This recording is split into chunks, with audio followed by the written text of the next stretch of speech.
僕で響く鼓動探すほど見失い溶けてく夜明けにこれが最後の願いね嘘でもいいからみんなないものねだりね Let's go!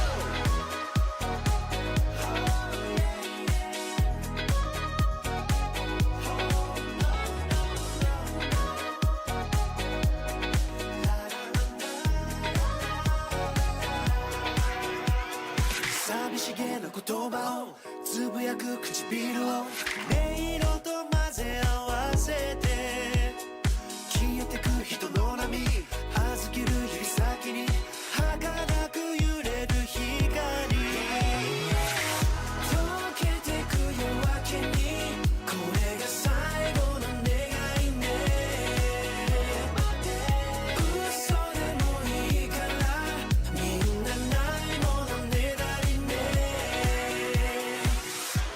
失われた声街に飲まれて霞んでいく笑顔遠くになる瞳曖昧な距離さえ甘くてほんの少しでもこの夜に酔わせて溶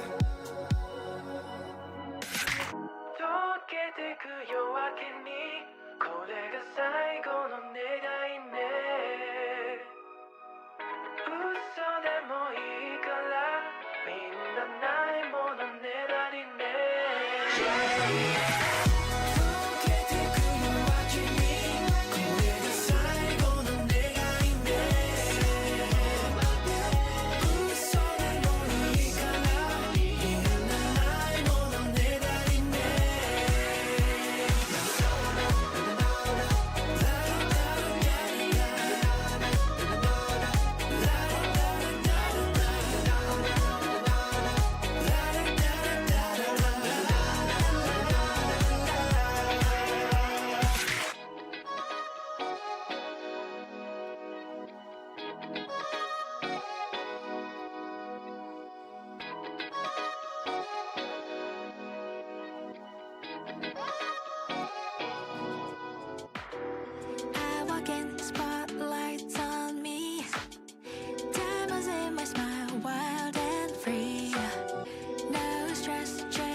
頭の中に響く声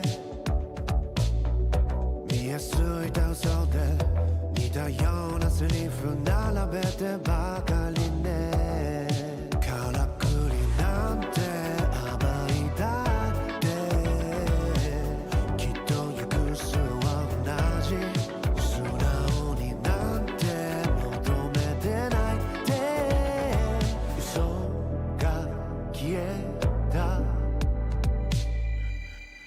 綺麗にも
瞳をそっと拭い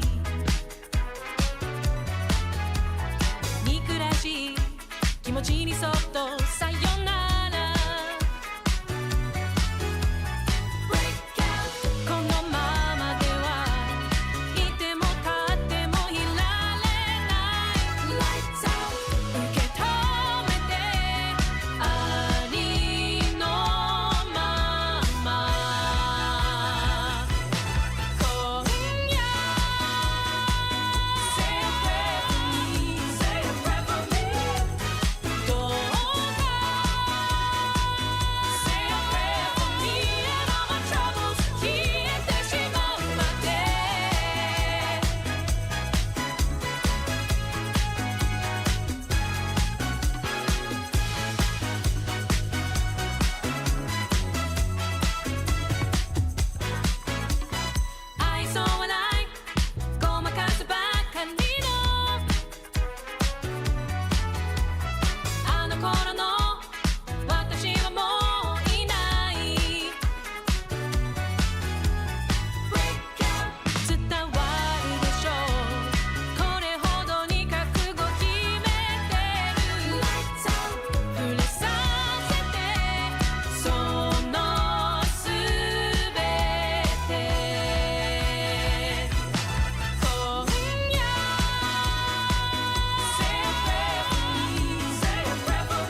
The APL comes to a steaming halt here for 2025 as we reach the final tournament of the year. Regional finals kicks off here and now. One team will head to SI and a bunch of them will grab, I was going to go down a different path there, but let's just say it the polite way, a crap load of SI points. There's a lot on the line, including prize pool as well. But it's not just me that will be running you through this action. No, we have two very interesting human beings joining me. One for the first time ever, one returning. Gents, it is just an absolute pleasure, a joy to have you back. Vinny, how you been, mate?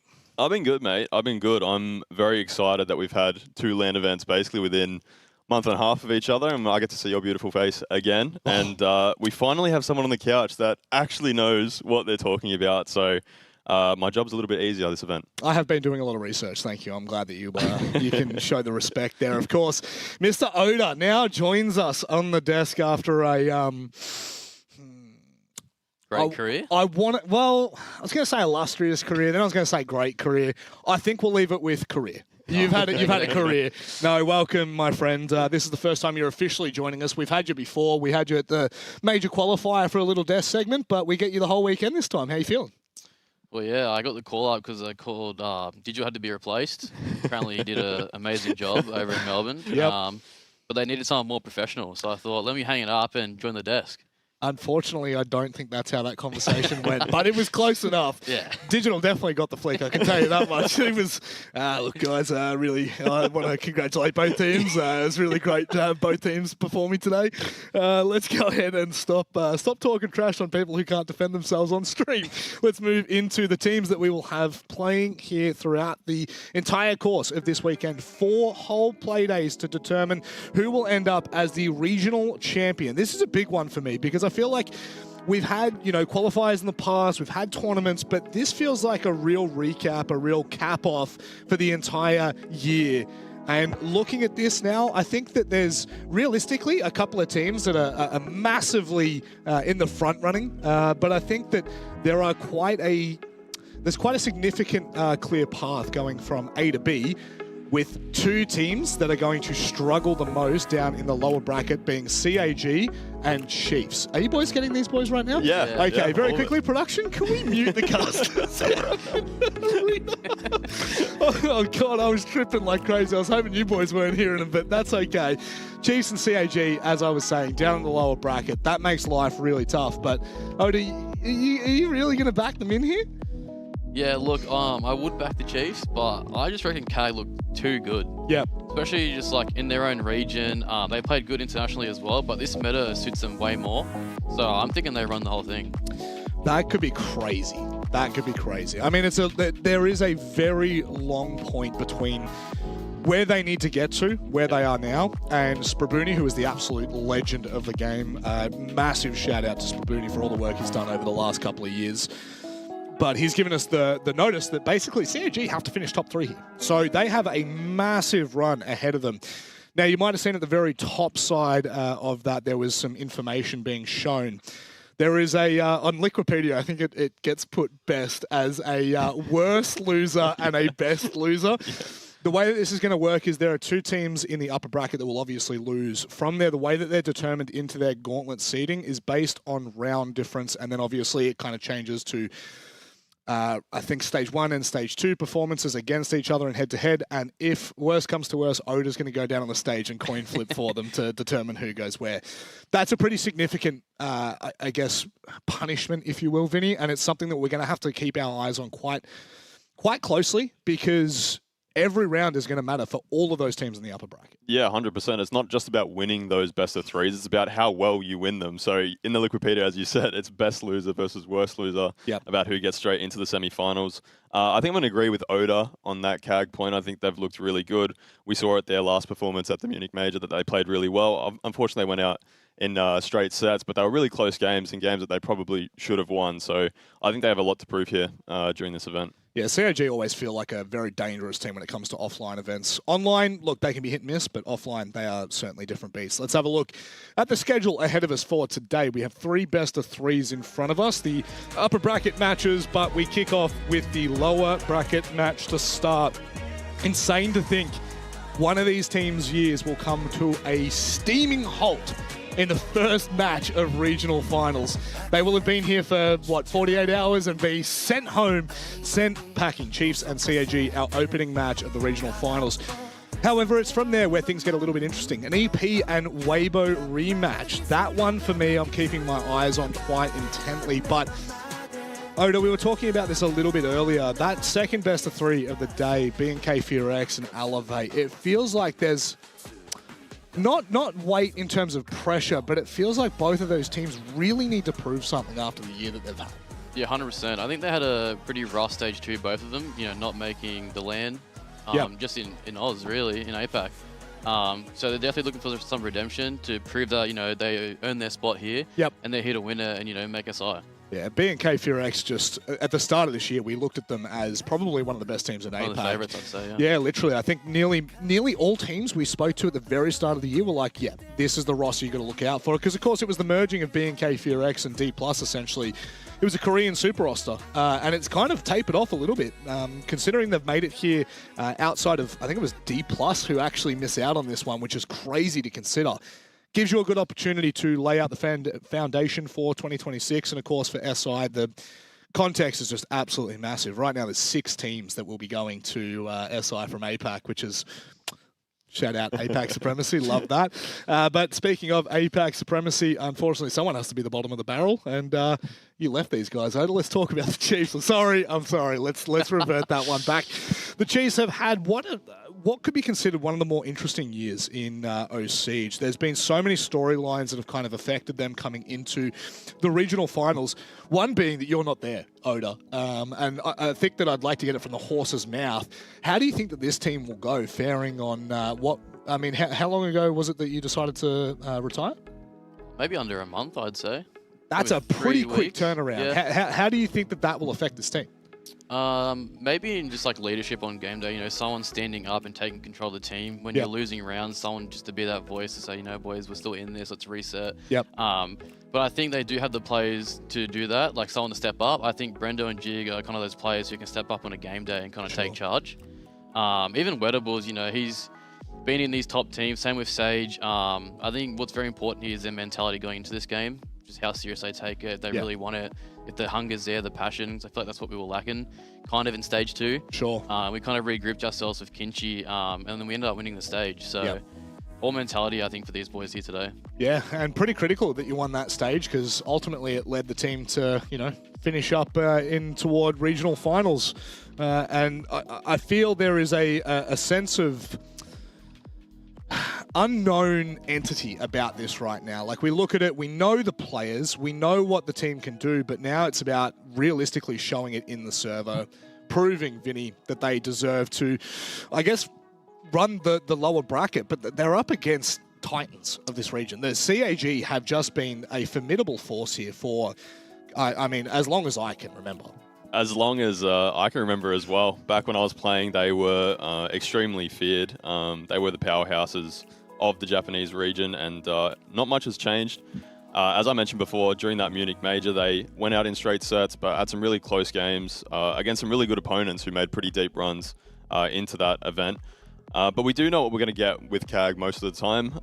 In these domestic events, they seem to play really well against APAC teams. You can see there, for instance, Shu Reap, 152 to 112. Yep. Just really fragging out in these lobbies. And then the introduction of DD quite recently, with Black Ray departing, just brings a lot of that leadership that maybe they were lacking a little bit before he was joined. So I'm expecting a lot from them this event. I think they have a lot to prove. They're one of those teams that haven't qualified for SI yet. Yep. So there's a lot on the line, and I really do think that they need to qualify for SI. I think it's one of those things that they definitely need to do. Yeah, and the problem is there's SI LCQs next weekend, and obviously they managed to fight their way through the last LCQs, but to be honest, this roster should be at every international event, especially for APAC, representing what they've got. One thing we were talking about, as Vinny's touched on there, Oda, is just DD's ability to lead this roster. Previously to that, we've always looked at CAG as an unknown tornado that just rips through a tournament but can sometimes bottom out really hard. However, it feels like DD's brought stability and a little bit of, I guess, direction in the server. Yeah, I think he's taking control of the ship, really. I think he's really the person there that's making sure, the boys are resetting, making sure they all understand the game plan, and just moving forward in those rounds. You just see him non-stop talking, so he's really taking control of every round. Well, there's two players that we've notoriously talked about in these regions. Shoereap and Jigsaw, both titans of their own right, and I feel as though in a matchup like this, these are the two players we need to look at. These are the two players that need to stand up, Oda. Yeah, look, these two players are the players that are going to be making those aggressive plays. Whether they're down in man advantage or they're looking for that early engagement, these are the two players who are going to be getting in the building and active, or even jumping outside the building, really. What do you think, Vin?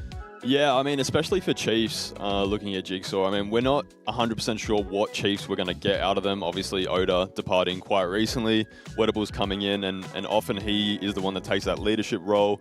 So when you have a team that's sort of been put together in the last month in terms of one of the leaders leaving, it really does depend on the ability of the players themselves, because we're probably not going to see as much coordination as we're used to from them. And yeah, players like Jigsaw, players like Brendo are the ones that need to step up and sort of carry their team over the line. It's going to be an interesting one. Both of these two teams have played each other through and through, and I'm sure even more so behind the scenes. Probably a fair share of scrims back in your day, Oda, but ultimately it leads to a final where it's do or die. It is the first elimination match of the regional finals, and funnily enough, it's the first match of the regional finals. So we start off with some pretty tall stakes here, and considering where both of these two teams land right now, neither solidifying their spot at SI, this is a lot of pressure, Vinny, but I think it's time for us to get underway with this one. We have sat around for quite some time, and we're actually going to wait a little longer yet. Vinny, let's have a little yap about the maps, because we actually have enough time to be able to do that. We were talking about the prospects of where we could end up now. Don't think we've shown the video graphic, but we can talk about it. We know what maps we're going to. If you've got it up there, you're more than welcome to start us off. I think we're about to get it up here there you go. Ourselves. So I believe the first map we're going to be playing is Clubhouse, which was picked by the Chiefs. Definitely a map that favors their sort of coordinated playstyle that we're used to from them. Again, just from what I was talking about earlier, I'm not sure what kind of Chiefs we're going to get, but it's Clubhouse. Every team knows how to play Clubhouse. Wedable's coming in sort of late to this roster. He knows how to play Clubhouse, as does everybody. And then that second map coming into Chalet, Oda was sort of saying something earlier, I'll let you touch on it. Definitely playing into their play style, being more aggressive on their defense. Yeah, I just think CAG can just cause so much more chaos on the attack here, where I feel like Chiefs kind of struggle dealing with it at the moment. And last time we versed EP, they abused that. They're bringing the shields, they're bringing Ying, Blackbeard, all those sorts of operators. So they really struggled. So I think CAG might even get a clean sweep here on the Chalet. But Border's a great decider. I feel like both these teams play it kind of differently, but they've got a lot of play time on it. So it'll be interesting to see how the two play styles battle it out, where Chiefs are more slow and looking for isolations, and CAG are a bit more chaotic. Yeah, I really look forward to Border. For me, it's for CAG, because we've only seen DD really take the reins of this team in the last 6 months. And Border is a map notoriously, as you're talking about, it is a very aggressive map. It's small, there's a lot of fights. However, the CAG that we used to know, we would expect to just be constantly aggressive, constantly trying to take fights. Now my question is, how does Border look for them? How does this kind of map play out for them? Do they continue to play into the CAG playstyle that we've known them for 5, 6, 7 years? Or are they going to start becoming a little more methodical? We saw it at the major qualifier. They looked reserved. Even though they were still aggressive, they still looked like they had it under control. And that, I think, is the element that you're talking about, Oda, where it's like, well, we just don't, we expect them to make a run in this. Even though they're in the lower bracket, Vinny, we still know that they've got that opportunity to push through, run the gauntlet. The pressure is on them.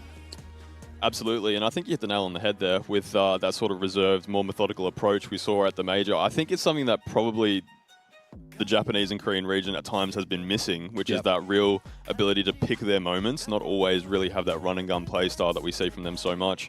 And yeah, I think if they're able to rein that in and really pick the time when they need to be aggressive, Border's a great map for that, obviously. Every window is basically an entry into a site, so I'm sure we're going to see a very aggressive border from them. Yep. And then it really does come down to the Chiefs' ability to sort of quell that pressure and put the pressure back on them. Well, that's if we get there. It is time for us to kickstart the regional finals here in Fortress Sydney. And to do it, I couldn't think of two better casters to take it under their wing. Let's go across to Dev and Pengu.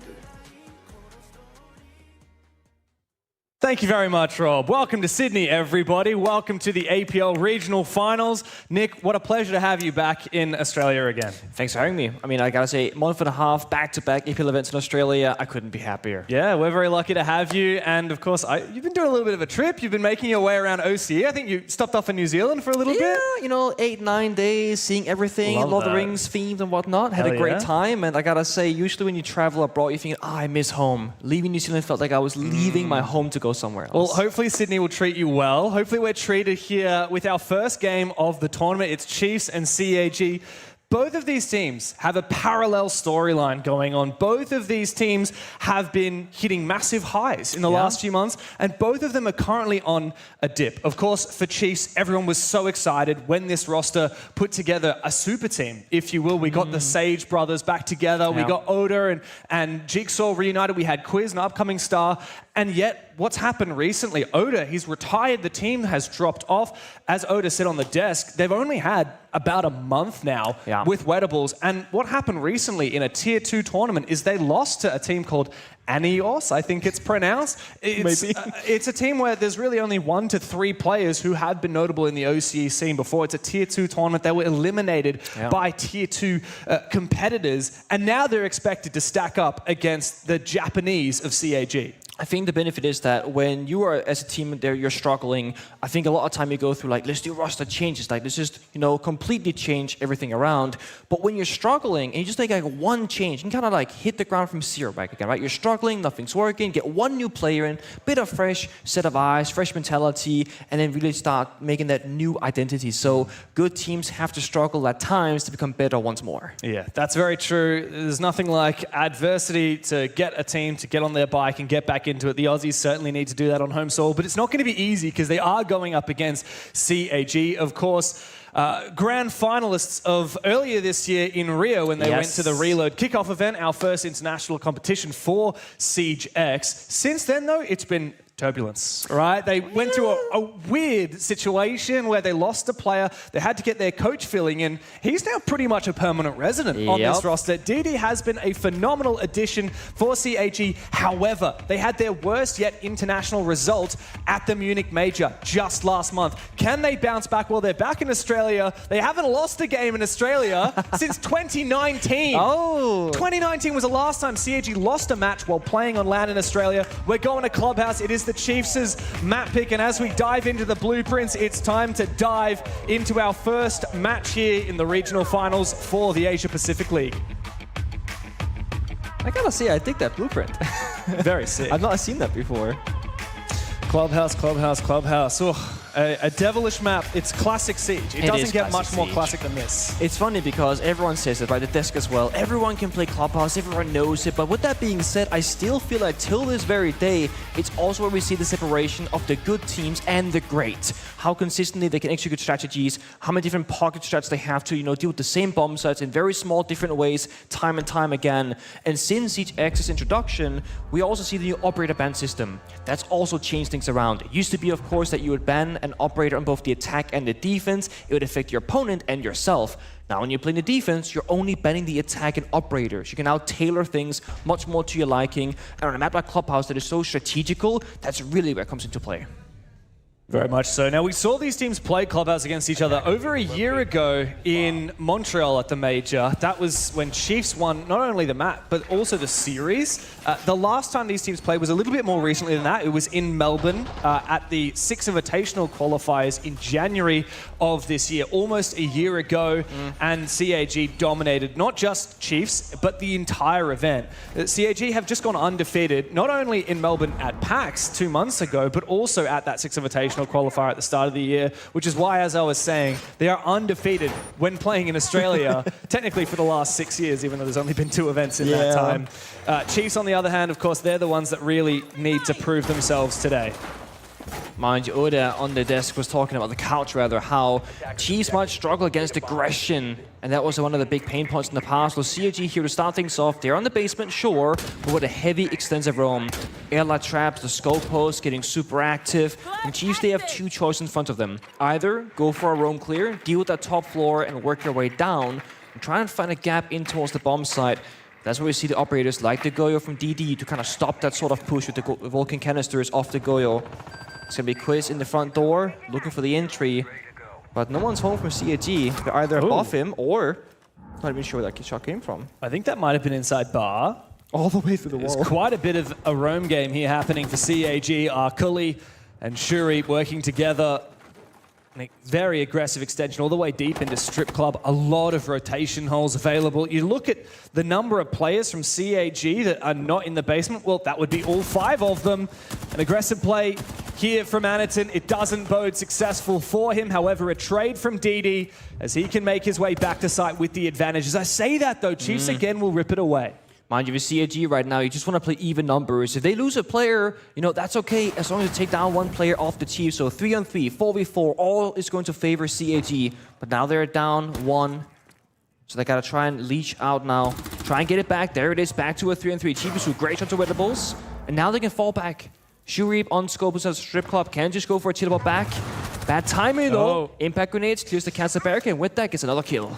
Yeah, this is the problem, right? And now Shurip can get back to side safely thanks to the Scopos. Chiefs feel the need to try and clear him, but it's a devilish game. Jigsaw will finally take down that spare inactive shell, and it's just a simple 2 versus 3 for the Aussies trying to attack this bomb site with not a lot of resources to do so.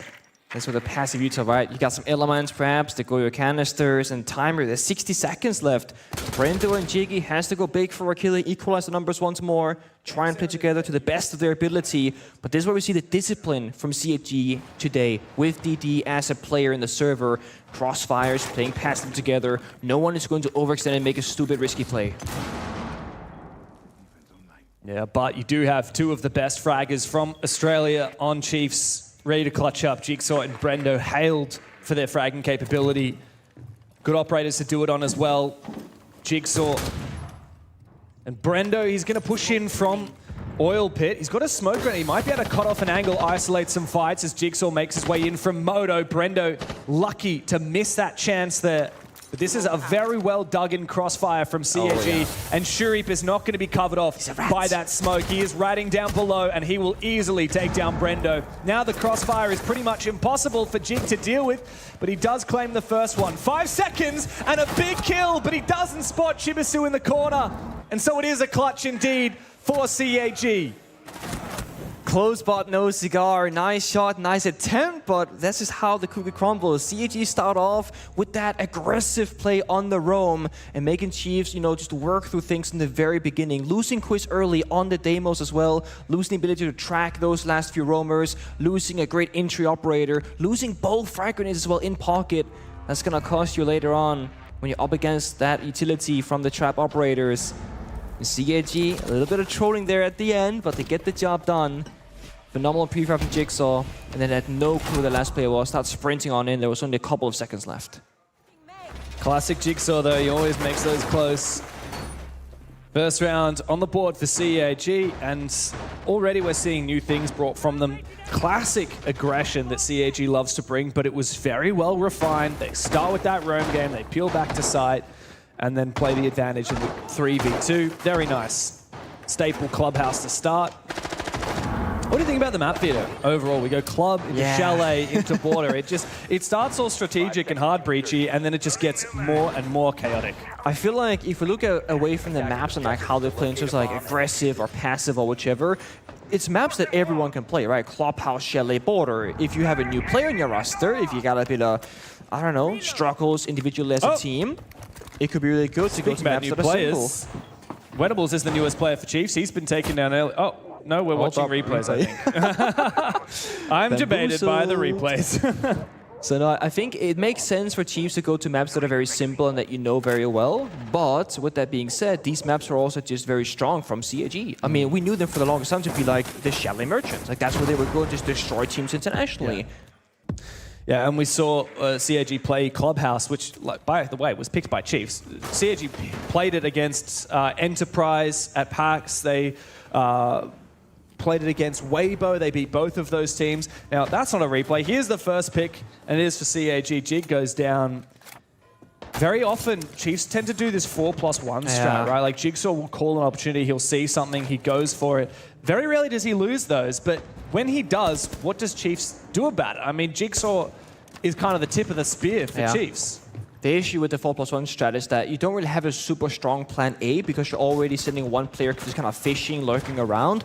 When either the front falls or that +1 in Jigsaw here, now your plan A is even weaker. You might be forced into a plan B. What is it going to be? You know, you got the mirror windows, watching Jacuzzi breach, and there are some charges. You can try and deal with it, but there is a kite claw on the board here from Anaton. The flash goes through and a push on in, perhaps. It's a good flash from Sage there, but as he makes his way in, his teammates are all falling. And Shuri will easily swing through another one. Wettables gets obliterated as well. Shuri with the Vector, farming the Aussies. A second round for CAG. This one is flawless. In very simple terms right now for Chiefs, I want to see them go more together. First round, Quiz walks in, dies alone. Second round, Jigsaw walks in downstairs alone, also dies. Either a lack of drone supportive network or a second gun to go for those engagements. CAG, they're playing the crossfire, so playing two people in a similar area, covering one or two angles. They can support each other. If Chiefs walk in with a single player, you're not fighting 1v1 fair numbers, you're fighting 1 versus 2. And we know CAG, they can be aggressive, they can be disciplined, they got a much more versatile kind of lineup these days. Whereas if you go back 3-4 years in the past, not a lot of brain in there, right? A lot of aim, a lot of tricks, a lot of chaos. It's a different team now than in the past. The magic here for CAG is that they've been able to retain that little spirit of aggression while still kind of refining themselves a little bit. I think a lot of teams try to flip their playstyle when it's not meta, and they abandon what makes them so good in the first place. I've seen that happen time and time again. And I think CAG have really found that balance. What do you think went wrong for them in Munich? Because everything was pointing towards CAG having potentially one of their best performances ever, and then they ended up getting, well, first rounded, right? They lost all 3 of their games, albeit they did play against some really... They had a hard bracket, if you will, They did, right? Like, their 3 matches were against FaZe, G2, and Furia, who are arguably all top 5 teams in the world. Yeah. I mean, maybe that's the issue, right? Like, there's no easy games, but that's kind of the story of Siege in, like, 2024, 2025, maybe 2023 as well. A lot of good teams at the international tournaments. We used to have a lot of freebies, some easy games, some free wins. Now these guys are the freebies. I mean, Shuri is going to get another freebie. Perhaps timing favors Chiefs this time around. They go back out the door. Shuri falls on back. But again, these small mini-games constantly making Chiefs in trees just scared. Now they're outside the building, going for a different avenue because too scary, too risky.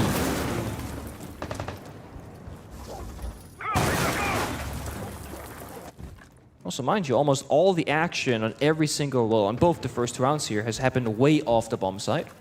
Last round was CCTV defense. Everything happened in master bedroom. First round was a basement roam game. Most things happen on the roam.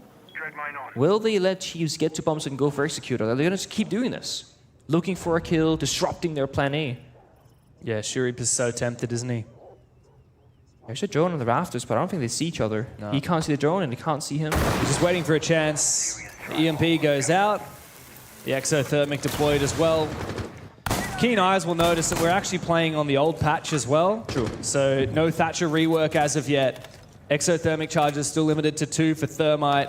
All the other buffs that have come through, and the nerfs for that matter, have not seen the light of day just yet because we're still part of the 2025 season. We'll update to the new map pool as well when it comes to SI quals, but for now, we're still playing a little bit of a classic Siege. It's found an angle. Pass at the window. There's one. And the breach. Not a second to follow. So a trade one form, but again, CAG, they like those numbers. They like when it's even. And Sage on the A is also low on health. And there's only 45 seconds left for execute. Those windows, there's a Denari laser. Jigsaw, the Twitch drone has to just, it gets shot actually. It doesn't get to burn anything. So again, the way forward, the way in, very difficult. Yeah, barred by both the Denari's lasers and the Dread Mines from the Fenrir of Chibisu. Even a C4 prepped here from Anaton, just waiting for a pre-fire to come through, just waiting for some kind of audio sound cue. He can toss that over the top of the wall. Here's a nice angle as well. Sage gets taken out. It's sadly not looking too hot here for the Chiefs, and a perfect crossfire is maintained by CAG. It might not be flawless, but it basically is here for CAG. That's a third round on the board. The Chiefs are getting seemingly worse and worse with every round that goes by.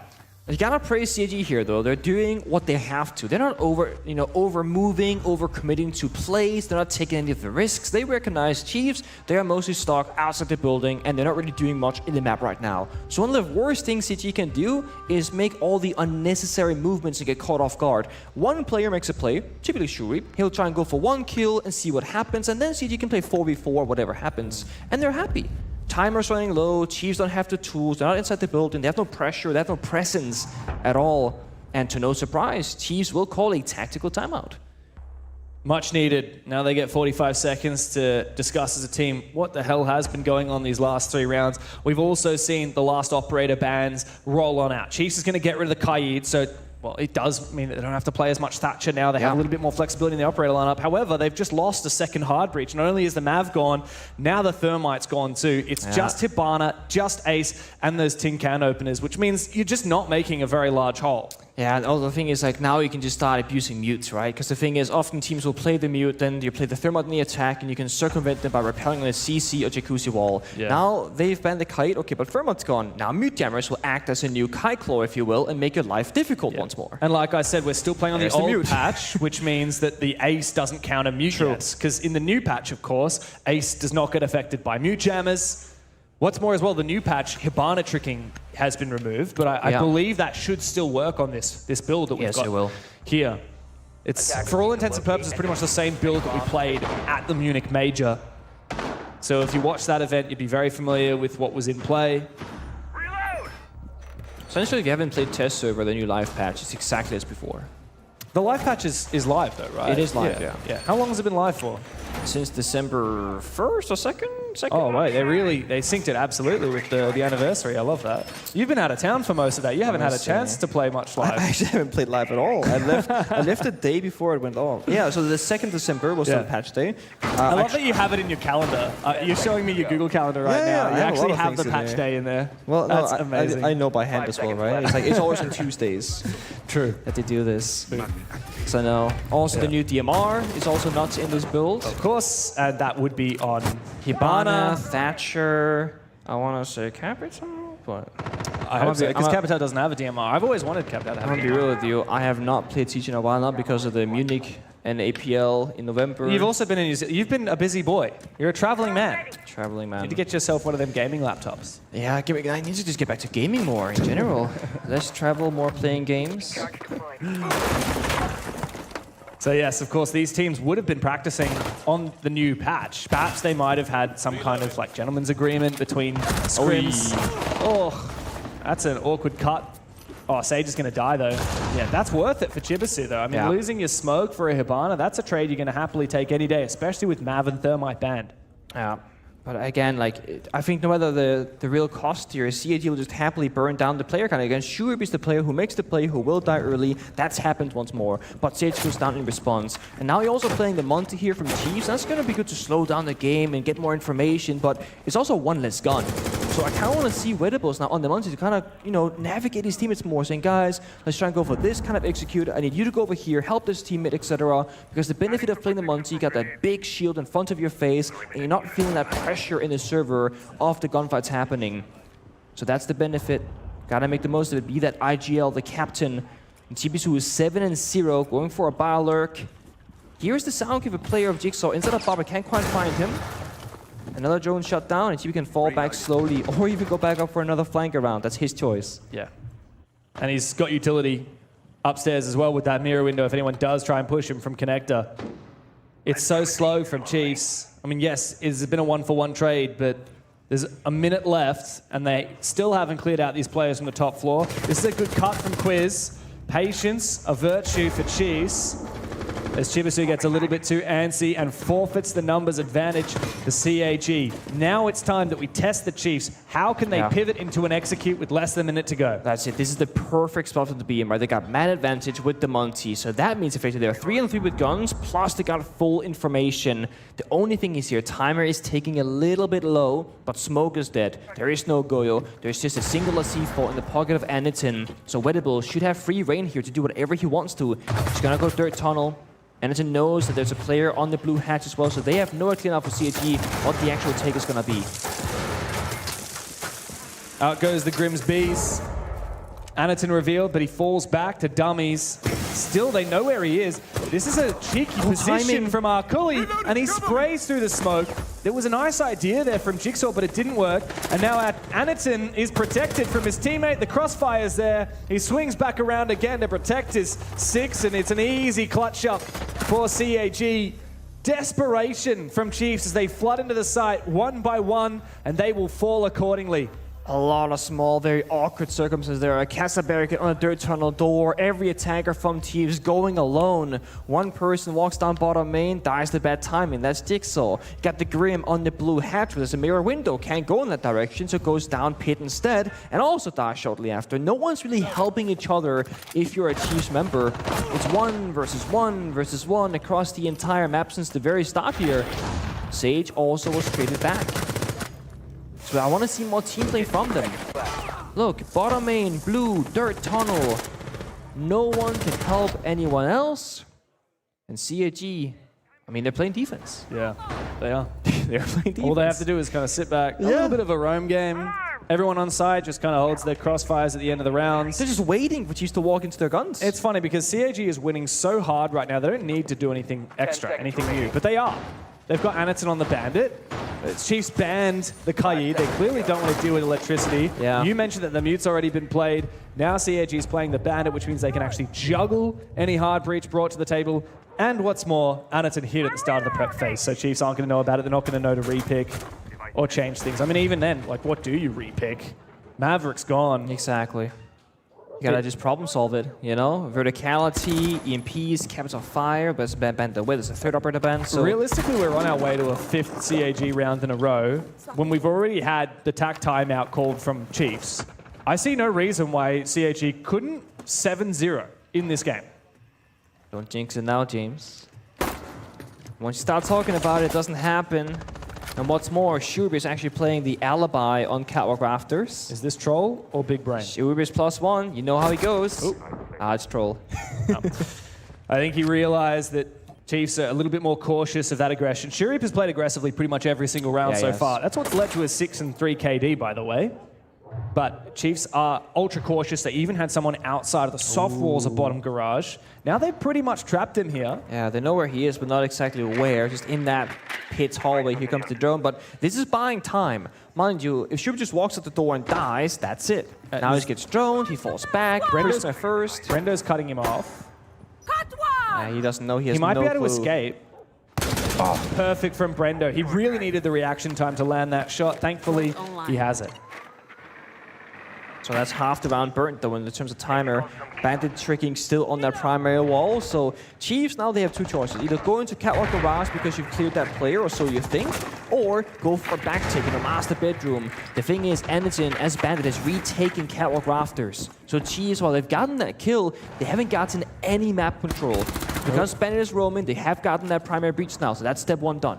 Wow, and look at this. Chibisu, again, from outside, all the way over in the bedroom, peeks through the window and takes down Quiz, who was outside Bot Garage. Jig has found one, and that's a trade. But yeah, Sage is on the floor somehow and finished off by the gas from DD. That is perfect play from the anchor, the backbone of CAG.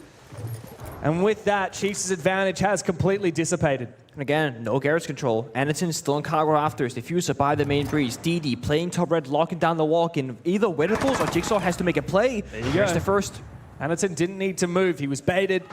He should have waited, but no, he was taken down. But Wettables has been traded. Brendo, you need this kill, and he finds it. Arculi must now clutch. They know exactly where he is. From over on the rafters, he needs to get back to site. He is being held by Jigsaw, hard to his left. The first round finally found for the Chiefs. What did someone say? This could be a CAG 7-0, James? Yeah? And just like that, Aussies, they get around. Yeah, I mean, could still be a 7-1 there.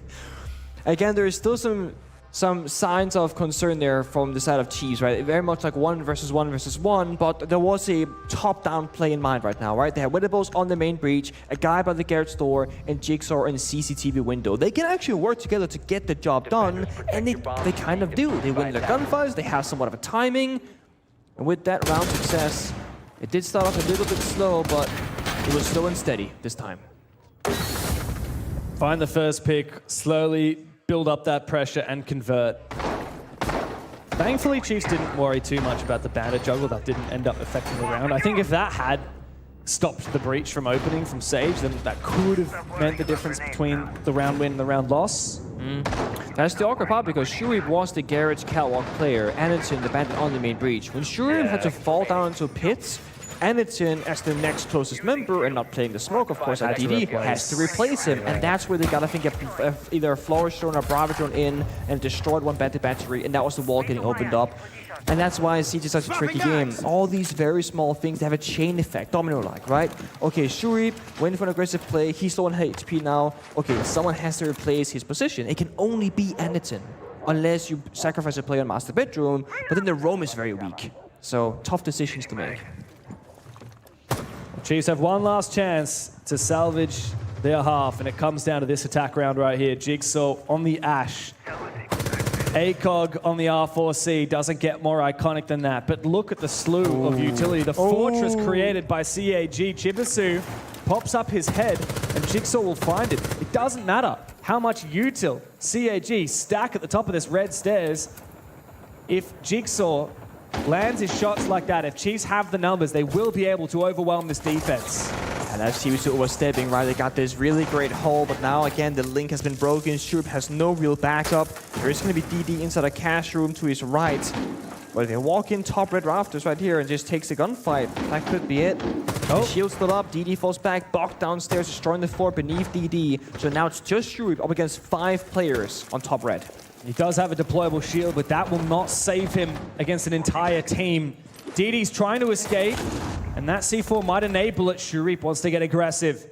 He has been making plays all day long. Meanwhile, Akuli's on for a flank, but Wedables would definitely have heard that. He somehow still sneaks past. Jigsaw this whole time has been worried about what's happening behind him, but Shurip has stabbed him in the back, and now Akuli down below as well, unaccounted for. The Chiefs had a solid attack, primed and ready. They had the numbers advantage, and then it all fell apart. They couldn't clear the shield despite having 2 ash breaches from Jigsaw still in pocket. Wrong location for the job, and now we see Shurip again aggressive. Jigsaw, don't fall now. Shurip has been allowed to do so much damage from the top of red stairs despite Chiefs setting up very early. But these ADSs have now re-enabled. There's also support from the Echo drone, and it doesn't matter because, well, CAG are just going to claim every single kill one by one. Chiefs will fall down. It's up to Quiz now, outside of the lobby. He'll need to find the first to make this possible. He does. 3 more to find. 35 seconds. There's just no time. And the diffuser is cold, locked down upstairs in CCTV. Shurip's found 2 kills already this round. Now he falls back. Anderton can scout around with the Yokai drones. A reinforcement to add insult to injury. It's such a done deal here for CAG. That's right. Mirror window, I mean, again. And Quiz is still looking for enemies. He's got a spare Twitch drone. He's got a Claymore in his pocket. He's just checking all the corners because he's thinking, you know what? There's got to be a guy somewhere here, right? Well, no, not quite. In fact, you're getting shot from all the way across the map at this point. Where was that? I think he might have jumped outside. Oh, spots the player for a brief second, but none of it matters. At the end of the day, CAG will still dominate a 5-1 defensive half on the Chiefs' map pick. Does not bode well for the Aussies. It's the same issues again for Chiefs. I mean, they want to clear the top red position, and they have Grimbees to burn the ADSs, a bit of throwable, but only 1 bit of soft destruction. That's Jigsaw on the Ash. And he was on Catwalk Rafters, which is literally right in front of the deployable shield, yet they didn't coordinate who's going to burn the ADS, who's going to clear the shield. In fact, Jigsaw didn't even use a single of his 2 Ash breaching rounds that round entirely. Yeah. So it's like they tried to clear the ADSs, then when they put one for 15 seconds. They cleared all the ADSs and then shot 1 Grim charge that landed right on the shield. All they needed was one of those Ash charges to follow that. That was it? But by the time that he was in position, I don't think he really was ever in position. Like, the ADSs were back and recharged again. And again, when you're making a player change or your IGL structure, you know, new players start talking, etc. Like some things will get lost in translation, and some, you know, the hierarchy of who's supposed to say what, that dynamic will shift as well. And that can cause these really awkward moments. But I feel like, and Oda said this too, you have players in this lineup like Brendo, like Jigsaw, like Sage, who can all step up as well, who knows the fundamentals of how the team used to function. Yeah. It shouldn't be that hard to clear one shield when you got the right tools for it. The thing is, all of these Chiefs players are like some of the best in OCE, right? 4 out of them, Sage, Jigsaw, Brendo, and Wet, were on that incredible Bliss roster. I mean, aside from Jigsaw, they were all on the Bliss roster. They were 3 of so them close that so made many top times. 8 at 6 Invitational in Sao Paulo, beating teams as good as Wolves at the time. Yeah. But for some reason, Chiefs seems to be less than the sum of its parts because they lack that leadership that they had back in the day with Bliss, because of course Fisho was the strategic mastermind, the leader of that team. Now he's on EP, and we're seeing that team overtake the Chiefs and be a lot more successful. Now, even with Oda leaving and bringing in Wettables, that's another leadership figure that the team has lost.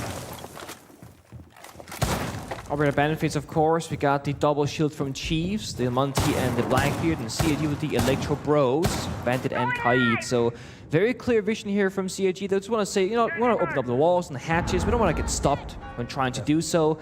And they've been starting to play these very pocket strat style operators. We see a lot of Capital, Glass, Ying, and Shields from the CAG lineup, and it's all been left open. And that's why we're seeing it in this first round. Dude, you look at the operators from CAG, and yeah, despite, like you said, 2 shields. Oh my god, Jigsaw obliterated.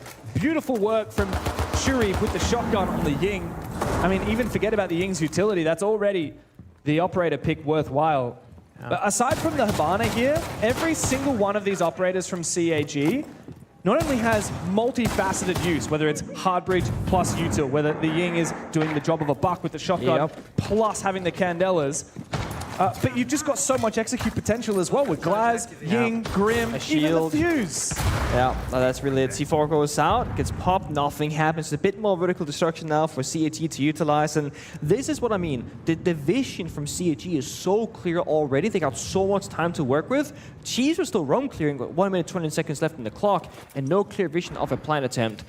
CAG, they can go for Moto Blue with the Glass Smokes. They can go for a good old Kitchen Hatch Drop with the Fuse Shield. They can just start Grimby in the bomb site for information. This lineup could do so many different things.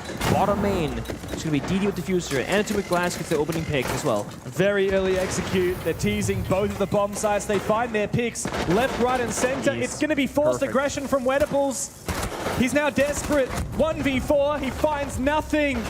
A single kill is all the Chiefs will get out of their first defense. Map point is securely in CAG's hands. It's so good. It's such good siege from CAG. Again, they do all the right things. They get opening pick, they clear all the hatches, they get the soft destruction, they clear the information gain from the defenders, and then they just go for chaos. Drop down bottom main, go blue hatch, literally attack from every single angle, but with so many strong, quote-unquote, unfair operators. The defenders, they're getting spotted by the Grim Bees, they're getting shot through a smoke, and they got a few shields just staring at them. Attackers need to locate It's not fair. and defuse bombs. But this is the landscape the Chiefs, they've built themselves. They banned Monty, they banned the Blackbeard. They should know that this will be coming. And then, you know, when you lose a player early, it gets even harder. It just goes to show, right, the Chiefs fear Anaton's shield play. They fear what CAG could do with Monty and Blackbeard, but they don't appreciate that they can do just the same thing with other shields, like the Fuse. They can do the same thing with Glaz and Ying, even scarier in a way. That's kind of what I fear. Even if Kite didn't have any of those ingredients, they still, like, they have so much depth to all of their strategies every single round. Even if it just came to gunning up, I think CAG is still winning this. That's what we call the DD effect. I mean, ever since he went from coach to player, they've looked scarier and scarier when it comes to the strategy of Rainbow Six Siege and how much flexibility they can offer. It used to be CAG with Monty unbanned, oh, they're a scary team. Everyone started banning the Monty, now they're just like an aggressive APAC team, right? Well, they would one-trick a few operators. They'll play Ying and then you ban it. Yeah, or, and then it's gone. Or you figure out how to counter it. Yeah. But no, now they'll change up their strategies from round to round. I mean, yes, we still have the Glaz. No more Ying. No more shields this round. They don't feel the need for them. Oh, now it's clear time. The only thing that I'm very surprised by is actually the lack of a Capital. Anaton loves to clear the operator. Obviously now he's on the Glass. But it's been, left open, and there's no counter, no Jaeger, no Wamai. So if you want to go for a Catwalk Grassless take, Capital just simplifies that 10 times. So does Shields. Yeah. Especially that Monty, which is banned. The Glaz is a little bit more finicky to try and deal with this position. What's the vision? See, now I'm wondering, what is the vision for this one? Because they're not really going for a master bedroom push just yet. They're just doing utility clear on the roof. Or Cully with the Flourish drones are going to look for the softball for a deep line of sight. Somehow, Suru just finds Quiz. Down below. Down below, way across. Very vast roam on very much the other side of the map completely. Losing the Solus early, that's a lot of value. Also, now you've got access to all the default cams, which will make taking bedroom a lot quicker because you have that top main camera. For sure. And I feel like for CG right now, they're just applying pressure everywhere. I mean, flexibility is the name of the game with this operator lineup, right? You haven't hard committed to like a Shield, for example. You haven't hard committed to a Ying or a Capital where you know you're going to push one area of the map. No, you've got the flexibility. And Shurip, he's farming 11 kills. And he's got the SMG-12 in his hands, ready to do a whole lot more damage. Hasn't even needed to use a logic bomb yet. This could just be smoke off Garrett's door, walk in, take Raptor's control, because again, what is Wedables as a Sami going to do about it? He can't see, he can't quite shoot back. Here comes the first smoke and the second. This is dangerous. Very awkward. Oh, he spots Wedables for a brief moment. Shurif, though, elsewhere has done damage. Anaton knows exactly where Wet Tables is, and he's been eliminated. The round is over, and so is the map. It's an utter domination for CAG as the Chiefs barely breathe life in the server. The first map is in the books, and CAG are well on their way to eliminating the Aussies. Just like that, CAG, this shows again why they've been so good, why they've been so consistent, but that is exactly how they want to start off, looking like they have in the past. They're not going to Australia to lose, James. It's a classic, a day in the life of CAG, farming when they come down under to Australia. The Chiefs will hold on for dear life on the second map after this. Sorry, I heard Chris mention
You know how they say it's not the destination, it's the journey?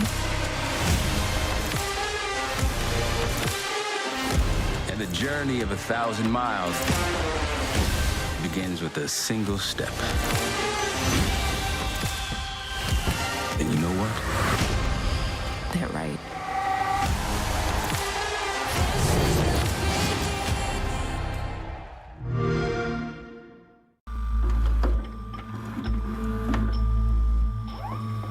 I'm Rehost Giant, aka Quiz. I play for Chiefs Esports Club, competing in APL. Hey, my name is Brendo. I play for Chiefs Esports Club and we compete in the APL League. Hi, my name is Sejun. I play for the Chiefs Esports Club in the APL. I do agree that we were considered favourites, even to ourselves, coming into the league, but I think that now it's been very humbling and it shows that everyone's here to compete. You can lose on any day, so it's a really humbling feeling, but I think it makes you work harder as well. It's a really good thing. So personally, I've had a year with ups and downs. I did retire from Siege at the start of the year, but came back to play with a great roster that I saw a lot of potential in. I'm super excited to be here at APL's biggest event of the year, and we're just going to see how it goes. It's do or die for us from the start, so we're just going to fight for survival the whole time. I think the Chiefs Stage 2 bounce back compared to Stage 1 was just basically all mindset. Like, all the guys on the roster that were there previously before myself and Sejon joined were all just as good as they were before, but I think they just needed a fresh lineup, fresh voices in the team, and new motivation, really. When I joined the Chiefs in Stage 2, it was off of probably the worst stage of my career. My confidence was really low, but I think just joining those guys again, you know, my friends, like long-term teammates, just kind of like reignited the flame to want to play and win even more. The boys that we currently have are like probably the hardest working people like I've ever played with, so I think like we probably have the best mechanics in the whole league. Like, I even think like competing against other world teams, like we definitely up there mechanically, but because we've noticed some things that we are doing very well in scrims that we can now use at this event, that is like kind of counters some of the play styles of the APAC teams. Starting from the lower bracket means there's no room for nerves. We don't have any expectation on us starting right down in the back of the gauntlet. We're just gonna, backs against the wall, fight until we can't anymore. I think without Oda, and this PAC's been the last event with Oda, was like a big emotional thing for me, because like that was always, like, he's the one that I wanted to team with, him and Jig especially. Now I'm kind of seeing as if like I want to do this for him and like, you know, make one more thing for him. Obviously losing Oda wasn't good. He just wasn't happy playing anymore and decided to step away. But we're really glad that Wettables was available. Long-term teammate, obviously he's got a really big voice, so obviously Oda has a big presence in the team, but Wet kind of steps in and takes that big voice, and I think that it just required a big step up from all of us. If there's one thing I've learned across my career, is that you can't think about the outcome. You have to be focused on the process. And I'm not thinking about SI, I'm not thinking about the money, just thinking about the game in front of me. Game against CAG obviously is do or die, so I think literally we're just going to play our own game, make sure we're firing from round one, and play with confidence. That's literally as simple as we're going to keep it. I think we're just coming for it all. You know, leave nothing on the field, so it's got to put in all that effort and just hopefully it pays off. I think that we're going to do really well. So qualifying to SI is obviously every Siege player's main goal, and obviously it's huge for us as a team. It means everything, but at this tournament we're not focusing on it. We're just here to win this tournament. That's the event you want to go to when you're competing, so that's the biggest one. So if I get there, I'll be happy. I know the boys will as well. So.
Well, it is only unfortunate for Chiefs that they have not been able to turn up in this one, because right now, you heard it in the interview there, Sage is saying their backs are up against the wall, they're going to fight through the lower bracket.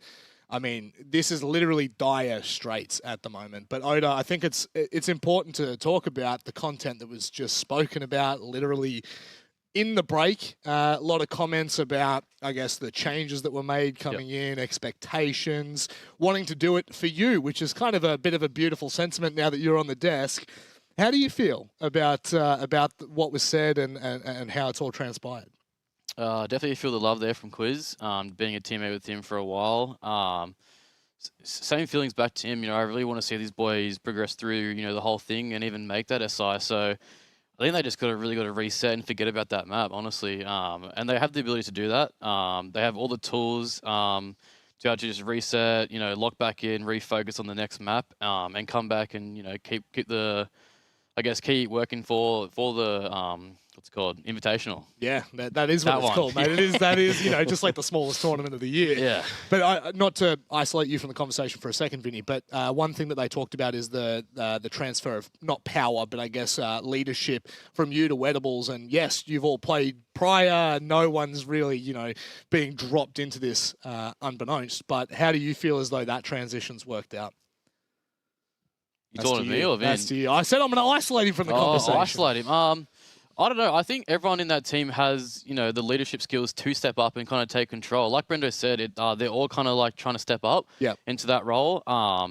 We all have the same experience and the same tools. We all worked under Kinchi and kind of, took all the same, I guess, learnings from him. Sure. So it's like I said, I think one of them really needs to step up and take control, take the reins. Yeah, and I think now it's more important than ever to talk about that, Vinny, because Clubhouse just did not hit the mark. I mean, even if we look aside from the 7-1, sometimes we can have 7-1 and they can be close. But this, unfortunately, was just, it was not the mark. Jigsaw struggled. It's always, I really hate talking about stats, but unfortunately, when we're looking at this, there was just such a clear divide between team performance, individual performance, and what actually transpired. Yeah, and I think it's one of the troubles when you select Clubhouse as your map pick. Obviously, you're going to get attack first. It's something that was a bit of a question mark for the Chiefs with Wettables coming in, being more of that caller role as well. It's a tough map, and we saw that throughout some of the rounds where CAG had a few different setups. Like there was one with Mira on the top floor holding cash for a bottom floor defense, and we saw the Chiefs trying to attack into that and clear it.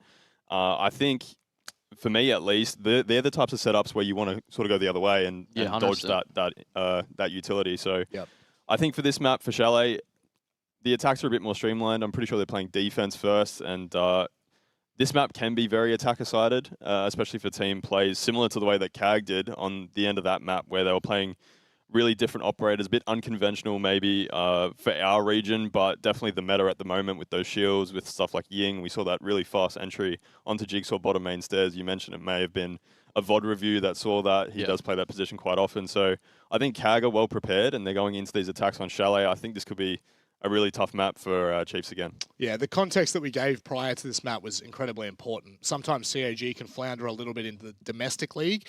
Whenever they get offline, especially offline in APAC, they just turn into a different team, Oda. And turning the conversation to Chalet, as Vinny has already kind of mentioned here, CAG should be looking comfortable. This is, across the span of the last 6 months from what I've got here, it is their number one preference. Yep. Now, does that always translate to performance? Not exactly. They're 2-2 on it, so it's not like they're going 4-0, 6-0. They're not smashing teams by any means, and they did, in fact, lose it to D+ back in the major qualifiers, so it's not like they're flawless on it.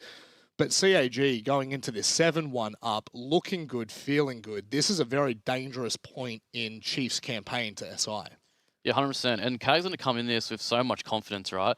And their playstyle kind of relies on that, like having confidence on these operators like the Ying, the Glaz, those sort of operators to get into this map and find these picks. I think Chiefs are going to struggle dealing with the pressure, really. Like these operators cause so much pressure, the outer game pressure of, going home. All that's going to combine now, and it's going to hit them hard. So when we move to Chalet, what are we expecting from Chiefs here, Vinny? Because realistically, CAG could just keep doing what they're doing, and they're not really going to be met with a lot of restriction. They're not going to be met with any force. No one's bouncing back after that. But friction's probably the better word. But what are Chiefs looking to do on this map? How do they disrupt what is a dominant CAG right now? Yeah, it becomes tough. I think them selecting their defense first probably shows they're not super confident on their attacks. So I think in this defensive half, they really need to be aggressive and put the pressure back onto CAG. Sure. That's contesting entry points, not allowing them to get set up for executes late round, especially with stuff like Ying, stuff like Glaz where they're really able to run over the site. So for me, Chiefs just need to forget about that first map, rely on, as Quiz said, they believe they're the best mechanical team in this region at this event. Yep. Really rely on that gun skill, take those important fights early and win those, picking their moments and fighting together. It's an interesting conversation when you look back at the map that was just played. We saw a lot of early starts from Chiefs, to which were not converted. They struggled to really win those opening battles. Not opening battles, but sorry, converting opening battles to round wins, which is not something we typically see. So just for context, 4 out of the first 6 rounds were converted for opening kills, at least for Chiefs. And from there, it just spiraled out. So I think in the middle of these rounds, is it something that, from your experience, is it something that CAG are good at, is turning the tide? Is it something that you would expect from them?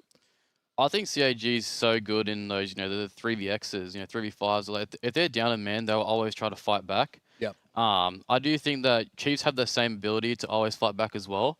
I feel like they just feel a bit out of sync and I guess kind of lost in a way of who to isolate first. Maybe there's too many comps going on where too many people are. Sure. And they're not, picking the one goal. Yeah. And moving forward in the series as a whole, the context for those viewers just joining, maybe people who have just walked into the arena, this is a lower bracket matchup. So it's the opening match of the regional finals here in Sydney. And one of these teams will 100% be sent home. That's just the unfortunate side of this. And the other team still doesn't have an easy task ahead of them. They still have to run the gauntlet. But there is that added element of pressure of, well, if Chiefs weren't able to perform at the major qualifier, Vinny, and they're not able to perform here as well, which unfortunately right now we're just not seeing, where does that leave them as a team? Yeah, they're in definitely a tough situation. I mean, immediately into the lower bracket, I thought their performance at the major qualifier was okay. Oda sitting next to me was playing in that match. That did. I thought he played like crap. So to be fair, it went to 4 a.m. and they were trying their best. And then immediately they draw the team that won the major qualifier during that event. So they've got a lot to do. They just need to forget about that first map. And really bring it to them. Obviously, they've only got 1 match to play today. If they're able to get through this, they're able to reset and come back tomorrow. So, yeah. There it is. There's the first one of the day, baby. There's the first one of the day. Don't you worry, mate. I'm going to keep a counter, and everyone at home can keep a counter with me.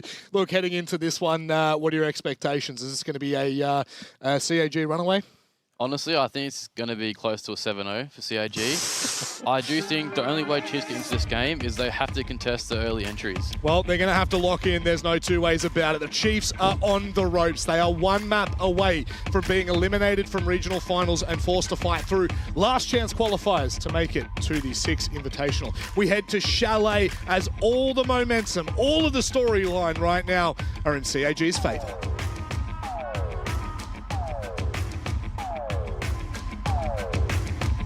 Australian team here. Chalet will be the battleground. CAG have chosen it. It's time to finish the job. If you're a Japanese fan, if you've been following CAG for quite some time, you will know every time they come to Australia, they make it their playground. I feel like we're headed to a 2-0. It very much feels that way, and not even a close one. Very convincing first map from CAG, and honestly, the map veto, we all kind of saw it and looked at each other and went, guys, I mean, this is going to be a CAG victory, right? Okay, if Chiefs find success on either Clubhouse or Chalet, then you go border, we all know how that's going to go.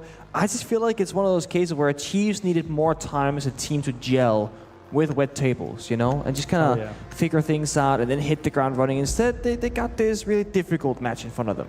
That they did. It's time to do a little bit better than they did on Clubhouse.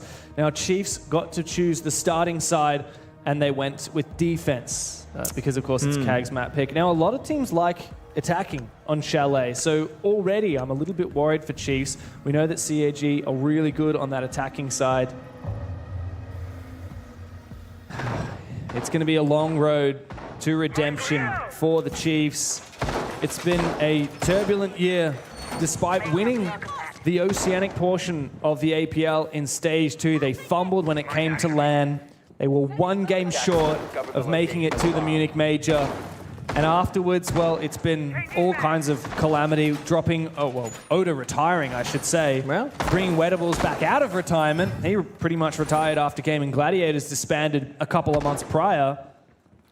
And now the Chiefs, of course, having lost in Tier 2, coming here to the greatest stage that we have in the APL. It's the end of year finals, top 6 team in the entire of the Asia Pacific. They just cannot hang here with the big dogs of CAG. Not yet, at least. Things, of course, can change, but they gotta hit the ground and just really show us they have what it takes. Anderton on the blitz has been left unbanned, and on that trophy window, looking for a mighty fast entry here. With Shuri rotating to office bound. So again, this is CNG applying pressure at many different areas with a 3-2-1 count, and they're gonna jump in the building and just take the gunfights to them. Oh, and Jigsaw is right there. He's waiting. He's been dead. spotted. He's been flashed, and surely this will be the kill confirmed for Anderton. He doesn't quite get it. Jigsaw skates away for a brief moment, but on the repeat, DD finishes him off. Support from Chiefs is not enough as Sage has also gone down. A re-attempt from the Chiefs to try and battle and fight tooth and nail for the ground here on Chalet, and it doesn't pan out. Rotation caught, but it's read so well. Quish gets a freebie instead and shuts down Shuri back to even numbers. They still got that blitz. They still got tons of utility. Range destruction, information. Now I think we can expect City to take step by step. Utilize the clock right now. 2 minutes left remaining. They don't gotta rush. They don't gotta worry. They kind of got the ground that they wanted. That they did. They've cleared out down below the bomb site. And Quiz has managed to rotate back upstairs as well onto the site with the rest of the team. There's a C4 still left. 4 wettables. That will be very useful in the late round for Anderton. The problem is here, most of the time, the way you want to attack this master bedroom is you have one attacker repelling on that main double window while the rest of your team goes into attack. But CAG don't really have enough bodies to afford that. They do not. DD is actually out the main door right here, way off the bomb site with the diffuser in hand. So taking down the default camera first, very smart. Now they're worried about the backstep, that flank potential. He can then rotate on over because we know CG, they have to play together. They cannot afford to just throw bodies in unnecessary locations. And if they get in the big with the rappel, like you said, they can walk up Solarium stairs to actually try and go for a plan attempt. There's only 1 C4 from Wettables to stop any sort of attempt here. Oh, here we go though. Spotted inside a bathroom. Quiz falls back into piano. Anderton needs to close the gap. He is deadly in close range, but toothless when he can't close the distance. The C4 goes amiss. It's wasted. Wettables loses that critical piece of utility as the last smoke grenade goes out from Anderton. He gets up close, smashes that mirror window, looks to smash Wettables as well, who will need to go in with the pistol, claims his life, leaving Brendo all alone. Arkuli has marched forward, taking control of bathroom, and now with the diffuser on the ground outside the bomb site, CAG have a choice to make. Anderton's going up for the rappel. He's grabbed that diffuser and needs to get back in sight. Brendo, all he needs to do is deny the diffuser, but he takes down Arkuli first. There's no chance now for Anderton. His only opportunity is to take the kill, and the time will be on Brendo's side. It was narrow, it was close. It was everything that the Chiefs needed, but they just get the first round across the line. Beautiful. The dance back and forth. Okay, I'm going to surrender the bombs because you do not have the case. There's 20 seconds left. He hears or sees that there's information that Anderton goes to that rappel to pick back up the diffuser. So he reapproaches, takes piano control, sees the big window, and that's what forces CAG to make a mistake. They're a little bit unsure on exactly what the angles are going to look like. They go for a swing, but Chiefs, they shoot first. They hit their shots. They come out victorious in the clutch. What a start, though. The aggression. Real brawl. Jigsaw is just getting... He's getting 2v1'd every round it feels like on both Clubhouse and Chalet. Look at that. Boom. Good clutch from Brendo. One of the most promising players that Oceania has produced. He's been keenly watched for many years now, ever since he rose up through Tier 2. And when he first got his big shot at a top team, it was, of course, that old Bliss roster. And that was when a lot of people said he was the best player in OCE. And he held that mantle for a long time. Of course, Jigsaw was over in Europe having his stint on Fnatic at the time. And then we looked at a team which has got Jigsaw and Brendo on it together, and you think, my God, in terms of Oceanic super teams, I mean, you've certainly got to shout out what these guys are capable of as individuals. It's good to see Brendo kicking it, even though his team as a whole, I mean, has seen better days for sure. I sure hope that even as the Chiefs goes through its turbulent times, I hope that Brendo lands on his feet. I hope that he has a long and successful career ahead of him. Yeah, it sucks to see players go before its time. Sometimes with the politics of esports, having teams in vicinity with the right players and people in mind, it's tricky. I like that. There was smoke off the Selma to block him from getting shot, and secondary EMP in pocket and hard destruction. But this time again, Brendo was there, finds the winning kill. CAG starting from the wrong side of this one, and that's Capital, removed from action, the most important util operator for this round, leaving it all up to Annie on the glass to get the job done now, perhaps. Yeah, and the critical thing here is losing that Capital means that you've just lost your counter to the Clash. Realistically, your only counter could try and use air jabs, but it's not easy. Very awkward to try and make sure they land and actually knock back that Clash.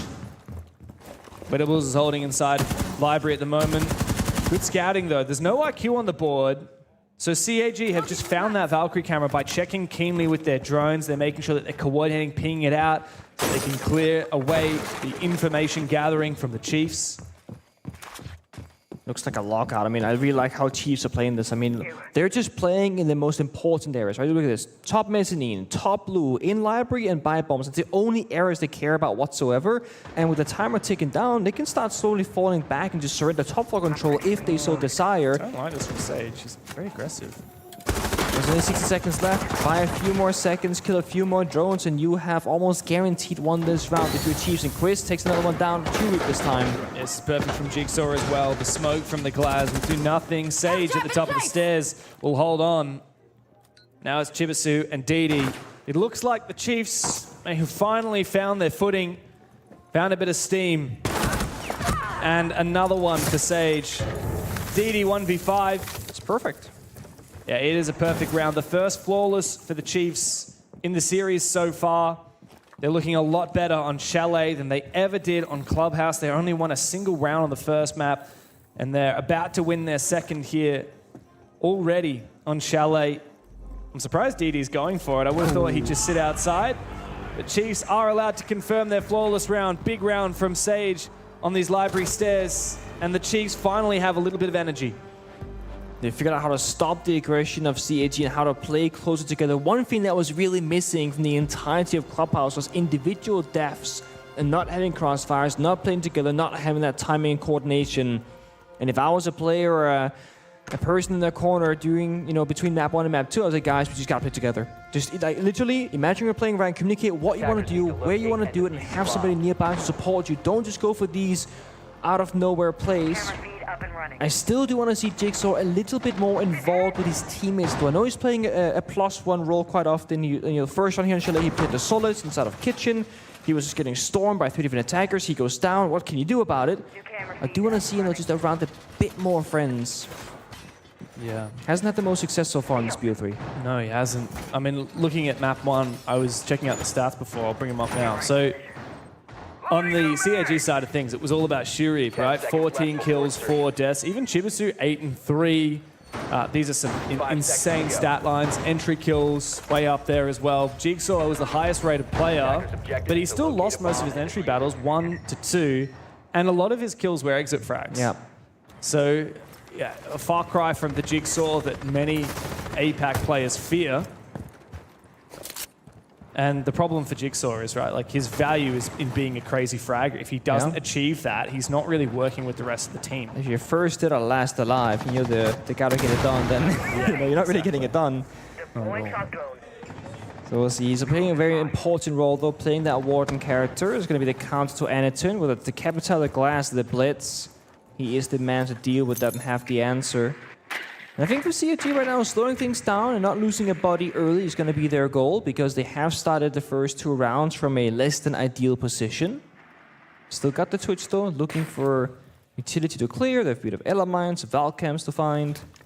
And just CAG step by step. And Chiefs are giving them the ground as well, because they're not playing library, they're not roaming as well, they're falling back towards that bomb side step by step as well. Outrings the logic bomb. And here we go from Didi, focusing up, breaching on the bomb site. Line of sight's now deep. Onto Brendo, onto Quiz.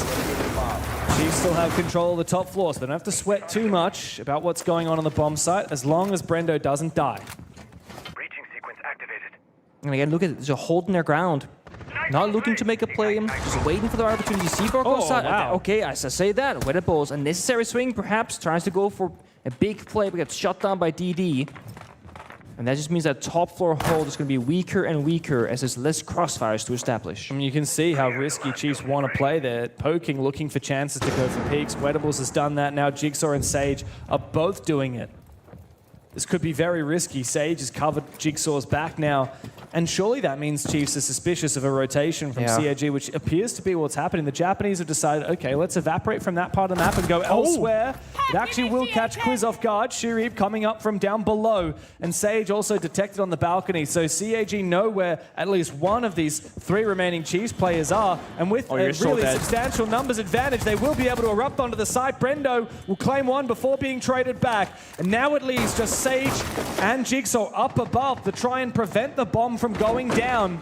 They have verticality, but will they be able to deny the plant when CAG have double the number of players remaining as they do? And information from the Hat Counts from the Dokkaebi. Here comes Anaton looking to try and make a little bit of trouble upstairs, but Jigsaw has not got the reload on the shotgun in time to take him down. With the plant going down, it's a retake scenario, and I don't think Chiefs are going to be able to do it. Sage is up above the hatch. Jigsaw's trying to make vert. Good luck. CAG have evaporated. They've gone. They've hidden away. So hard. I mean, no information. Blitzer out the corner. Flash. Jigsaw dead. Come on, Sage. 3 more, but they're outside. They're on the long angles all the way from downtown. DD from outside the snowmobile window, deep through Fireplace, all the way into the objective. CAG, a masterclass of an attack. They just switched around. They're doing for a default library take. We're so predictable. It's so easy to realize. And all of a sudden, they just flip it. Walk down main stairs, or west main stairs rather than the basement. West main window, trophy window in. Complete 180. And you were kind of talking about how this looks like it's going to be very easy to read if you're a Chiefs player. They didn't quite get that read, though. I feel like when Valkyrie, of course, dies in the basement to a Dokkaebi, there has to be that call, guys. It's not going to be a library attack. As soon as Sage peeks out and sees that there's nobody in the display hallway upstairs and is peeking the balcony, like where Wedables died, and he realizes no one there, I think that should be info enough to be a little bit suspicious of what's going on elsewhere. And then Brendo throws his life away before Sage and Jigsaw are able to come back and support. A failure to read the attack from Chiefs has cost them the rounds. A late pivot from CAG has won their first. They go basement. And they're playing a very good mix of operators. A bit of wall denial to stall things out, a bit of information in the Valkyrie and counter info in the Solace. This feels like Chiefs are trying to give CAG too many problems to deal with, that they will be victor in one of them. Either where the walls will stay closed, or they'll get a successful drone, or a roam game rather, or they'll have tons of info from the Valkyrie cameras. CAG, they are re-peeking every single operator multiple times as they get all these small bits of information about what the defending operators are going to be. They get the glass, they get the EMP, so and help open up those walls. But the issue is there is a 2-brow being played from the defenders as well. So you're gonna EMP, freeze the walls. EMP, freeze the walls. And you know that story? Defenders tend to win. Reload!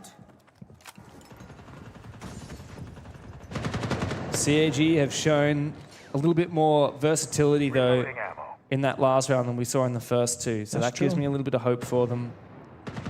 Like you said, High Breach is going to be a large point of contention for this round with the 2-Barrel Caillou combo, with the Thatcher, and actually a surprisingly lack of Hard Breach from CAG. All it is the Hibana. But thankfully for CAG, the round will be made a little bit easier by taking out Brendo early. And also, they're going for a roam clear, it looked like, as well. If they're just going to go to the main breach and throw EMPs, the problem, that's not going to solve anything. But taking some roam control, getting a kill, getting some vertical destruction. Deimos is perfect for it, so is the Ram. I feel like CAG is just playing well into the strengths of their operators, not really worrying too much about, like, guys, we got to get the wall open. That'll come with time. If you get the map control, we can get the wall shortly after. Also, if it becomes a 5v2 because you clear out a lot of roams that overstay their welcome, then it doesn't really matter. Oh, that was a little bit close. Be careful peeking the stairs, Sage, even with that DMR. A lot of roaming presence in CAG. They're kind of figuring out where the gap is going to be. Nice. Good team play there. It enables Shurip to enter. But Sage has taken some cover. Don't think he's aware. I don't think anyone from Chiefs knows that A very advanced position has been taken by Shuri. Only one player on side. There's 3 roamers. Shuri's low HP, but that revolver does pack a real punch. If someone crosses his line of sight, he's also taking an aggressive angle deep from blue. I like this. CAG, they're poking. Oh, wow, what a shot from Jigsaw. There's no universe where he should be winning that. But Chiefs certainly need it because they are down a player still. As the target comes out, Jigsaw's just found a second one. I guess it had to happen sooner or later. Jigsaw just has a Jigsaw round. Managed to dodge as well, running past blue without being taken out. 3v3. CAG need to get a wriggle on. Both gained something though. CAG finally get access to the building itself to do the hard destruction, a bit more verticality perhaps with the Deimos pistol. Chiefs get back to even numbers, so nobody's fully won just yet, but timer is slipping away. 30 seconds. CAG has to get a move on. That's the issue. Tubrau can close off those hatches. Oh, but Tubarão himself will die to the vertical game. Good shot from Shuri. Now a double team. Down the blue stairs from CAG. Jigsaw is the one ready to receive, but they don't need to pass his line of sight. They can hold on to the elbow and cross into the objective, which DD has just done. Time for a plant. 4 seconds on the clock. Jigsaw can check where that plant is going down, and now Wedables will have to make the line of sight available. The plant is confirmed. Jigsaw needs to make the play of his life, but the smoke will cut him off. Wedables finds 2, forcing Chibisu to clutch now. Wedables is going to stick this. Chibisu is not in position nearly enough in time, but he does! Wedables fakes it, swings it, and Chibisu will cut him down. A big round from Chibisu and a big clutch up from CAG. CAG's ability to find these plant locations with perfect cover has to be studied. I mean, they're in such a tough spot, right? 3 versus 3, don't get the hatch, don't have to breach, just have to walk down the staircase and try and make some magic happen. How do they do it? Well, 2 players will walk down the blue staircase, covering each other using flashbangs. 1 player stays back, holds the angle for cover, the other one goes in for a deep plant. While that's happening, Shuri Deimos with very little HP has walked down the main fireplace staircase and is holding the other area of the bomb site. So the cover is good, the plant is successful, and while it does come down to a 1 versus 2 effectively here for Chibisu, he was in a great post-up position with full HP and good bit of information. And see Wedables, a little bit of a smirk on his face. He knows he did well, but not quite well enough. Yeah. I still did not expect Wedables to get into position to find both of those kills on the players on site. No, he pulled it back. He was so close to denying that plant as well. He needed to open the line of sight, and I think he might not have had the elevation to shoot. Yeah, I was thinking he might see her as well, but... or whatever that is there, blocking the line of sight. I mean, credit to CAG, the way that they landed that. The vertical kill onto Sage inside a con opened up everything. And then it was just sending 2 players together, trusting their guts. They know they can go down blue. They just need to not get peeked from the elbow. They can sneak in the sight and plan. It's a really good attack. Another example of CAG, like plan A failed. Yeah. And they found a good plan B. That's 2 rounds in a row they've done that. That might have been a plan C, James. I can't lie. I don't think that was any plan. It was a vibe check, that's for damn sure. One of those. Let's just make something happen here, boys, and play off each other. And that's kind of what I was saying earlier about Chiefs on Clubhouse. I was missing them just having the synergy gang. Hey, bro, come with me. Let's go do something over here together. Yeah. Hold my hand. Hold my hand. You know, we all need a friend sometimes. CAG, they have 5 very trustworthy friends on the same side of the roster, playing very well together. I will praise Chiefs though. They have played so much better here in Chalet, and they're just holding their ground and not over necessarily stepping, dancing, and giving any easy kills to CAG as often as they can. But there comes a grenade. Wow. Perfectly lands. Yeah, it does. Jigsaw goes down. No big round from him this time. Wedables as well. That's the 2 players that were going to clutch up last round. The first default for Chiefs. It's hard enough to hold on to a defense on Chalet of this bomb site when you're going up against your Grims and your Lines, your Dokkaees, let alone in a 3 versus 5. I don't care how many mirror windows or dread mines or Kayud claws that you've got. There's just no way to make this work without a little taste of aggression to bring the numbers back. That could just been CAG saying, guys, they're playing in their corners. Let's bring the nades, bring the clear. Just like, let's just clear them out. Can I just point out, Quiz has gone prone on the literal opposite corner of the map to the bomb site, hiding in library in the hopes that someone walks past. Baiting, that's what it's called. He's 100% baiting. It's a calculated bait. Yeah. But it's not going to work. You're 3v5. You gotta bait a little bit. Oh, wait. There's no way Shuri heard that. He looked up as if he heard Quiz walking above, and now he's surely going to hear. But the Duke could be lying combo. I mean, what year is it? He's been so good. Dialing back time to 2018. He's so aware of it, but Quiz still bests him. Brendo's position should be known. 4v2, still very much a CAG favored round, but there is a way back into it. If Brendo can stay alive on site and Quiz can find a kill, but no, it's the opposite that happens. Chibisu cuts down West Main stairs quite handily. Time to get to work with the slug shotty for Brendo, but he can't quite control the recall, can't land the shots needed. As I say that, he finds Chibisu's head, but he's been swung again, has to fall downstairs. No C4 available, which means he needs to make his way back up through West Main, and they should be pretty aware of his position. Cully to cut him down, and the round is in the bag for CAG. That's 3 in a row. Well on their way to locking in this attacking half. The most dangerous thing here is giving CG one opening pick, let alone two. I mean, the pace they're setting right now, when you give them a little bit of map control, just 1 or 2 kills, all of a sudden they're right by the bomb site, attacking you from everywhere, and Shurip has been so good at reading where the Chiefs players are in the map without any information. He's just crouch walking, navigating, never getting shot, always hacking the camp to Dokkaebi and finding good bits of value. Even when he died in that previous round in Fireplace, he was ready for a gunfight, expecting Quiz to be there. Such a good read time and time again. The CG have now built up that momentum though, Nick. It's 3 rounds in a row. Yeah. Chiefs finally, I think, kind of got the monkey off the back a little bit, getting those first 2 rounds on the board after a dismal performance on Clubhouse, but we need so much more than that. We need a 3rd round of defense here, and then we need a big performance in the second half on their attacking side, which is where they really struggled on Clubhouse, only winning 1 out of 6 attempts on that attacking side. And that's the thing we can say, like, oh, Chalet tends to be an attacker-feared map, yada, yada, yada. Well, if you're not doing very good on the attack, it doesn't matter how easy it is. Yeah, especially because the big criticism we've had of Chiefs is they lack leadership and conviction. Exactly. Right? They lack the synchronicity. These are 5 incredible individual players, but you need to work as a unit in order to have success in Siege, and that's actually what CAG are doing so well. Even though Shuri got 14 kills on the first map, that's not what's making CAG win this series. It's the fact that these guys are playing like a team. And I feel like, again, Chiefs have found a way that works them here in defense Chalet, where they will just play in their posted positions and make that work, but it doesn't work on the attacking side. So again, we gotta see them try and get a 3-3 half here. They got the Masoning set up, the Pliable Shield for the window, Mirror window for Library itself. This is the most offensive defense we've seen so far, where they're actually playing a heavy extension, with a few people locking down that bomb set itself. You got the Monty from Manitin. That should be a perfect counter in theory. Out goes the smoke. Frost traps though. Okay, there's not. Doesn't really cover much, that smoke, I'm afraid. But Evanson does get in the building. He's about to walk into a crossfire though. And Quiz may well be able to get the angle on him, especially with Cully going down. It's even more critical. Anderson does check the corner. Just barely lucky for him. He will slowly start to force Quiz back, but Quiz will claim his life on the exit. Might be able to get a second as well as he gets up close with the pistol, but Shurip cuts him down. That is a tough price to pay for Chiefs.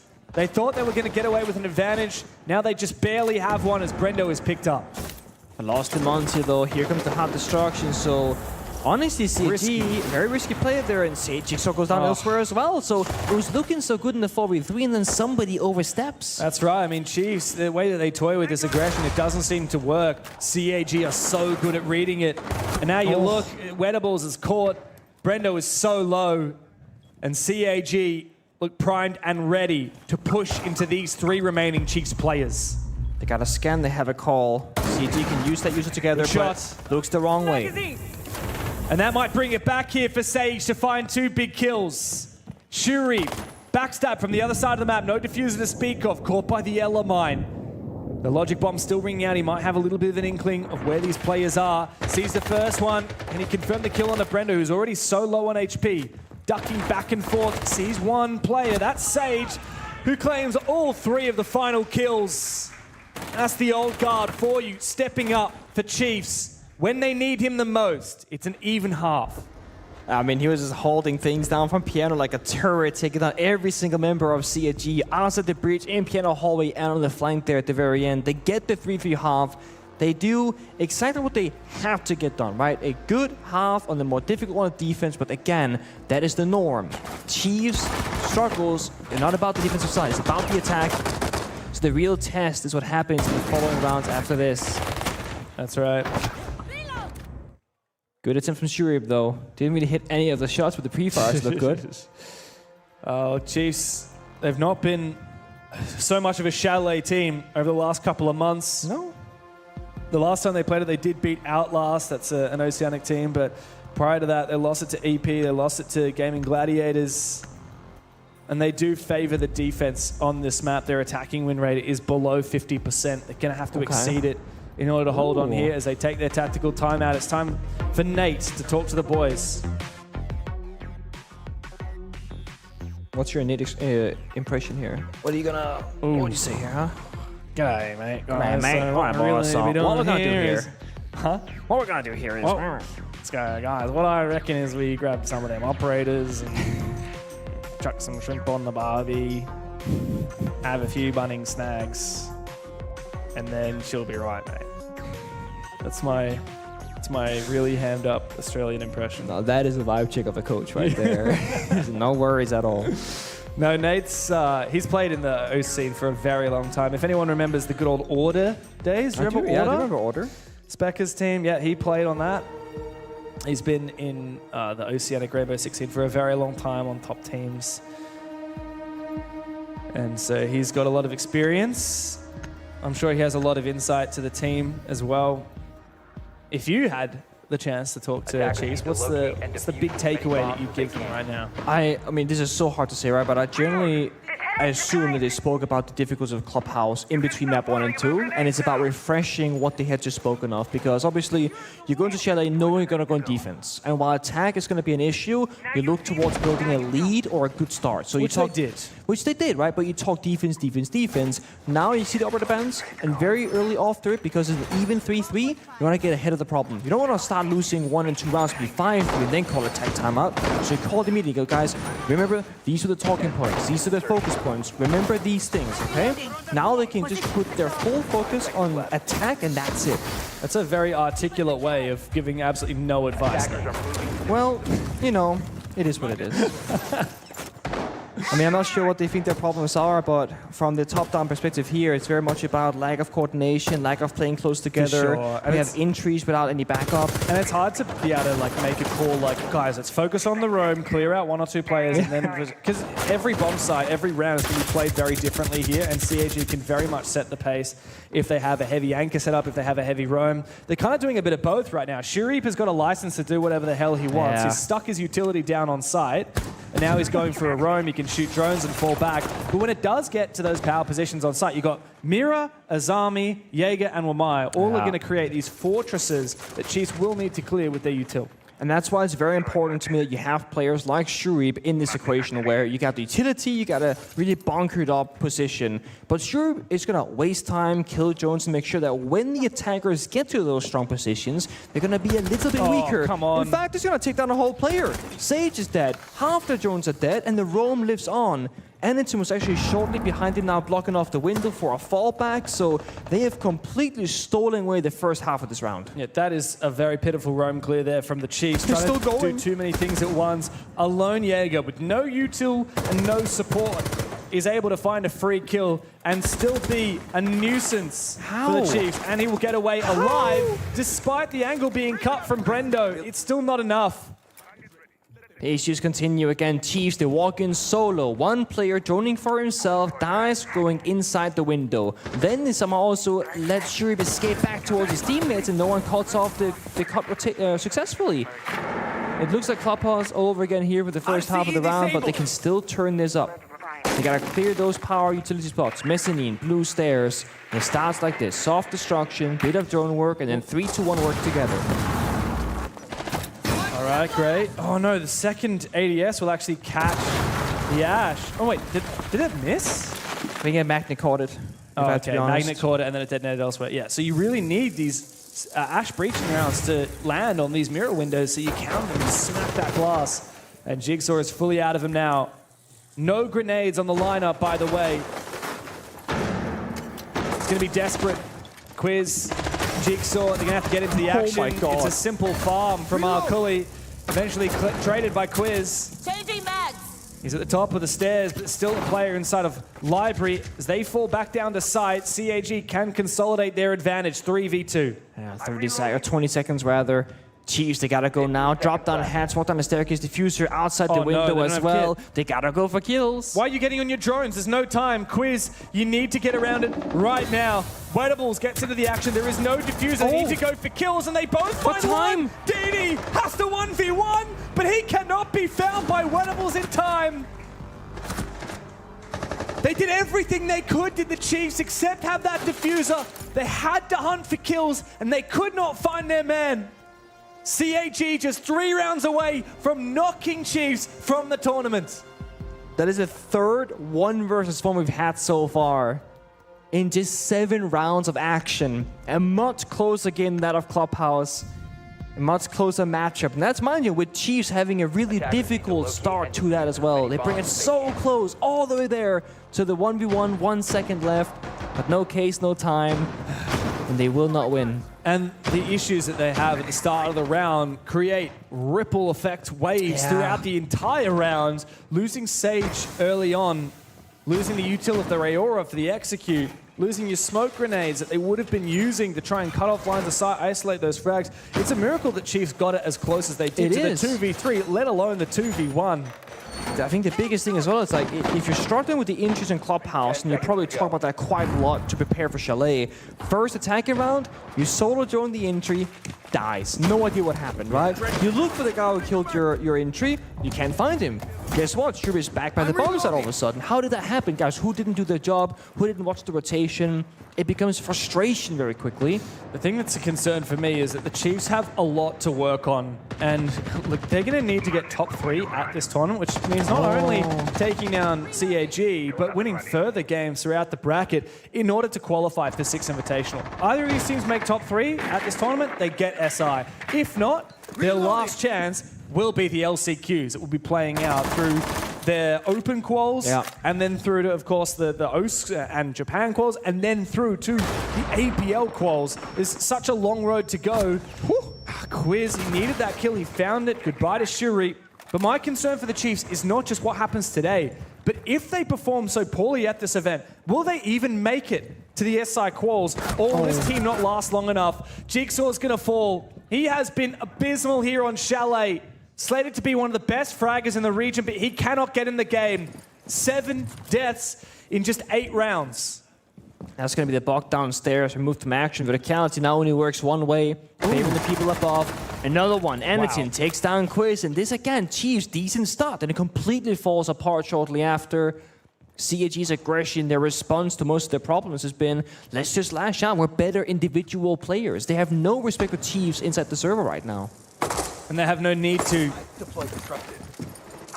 Weibo sends out some Grim Bees. Sage gets caught briefly. That does give an inkling to the defense. He's going to have to push past it. He could not see where the Dread Mine's located, and he finds a big pick. That's good from Sage. Can Brendo support him as well? Chibisu on a boost angle. Tempted to try and peek that window a few times. Brendo's still holding it, but Chibisu has gone. Sage can make a rotate into the site. Just around the corner from him is DD. As Wedables comes to regroup. DD still lies in wait in the closet, ready to pounce. Nade will pass him. Wedables, will he check this angle? Not in time, but thankfully he does land the shot. Sage will fall, which means it just comes down to Brendo to cover. Wedables will fake that diffuser and wait for his teammate to come and support before he looks to try and plant it again. Downstairs, Brendo's gonna go up the solar stairs. Wedables 1v2 in the bomb site. Retake. The retake is perfect. Oh, but a good shot from Brendo. Might just make it winnable. Anaton's got to clutch up, and he finds the first out from behind. The tables have turned again, and we're tied on the scoreboard for Chiefs. Heartbreak of a gunfight inside the closet of Master Bedroom. Stuck in the corner, waiting for the freebie. Somehow loses out. And that gives Chiefs the space inside the server to go for the play. Wedables was just crouched in the corner, waiting for a good while. Brendo said, I cannot cover you from the toilet window. I had to go downstairs. Wedables just crowd walks forward, sneaks to the bomb site, and gets the final kill. This right here, seeks timing for Jigsaw, unlucky. Then we die to the Vert. Also, again, very unfortunate. They Is DD whiffing? Oh, that's the thing. We've praised DD so much, but fragging is not his specialty. He's all about the strategy, the gameplay, the former coach of this roster. But whiffing a shot like that does potentially call the round. I mean, Weibo really had no business winning that fight, yet he did. I mean, the fact that Chiefs have tied up here while Jigsaw is asleep tells you plenty. I mean, these guys are a capable team, even when they're essentially playing a 4v5, when their +1 is absent. Of course, if Jigsaw fires up and starts getting 20 bombs, then it'll be a very different story. Oh, yeah. I can't help but feel like in order for a team to be successful in 2025 and 2026, which we're about to be, you can't play 4+1 anymore. It's certain. I think it's very hard. I think you can do it, but their 4+1 builds have to be very successful. What they do. Name me like one S-tier level team that Do you plays count 4+1. Virtus Pro as an S-tier team? No. 2025? No, Okay. I'm talking like a team that could feasibly win SI. Okay. The only I could arguably think of one, but I feel like they're not even 4+1, and that's Falcons. Oh, okay. Okay, they have like 4+1. You know, every now and again, League Effect will make that kind of play, right? But I wouldn't count them as a team either. No. And I mean, the best teams in the world that have been most consistent over the last few years, Fury and FaZe, right? And Falcons. And all of them have insane fraggers. You know, Users, League Effect, Shaiko, Herds, KZ. Doesn't say Breede, okay. Breede.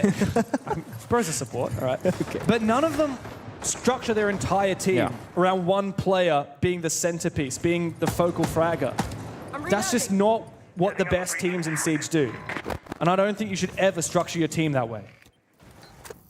It's one of the things that can work, but right now not finding much success. And a big kind of talking point for all of us throughout the entirety of this stage, this year, you know, was if Jigsaw doesn't go really hot into a game, what will the Chiefs, you know, accomplish? What would the game look like?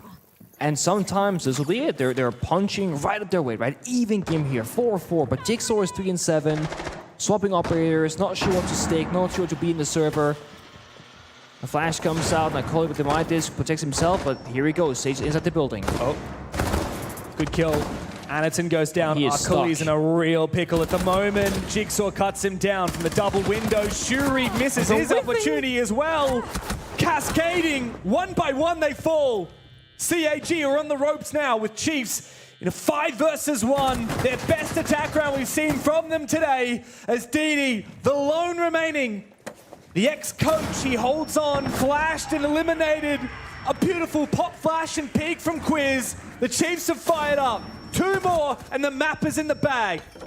And they played together. They're all in close proximity, which is that one backstep. It's 2 people still in window, 1 by master bedroom, double repel, cutting off their rotations. Chiefs, they're hitting their shots, they got the flashbangs, the timings, the communication. It's a much better look than that on Clubhouse.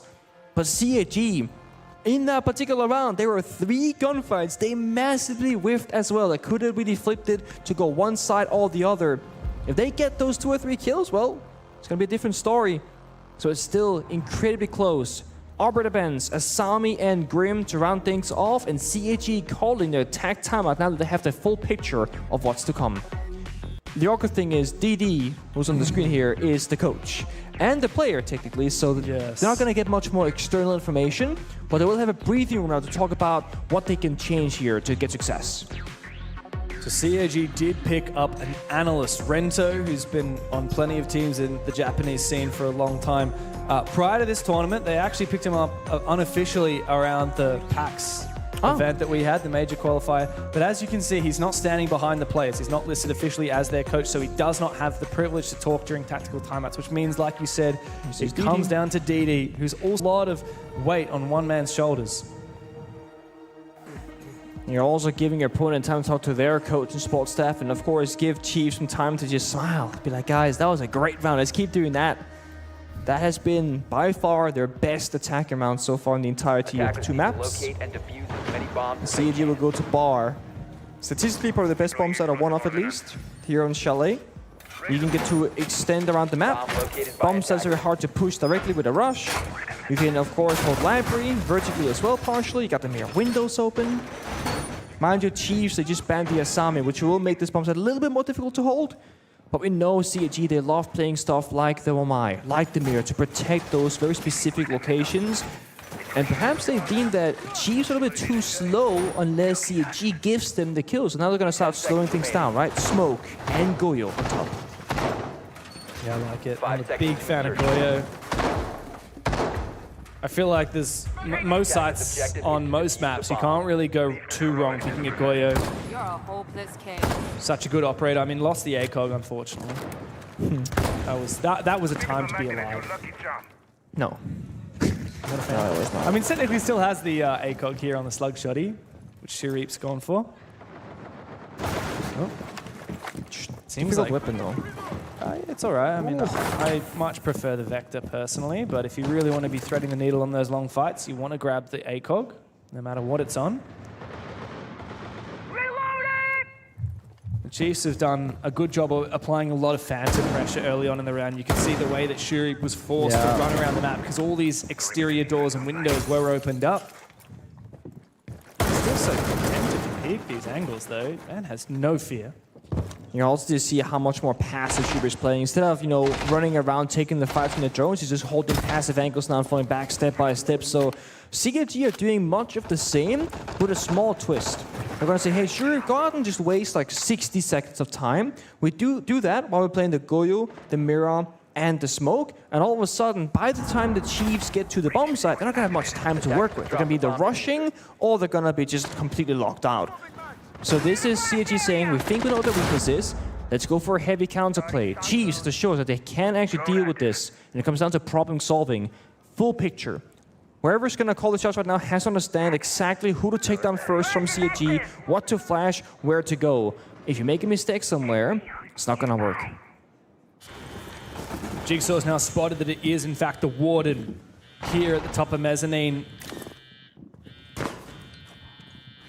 So you can't count on any flashes or any smokes, keeping him at bay. Spotted him on another drone as well. Arkuli is all the way back. He's about to get double swung. I don't think he knows that the ace is very close. Hello? And Sage will just focus up on the player down on the stairs. Beautiful eruption from the Chiefs as they get around it upstairs and they clear out that top floor. Now Chibisu on the bomb site is going to have to do plenty of work to hold on, and DD will fall. Sage has come to life here for the Chiefs. A 4v2 is a dream for the Aussies to finish this round off. They're so close. 35 seconds though, things can still go wrong. Shuri stuck in the basement, perhaps, no walks it up, gets shot down immediately by Jigsaw. Finally, the Chiefs that we have been waiting for has arrived here in Sydney. Chibisu in a 1 versus 4.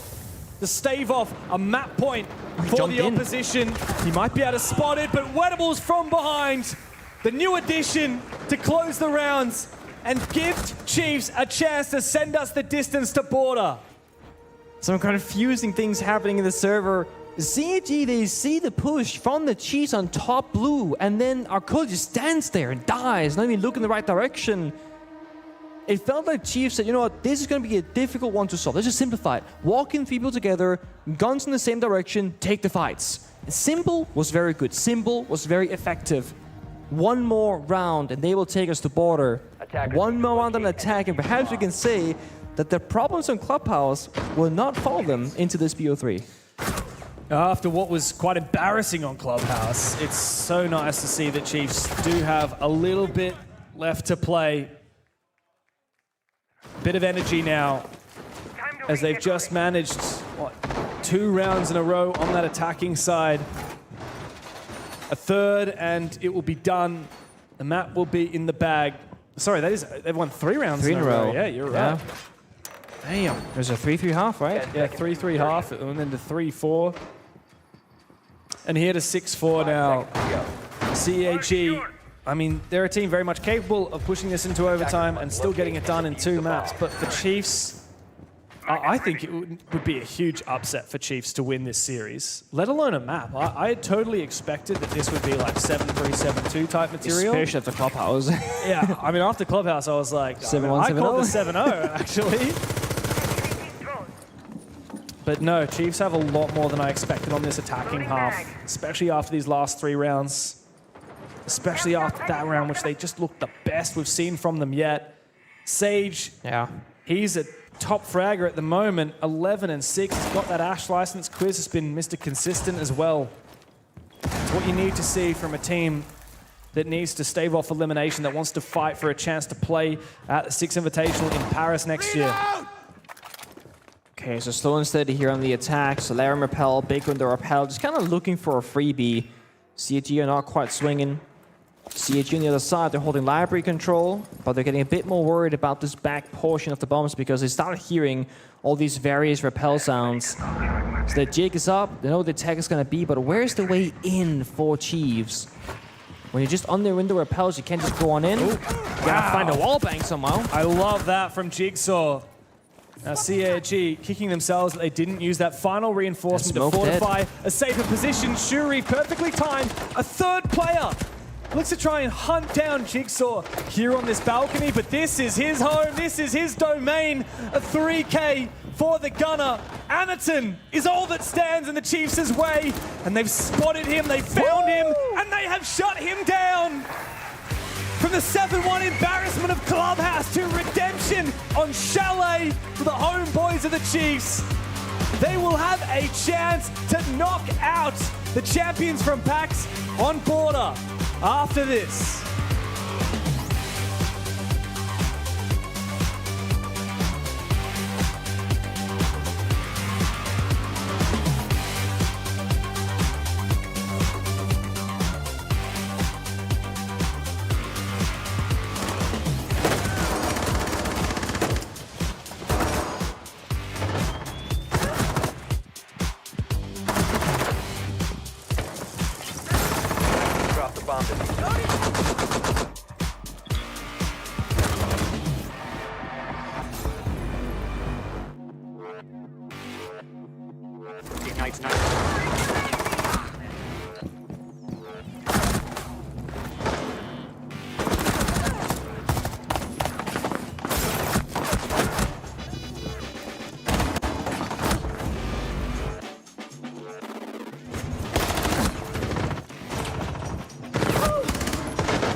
You know how they say, it's not the destination, it's the journey?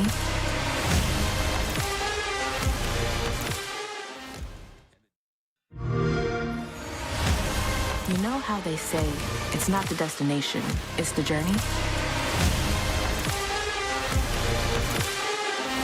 And the journey of 1,000 miles begins with a single step. And you know what? They're right.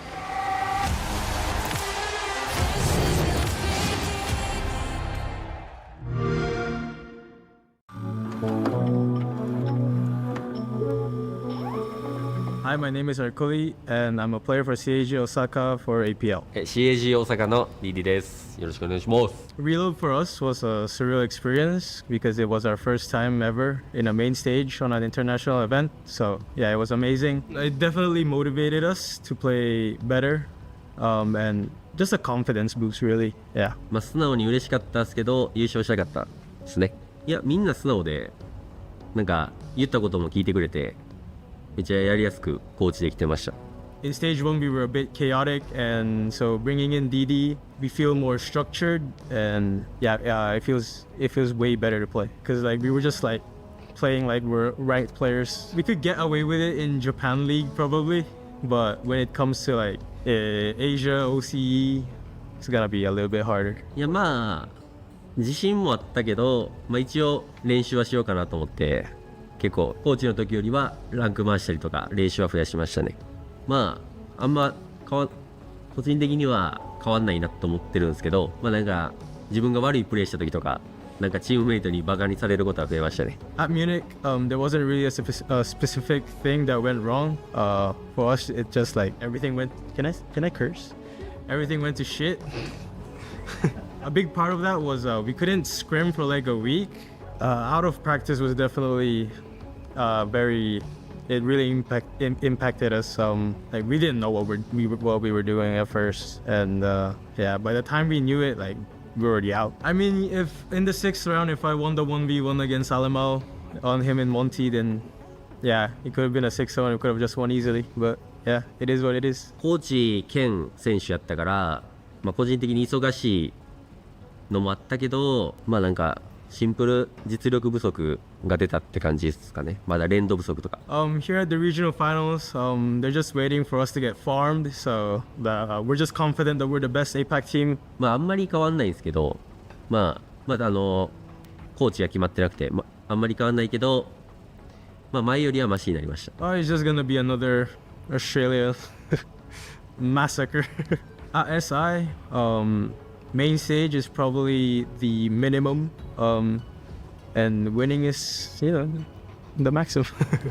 いやまあ全部倒して全チーム敗退させて優勝するんで、まあ応援してください。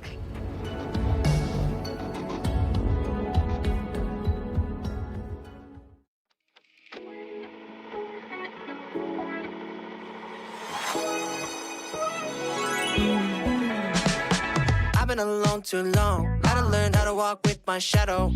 I've been so low in my lane. They showed up out of nowhere, damn, now I got a halo. So keep up, I'm saying, but they praying I keep up. Don't let up on me. I know you're waiting so patiently. I've been on the way for long. Got everything into place. Only thing I'm missing though is seeing you face to face. Gotta tell you what you need to know. Tell you what you need to know. That you are all I want. You are all I want. Please don't leave. Cause the time is running out and our lives are running out. Please don't leave. I'll explain and show you how for you.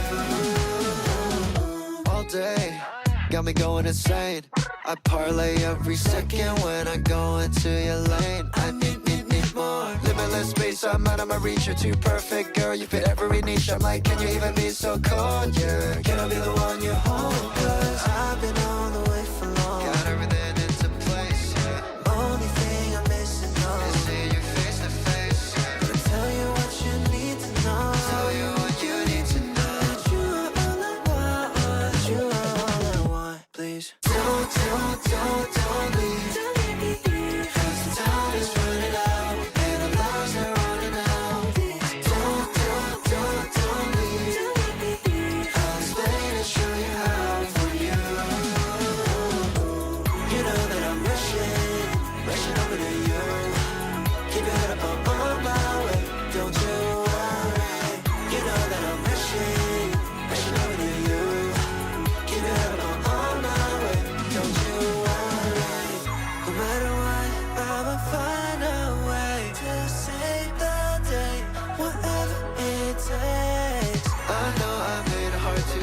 Please don't throw it all away. I can see you standing there, I'm so close. Oh baby, please don't leave.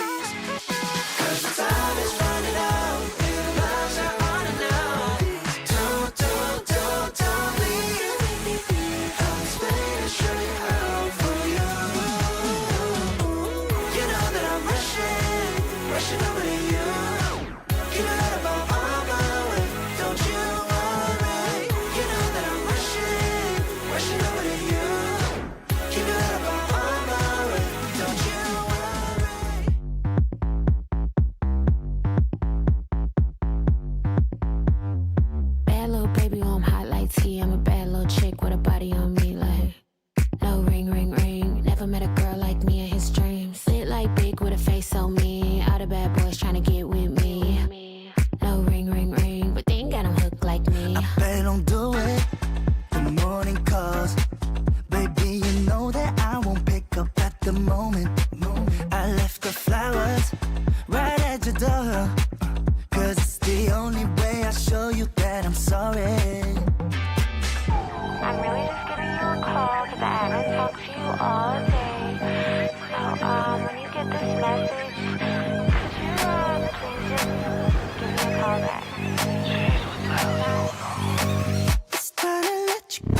up.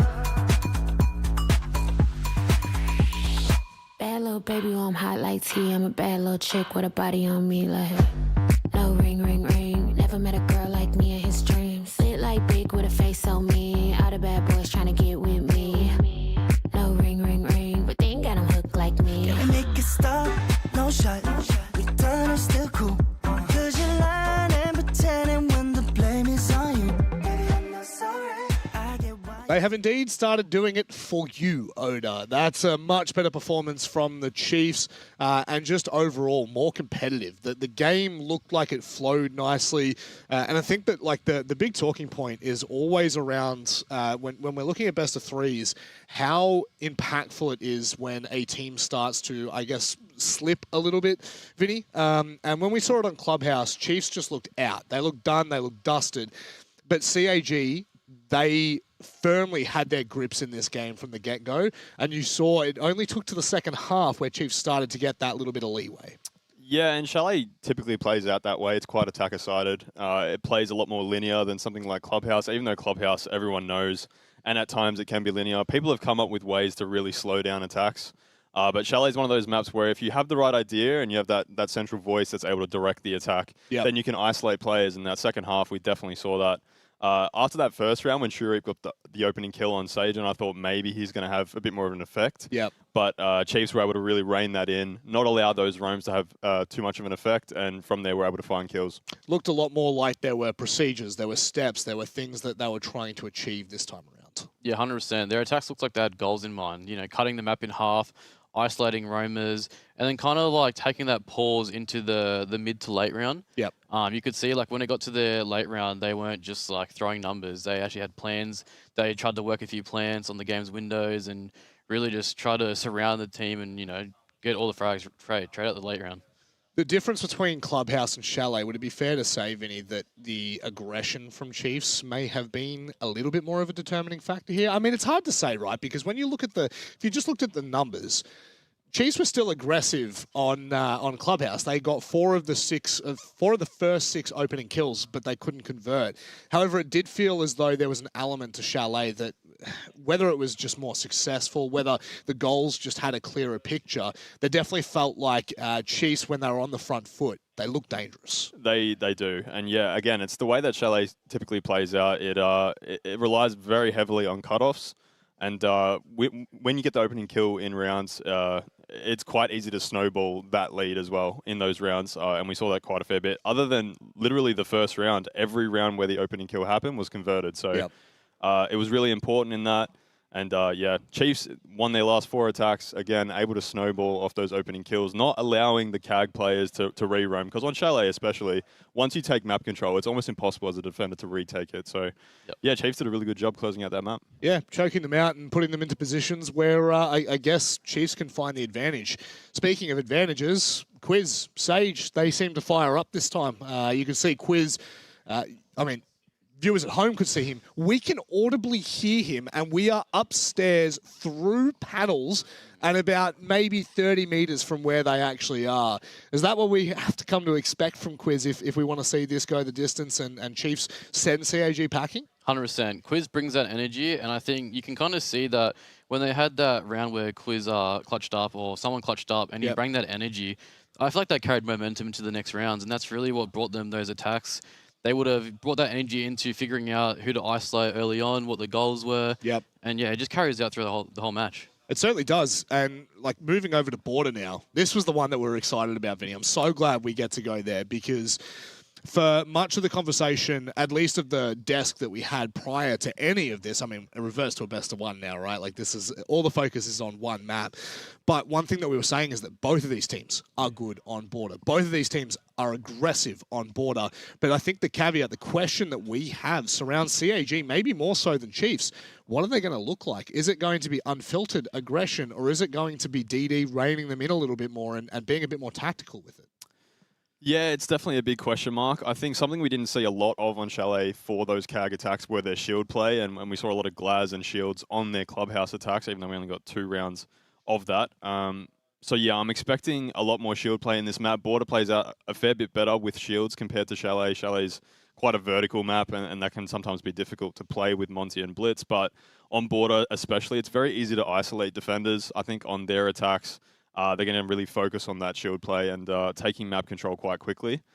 But I'm pretty sure CAG are defending first, so it's going to be quite interesting to see how aggressive they come out of the gates on their defenses. Yeah, we've been told that they start defense both in regulation and then in overtime. Does that surprise you, Oda? Not really. I feel like this map is it's pretty attacker-sided, but what some teams like to do is they like to play the uncomfortable side first. So when they flip over to the second half, they can kind of bring on momentum, and you kind of forget, if you start defense and you're down, you're like, oh, don't worry, guys, we've got our attacks now. It's the more favored side. Look, I think there's one determining factor for this series. That's a big reset button has been hit. Again, reminding those at home, this is a do-or-die situation for both teams.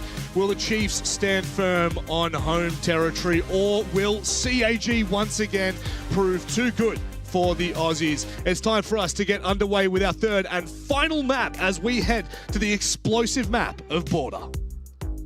Thank you very much, Rob. Couldn't have put it better myself. It's elimination on the line for the Aussies and the Japanese here. Some might say that CAG came to this tournament as the favourites. Despite being down in this lower bracket, a lot of people expected they would do what they did in Melbourne already twice this year and become LAN champions. Well, here they are on the third map. Chiefs have pushed us the distance. Can they get it across the line?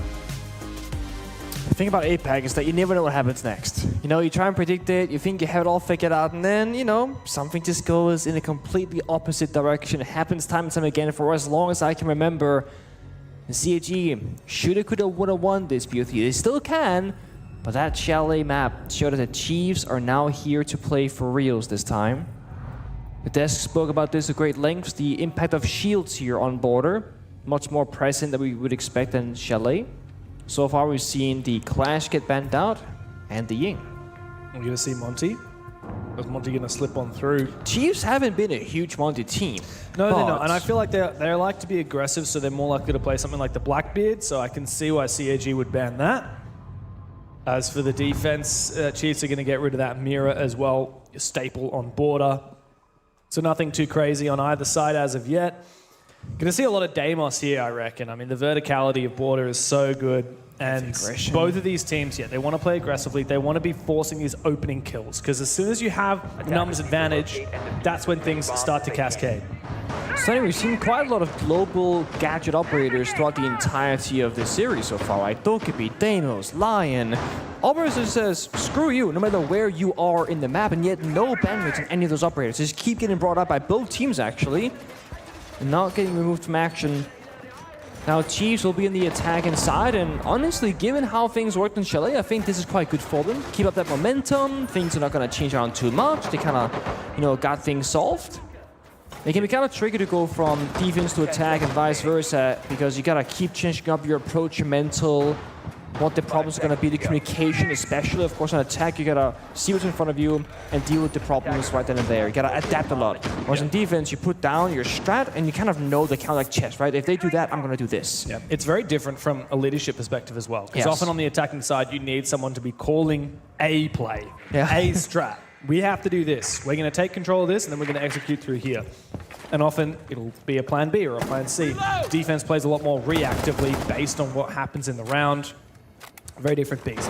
Now, Chiefs, like you said, they did well on attack on Chalet, which was a surprise to me because they did so poorly on Clubhouse at the start of today. Keeping up that momentum, though, it's going to be a lot of measuring before the cut comes through. Focusing up on trying to take control of CCTV. Kuli will be their target. He's supported by Chibisu. We've got Brendo down below with the ability to make vert. The death mark will fail. Is that from... Yeah, okay, the freeze comes out from the Tubarao. Creative use of the Tubarao gadget that we're seeing become more and more popular these days prevents Arkuli from being tracked. And now Chiefs are at a bit of a standstill. It's all about that first gunfight, the ones that happen, things speed up quite nicely shortly afterwards. As CCTV, of course, big focus from the attackers and defending teams. Arkuli is sitting in that corner, enjoying the freeze, Chibisu there for support. But the thing is, the second they start fighting, someone will die. Oh, the first one to die is Quiz, and I don't know exactly where that nade came, C4 came through, but Anaton lands it. Brendo thankfully is able to finally finish off Arkuli. The third freeze didn't even need to come through. I mean, the track never was successful from the Deimos, but he still found the angle through the vert regardless. And with that, Chiefs have an entry into CC, should they want. Chibisu's fallen back, and Shuri says, okay, maybe not. Oh, wow. That's a good cutoff from Sage. Good usage of the hard breach early in the round to enable that angle, prevent the safe retreat of these CAG players. Now it's numbers advantage for the Chiefs. Yeah. But low health bars, Sage, Jakey, and Brendo all taking some bit of damage here. The Toxic Babes in pocket of DD to be spent in 40 seconds, so time is ticking, boys. This attack has to, keep up this pace. Nitro goes out, good dodge from Wettables. Chibis' position should be pretty well known at the moment as DD tries to cover it. Anaton drops down below. I'm not sure if that was deliberate, but he is cut off as he tries to get back upstairs Sage. again. DD is the last one left. He finishes off Brendo through the hatch. The last gas babe goes out. Oh, missed opportunity as Sage has cut him off and cut the sights in two. Wettables can safely plant. There's nothing really that DD can do about it, except if he can get around the other side. Wettables will plant that diffuser. No ammunition here in the SMG-11, forces the reload. He'll have to duel both Jigsaw and Wettables.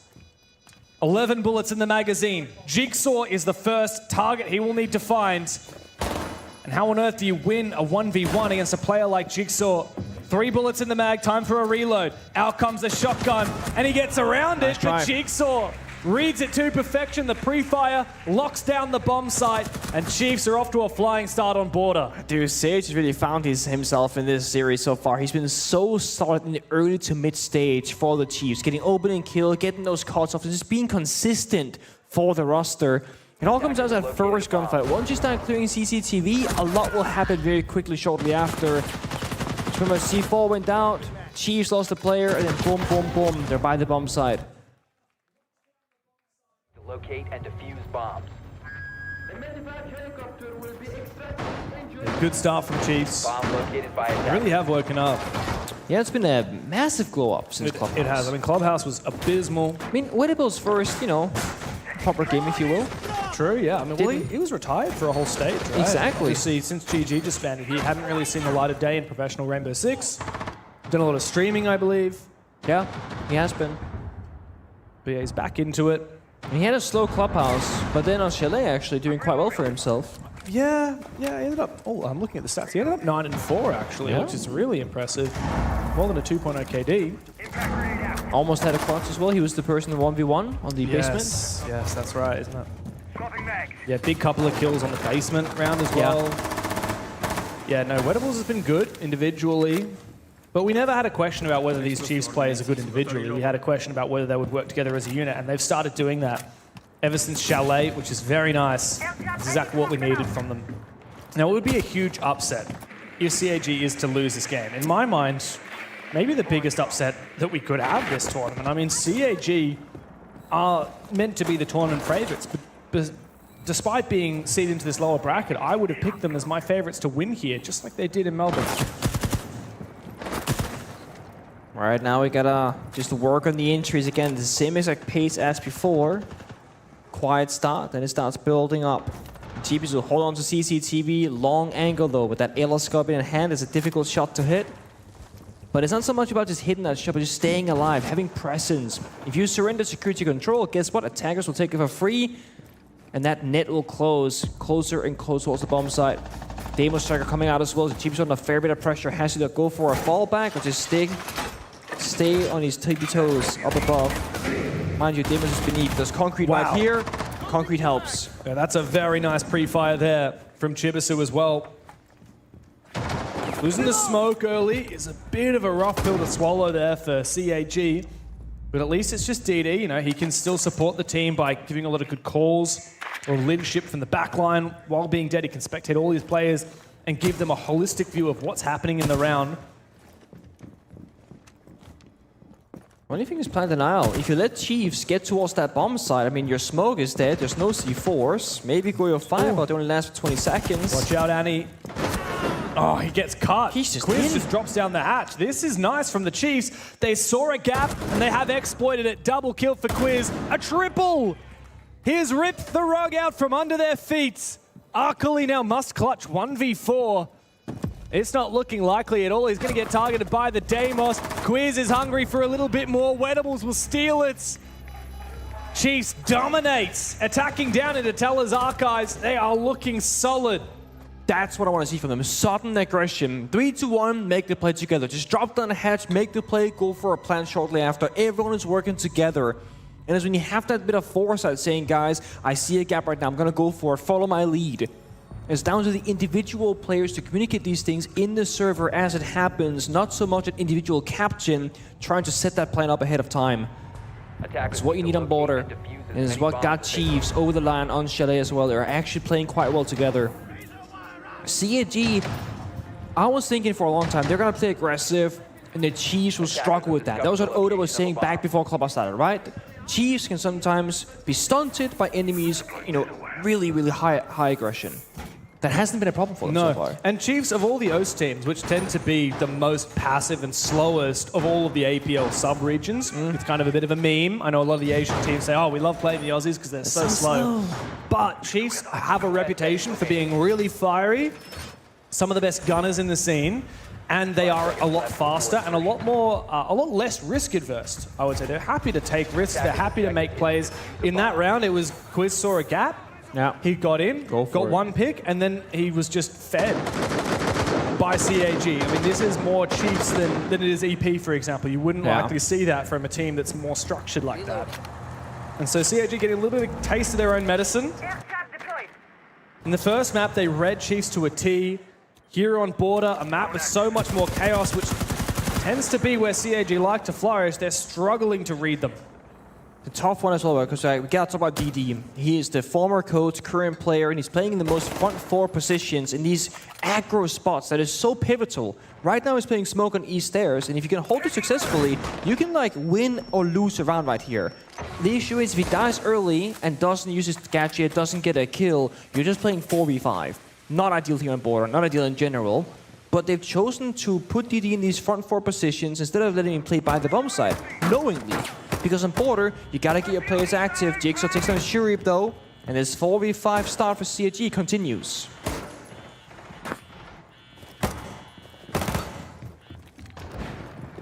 I mean, they're just they're just tatting away at the pixel angles here. Chiefs has gotten their first pick. They're not really in a hurry to get anything done right now. They don't need to. Oh, there you go. There's a nice shot from DD. Don't count him out. I still think it's the right play, though, for Chiefs to just play passively here.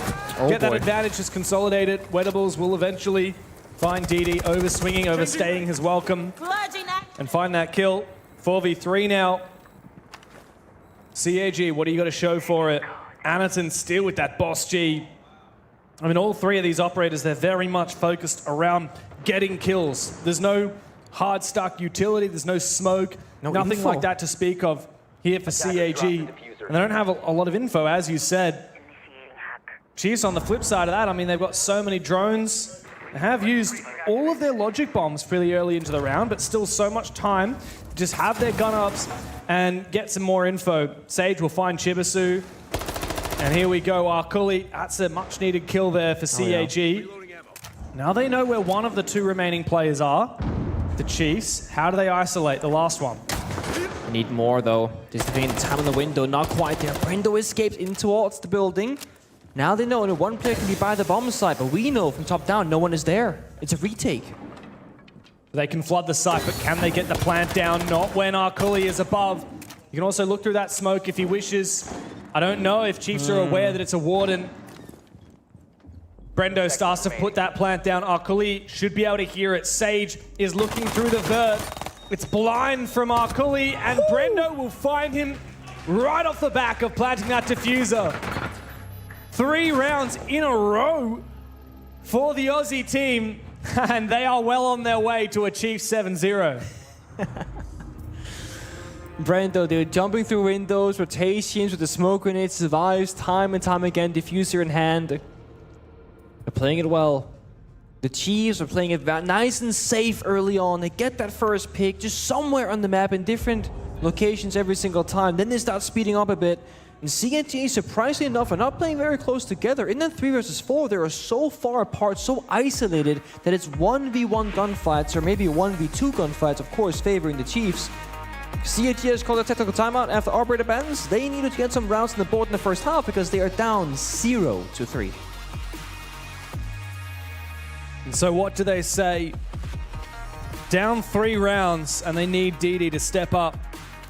They were down 0-2 on Chalet, and then they won 3 in a row. They need to flip the switch just like they did then for a chance at trying to redeem Border. It's time to shoot straight. Shreep 0-3. He was so good before.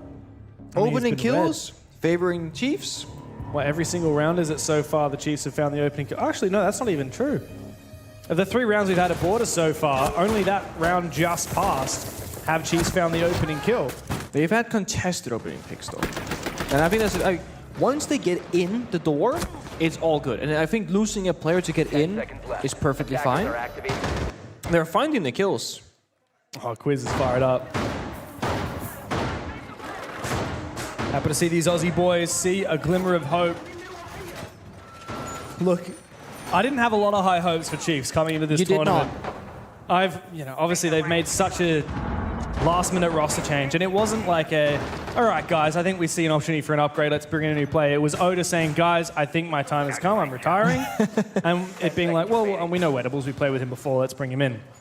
Also a free agent, of course. Yeah. It's not like, oh, we really think that we need more five, but we really think we need this. We're going to have a purposeful roster change.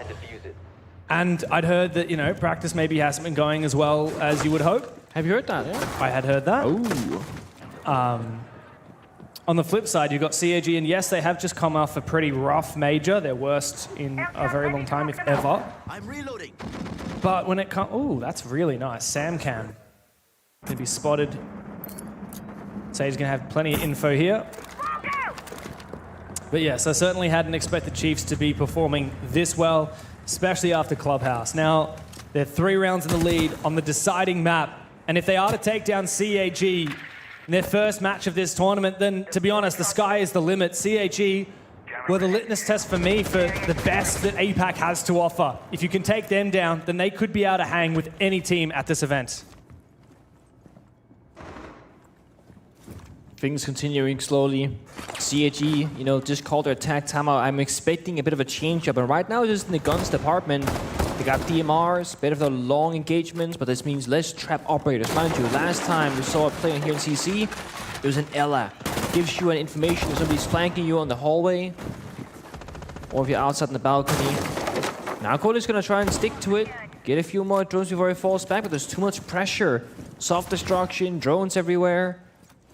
And no real help physically from other players. So Weibo goes down first. Anything takes him off the board. That's going to be Ace removed from action, and Twitch shortly after.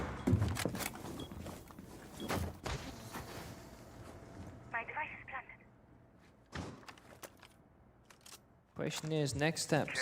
The Sam cams, plenty of info, but can they do anything with it? CAG playing very passively, just playing around the corners, waiting for Chiefs to walk into those doorways. Jigsaw's going to do that on the lurk. Into office he goes. He reads the bait, but... Yeah, he does. Comes around from the other side. I mean, it's just not easy, is it? How do you get into this one? The hard breach not available. Brendo could come and try and breach the triple wall if it's worth it. Sage is just waiting for a player to expose himself. I think he sees an elbow or something for a brief moment. Maybe a head, but I don't think Chiefs are going to be given any free kills here. They shouldn't be. It's going to be a stun. The 3-2-1 work together, try and just make it happen because you're not supposed to win, but you gotta try. So Brendo and Jigsaw together will try and take down these players inside of office, but both of them very swiftly shut down. It's a flawless round from CAG, from the 2 opening picks to the 3 closing. We would all love to see that. It's upside down, my friend. Gagging for a gagging. Almost very clean there. It's not easy when it's hard. Yeah, no, as they say. that's very true. And I think CAG discovered that in the last 3 rounds. So they had a tactical timeout. They said, guys, you remember Clubhouse when we were winning? Why did we stop? We should do that again. Let's just win. And defuse bombs. If only it was that easy. Well, pep talk seemed to have worked because they finally have found a first round on border, and it was a flawless one at that. Doesn't get easier though. Again, win conditions on border, a little bit slim on defense. It kind of comes down to like, we gotta get a kill somewhere. It could be a C4, it could be a 2v1, it could be a hero play, it doesn't really matter, but strategically, one of those maps kind of like Chalet where attack was just heavily favored. And, you know, snowball effect, you get the opening kill, you get a lot of map control, you just go from there. Defenders have to fight for kills. You can't just say, oh, let's play by the bomb side and play a C4, like bank basement, right? Basement, clubhouse. You can't just fortify here on border. You gotta fight it out, extend around the map. But once you get something like a 5v3, you can just sit back and play Then you can. crossfires. That's what CAG did last round, I think. But finding those 2 kills, that was just anything. That was 1v1 twice. A little bit risky. Not guaranteed, hard to come by. And I was gonna actually mention the Muncie, but just looked over. Weibo has put out that operator. This is gonna kind of fix the pace, if anything. Chiefs were a bit slow last round, couldn't find anything, then started dying. Muncie could just kind of put up a shield, get some information. Jigsaw cuts the cross as well towards double door of office. They find their freebie. So often it comes down to this, doesn't it, right? Like, who wins that opening engagement? Yeah. CAG look for an aggressive play. If they don't find it, they fall back, and Chiefs find the reply on that retreat. This time it was a yes. Shurik's looking to bite off a little bit more. Good reaction time, snapping to the head of Jigsaw. Numbers are even again. Chiefs know all about that Monty that's at the top of East Stairs. Weddable's trying to give what info he can, but Chiefs do not have a lot of ground as of yet. CCTV, still held.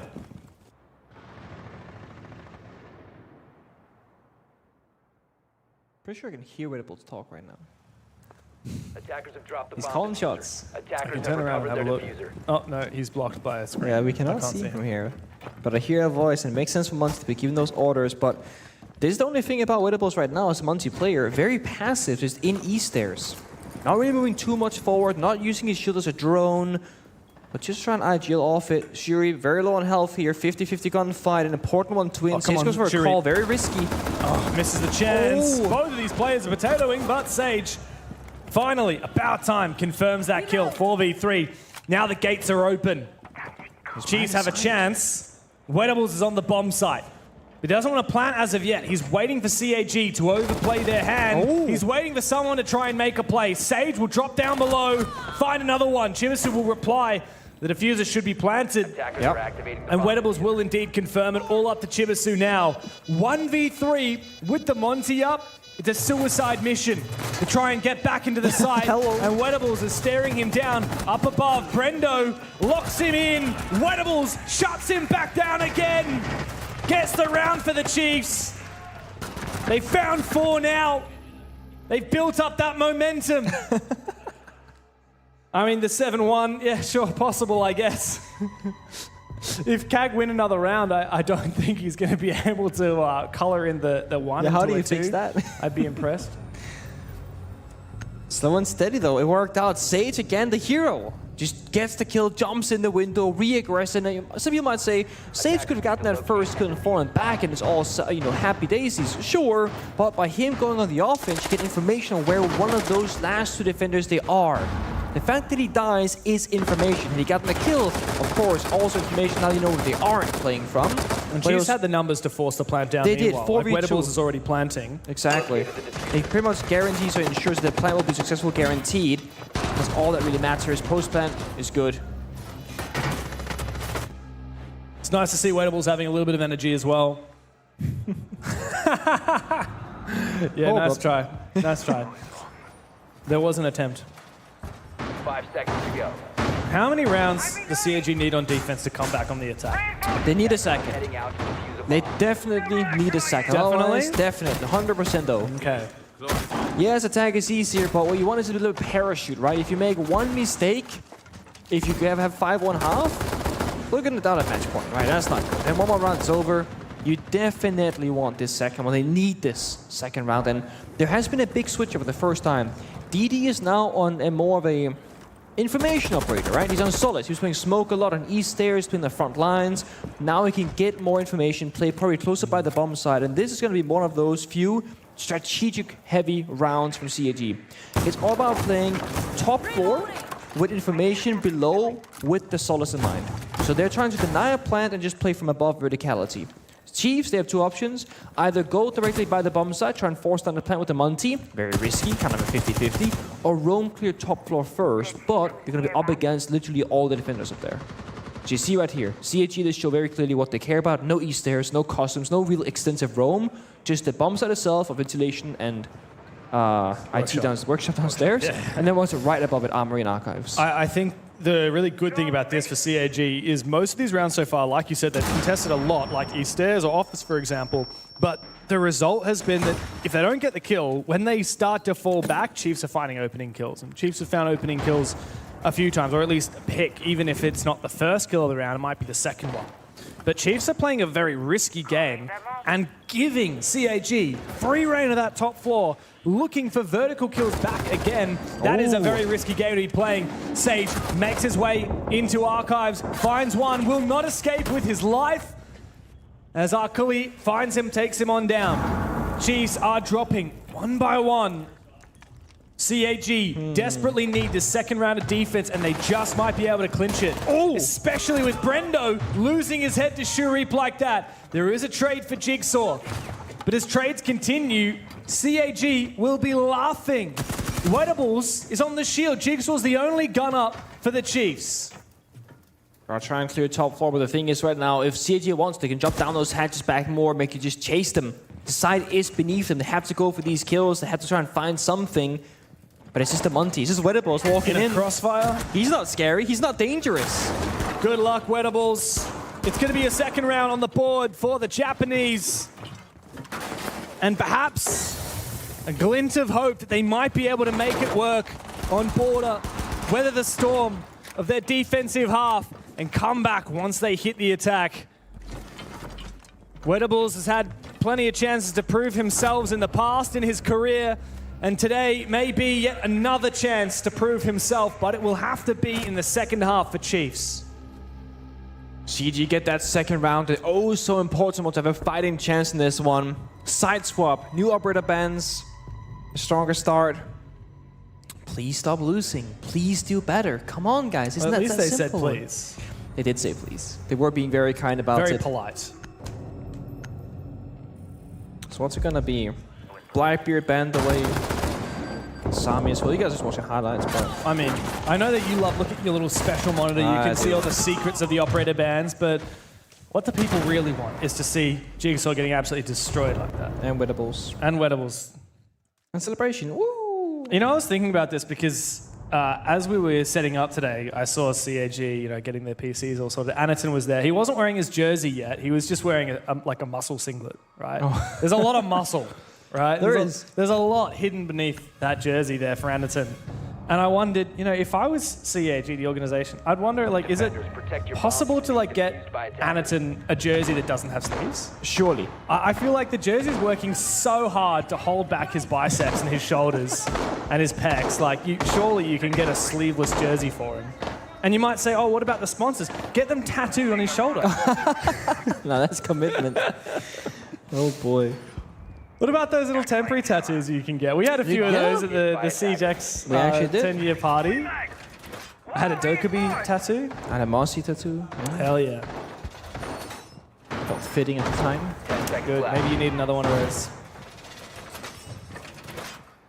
5 seconds remaining. Well, into the second half we dive. CAG now with a chance to attack. A lot of people love attacking on border. A map full of chaos, with not a lot of places to safely stand as a defender, not a lot of positions to fortify, but thankfully the mirror making its way through that ban phase untouched means that Brendo's going to be able to play it. They're going to be able to create these fortified positions to hold on to. That's the big trio on this one. Asami Castle and of course the mirror to help shape around the map.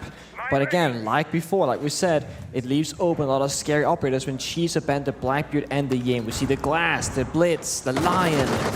Again, the aggressive, chaotic playstyle of CT they're known for such a long time. They're so efficient at this. It's gonna be Annie on the Glass though, and Shuip on the Blitz. The Shield King will not play the Shield Operator. First smoke went out, no success just yet, but they got plenty more in pocket. 3 more to spare. And Grim Beast for good red pings as well. As I said before, the hard thing here is getting in the building with that first pick. CAG start cooking with the shields and with the glass. I never want to doubt them. We haven't seen a lot out of them yet. It's been hard breach to start. The smoke, I believe it has successfully enabled the breach on that wall. Yeah, okay, so we can cut off the 90 hallway all the way deep into beepers, into armory. From outside of CCTV, it's a long and deep angle. We've seen Chiefs find kills from that angle already. As the Aussies peel back their defense. The big difference, though, for Chiefs compared to when CAG were defending is that mirror. Like I said, Brendo's got this really strong fortified position inside of Fountain. He can continue to hold on to. CAG need their hard breach to get around on the rear side of this Fountain wall to expose his position. That's currently protected by Jigsaw. Only 60 seconds left as well. Chris finds a kill though. Chibizo goes down. No more Grim Beast. No more red pinging. CAG is struggling for the entry. C4 goes out. Barely does damage to Shuri. It was a bit scary though for a brief moment. This crossfire is going to be very difficult for CAG to dismantle. Another C4 finds nothing. Jigsaw though, he's come to life for the Chiefs. As Sage continues holding on, he doesn't need to overextend. Anderton wants to try and isolate 1v1 fights. The smoke subsides, and Anderton will fail to confirm the kill he's been searching for.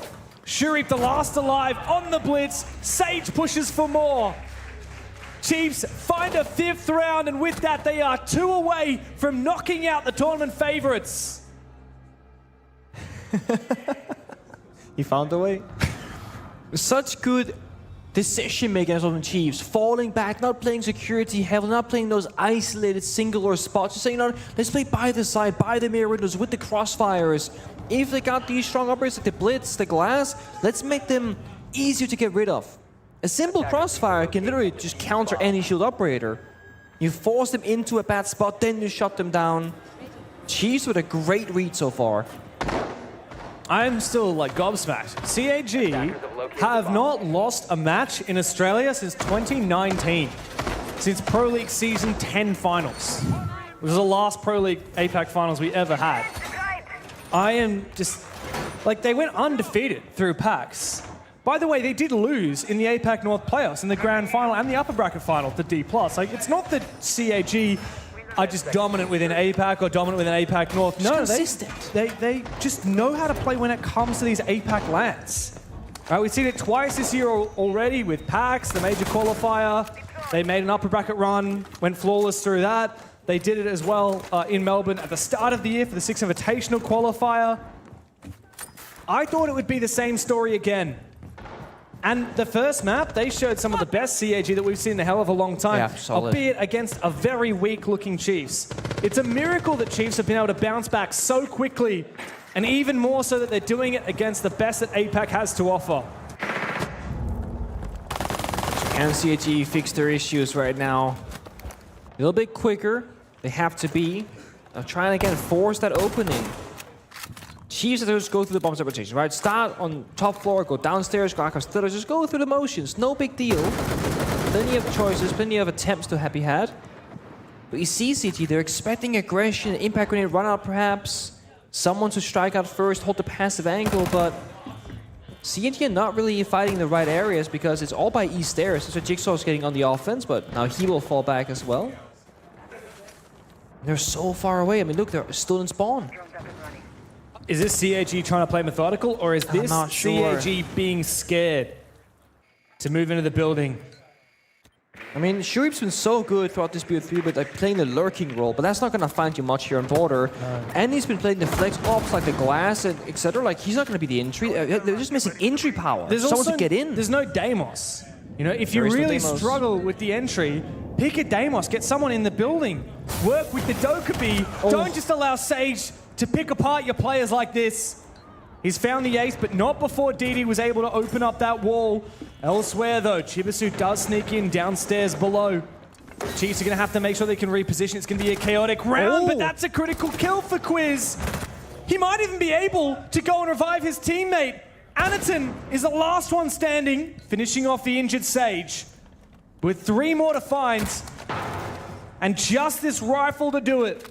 No smokes. And Quiz in an off angle down the hallway, shutting him down and sitting CAG back in their chairs. It's a match point opportunity now for Chiefs. The Aussies have 4 chances to knock CAG from the tournament. I'm not sure about the glass anymore. It feels just kind of bait. You're outside the building, waiting for a play to happen, for Chiefs to just run out the building, essentially. But that's not going to be the case. They got a good read. We want to see CG get in there with aggression, with confidence, with a clear, concise plan. They're just kind of scraping by. Sage only gets injured and killed because he swung for a second. They are locking CG outside the building from the very beginning of those rounds and making it look so goddamn easy. Oh, this is toxic, actually. Match point 6-2. What do? Play Clash. Just to annoy your points a little bit more. It is a classic. It's a classic. When you're winning hard or losing hard, you bring out the Clash of the Monty. I mean, it just forces more problem solving out of CAG. And if there's anything we saw last round, it's that when they're not really sure what to do, they will sit at the building for such a long time. 10 seconds left. What do? We push this, we push that. Okay, let's breach this wall. Oh, Sage has just swung us. We've traded it back. But now we have to think up a new plan because we've lost our hard breach. And now you throw another spanner in the works. You throw in that Clash. The Valkyrie pick is great as well. Yeah. If Chiefs play aggressive in the early round and lose a player, that's fine. That player can then sit on cameras and enable the rest of the team to play aggressively around that information in the mid to late round. This is a best case scenario for the Chiefs and a last ditch effort for CAG to survive. Otherwise, 6 Invitational will be a grim and bare chance. And Jigsaw peeks aggressively. Shurip, who was the hero, the savior for CAG earlier today, he's out of the game. And Chiefs have the numbers advantage they need to put this one in the history books. There is no demo to speak of either. And guess what? Even if there was Chiefs, they thought about it. There's a mute and a tuber on the board. Good guns and weaponry, but also shutdown gadgets, right? The Grim Beast rendered useless. Demo Strike, if there was one, useless. Blitz in close quarter, also useless. A great operator selection phase before the round started. They got the opening pick as well. And no one from CG is playing the entry game. No one is saying, you know what, I'm going to get in there. I'm going to be the entry. You follow me. They're holding angles, again, expecting Chiefs to make a mistake along the way, but they have been so good. They've been so good at making the right calls. Again, not overstepping. Has a teammate nearby for a double-up play. Valcam as well for information. We're still in spawn, James. And again, just time ticking away. Oh, that's a... Sage is tempted to make something out of it. Takes a hell of a lot of damage. He will likely fall. He's still just hiding. Spraying with the shotgun. Oh, just barely. Anaton clips him and finishes him off. Damage is done. And you look at that clock. There's 1 minute for CAG to try and finish this off. Jigsaw found by DD. That's a critical kill. It might just give them the chance. See the positions though, 2 players off the side. Wittables on the Clash trying to make a re-approach here to bottom blue. Trying to fight the double door. It's all down to Quiz inside the bathroom. He's the sole player locking out the attackers from getting down that diffuser. Oh, this is good. He activates the shield. The tase, the effect, he's been spotted. The stun comes through. They're continuing. Oh, from behind! Chibisu has just backstabbed the Chiefs. And with that, CAG have a chance. Brendo can find nothing. Anaton puts the team on his back. And CAG will stay alive. 1 round at a time. 1 round at a time. It was looking so good though for Chiefs until it didn't. The backstab, the rotate. CAG have been quite good at flipping these rounds in the mid. You know, go for a front attack. Oh, let's just slow down for 20 seconds. Send somebody on the other side of the building. Go for a backstab. No one's gonna know. No one's ready for it. Operator bans phase though. Not sure exactly what the vibe's gonna be here for Chiefs. I mean, nothing's been the problem. Nothing specific. Problem. Grim. Okay. And we have seen a decent amount of Grim. Yeah, well, that's the last operators that will get seed banned in this game. I mean, look at this. This was like the craziest play from Sage. Yeah, the fact that he almost lifted. Yeah, a little bit too close. And even then, just a tiny pixel of him exposed. That was the round-winning play, though, from Chibisu. And for Anderton to cover to perfection. A little bit of energy on the CAG side of the server. 3 more of those, and overtime will be on the docket. Chiefs still have 3 chances to get it done in regulation. And what a comeback that would be from losing the first map 7-1, their own map pick of Clubhouse, in such a devastating fashion. I don't know what happened between maps, but these guys look like a new team. What did I say? When you're losing pretty hard, the Monty comes out, right? DD finally will make that switch. And the reason why I really love DD on the Monty of all the players here is that fact that it's going to be very strategic, very slow-paced, very planned-oriented. And it's going to give CG the one thing they've struggled the most with, getting in the building. You need vision. Yeah. You need info and you need vision, and that's what CAG have lacked every single round of attack so far. Every single round that CAG have started on this attacking side, Chiefs have found the opening kill. So we look to the start of this round, and a server drop from one of the players of CAG. Someone has just evaporated from the server. We won't get to see them for the rest of it. Shurip. That's unfortunate. I mean, yeah, and it's Shurip, like you say. He's been such a big hit player for CAG all day long. He's been the one that's happy to take those risks, happy to get his gun around a situation. So Chiefs get a 5v4 for free on match point. And there's a Savvy Grace though, back to even numbers. 4v4. Sage aggressive swing by that Archives window goes punished. I think the question is good, why? Last round Sage goes in the offense, why? This time as well, same story. He dies 2 rounds in a row by his own doing. And you still got the Monty for information, so CG should be good to just, walk through the building. It's in east stairs right now. Checking the balcony. Fire pipe has been popped already. Time is still 1 minute 30 seconds, so plenty of time I would say to work with. And what's Jigsaw doing? He's just hiding inside a break room. He's baiting. He's been there before. He loves this spot. If it goes on drone for it. Anderton did not see it.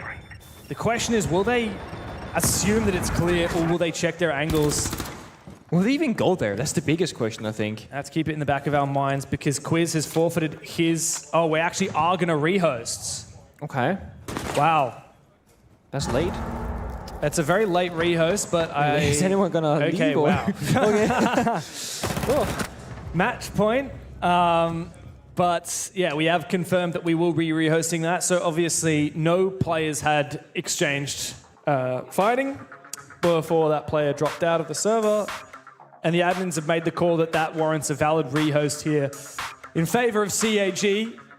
And the one thing I will say there is, even if you're a Chiefs fan, you should be very happy that we'll be making sure that the final rounds of this game will be played out in a fair fashion, 5v5. You don't want to win like that, right? Win on a disconnect? But come on. Come on. No, you certainly don't want to win like that. 7-3. Man. I'm genuinely impressed by the creativity here. He's making it work. Oh.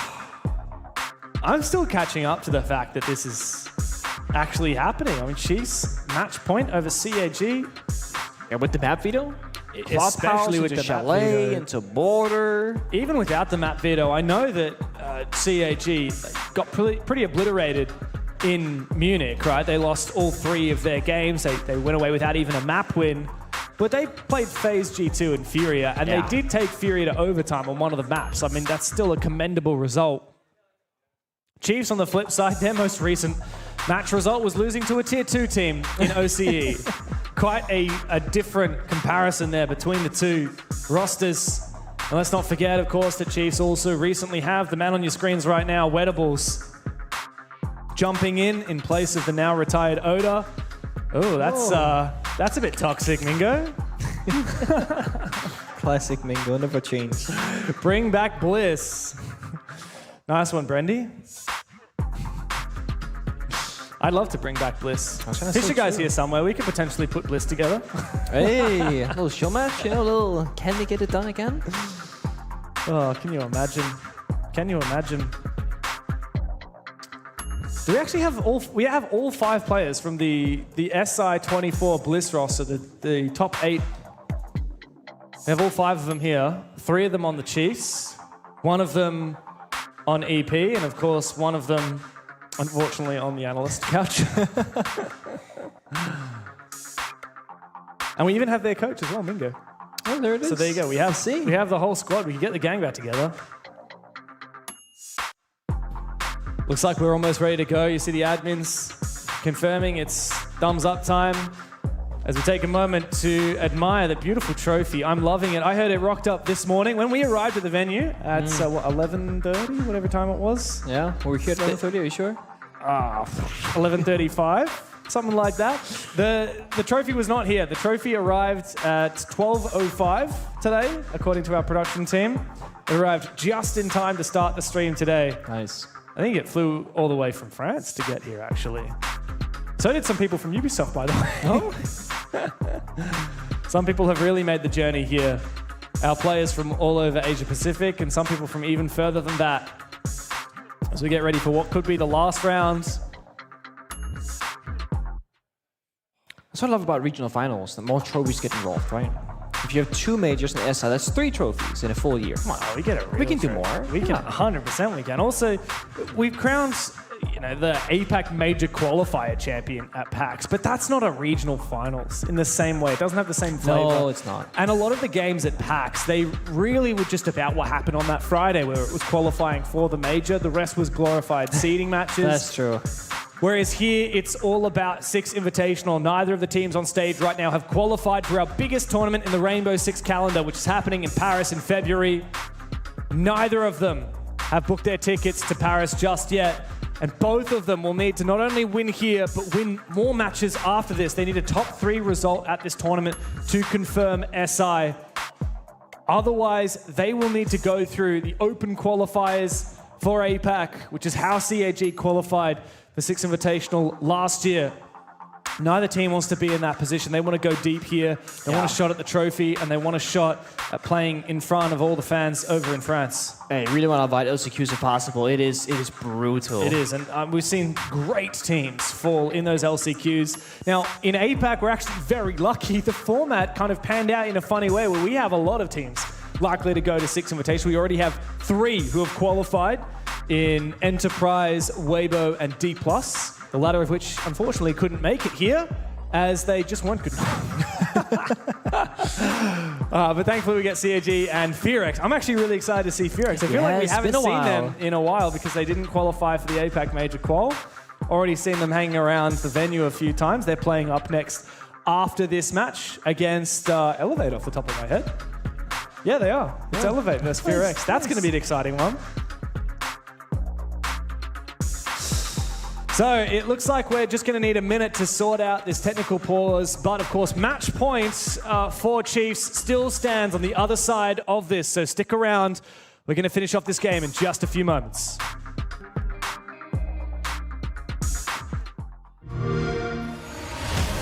You know how they say it's not the destination, it's the journey? And the journey of 1,000 miles begins with a single step. And you know what? They're right.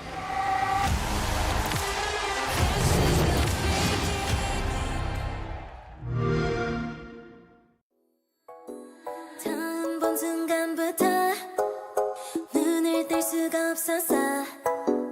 이 세상 하나뿐인 너 처음 봤으니까 빠졌으니까. Then you got me sinking low. 사랑이란 단어로 섬도 아닌 섬을 타며 행복한 줄로 친구들이 다들 바보래. 사랑 표현 못한 벙어리 한 번도 안 해봐서 어떡해 honestly. Cause 1, 2, 3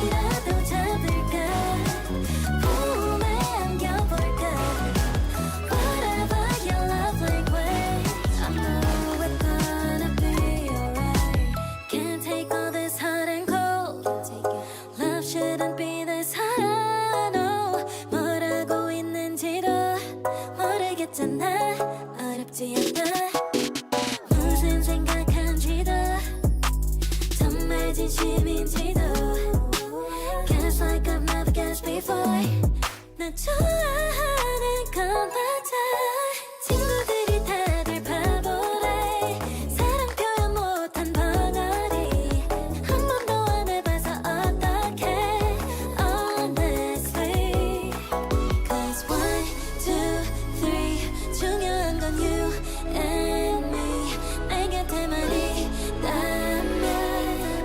Baby can't you see 자꾸 쳐다보면 말이라도 걸어봐 속마음을 표현해 I know we're gonna be alright 소리라도 잡을까 봄에 안겨볼까 Whatever your love language I know we're gonna be alright I know we're gonna be alright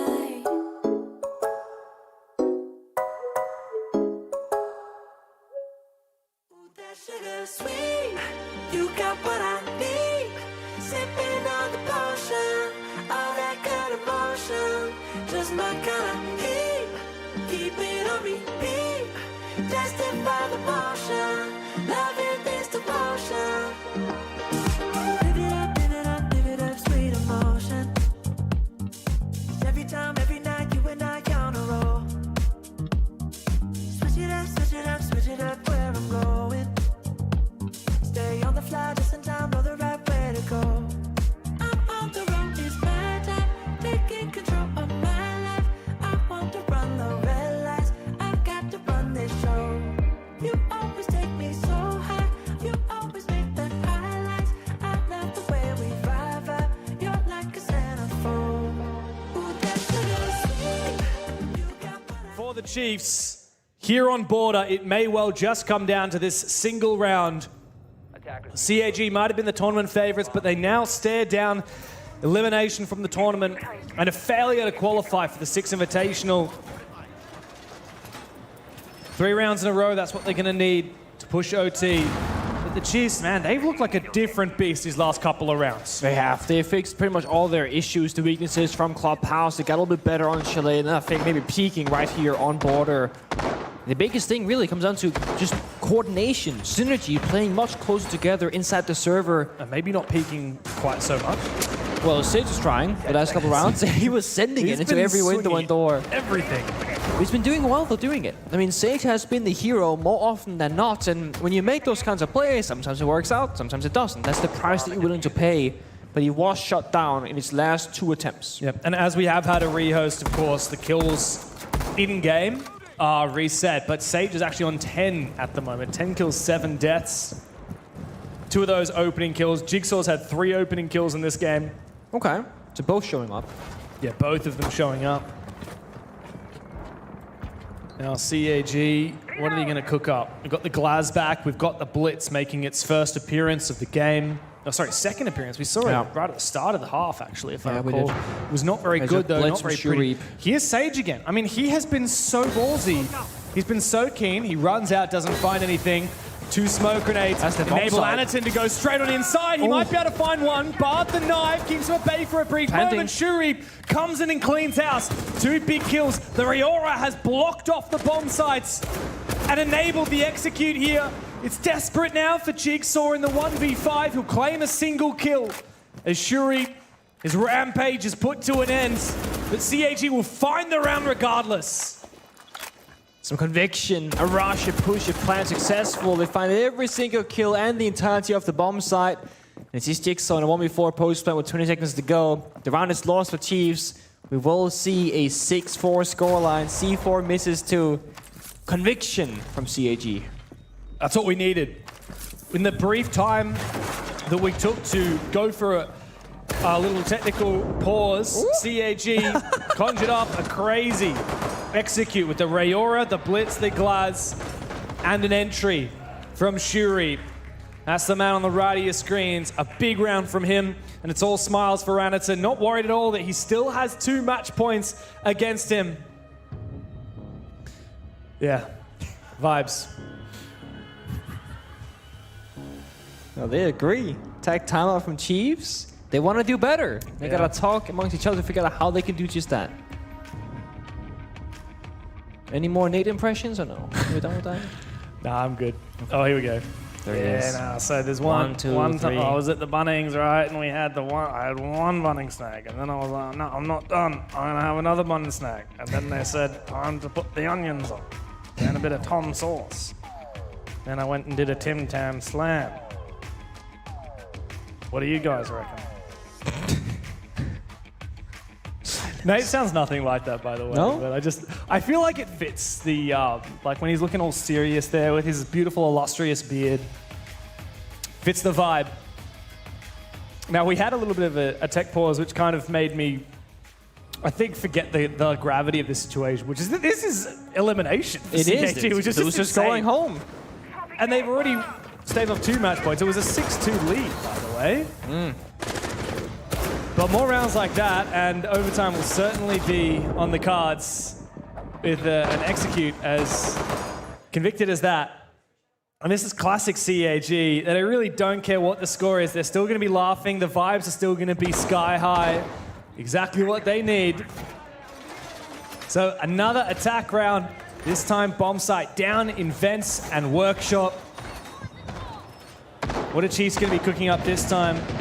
We've got the Valkyrie making an appearance. Wettables on the Solus. A lot of info gathering here for Chiefs. Couple of traps as well. Can't forget Sage really loving that Ella at the moment. The thing about CAG is that this is a massive change up. I mean, the orbs they're bringing now are like completely different to what they were bringing before the rehost, right? Now we're getting the Shield and Anderton 2 rounds in a row. We're finally getting demos from either team, like really low presence here on border, surprisingly enough. Monty as well. Haven't seen a Monty yet. Getting global gadgets here in both the land Dogaby. CT have been playing quite a lot of that, to be fair, so far, especially in the Clubhouse. Deimos fits that bill as well. It does. It's finally happening. Could just be the missing piece here for CT's attacks. Because mind you, before the rehost, they were passive, they were stuck outside the building, they were just being shot down by Chiefs in every single area. Yeah. And then they rushed the bomb site. And this is a scary set of operators that suggests they may be tempted to do the same here. Monty, Lion, Dokkaebi, Deimos. I mean, with this setup, you could go for a rush with the Nomad to also prevent any retakes. You can kind of minimize the amount of ground that you want to take. Anderson actually takes a hunk of damage from that Guma and the Legion. That may make him suffer in the late rounds if more tick damage is stacked up. Spec you active. We're mapping out the landscape right now, but again, when you gotta see that first fight happen, Shuri back on his same playstyle, that lurking downstairs looking for a soul roamer. He's been so good at finding Jigsaw in particular, but look at Cheese once more. They're playing so close together, upstairs in Armory and Archives, and just playing by the bomb site. No one's vulnerable on their own. So while Shuri's in a great position, he can't get a kill from this necessarily. He's just playing cutoff at the moment, and I think he might even bait Wettables into making a play here.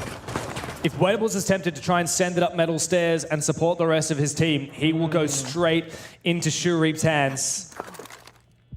No, he's actually going to back on up, fortify his position back in the bomb site. Stand up on the servers, but yeah, Shureep's got a gap.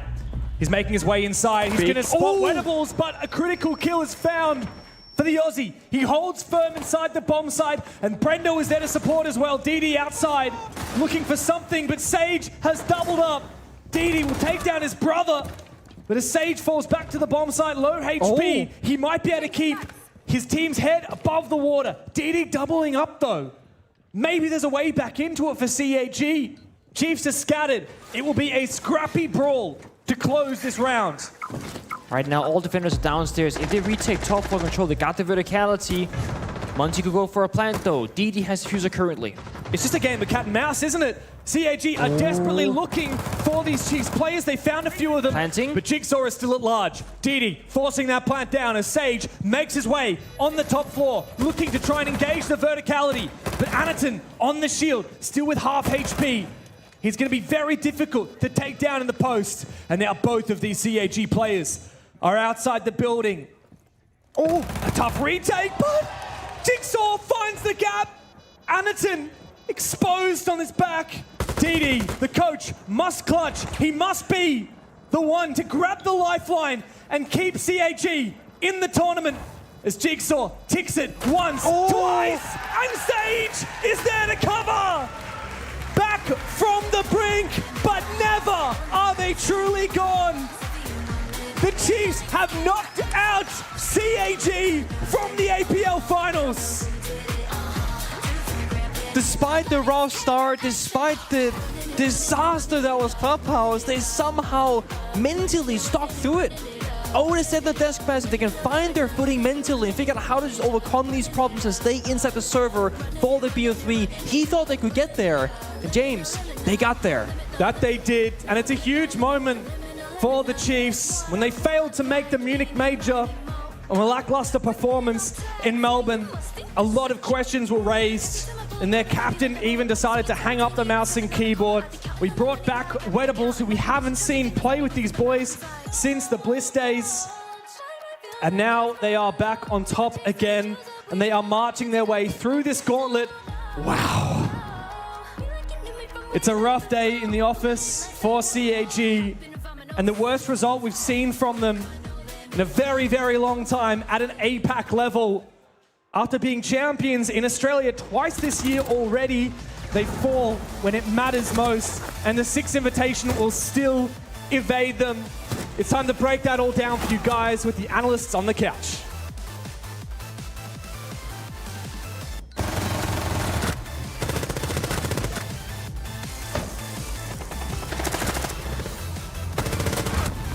And Oda help us break down what was a fiery and explosive series. Both teams found their advantages, but ultimately the Australians hold their ground on home ground. Indeed, and Pengu said it, Clubhouse was an absolute disaster, but the ability to bounce back, I mean, we said that both these teams have the ability to fight back when their back's against the wall, and that's exactly what we saw today. I definitely think we thought Chalet and Border were probably more CAG-sided maps, but really, I think we did see a more reserved CAG on those two maps, and I think that's actually played out of their hands. So, yeah, I mean, all congratulations to the Chiefs. I do feel for the CAG boys. They played well, but, yeah. Yeah, it's a little bit of a shame. CAG flying so far to only have to fly back so far. It's just, it is unfortunate if you are a CAG fan. If you're a fan of Japanese Siege, they could not find the rounds where they most needed it, Oda. But you got to give props to the boys in blue. You have to give props to Chiefs. Such a slow start for such a strong finish. Oh, 100%. It looked like there was a mental switch after that, that first map. It looked like they just turned it on, and really they just took their steps. It looks like maybe someone stepped up in the comms and said, look guys, this is the next step in the round. This is who we're isolating. This is what the late round's going to look like. Yeah, someone stepped up there. Well, how about we actually hear from the horse's mouth himself? Not that I'm calling him a horse by any means, but we've got Christopher joining us. Quiz, my friend. What a performance that is. Can you speak to anything that Oda's just said there? I saw you nodding your head a bit. Yeah, no, it was definitely a mental switch. Just like the, I think the biggest thing, oh man, I'm ecstatic on my... Yeah? I think the biggest thing was just like, we knew like the first map, we were obviously like, boys, like, what, like that wasn't our game plan, like what's going on. Yeah. And then like second map, because like we had a big chat with Brendan, because Brendan was like, just relax the comms, because our comms were really hectic. Interesting. And we're like, relax the comms and just let me and Wet make some calls. He's like, Jig, Quiz, just go shoot. And Sage, obviously, like, Sage is like everything. He drops like, what, 20 like total on SMG 11 half the rounds, like it makes no sense. But yeah, and then like that was like the game plan was just relax the comms and just yeah. Relax the comms pretty much. Relax the comms. Well, you relax the comms and all of a sudden the server flips. I think that the most simple question I can ask you is, how are you feeling right now? Because that was, even with the tech pause, I mean, that was adrenaline inducing. Yeah, the tech pause. Well, the tech pause honestly low-key benefited us a little bit, I'm not going to lie. Yeah? I don't know if we'll win that round. I was like, bro, they caught it and we're like, boys, why are we upset? Like, I don't know if we'll win that shit. It was funny. Yeah, no, honestly, big shout out to like Nate as well. Yeah. For just really sending us after every round. Like, I obviously like to get really hype and just like, like even when we're losing, I'm like, boys, like round by round, we can still win this every time. And I think just... Honestly, our mental, like I don't know how many times we've been like 7-1 down, like in these big deficits, and we're still like thinking we're in the game, which is really hard. But like I think that's our best trait. Even with Oda, like when Oda was there, like he knows that best. Like we had what 2 6-0 comebacks. Yep. That could have been like, like it's just a good. Stomps. It's good. Mental switch is the biggest thing. Yeah, of course. Oda. Yeah, I did say you guys, if you guys had the right mental today, you would rock up. And I did say after the first map, you were going to lose 7-0 map 2. But yeah, you clearly proved me wrong and did it for Oda, like the interview the other day. But yeah, I was doing the media, and I was like, what post should I do, guys? I'm like, I'm shouting out Oda, bro. I need to carry on the legs. I said to him, laughing. Yeah. The one question I did have is, what was prep like for this game? Did you guys kind of look at the video and focus on yourselves? Or was it more like kind of playing into like maybe CAGs, like lower Mac pips or something? The prep was, I don't think we had, I'm honestly, I don't really even show up and just play. Yeah. I don't really know about the prep side of things. That's the difference. Yep. I don't say too much. Hold it close. Also say too much. Yep. On our day, if we're playing TDM style, we're kind of going for it against CAG. Yep. They shut down because they're like, oh no, and just fight them because they're winning their fight.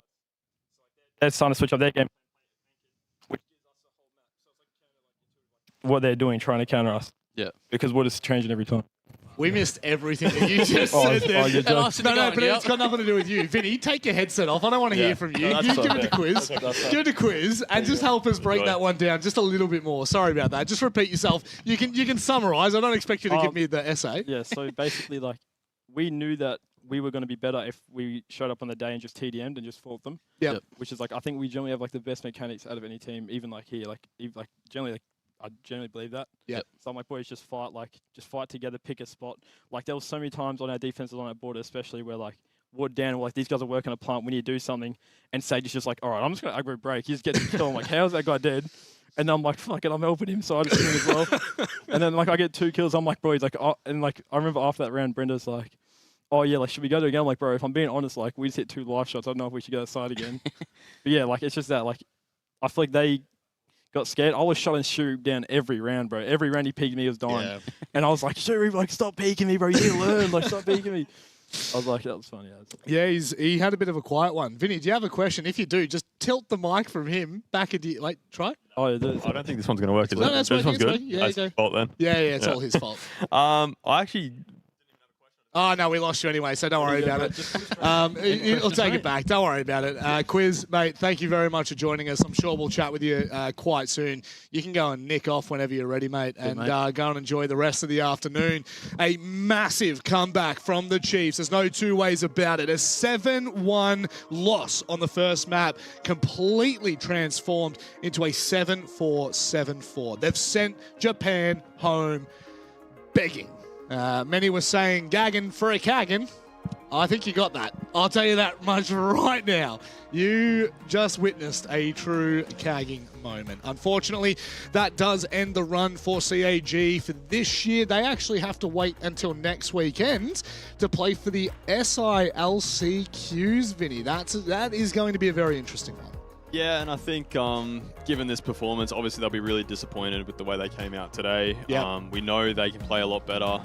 Quiz mentioned that he was able to shut down Shu Reap, and I think they rely very heavily on his influence on those games. We saw when they were playing their best, he was getting a lot of opening kills. He was able to roam around, especially on those attacks on Dokkaebi. So, yeah, I think they'll come back next week. They'll probably revise a few things, and yeah, they'll come back stronger. Well, that will pretty much conclude our first matchup. Anything you want to say before we jump into a break? I know we got a little bit of time. I just I'm keen for the next one. Yeah. Big stakes on the line. Which one's the next one? Do you know? Elevate and Fear X. Oh, mate. he's on top of it. Makes SI. Yeah, they certainly do. That's going to be a crazy storyline, one that you will not want to miss. Elevate, they're clawing back after an interesting year, and Fear X, boy, do they have a lot to prove. We'll find out what they've got on the other side of this break. You know how they say, it's not the destination, it's the journey?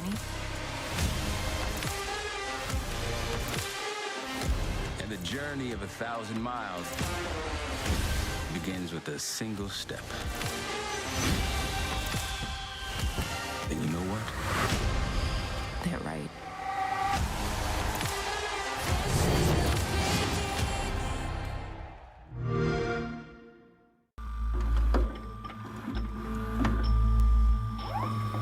Hello, my name is Pablo, and I play for Elevate in APL. Hello, I'm Psycho. I play for Elevate in APL. In the beginning of the year, I was playing for Liquid. The things was not like going really well, so I got the invitation to play in APL. In the start, I was like a little bit worried because I didn't know like how it's gonna be to live in another country, playing another region. But so far so good. It's a good experience to be here, and I'm really excited to play the APL Finals. I think the biggest difference in playing APL for us is moving for other country because it's the first time for everyone. We need to speak other language, get used to other foods. I think the thing who is most affecting us in the game is the ping. This is pretty bad for us because we play in Brazil, we learn all the time, and this makes a lot of difference for us. At the end of the second stage, we lost against Daystar, but I told the guys like, guys, don't overthink about it. We know we are the best team here, so let's go back to Brazil and practice more, and we can win easily the APL Finals. I think our preparation for this tournament, now we have more time as a team, so now we have more repertoire, like we have better map pool to play the championship. We focus our energy on strats and something like that. And individual performance, everything in our team always focus. So this time we prepare in Brazil, so that is super good to prepare because we have a lot of things to play against. So now we are in better position. I think like Screaming Brazil is pretty good for us because the best teams are there. So we got a lot of new experience there, so we can bring it here to the APEC Finals. For us, it's very important. Qualify for the SI is the most important thing, but I think we will be very important to win the tournament, to show to the people how good we are. We know how good we are because we practice against the best teams in the world, so and we perform very well. We just need to show this inside the server. So qualifying for the 6 invitations is very important for me because since I joined like the tier 1, I played all the 6 invitations, so I don't want like to get out of this one. I think this tournament not gonna be an easy tournament because APL teams are playing super good right now. They are in the best shape in the history. They never play so good like that. So, but I think we have an advantage because we prepare against Brazilian teams. I think we're gonna win, of course. Personally, for me, Paris is a very good city. I won the last SI, was there, so I really want to play again there. Visit the city. I like the city a lot. It's a beautiful place, so for me, it's very important. I think like our biggest strength, like we are a very skilled players, like we are very good at this region. I think we are better than any team like in that situation. So yeah, that's our biggest strength. So yeah, I think we are a pretty good team here and we are easily able to win.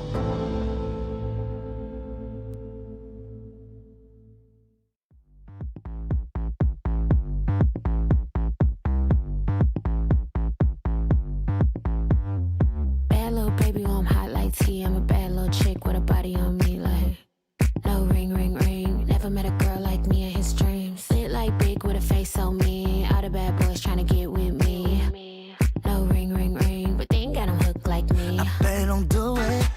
The morning calls, baby, you know that I won't pick up at the moment. I left the flowers right at your door, 'cause it's the only way I show you that I'm sorry. I'm really just giving you a call because I haven't talked to you all day. So, when you get this message, could you, please just give me a call back? It's time to let you go. I'm not pretending, listen, me, we're busy hiding the truth.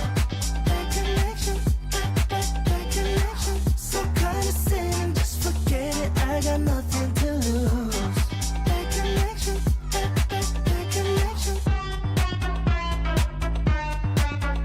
Wake up.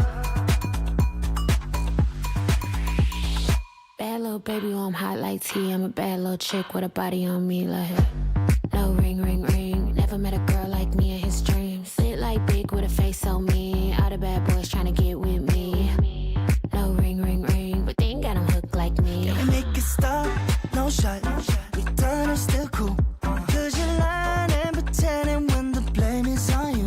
Baby, I'm not sorry. I get why you're still waiting. My love for you is fading. I don't even know what's on your mind. Now, at this point, I've been calling you 4 and 5 times.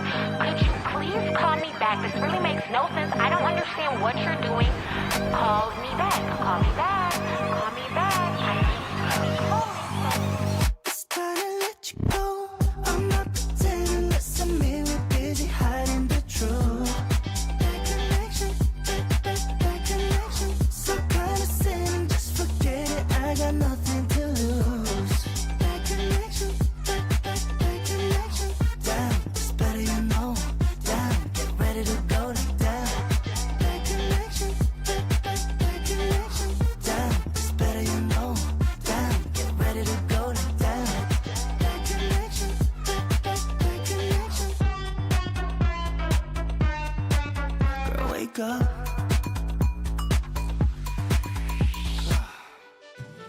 静かな光の中映し出す無邪気に彩られたその瞳 Yeah 素朴な日々を満たす君がいるだけで Yeah ありがちなシナリオ頭の中駆け巡らせて流行る気持ちを洗い飛ばして君が歌う声に耳を澄まして Yeah 悪くはないまるで絵本のような世界正義も悪もいなくて月と星がダンスして響き合う静かな光の中映し出す無邪気に彩られたその瞳 Yeah 素朴な日々を満たす君がいるだけで Yeah 鏡越しに映る空の青さに見とれてカラフルな地図を描いてみたくて小さな君の手を重ね合わせて Yeah 悪くはないまるで絵本のような世界正義も悪もいなくて月と星がダンスして響き合う静かな光の中映し出す無邪気に彩られたその瞳 Yeah 素朴な日々を満たす君がいるだけで Yeah 答えのない日々戸惑うこともたまにはあってそんな時さえ愛しく思える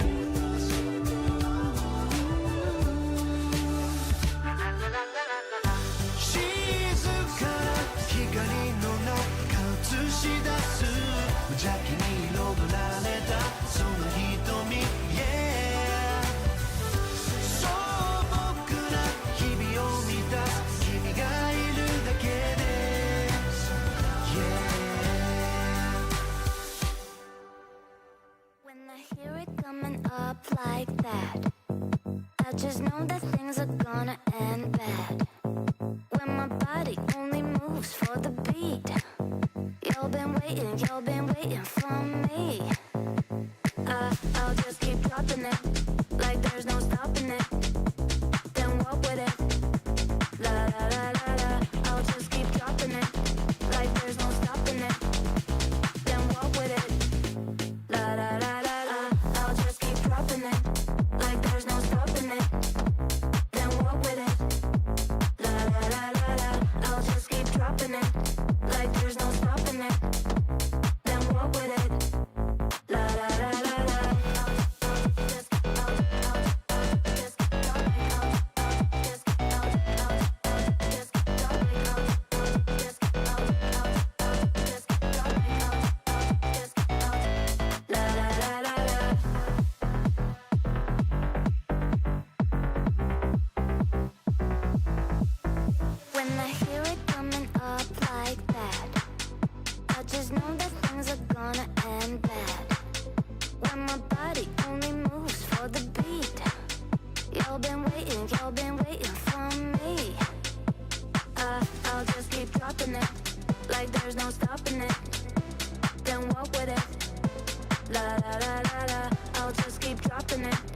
like there's no stopping it.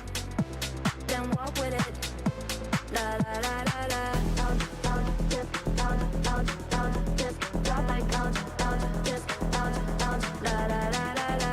Out, just out, just drop like out, just out, la la la la la.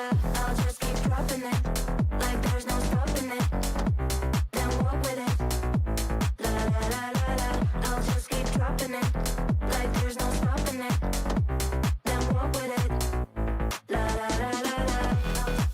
Just out, just drop like out, just out, just drop like out, just out, just drop like out, just out.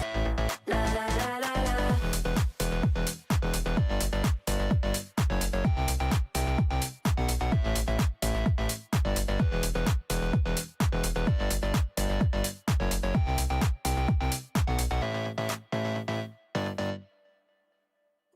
Sugar sweet, you got what I need. Sipping on the potion, all that good emotion, just my kind of heat. Keep it on repeat, testify the potion, loving this devotion. Live it up, sweet emotion. Every time, every night, you and I on a roll. Switch it up, switch it up, switch it up where I'm going. Stay on the fly, just in time, know the right way to go. I'm on the road, it's my time, taking control of my life. I want to run the red lights, I've got to run this show. You always take me so high, you always make the highlights. I love the way we vibe, you're like a centerfold. Ooh, that sugar sweet, you got what I need.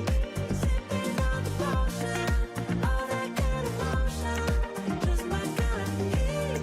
Keep it on repeat, testify the motion, loving this devotion. Ooh, that sugar.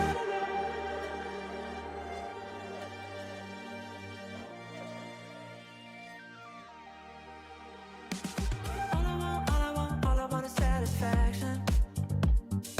Make a move, baby, you got nothing to lose. Give me that, give me that, give me that good reaction. Gonna make it right, little like an offer I can't refuse. I'm on the road, it's my time, taking control of my life. I want to run the red lights, I've got to run this show. You always take me so high, you always make the highlights. I love the way we vibe, you're like a centerfold. Ooh, that sugar sweet, you got what I need. Sipping on the potion, all that good emotion, just my kind of heat. Keep it on repeat, testify the motion, loving this devotion. Ooh, that sugar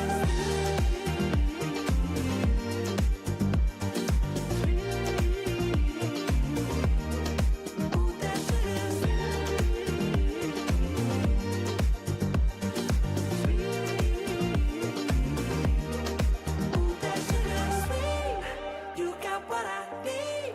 Sipping on the potion, all that good emotion, just my kind of heat. Keep it on repeat, testify the motion, loving this devotion. Ooh, that sugar, just my kind of heat. Ooh, that sugar. Sipping on the potion, all that good emotion. Ooh, that sugar.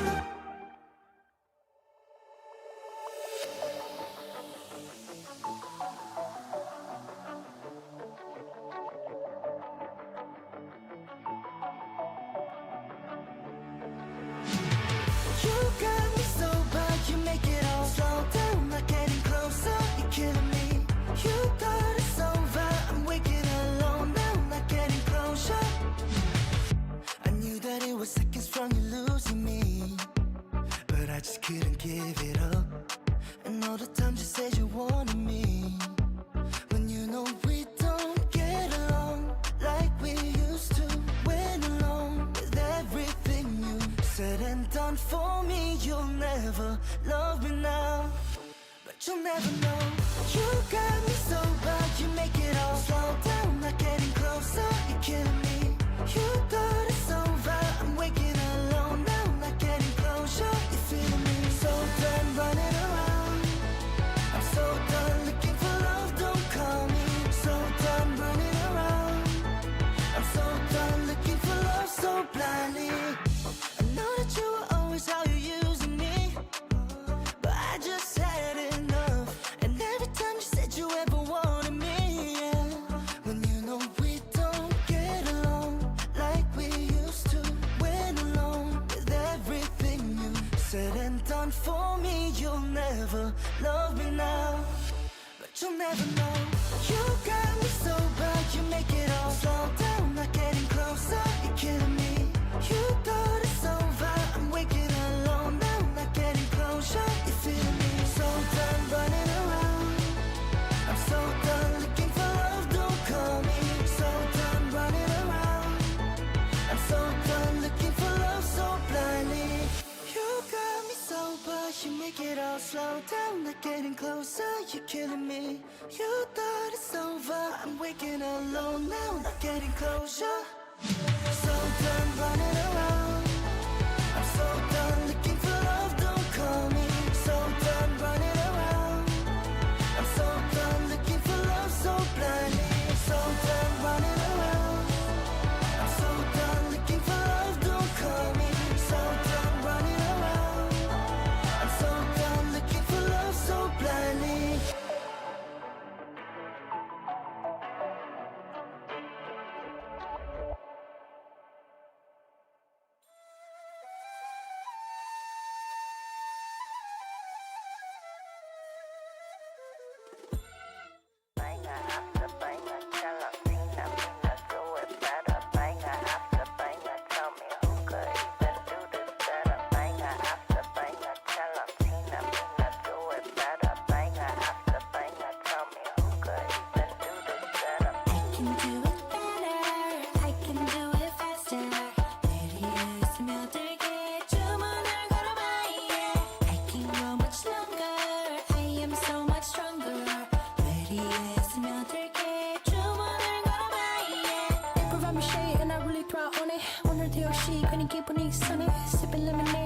Tree honey. Let me spill the tea on all these haters all love me. Broke up all the killing it, winning attitude. 당당하게 올라가, see my altitude. 나랑 맞서 싸우면 baby you would lose. If I wasn't me, I get it, I would hit me too. I can do it better, I can do it faster. 내리에 스며들게 주문을 걸어봐, yeah. I can go much longer, I am so much stronger. 내리에 스며들게 주문을 걸어봐, yeah. 자신과의 싸움에서 지면 야구르지. 매일매일 일어나서 부터 보는 거지. Look in the mirror, say you're a winner. 주문을 걸어봐, yeah. In a bad mood, 바꿔버려 in a hurry. 꿀꿀한 기분 털어버려, I don't worry. Get through the weather, feeling get better. 주문을 걸어봐, yeah. I can do it better, I can do it faster. 내리에 스며들게 주문을 걸어봐, yeah. I can go much longer, I am so much stronger. 내리에 스며들게 주문을 걸어봐, yeah. Banger after banger, tell 'em Tina, me not do it better. Banger after banger, tell me who could even do that better. Banger after banger.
かないきらりきらめく夜のムーンライト影る街に一人歌うああどこにだって安らぐ場所見つけられずまだゆらりゆらめく夜にムーンライトセピア色に映る私そう目が覚めたら孤独の中差し込んだ光寂しさで許したから後の愛もう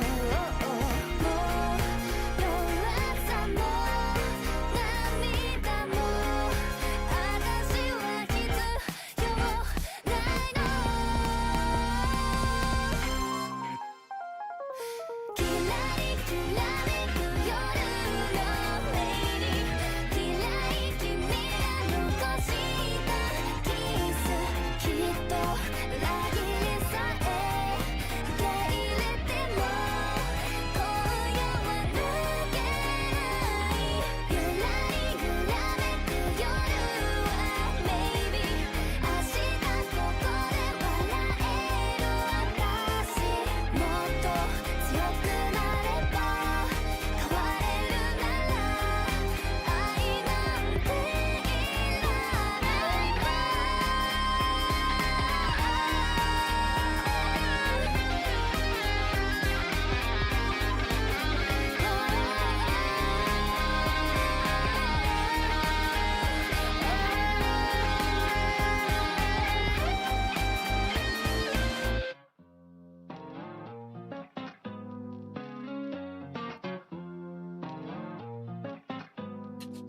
Heart beats up and down, I'm in a gambling phase.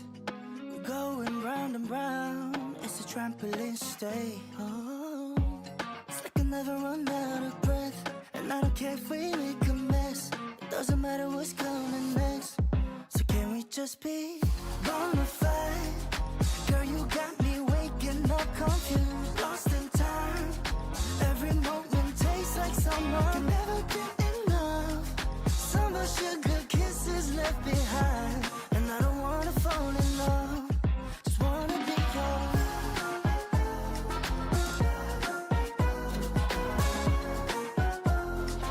Can we just be bona fide?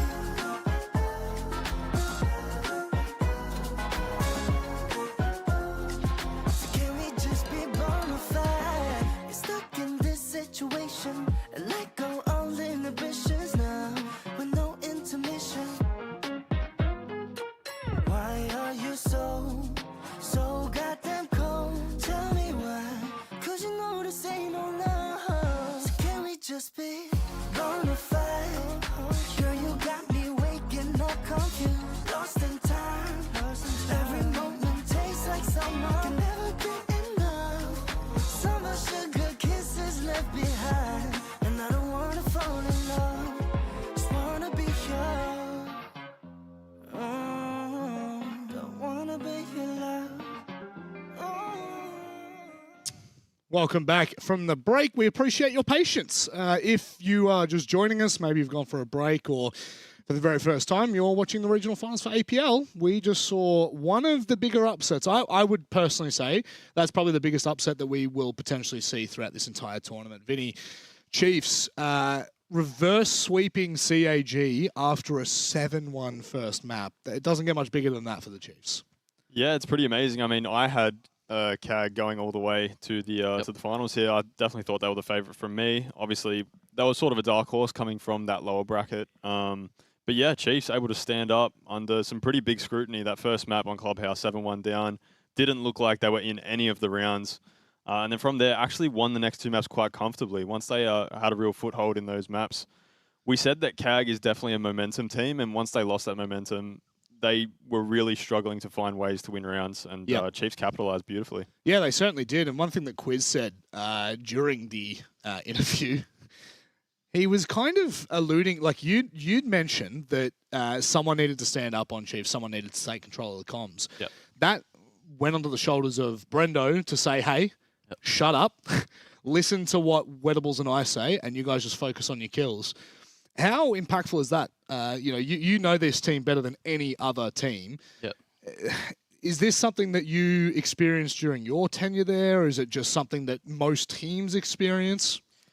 Yeah, I like to go back to the Team Bliss days, actually, where when we were on the international stage and we would get flogged in map 1, it was actually Sage a lot of the time who would step up and be like, all right, guys, like, what was that? Like, let's lock in for these next 2 games. Let's, switch the mental, with the underdogs, that sort of thing. Yeah. So it's good to see that, Brendo stood up and took control of that one. Someone needed to. I remember I was talking to Brendo actually before, like, everyone even got here, and he was just saying to me that, like, yeah, someone needs to step up in this team, and I'm happy he put his hand up and took control. Yeah, it's the sign and a really good marker for an even bigger career to come. Once you start to kind of step out of, you could even say just the brothers' shadows from the Bliss days, and you start to, kind of lead in your own respects, in your own right. I think Brendo could really end up taking the reins of some of these teams, and it's good to hear that Wettables is, getting as vocal as he always has. One comment that I think is super important here, Vinny. Obviously, CAG, that's done. They're dusted. That was the lower bracket game. First game of regional finals, and they're already headed back home. But one of the conversations, especially around Border, was about Shureep and Quiz's ability to shut him down. I'm looking back at his stats, and he, for much of the better part, was the MVP of the entire series. 29 kills, 25 deaths, 7 and 6 on entry. Very active. Looks like the cost is actually an interesting talking point. But how impactful are these kind of individual players, especially around APAC, right? Like, we're talking about multiple different sub-regions here. But how important is it to be able to get in and isolate a player like that? Yeah, it's super important. We mentioned before the series even started how important he was to that team. They build into most of their rounds based on their ability to find kills before they take map control, which is something that's quite different to a lot of even our region, where our main goal usually is to take map control and then from there work your way through the map and get towards the site. It wasn't something that we saw from CAG. Once Shureep was able to be shut down, they were able to isolate him on a map like Border, which is so small, it's quite easy to find those cutoffs. Chalet was very similar once Chiefs moved over to that attack side. And like I said, CAG just unable to really find any answers once they didn't have those opening kills. Well, how about we start talking about the next matchup, and specifically a team from their very own region. B&K FearX, after somewhat of a stumble and fall throughout the year, have started to look a little bit better on the back end. But that feels like the main storyline going into this OTA is, what can we expect from B&K FearX? Can we see them rise to even just the overall perspective of what this team could have achieved back in early February?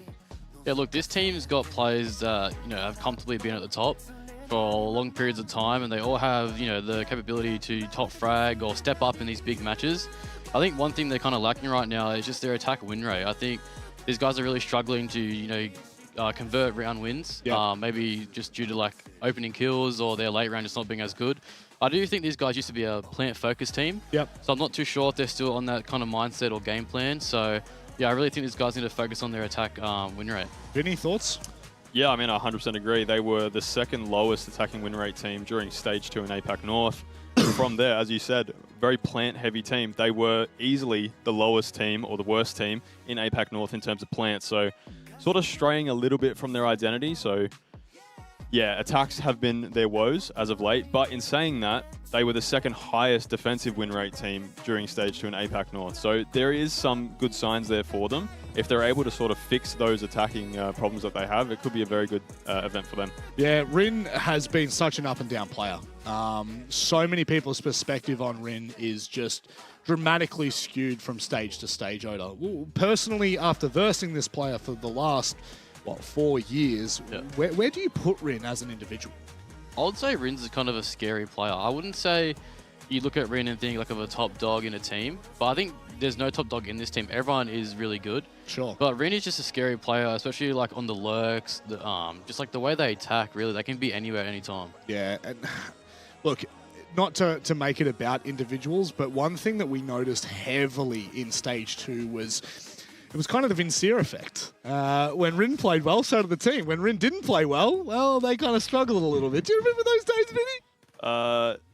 Not anymore. I mean, that was so long ago. There was definitely a period of time where Vinny was playing bad, everyone was playing bad, and there were a few other people carrying me towards the end. But yeah, I do agree. It can sometimes put a bit more pressure onto a player like Rin. Yeah.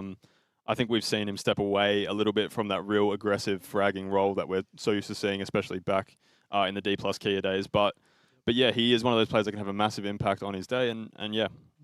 Can kind of slip away if he doesn't. Exactly right. Yeah, it does happen. But speaking of slipping away, Elevate, I feel, for the largest part of the conversations here, have kind of struggled a little bit in respects to what we had hoped for them, what we had expected from them.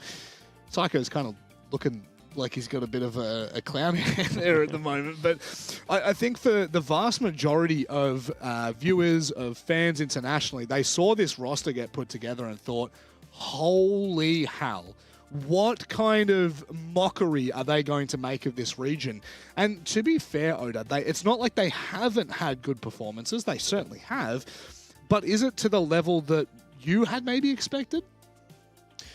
Yeah, even just, I'd like to say, like, just scrimming this team, they do everything, like, by the book, like, really well thought out. I think their timing just of their team play, their team chemistry is kind of what they need to work on. Yeah. Because these guys do all the right things, all the right single details. It's just off timing. And I think, like, when you have a player like Psycho, who's literally a world champion, with a bit of a younger team, like, they have everything they need. They just need to get the team chem up together. Yeah, and it will be a building process, I think. I don't think this can be a one-and-done kind of year for them. I think that they need to look bigger picture. And with that, actually, fortunately enough, if Ape's out in the crowd right now, I was having a quick chat with him just about expectations around Elevate, because he was asking me, who do I think is going to win this? Personally, I think that Elevate, for me, I mean, I want to see Elevate do well in this tournament. I want to see them make a statement in APAC before the year closes out. Yep. And one thing that he was mentioning to me, Vinny, is that they've noticed that they've been scrimming a lot back in Brazil, which is a very terrifying prospect when you consider who plays in Brazil. Yeah, there's a few other pretty good teams over there in the South American region. Yep. And of course, they're also playing together basically in a LAN environment when they're back in Brazil. So they have that experience of playing together in this offline environment, which can be very handy for them.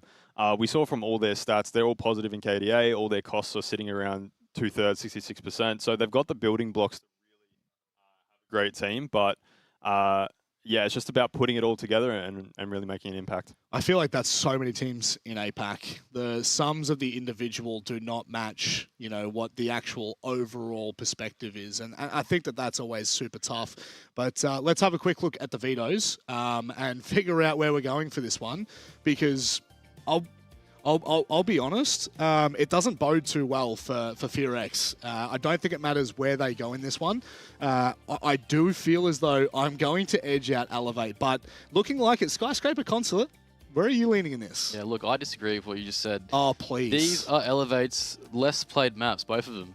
So Skyscraper, they don't like to play it. Consulate, same deal. And they've actually picked Consulate. So I guess they've done a lot of prep work behind the scenes to really play two of their maps they don't really like playing on the first day. I love talking out my ass because it means that when I actually have talent who know what they're talking about, they can put me back in my place. I only get this at international events. Now I'm going to get it this whole weekend. I can't wait. Vinny, thoughts on how things are panning out with Nighthaven Labs being the decider? Yeah, I mean, it's a pretty interesting decider. It's a map that both teams have played a little bit. Definitely a map that favors towards Elevate. But as Oda said, those first two map picks are actually quite interesting. It's the two most banned maps from Elevate. So for them to come out and pick Consulate, it's more than likely something they've been hiding up until this point. And I mean, this is definitely the stage where they need to show the maps that they've been strutting. Digging their heels in a little bit. The pressure is going to be kind of... I actually don't think the pressure's on either of them necessarily. I think that it's actually a pretty even mix. I think that FearX are going to find... I mean, they have to find their feet, whereas Elevate needs to make a pretty big statement here. They need to show that this whole year in APAC has led to something. It has found them success. And with the significant pressure that is around the qualifier for this, I don't think it really gets much bigger for either of these teams. I can't remember what Sprabuni said, but for both of these teams, it's must win. It'll put them in a very good position. I think winner qualifies for Paris. There you go. So, like, this is why I have good analysts. This is why we don't leave things to people like Jake and Guz. Hang That's a little bit rude, Rob. But I tell you what, Oda is doing a tremendous job. He has been a big addition to the desk, and we've got ourselves a big, important game. For VRX and Elevate, it's been quite a time off for both of those two teams. We did not see them at the major qualifier LAN. They did not qualify for it, and it means it's been 75 days for these two teams since we've last seen them at the competitive level in Siege. And yet, despite all of that, they are now looking to qualify for the 6th Invitational. This best of 3 between VRX and Elevate. Win and you are in.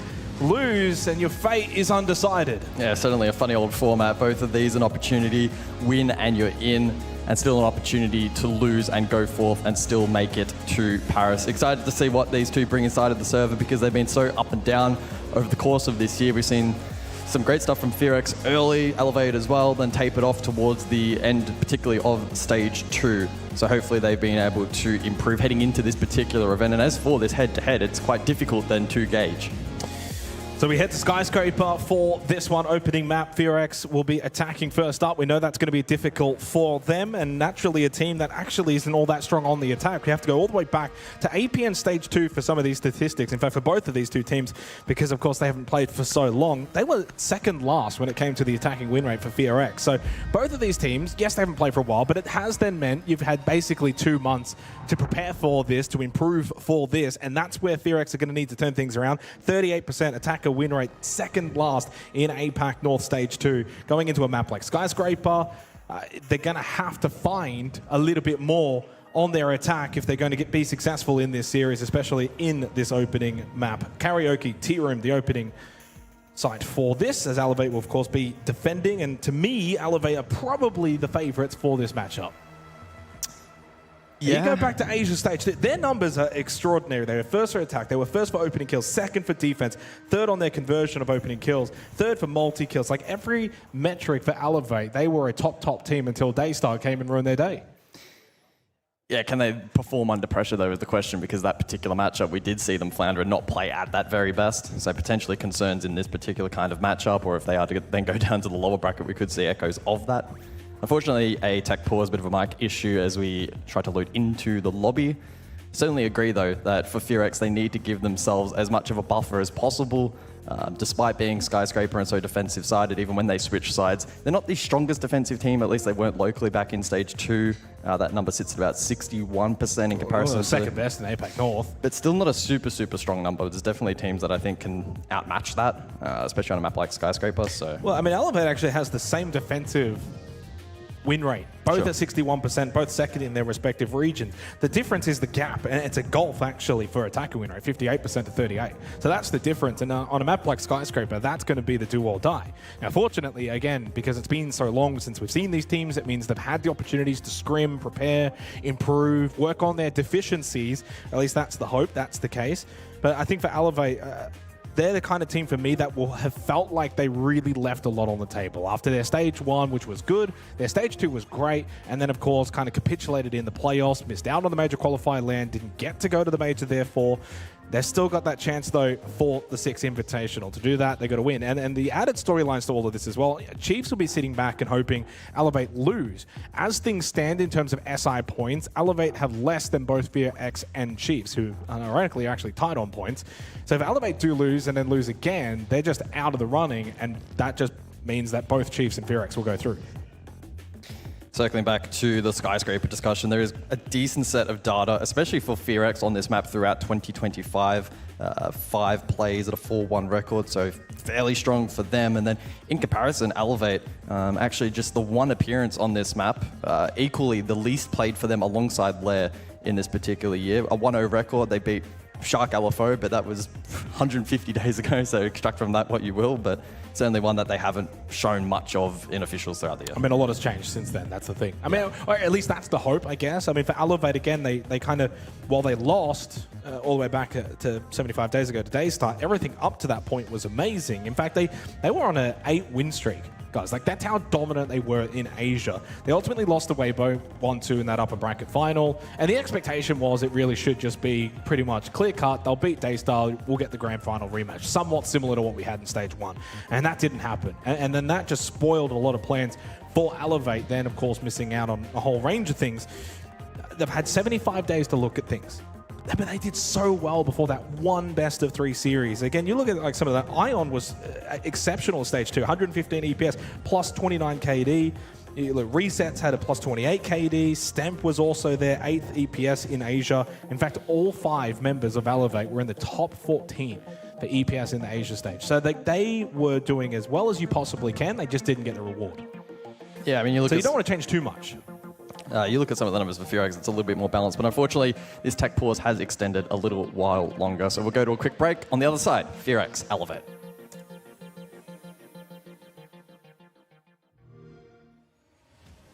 You know how they say it's not the destination, it's the journey? And the journey of 1,000 miles begins with a single step. And you know what? They're right.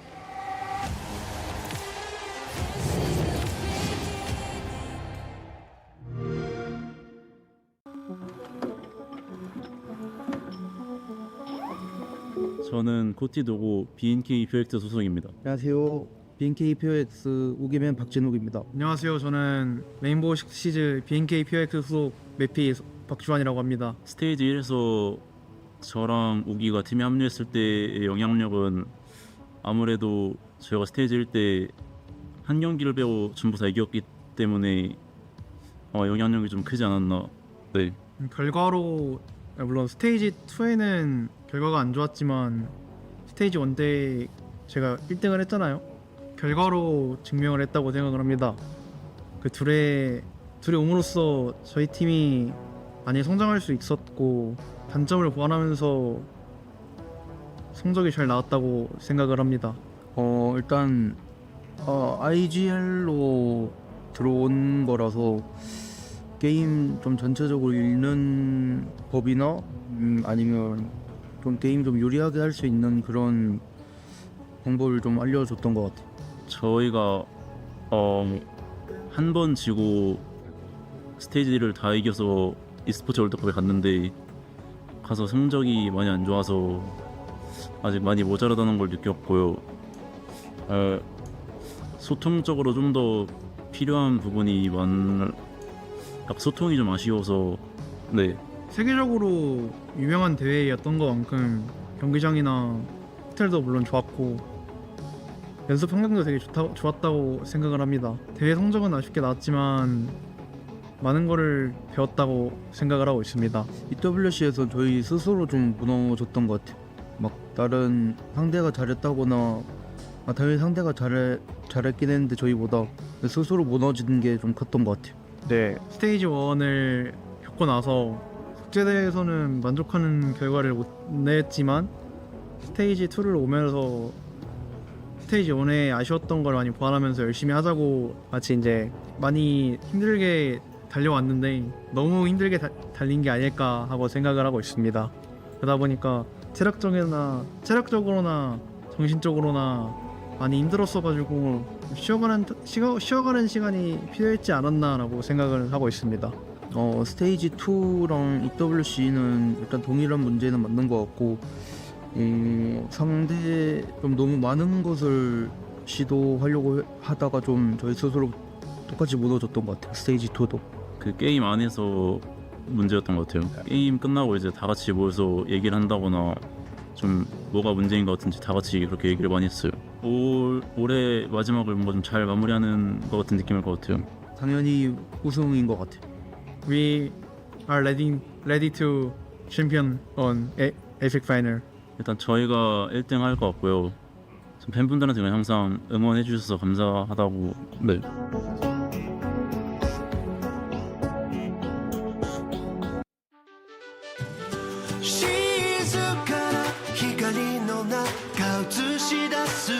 無邪気に彩られたその瞳 Yeah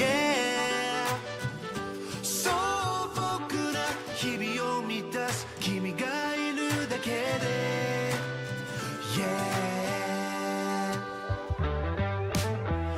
ありがちなシナリオ頭の中駆け巡らせて流行る気持ちを洗い飛ばしてが歌う声に耳を澄まして Yeah 悪くはないまるで絵本のような世界正義も悪もいなくて月と星がダンスして響き合う静かな光 Welcome back, ladies and gentlemen, as we return for the APL Regional Finals. FearX and Elevate here on day one, looking to qualify for the 6th Invitational. Win and you go through, lose, and it's the lower bracket of this gauntlet, which, as we already saw with CAG losing, it's going to be a rough one for those teams on the lower side of the bracket. And you definitely just want to get the job done as early as possible. Two teams that have had essentially 2.5 months to prepare for this best of 3. It's time to show us what you've got. FearX on the attack of Skyscraper. The second worst team in APAC North Stage 2 when it came to their attacking win rate. Well, hopefully they've worked on that side of things over the break. Yeah, the onus is very much on FearX here to show us what they've got, their map selection. Of course, Skyscraper tough on attack, but they'll, of course, go in prepared for that. It's more so on the side of Elevate in terms of unknowns going into this, just the one appearance of this map throughout the 2025 season. And so we really don't know what to expect from them here. Can they mount a really, really strong defensive half and make it tricky for FearX to fight their way back into the match? Well, a player I want to touch on is Rin. I mean, Rin has been such a high-quality player for many years now in the APL region, but had a really poor stage 2, 93 EPS, so ranked 29th, minus 16 KD. If FearX are to beat a team like Elevate, they need the quality of players like Rin at their very best. And again, when you've had such a long time off, naturally you're going to come into this game saying, we're going to give everything we've got, right?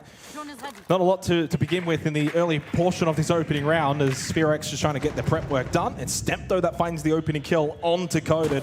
Elevate off to the perfect start. They convert 75% of rounds where they do get that opening kill. Puts FearX immediately on the back foot. Oh. Not the best util dump. Elevate finding the first 2 kills of the round and should be able to consolidate from here. Rin outside, Woogie lurking below, and Mephi on Repel, so not really in the greatest of playmaking positions currently. Midpoint of the round as well. Some yellow ping information here available for FearX, but an uphill battle.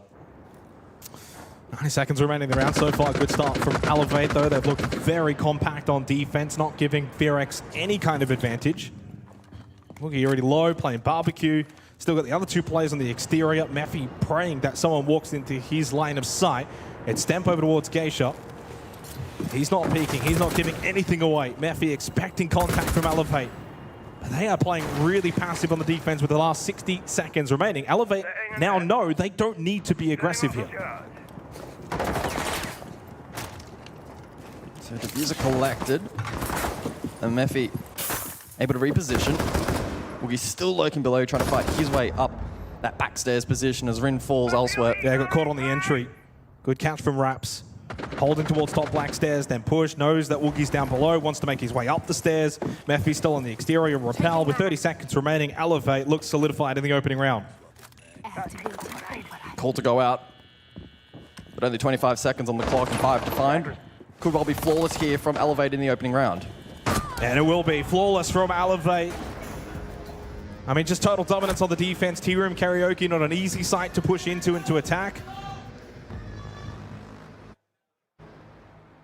Elevate doing everything right there in that round. They stay compact. They don't get overly aggressive. They don't go for runouts. They just keep it pretty default and good structure. Bodes well for Elevate here on Skyscraper in this first half. If they're going to play like that, it means it will be very difficult for FearX to break down this defense. I think the most intriguing thing to track throughout this half is going to be FearX's ability, or perhaps inability, to fight for map control. It's naturally very difficult on a map like Skyscraper, and kind of as expected, Elevate banned out a double shield. So Woogie doesn't have that crutch to fall onto. Of course, the Blackbeard is available, he plays it frequently, he's most played throughout the year.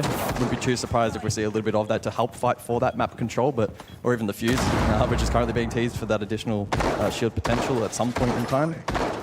That's going to be the key target for me, for FearX, to find that map control. They can't rely on the shields as they may have wanted to, but also should be going into this match prepared for this outcome as well. Yeah, I mean, you'd 100% be prepared for shield bans, right, and have alternatives. for your attacking side. Attackers are moving to defuse a bomb.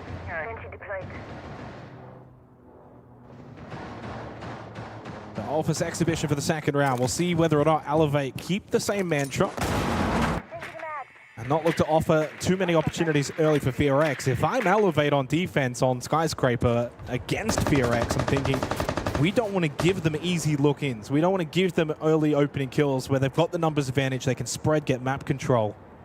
But they will extend over towards Geisha. And T-Room as well with that. Resets close by to Stemp, who has a Nitro Cell, 3 in fact available in the round for Elevate. Heard it on the balcony, indicating this should be a clear across from FearX.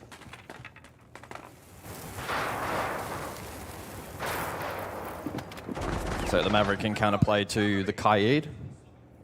It's a little decent foothold across the map here from defense. So Elevate looking to force the clear, but also not wanting to play their hand too strongly at the beginning, as you are alluding to, and giving away a free pick. Stemp takes damage. As Mephi looks to lurk in, trying to enclose on this position. I think Stemp at this point now has to play for life. Yeah, right now no one on site for Elevate, so it's a contrast to the opening round. I mean, naturally the sites will play differently, but Elevate are putting more pressure horizontally across. Good point. On the Deimos, gets the death mark activated onto Stemp, but he makes his way back to the stairs with his full life intact, and they will push him over towards Drum. He's still alive, so they have not been able to find that opening kill. 90 seconds left into the round. Use one of those death marks. Mephi entry does get the kill onto Resets. Rin follows up onto Psycho, and with that now 2-player advantage goes the way of the Koreans. Raps gets one back, at least 4 kills for him now inside the first 2 rounds. Still drum control there for Elevate with the option to fall back and play site. Yeah, Elevate had that triangle set up over towards Drum, but broken nicely there by FearX. Minute on the clock. They'll need to recover that diffuser as Raps goes searching for information. Oh, he's pushed too early. Raps was already pre-positioned nicely, and he finds the next one onto Mephi. 6 from Raps until he's finally dealt with. Leaves it to Stemp and Ion. Stemp, who was in the first contact battle, of course, low on health, but so is Rin. This second round couldn't be any closer. Ion will play the bomb chassis. Diffuser, by the way, has been left over in Geisha. Hopefully that does not get forgotten about. There's only 35 seconds. Yeah, kill's likely to be the win condition forward from here. And it's Ion that finds the kill, leaves it down to Rin. And at this point now, fully committing without the kit, needs to find both Stemp and Ion in the site. Low on health. Really cannot take any damage from here, but he does. Bullet to the head. Rin will fall. Better signs from FearX, but to the credit of Elevate, they hold strong. 2 rounds straight, leads an early timeout called by FearX. Very, very early tack timeout here from FearX, looking to turn this one around. Tertiary, a great opportunity for them to kickstart a little bit of momentum here on attack.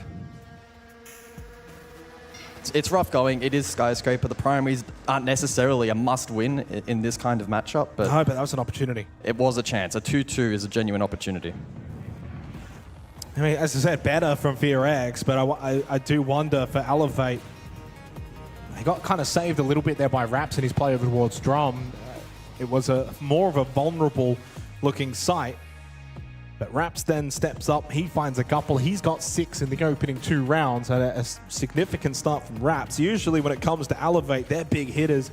Ion, Resets, and Stemp over the course of Asia Stage 2, but I mean, as I said earlier, all 5 of the Elevate players were in the top 15 when it came to EPS, so any of them can step up and have their moment, and in this case it was Raps. Despite the fact that FearX got the opening kill, Elevate stabilized because of him. Yeah, great individual prowess from that position. Just prior to that, again, there was that triangle setup. FearX were able to net a couple of pips and break it apart. But then a great fight over towards Drum, the peel back towards the objective. And then it's so difficult to filter into that site late. Diffuser, of course, likely irrelevant. Kills was the most likely win condition from there anyway. So FearX take that tactical timeout. We now transfer over across to the tertiary kitchen, the site of choice from Elevate. And you can certainly sense some importance in this round. If FearX are unable to find the tertiary, unable to convert, it makes it such an uphill battle for the remainder of the half. Yeah, and for FearX as well, they're not a significant team when it comes to opening kills. They go at a 50% strike rate, but what they are strong on, their best statistic actually is the conversion. So when they do get that opening kill, they convert 74% of the time. They weren't able to do it in that round. and a huge round goes missing for them, and they find another. This time coded onto Ion. So another opening kill goes the way of VRX, and again, I bring back that conversion statistic. They need to find a way to now convert that into a round win. Need to get these attacking rounds in the first half. Absolutely pivotal. And certainly when you're playing on the tertiary side as well, this now becomes very significant for VRX out of the timeout too. So out of the timeout, opening kill, tertiary side. Got to win this round now for VRX.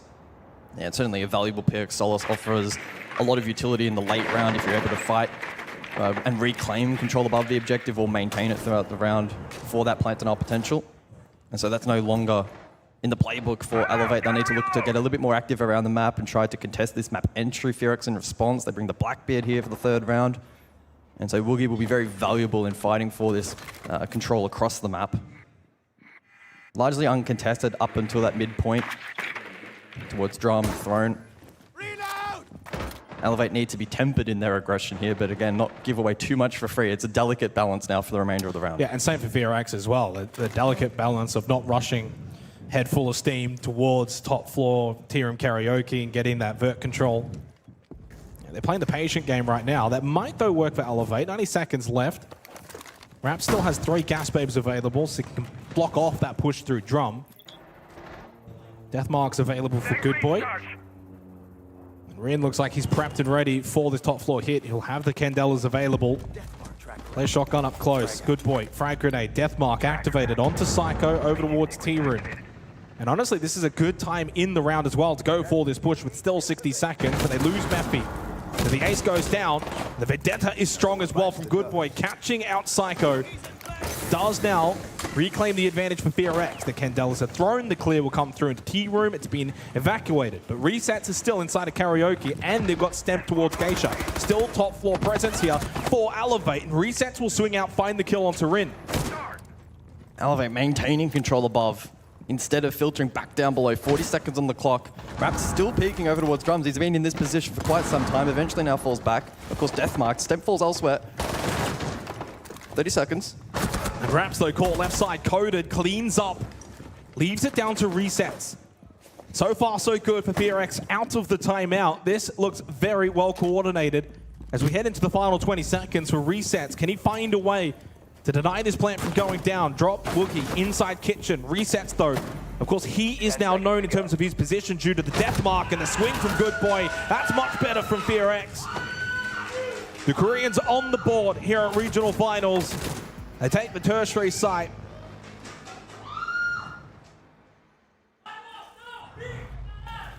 Yeah, playing into win conditions better in that round. The combination of, well, not only the early pick, but then the Blackbeard for the map control. They had Deimos feeding good info. The tempo through the mid to late round was really clean. Rin, of course, got caught off. I don't know if VRX necessarily anticipated Elevate to try and maintain control above for as long as they did, but still able to recover from that. Flood site, still had Deathmark in pocket and makes that clutch essentially impossible. Deimos now banned out, so we'll see how VRX look to react for the next 3. I mean, I think the Deimos ban is quite smart, clearly finding success from that for VRX. Ren will actually hop onto the Sens. I mean, we've still got time for the attacker repick. But this is going to be now, again, 2 very important rounds. Can you find success on the primary sites? We go Tier karaoke once again. Last time out, flawless, of course, by Elevate to kickstart this best of 3. By banning the Deimos, you do leave the Blackbeard still available, and it looks like we will get that attacker repick here. Woogieman from the Fuse over to the Blackbeard. If things will hold, and Rin actually going to swap the Sens over towards the Glaz, so we're getting a big change up here from VRX. Yeah, the Glaz pick typically suggests focus over towards backstairs and something a little bit more direct. It can aid on some kind of map clear structure as well, so we'll see what VRX opt for. Initial spawns, though, indicate a more direct approach for the round, and we'll see how Elevate then respond themselves. No Nitro in pocket could make denial a little bit more challenging. They have decent crowd control and stall out though available, so it shouldn't be a massive concern. So same lineup for Elevate on this side to the opening round, except instead of the Ella, they'll bring the Fenrir. Because the Warden was banned out, but they didn't play the Warden last time out on Tier karaoke. So not a lot of change here for Elevate. And so far not affected by that ban of the Warden, but he, of course, was played on Office Exhibition Barbecue Kitchen. So later on in the next part of this half will be coming into effect. Psycho droned out towards Dragon. Of course, for Elevate, they played it really compact on Tea Room Karaoke, and just looking at the overhead, it seems like they're going to, again, play with that same mindset for this site, which means something like the Glaz, to find a gap in that defense, find a pick, get into a good position is going to be so crucial. Maybe even Woogie Man could be in a position to charge forward. Mephi can dump Util as well from the window. Oh, they're going to push straight through. Good boy down below could put the pressure on with that skeleton key. Candela, but they do lose Rin. They lost the Glaz. Good opening kill for Elevate, courtesy of Raps. Caspe has done well to defend his position, but Woogie Man, again, the aggression coming through from FearX in this round. Slightly differentiating from the opening round. Psycho, caught, bottom of stairs. Good boy keeps now the advantage for FearX. Off the back of this logic bomb as well. Good intel for the attacking team. Stemp knows he's surrounded towards site. Blocks off the window with the Kiba barrier. They've still got Ion towards Drum. And I think his anticipation for the rest of the attacking team to filter on through, he's in a good spot to maybe catch some of those members. Yeah, resets in T has that cross nicely over towards the default position as well. So he's a player to watch. Minute on the clock. FearX still have to be clinical from here. One Candela, a flash, a couple of smokes. Good utility still remains for FearX into the last 50 seconds. Honestly, nothing really for Elevate. It's gone up for them. Util lacking. Woogie into Karaoke, looking to stick the plant. Good kill from resets onto Good Boy, but he pushed too far. There was a watcher at the door. Woogie will get the plant down, but lost his life. Double from Ion, and now leaves it down to Mephi. As you say, stick it. Ion will say, yes, sir, and he will not get off this kit. It will be, no, he's denied. Mephi from below. He wanted to stick the whole way. Stemp will tap it. Mephi knows he can play the time, and he goes for a redirection rotate. Is Stemp going to be aware of this? He's dropped. He's playing from behind. Mephi, I think, has heard this. 18 seconds left. Mephi makes his way back up. Stemp is down below. Is Mephi aware? Running out of time. Stemp has to get back to that kit, of which now he's got nothing left. Coded laughs in chat. Mephi should win this round. It's all done. Mephi and FearX stepping up to the plate here on Tea Room Karaoke. They've found their second attacking round. What a clutch.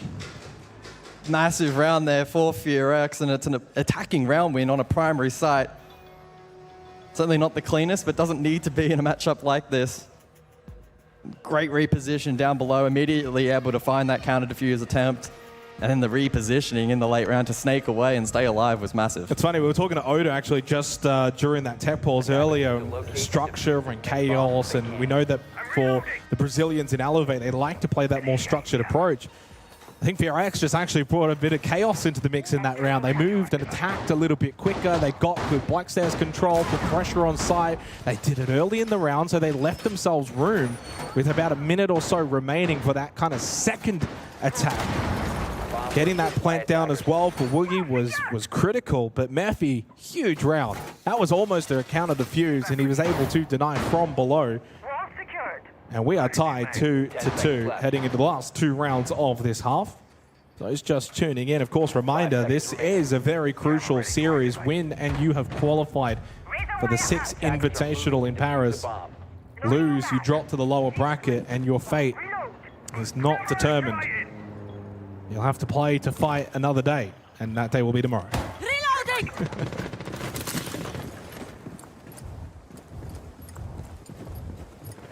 So over to Exhibition then for the 5th round. The Blackbeard pick to persist, and that's expected for the final round as well. And ascertaining this map control for FearX. Elevate to contest the fringe of the map as anticipated, aided by, again, a lot of this utility.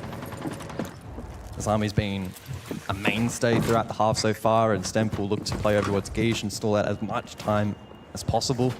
FearX will be eager to try and cut off that rotation and prevent him from getting back towards the site, as he's actually already vacated the area currently. FearX again posturing for a direct hit. Yeah, last time they went for that sweep across, didn't work. They kind of pushed in towards Elevate, and then they got kind of beaten up towards Drum. This time, as you said, if they go a little bit more direct, it'll be somewhat similar to the previous round in which they can bring that chaos. There is still a bit of that horizontal hold from Elevate, but they've started to bring that back. Not as extensive. You're not holding positions like Karaoke and Geisha. The Candela, but Mephi, though, lost his life. Ion has started really well so far in this series. The top-rated player on this roster. He was third back in Asia Stage 2. He's got 6 kills now as well, 1 behind Raps. And Resets gets involved as well. Gets rid of Rin. No Grim available. No Bs. Less information for the attacking team. 2-player advantage now for Elevate. And not really any kind of map control either for FearX. They've been stalled out here on this 5th round of Office and Exhibition. Frag grenade won't amount to much, but it's kept them behind this table. Good boy finds the headshot onto Raps. Can they get the next? Yeah, there's potential. Woogie in the meantime has lurked over towards T, so back hit potential here for FearX. If he's able to net a couple, if Elevate have backs turned, that could be their way back into the round. But that's relying on pressure elsewhere, as their defense does go searching for that split pressure. They can slow this down a little bit. 45 seconds left on the clock. Seems like Elevate getting a bit of an idea about this push across. They've spotted Good Boy in towards Geisha, so they know that entry's been made. On the other side of the map, Woogie, though, almost found the kill onto Stamp, and that would have been critical. Would have evened it up 3v3. Instead, the Azami stays alive. Ion also, by the way, on 1 HP. This becomes an intriguing end of round. 20 seconds left. Still 4v3 in favor of Elevate, but 2 players critically low. Headshot from Psycho onto Good Boy. Shuts down the Blackbeard. No more shield up. Woogie to push in through Draken. In towards Exhibition. That is a quick reaction time, and now advantage FearX, but into red time. Ion, 1 HP. Woogie! Oh, the Boogie in the night just kept on pushing through. Critical 3 kills from Woogie at the end of that round has given FearX the lead in the attacking half of Skyscraper. They go 3-2 up. Yeah, it was such a great start for Elevate. The tempo for FearX certainly off. It took Woogie such a long time to lurk into that position on the opposing side of the map, and then in the latter phase we saw the whole flip from the team to try and go for that back hit. Worked out, HP advantage, heads up siege required in the last like 15 seconds, right? Lacking information on that push, but making it work on instinct, some clean shots landing. And with that, FearX potentially in a position to lead at the halftime break after attacking into Skyscraper, even at minimum. Well, drawn half is they're going tertiary side as well here with both primaries available. Yeah, just trying to rotate, I guess. They rotate on through, but they rotate on through to a site they've already lost as well. 3 rounds straight for FearX, and I guess do you go all the way back to that second round, and credit to Dark for calling that timeout and rallying the troops, because it's worked wonders. Yeah. Long way to go still in this.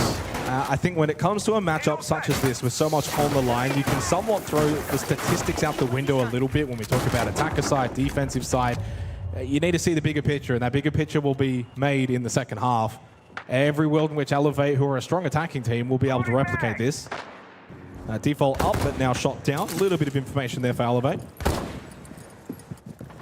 And the thing for me, though, for FearX, if you kind of want to find a really big positive, it's all 5 players have gotten involved, and they've all had moments, or they're all at least getting a couple of kills. They're working together well structurally as a team in terms of utility and execution. They're playing as a team right now. Yeah, I wouldn't go as far as to say it's been super clinical over the course of the half, but Skyscraper is one of the scrappiest maps in the pool when it comes for attack, and if you can muster round wins, that's of course the most important element of it. They've been good in doing so. A lead here would be absolutely massive. Again, map contest early on here from Elevate, but anticipate them to peel without too much trouble.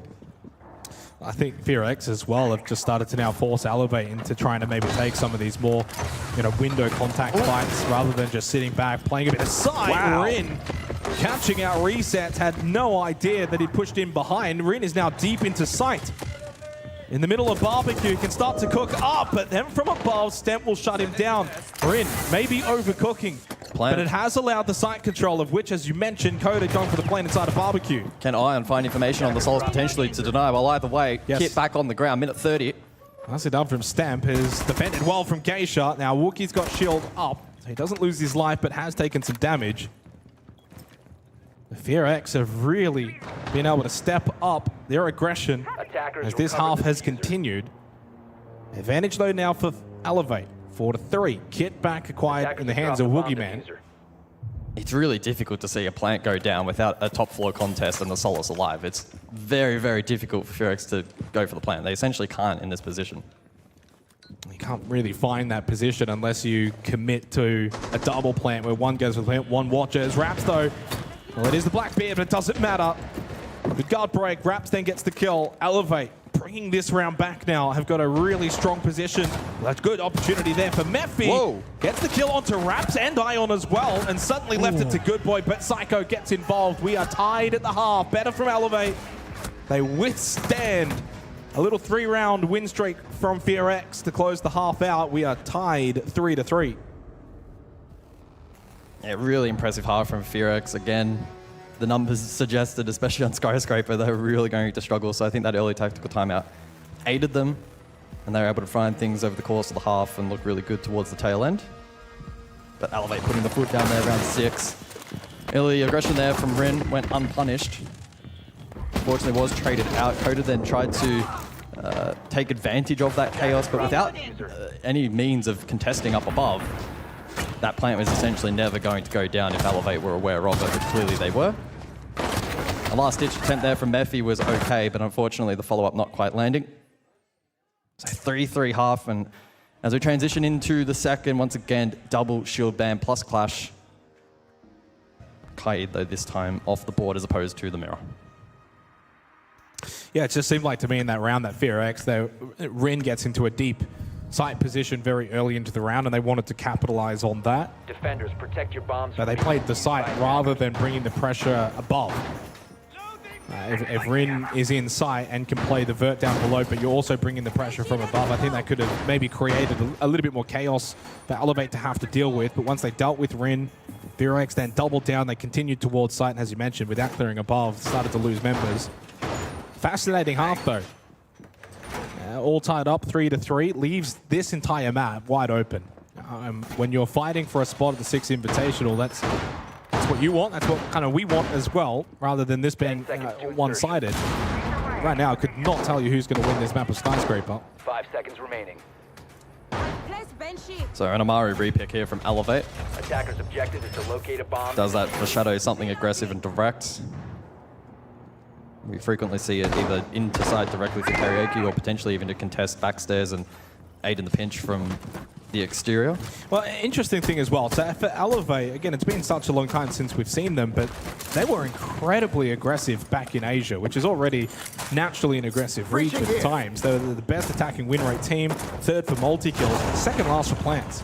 So they're going to win rounds by finding the kills and clearing out the defenders that way, rather than going for that more site focus, getting the plant down. They only had an 18% plant percentage. I'm expecting Elevate to try and bring some of that aggression here, but Skyscraper can make it tricky, can make it difficult, also dependent on how FearX are going to play this. And so far, FearX are just all over the map. Recess with hook in hand. Pushing up. Ooh, tried to go direct towards site, but Mephi found the kill as Chaos elsewhere. Now, Raps just kept on pushing, but Woogie was having none of it. Kept him at bay, defended vigorously. They find the opening 2 kills. Elevate did try to bring that aggression at the 2-minute mark, but it's been warded off by FearX. 2-player advantage, make it 3. Ion can't make entry, shut down by Coded. Leaves Stemp and Psycho in the 2 versus 5. A lot of heavy lifting to do for these two now. Otherwise, Elevate will find themselves 4-3 down. Coded, night swing from behind. Well, Elevate kickstarted their first half defense with a flawless. FearX now looking to do the same here as well.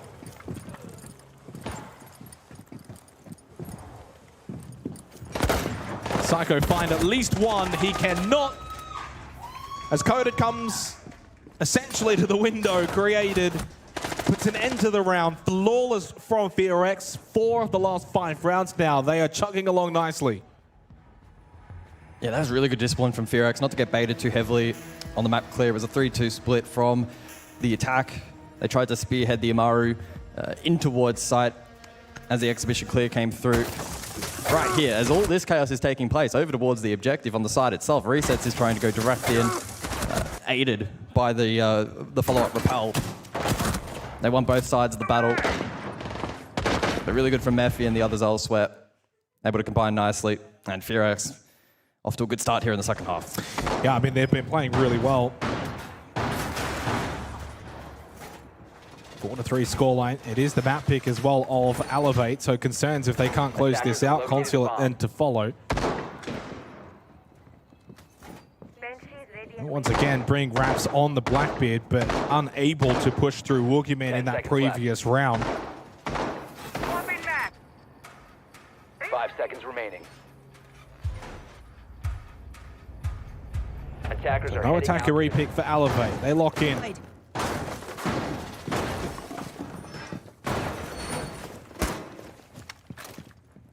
just wonder if they might slow things down now in this round. They kind of gave it a crack in the previous round to go fast entry, take the fights early, try and push through FearX. Skyscraper can be very difficult to do that.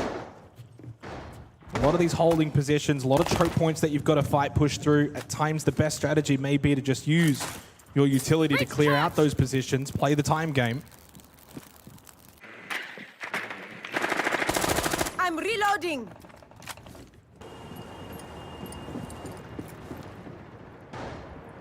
So the mirror is available and in play for the 8th round. We didn't see it back in the first half. Quite a powerful tool, especially on the map extension, if utilized correctly. So far, the site is the focus here for Elevate. They're not setting up early for an early sweep across. If they are to do it, it'll be later in the round. Interesting. They've stalled themselves out compared to the previous. So they're already changing up how they want to approach this second half. I'm perhaps looking to get value from that shock drone in aiding the mirror counter. Information being garnered on towards the site, perhaps in anticipation for something direct if Raps is to find an opening. Although tricky again, Warden posted up as well, makes it tough. There's only one Candela left, by the way, guys. We've got 90 seconds left into the round. There's no push off these Candelas either. And they've just lost Psycho. Oh, nice little step up and headshot from Good Boy. Lost his life at the mezzanine, though, by Ion. The trade did come through, but maybe a little too late. Now puts FearX in the better position. Ion will slip in, take Dragon. Still 60 seconds. Still winnable here for Elevate. One Candela, one B canister available on the Grim. And there goes Woogie. Raps will catch out the Boogeyman. 3v3, 1 minute left, and suddenly this round is up for grabs. Close range though, shotgun in hand, coded, prime position to find this kill. But the trade potential. Glasses were activated by Mephi. Nothing to follow up though from that Candela. They dealt with coded up close. Now advantage for Elevate. Is there a fight back from Mephi? Got caught both sides. Ion. Wow. The pinch attack is perfect from Elevate. Really thought their way through that round perfectly. Some of the better siege we've seen from Elevate in this map. We are tied once again. Yeah, very much a steady build-up. Iron trying to post himself up for that back hit. Nets the down and the follow-up 2 kills. Really, really well played. FearX struggling to get value from the utility they had laid out. And each defender isolated really nicely by that push. So, yeah, clean response from Elevate. But it was a slow build-up, and there was concern with the lack of Ying util late that could prove costly, but ultimately unrequired. Guns reigning supreme. Iron with that DMR getting to work. Up to 10 kills already. There's a 5v3 start as well for FearX. They had that really where they wanted it. Elevate were able to really adapt on the fly, and the back push in the end was where they found the round win. What this also does now is the little run that FearX went on, that momentum has been quelled, and it really is just a tie game. Elevate started to get some rounds back. It certainly feels like a map that's up for grabs here. These rounds now become just so important.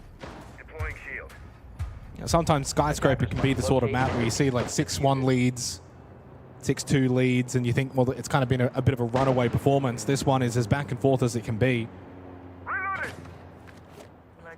So much on the line for this series, though. It means that at the end of these rounds, the pressure really rises. So the clutch drones from resets in this round on the Brava, really good counterplay into not only the default cameras, but the Fenrir F-Not mines as well. If they can be dealt with, it enables a little bit more lurk potential in towards site itself. But as we so often see on this objective, and we've seen it already in this matchup, site control isn't the be-all and end-all. Some vert presence and pressure is often required. Even without a Solace on the board, this defense has set up correctly above with the vert. So that needs to be disrupted before any plant attempt is to be played. But that being said, you mentioned before, right? Plants are not necessarily the win condition, generally speaking, for Elevate. Yeah, no, it's not. And so far as well, the way this game's been playing, opening kills have not been a win condition either. Both of these two teams have been really struggling to convert on open kill opportunities. Which is really just a testament to the fact that a lot of these rounds have been quite close.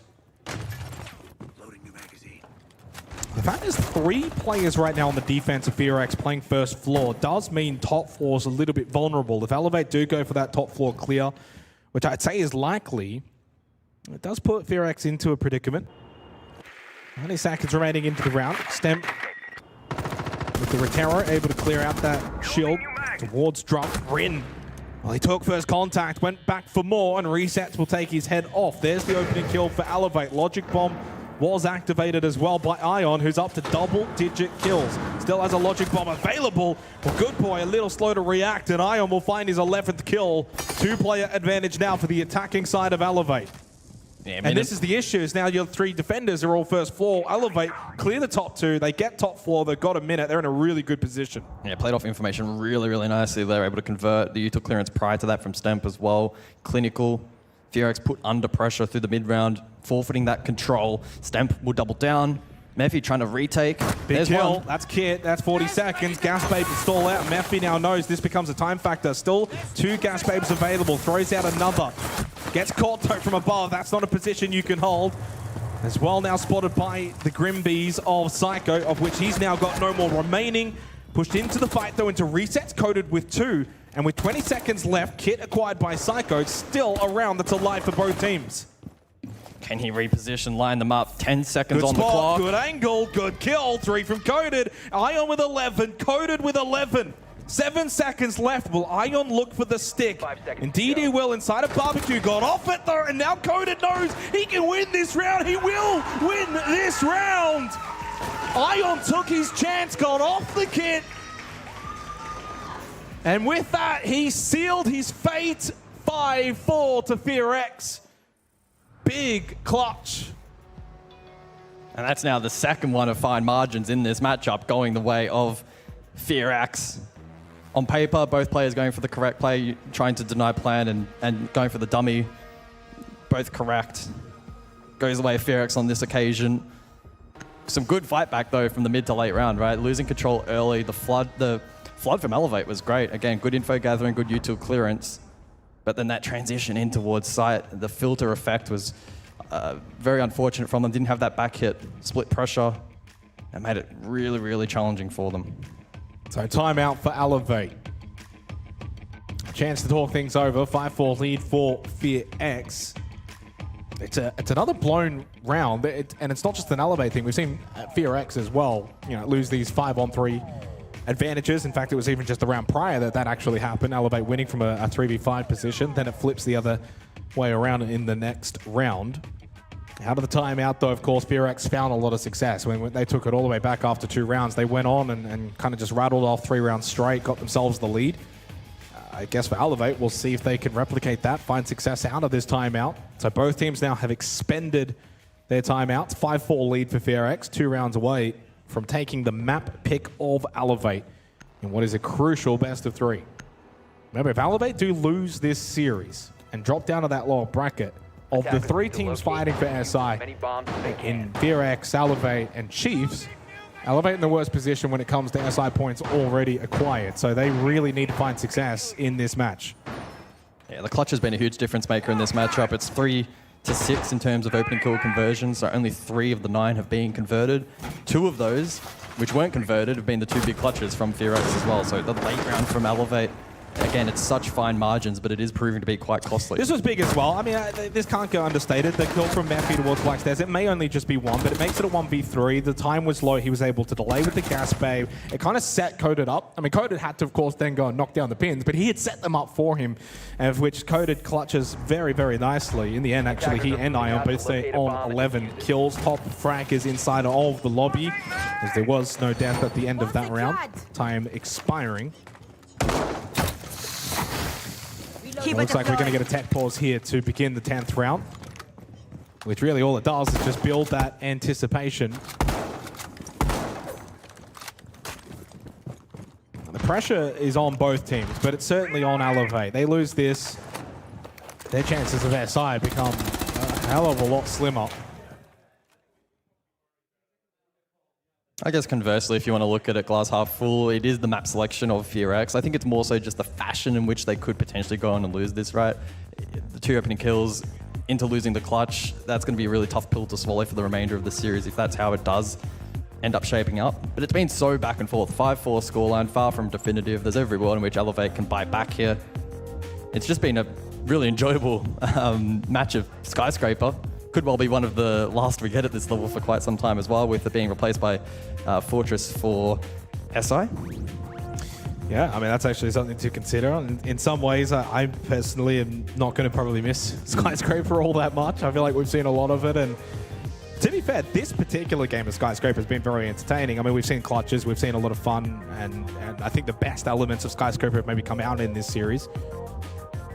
Not often you see the amount of attacking rounds that we've had. 9 rounds played, 4 attacking round wins. I mean, that's a pretty good ratio for a map like Skyscraper. There are so many times that you see 5-1 halves, 4-2 at best, usually a lot of the times.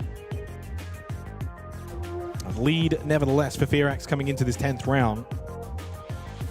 And there's just been a lot about this game so far that hasn't been conventional when you look at the opening kills. There's been a lot of success from both teams that haven't then been converted. Of course, both teams banning out shields primarily means a lot less shield play outside of the Blackbeard, for instance, which has slipped through in this game.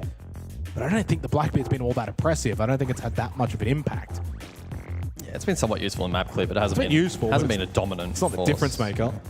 I think the one thing that really stands out to me looking at the round history and probably why this match has felt so entertaining is just the sheer volume of multi-kills in this matchup.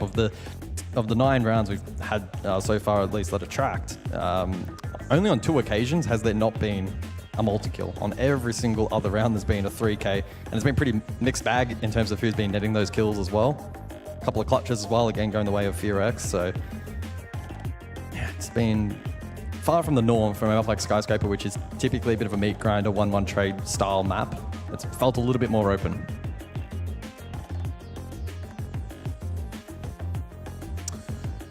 Should be just about a minute away from getting back into this one. Actually, you know what I was thinking, actually, for this week, I was going to say this weekend, but I mean, technically, I guess this week. I feel like when we get these tech pauses, we should get some of the players on and just chat to them. I see Turd just sitting over there. I was thinking, oh, maybe we can get Turd on. Turd, you want to come on? You can grab a headset. Quick. You can take Guz's. Before we get into the game, I kind of just want to get your thoughts. You're obviously sitting along watching. You've got your game coming up very shortly. How have you kind of seen things here, FearX Elevate, so far? I don't even know what's going on. I just got here. Okay, that's wonderful. You might have to play one of these 2 teams later on. I'd like to play FearX, I think. Yeah? Yeah, pretty bored of playing Elevate, to be honest. Played them That's true. 4 times this year. You have played them a lot. You beat them, of course, and then they lost to Daystar back in stage 2. What do you think Elevate's been doing for the last 2.5 months preparing? Because they obviously haven't really played a lot of Siege at the competitive level. Hopefully a lot of scrimming. Hopefully a lot of work. They don't have much to play since they don't qualify for anything. What about your game to come after this as well? Taking on Enterprise again. You played them a lot as well. What are your thoughts on that? Not as much on the line for you 2 teams. I think it's going to be a fun game. I think obviously both teams aren't stressing it too hard since we both qualified for SI already, but both still want to win. It's a lot of money to get first place, and obviously pride as well goes into it. So I'm hoping it's going to be a good game, a fun game at the very least. And yeah, obviously we're going to win though. Back at the major qualifier lane, you guys lost to CAG. They've been bundled out by Chiefs. Were you surprised by that result? I was very surprised. I thought, especially after the first map, after they went down 7-1 on Clubhouse, on their own map pick, I thought the game was done. I thought it was going to be 14-1, 14-2 maybe, and the game was over. But Chiefs came through, and well, it's our event to win now, isn't it? All right, well, Ted, you've got a career after play. You can come hop on for the cast later in future, and we'll get Guz back on as we get underway for the 10th round. Thank you so much, mate, for coming on and having a quick chat. I'm sure we'll hear more from Turd throughout the week as we get back underway. FearX leading 5-4. T-Room Karaoke coming up for the next site of choice. Of course, FearX defending and looking to defend this lead and take home this map and steal it away from Elevate. Attackers need to I guess following up a little bit on that kind of vibe in that conversation, what is your expectation in terms of winner to take the whole thing? Is there a clear-cut favourite? I would say Weibo's probably the favourite. I'm not just saying that because we obviously just had Turd on here, but you kind of look back at their performance in Munich. I felt like they they were pretty close to being able to get top 8, and that was maybe the expectation for that roster. They would have been disappointed to kind of fall short of that. You look at their year overall as a whole, clearly the #1 team, and I think that when you kind of actually look all the way back to the Magic Qualifier land, like they had to run that gauntlet, and they were long days. They were very long days. By the time they got to that grand final, not only did it really not mean too much, but I think they probably just would have been a little bit cooked, a little bit worn out. Locate a bomb and defuse it. So for me, they're the best team in APAC until proven otherwise at this point.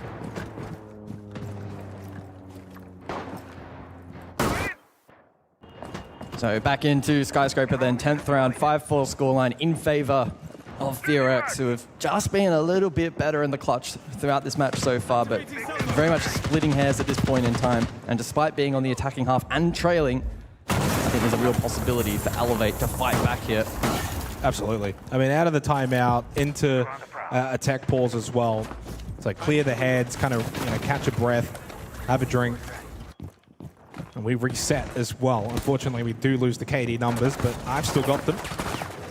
They're dominant from Coded, 11 kills. Dominant as well from Ion, 11 kills. They've been the two clear individual standouts. Nitrocell from Coded, pre-placed. This is quite the aggro position. You wouldn't typically see a lurk there from defense as Coded peels. Nitro unimpactful. I don't mind that, though. I think FearX win this if they keep throwing a couple of curveballs. It's kind of like deep into this game now, round 10. All it takes is 1 or 2 kills that maybe Elevate wouldn't be expecting. So far, Elevate, though, showing patience here in the 10th round. They're not rushing this at all for Tea Room Karaoke. They will go the slow clear across with Psycho on the Glaz, wrapped in front. We've seen this little combination with the Blackbeard Glaz here on Skyscraper so far a couple of times. Just the one Rotero in play for this potential shield clear. There are frag grenades, though, that could be useful. Depends how much util they're willing to dump in this position to try and... Well, it depends on the catch as well with the buy discs. Hard to see how many discs are still active in there's play. One thrown out. The Glaz to Blackbeard, lock him in the rush position. through into the smoke. I like this play here from Elevate. I think it's causing confusion for Good Boy. Indeed, he gets swarmed. Really nicely executed from Elevate. Pushing through the smoke. Raps has been taken low, but Stemp elsewhere able to collect on Woogie Man. Matthew running around on site, and Elevate's patience proving to be their virtue.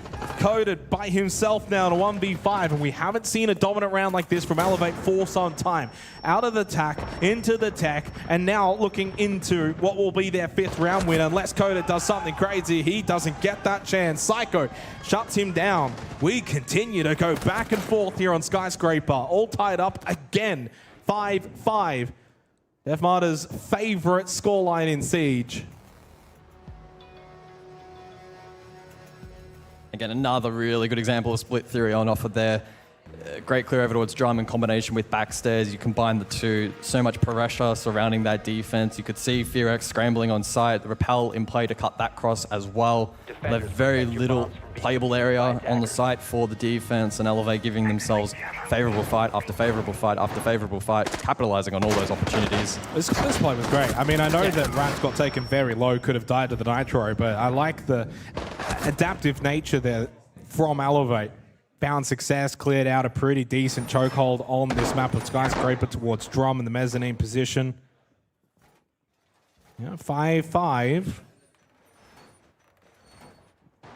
It's been a hot minute, though, since Elevate had the lead in this game, which really was all the way back at round 2. So it's been FearX after that 0-2 start that have been in control of this map, but that may just change. 11th round, all tied. You win this and you got map point. Could end up shaping up to be a similar theme to the first half, where post-tactical timeout, the team that has taken it shows success then for the next few rounds. If that is to be the case, Elevate posturing nicely here. Of course, another primary site, though, to follow. So the path forward is still quite treacherous. And expecting, again, the tempo to be quite slow and patient as they fight for map control. They can split some of that pressure with double hard breach as well, so Raps can work single. The ace of Psycho can play the opposing side of the map to work Geesh across. As Elevate get a feel for where they want to try and pinch and push around the map. They've done a good job mostly in manipulating defense through the mid-round. And just applying enough pressure for Furex to be uncomfortable for the majority of the round. They're also just not rushing anything, Elevate. They look very concise in what they want to do and how they do it. They're not just running around like chickens and hoping something happens. And it means for FearX, if they continue to play this kind of structured defense, hold these positions, I think that plays into the hands of Elevate. I think Elevate would be very happy for FearX to play that way. In contrast to, say, FearX playing a little bit more on their toes, moving around. And that's something that Goodboy may be thinking about towards Dragon. Offers Exhibition, of course, the site for this 11th round. Shock drone spotted, good clear from Goodboy. Logic bomb, one at the window. Goodboy, well, he's wanting to take this fight. I mean, good pressure, and he doesn't hit any of the shots, doesn't find the kill. Oh, that peek back, caught by Ion, tight angle. Really good headshot, opening kill advantage now for Elevate. Murphy goes for the run out, he finds the kill onto Stemp. Good kill back though from Psycho, re-establishing the advantage for Elevate. Into the final minute of this 11th round, Elevate now with the advantage. With Coden and Woogie still alive, we're talking about two clutch factor players here for FairX. This round's not over. Can they hit hard though? 45 on the clock. Woogie with a good angle, doesn't land shots. That's the problem with a tight angle like that. It is tight. It is very difficult to hit those shots. Woogie now forced back to sight. And that's the good news for FearX. They've still got good sight control. Coded in a good position as well. Has Nitro. And so does Rin. The two Nitros available for the defense. Elevate also leaving themselves little time. Psycho now making the push through. Tower is caught though by Coded. The off-angle position pays dividends for FearX, and then the shotgun kill as well. There's one more up close. It's reset, and he's reset the momentum. He's low on health though, and then caught. Advantage down to Ion as the only one left. He makes a 1v1 into red time against Woogie, the boogeyman. He gets it done for FearX once again. It seems like he always gets it done in those situations. Map point for the Koreans, up 6-5, and a chance to take Skyscraper. Wow, and certainly not as brazen as the other clutch attempts. I don't know if you would want to necessarily classify this round as a clutch, but at disadvantage. Good position initially from Elevate, but the pressure was great. But FearX able to hold firm on side. The anchor play was really, really, really strong. Coded had to step up, but did so with that shotgun in hand and the SMG prior to that. At the beginning, though, was not great. Overpeaking, especially into DMRs on LAN. Always asking for trouble. 3-4, though. Coded steps up, SMG. Tight position, but his target prior was really, really good. Resets got caught on a bit of an unfortunate timing. The barbed wire certainly not helping his cause. And then a 1v1, 5 seconds on the clock. Ion forced forward, and Boogeyman collects. And Ion was also forced to switch pistol too at the end of that round in the 1v1. He was low on health as well, so he was always going to be up against it. Can't really fault him for that. At least it came down to a 1v1. Well, the critical round goes the way of FearX, gives them the safety blanket. If they lose this round, we go to overtime. If they win it, they take Skyscraper with Consulate to come their way after this. And now the pressure just immediately goes straight to Elevate here. This is critical. This match point round is critical for Elevate. And it looks like they may commit to the Amaru play that we saw last time, or a variant of that.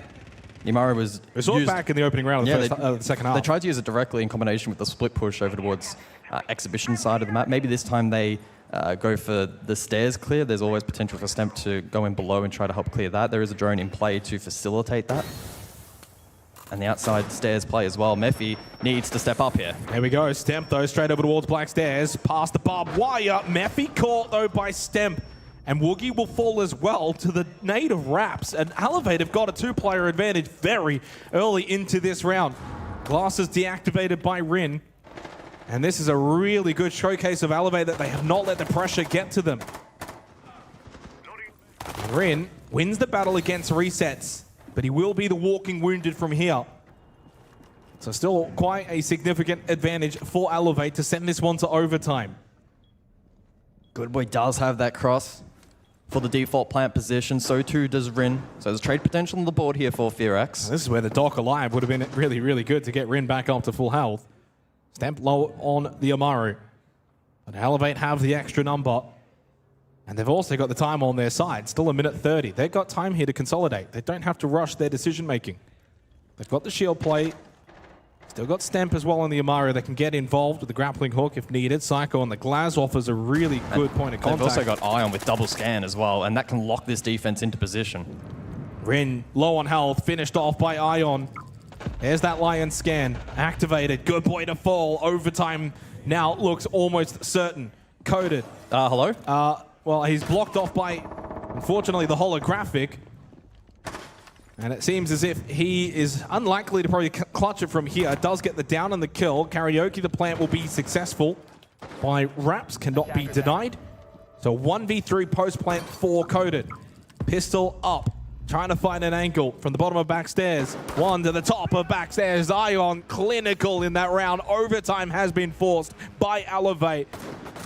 A significant round. Vamos indeed for the Brazilians. All tied once again. Fearax on to defense for OT, but yeah, once again in that prior round, Elevate, another good demonstration of their ability to clear a power position. They had good drone work over towards backstairs. They were able to flood it, aided by the Amaru, other pieces of utility, catching the smoke prone. Put themselves then in a position to consider default plant, but of course didn't rush it. Were able to manipulate the map as they have done so really nicely throughout the half. And I think both teams well deserving of an OT here. It has been such a back and forth matchup. No team really wrangling too much momentum. But now both on their own islands, no tack timeouts remain. And Elevate, at least statistically, if you want to look at numbers, uphill battle attacking into Sky. I mean, that's the statistics of the history of the map. But so far, 3-3 half into 3-3 half, indicating that both teams have the ability to defend and attack. It leaves this one really up in the air. Caveat to that, though, obviously being an OT, it skews. Default sites are most likely to be played here by defense, and so Elevate may have an upper That's battle. the sites that Elevate won, though, in the second half. We're all default. That was my follow-up point, exactly. It's been a little bit ironic here on Sky. Same goes for Fearax, by the way. Won both Tier Karaoke, Exhibition, Office, and Barbecue Kitchen, so they were able to kind of win all three on their attack. Yeah, it leaves this one wide open. I mean, this is a difficult one to predict, and it just means that every single round becomes so important. You see the Denari in play from Woogieman. It'll be the first time that we see Denari.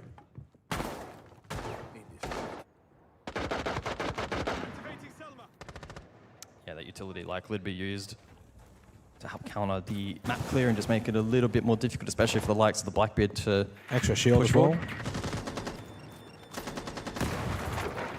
So here's Tier Karaoke, by the way, for this site choice, but it is an extension from Fearax.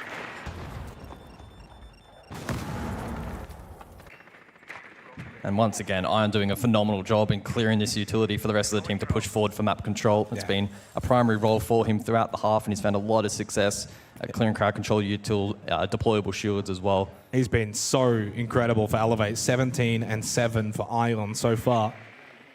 Now heading into overtime. He's definitely on for a 20 bomb. Coded on the other side has also been just as instrumental with 15 kills. The slow approach, though, for Elevate, I think, has been where they've actually been most successful. But you kind of look at the previous round where they brought that tempo up, and that also found success. So that shows they've got the ability to win on the attack in kind of different manners, which is a sign of a really good side. They're not one-dimensional. There's the clear over towards drop. Good boy's taking too much damage there. That could be a big detriment for him. Simultaneously off camera, Ion used his last Rotero on the shield on the opposing side over towards Shrine as well. So again, the util clearance here from Elevate's been really, really strong. Actually, no, it didn't land. So that Rotero did fall short. Woogieman now has that shield to potentially play behind here and potentially as well progress forward. He pushes forward. He's taken low. Well, Rin as the flanker. Oh, Okay. Rin does get the kill. Woogie kept on going and eventually went to his death. Stemp will take the free kill into the final minute in a 4v4, but Rin, good boy, very low on health. It may be a very small advantage right now for Elevate, and they may not even be aware of it. So the smoke play in towards drum once again. We saw this earlier. This one hasn't extended quite as far out, and no contest by Fearax this time. In the final 35 seconds, through makeup goes, Raps on the Blackbeard. Good boy holding Shrine, low on health. Still got a gas babe in the hands of Mephi. No Nitrocell for Coded. Rin caught by the vendetta of Stemp.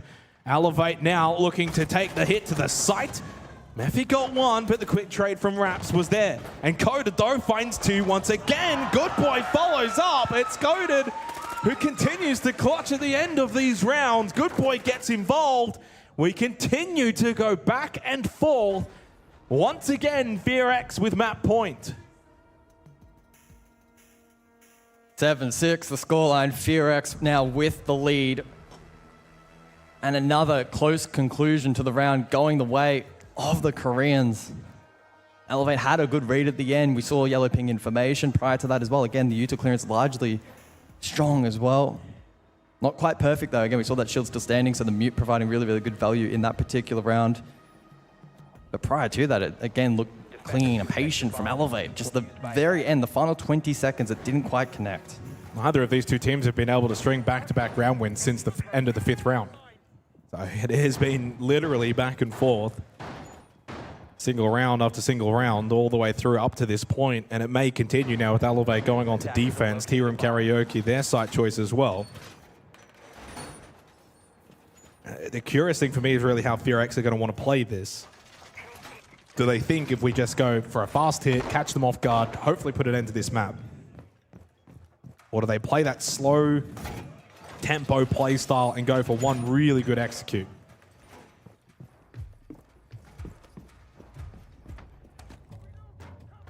I guess it's probably most important to highlight that with the bans reverting, the Warden off the board could facilitate some playmaking potential from Mephi specifically.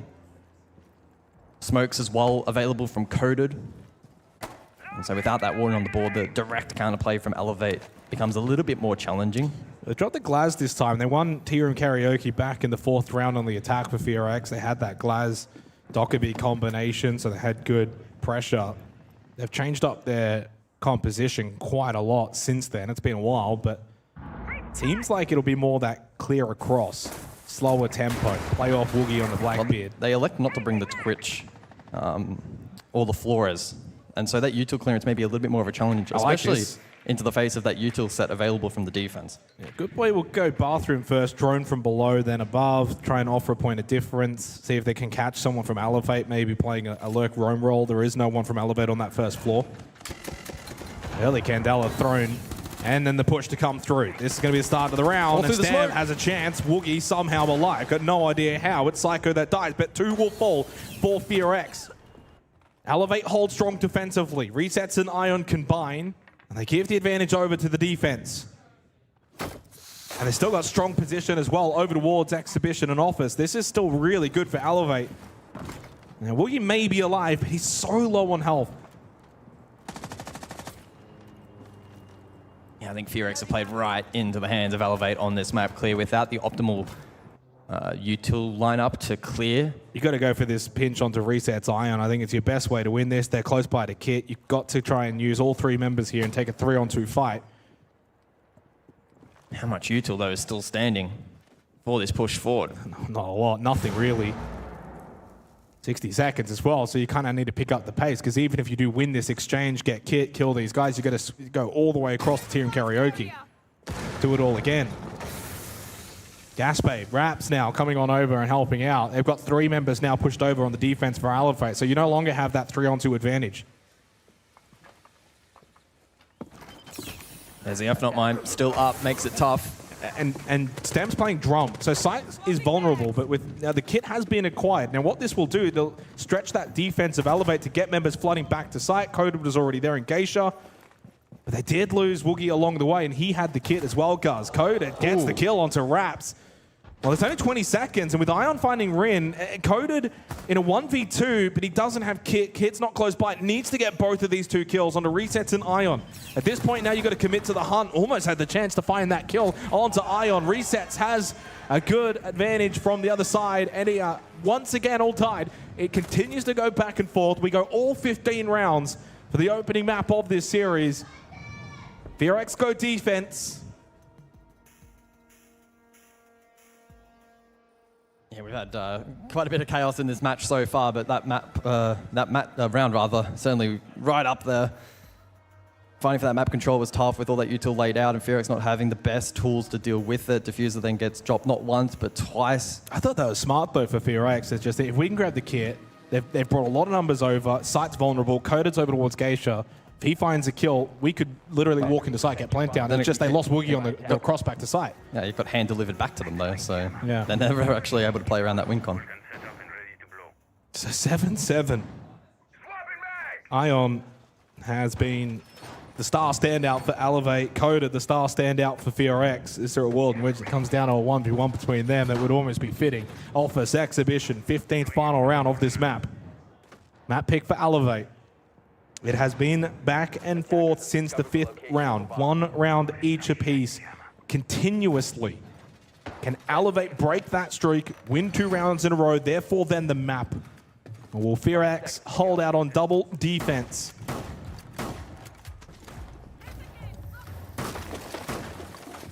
So interestingly, the Rayora brought into play for the final round of Skyscraper, often at the competitive level sees mixed success. Can be great in ascertaining control in the early round or late round conversely as well. No impacts in play from the defense will, to an extent, bolster that. But it's all about being in synchronization, playing around it correctly. For this site, typically most used to facilitate the Samurai jump in. So indicative that we could see that play, but currently, as we've kind of expected, Elevate posturing for the map clear. The most critical thing here as well, really, for both of these two teams is to not really look at the scoreboard and think about what's on the line. You just got to treat it as any other round. Don't be scared to be able to, think about taking early positional fights. Elevate, just trying to get inside of the building, push together as a team, keep it compact, safe as much as possible. Yeah, drone through. We saw the triple drone through from Geisha over towards Drum, so they know full well Mephi's going to be holding that Drum position. He hasn't got really a whole lot of help. I mean, Rin's over towards Shrine, conducting the other side of Mezzanine. Oh, well, that was aggressive. Psycho's down, but he's not out. But Woogie now is. The Boogeyman has been dealt with, and the opening kill goes the way of Elevate. Rin pushed up, stepped up. Raps, though, sits him down. Psycho is still on the floor. But certainly now for Elevate, they can get him back up. It then becomes 5v3. FearX now on the back foot. Yeah, big gamble from FearX. It doesn't quite pay off. Psycho will be brought back to his feet. And it's a 5-3 advantage with over a minute on the clock for this attack. Psycho stand low on health. But that won't mind for Elevate. They've got the numbers. They can push, take these fights. Oh, frag grenade doesn't quite get through Drum. Hannister does get popped anyway. Oh, hang on. Coded has something to say. And he's been a difference maker so far in this series. They fall back, they play Sight now as the trio, reinforce off as well. And they say to Elevate, with 50 seconds left, you guys are going to push us, and 2 of your members are low on health. Yeah, that's a massive kill. Allows Mephi to peel back towards Sight. They've got reinforcements in pocket. They can bolster these anchor positions. Look at where Coded's playing again, once again. He loves that spot. He is playing that spot again. Shotgun, he's got Nitrocell as well. 30 seconds remaining in the round. Elevate themselves will stack up over towards Mezzanine. The push will come through from Raps. He needs to be the one to lead forward on the Blackbeard.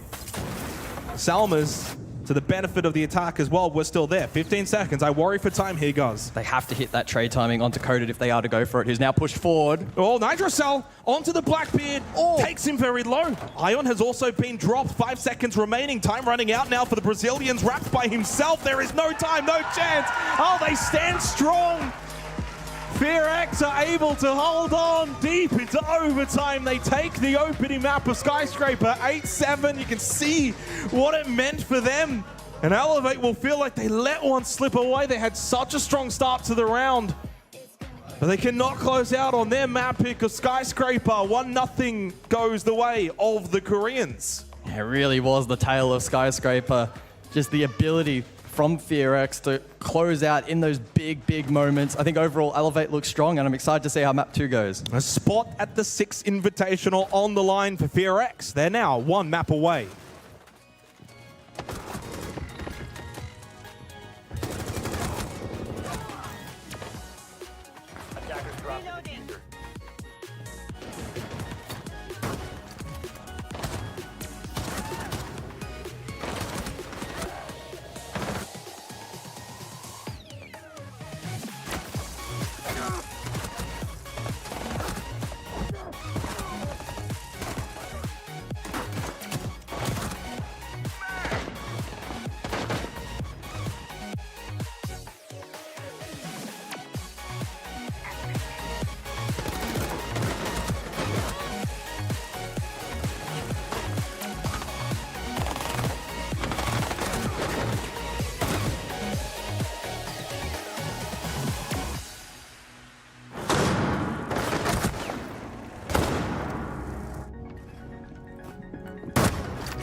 how they say, it's not the destination, it's the journey. And the journey of 1,000 miles begins with a single step. And you know what? They're right.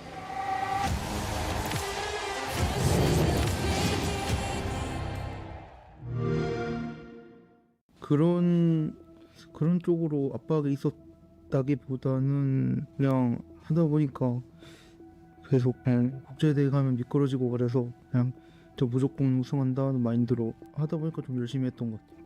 일단 개인적으로 저한테 제일 기억 남았던 거 저 22년 인비 그 옥시전이랑 빌라 했던 거에 5대 6대 제가 클러치 한 거 있는데 그게 아직도 기억에 나요. 한 세계 대회 갔을 때 제일 어려웠던 건 일단 음식에 적응하는 게 좀 많이 어려웠고 그래서 한식이 좀 많이 그리웠어요. 그래서 제일 기억 남는 게 스웨덴 메이저고 스웨덴 음식이 좀 그냥 용류 자체는 다 맛있는데 다른 거는 막 먹기 좀 힘들었어요.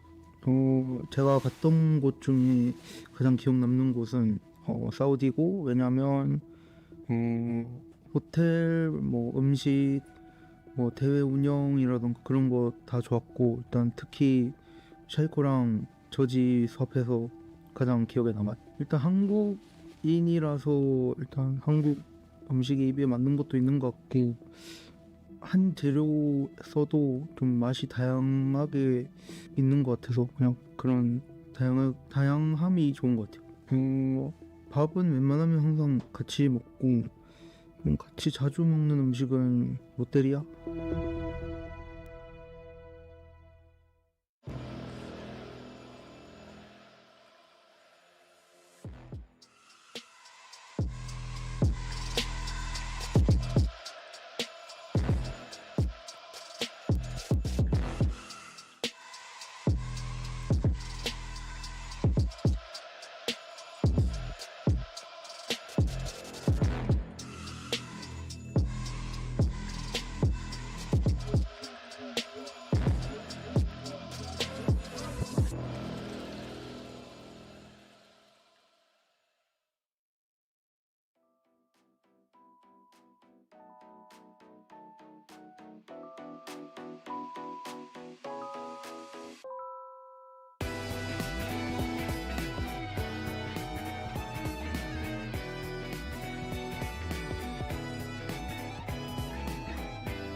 泣かないキラリキラめく夜のムーンライト影る街に一人歌うどこにだって安らぐ場所見つけられずまだゆらりゆらめく夜にムーンライトセピア色に映る私そう目が覚めたら孤独の中差し込んだ光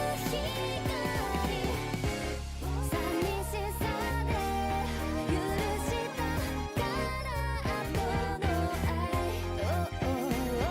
もう弱さも涙も私は必要ないのキラリキラめく夜のメイリーキラリ君が残したキスきっと裏切りさえ受け入れても今夜は抜けないゆらりゆらめく夜はメイビー明日ここで笑える私もっと強くなれば変われるなら愛なんていらないわ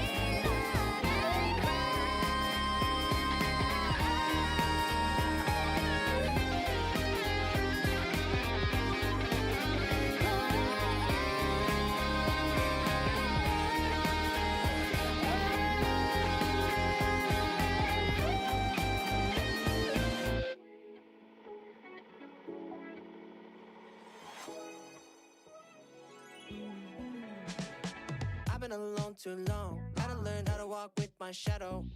I've been so low in my lane. Till you showed up out of nowhere, damn, now I got a halo.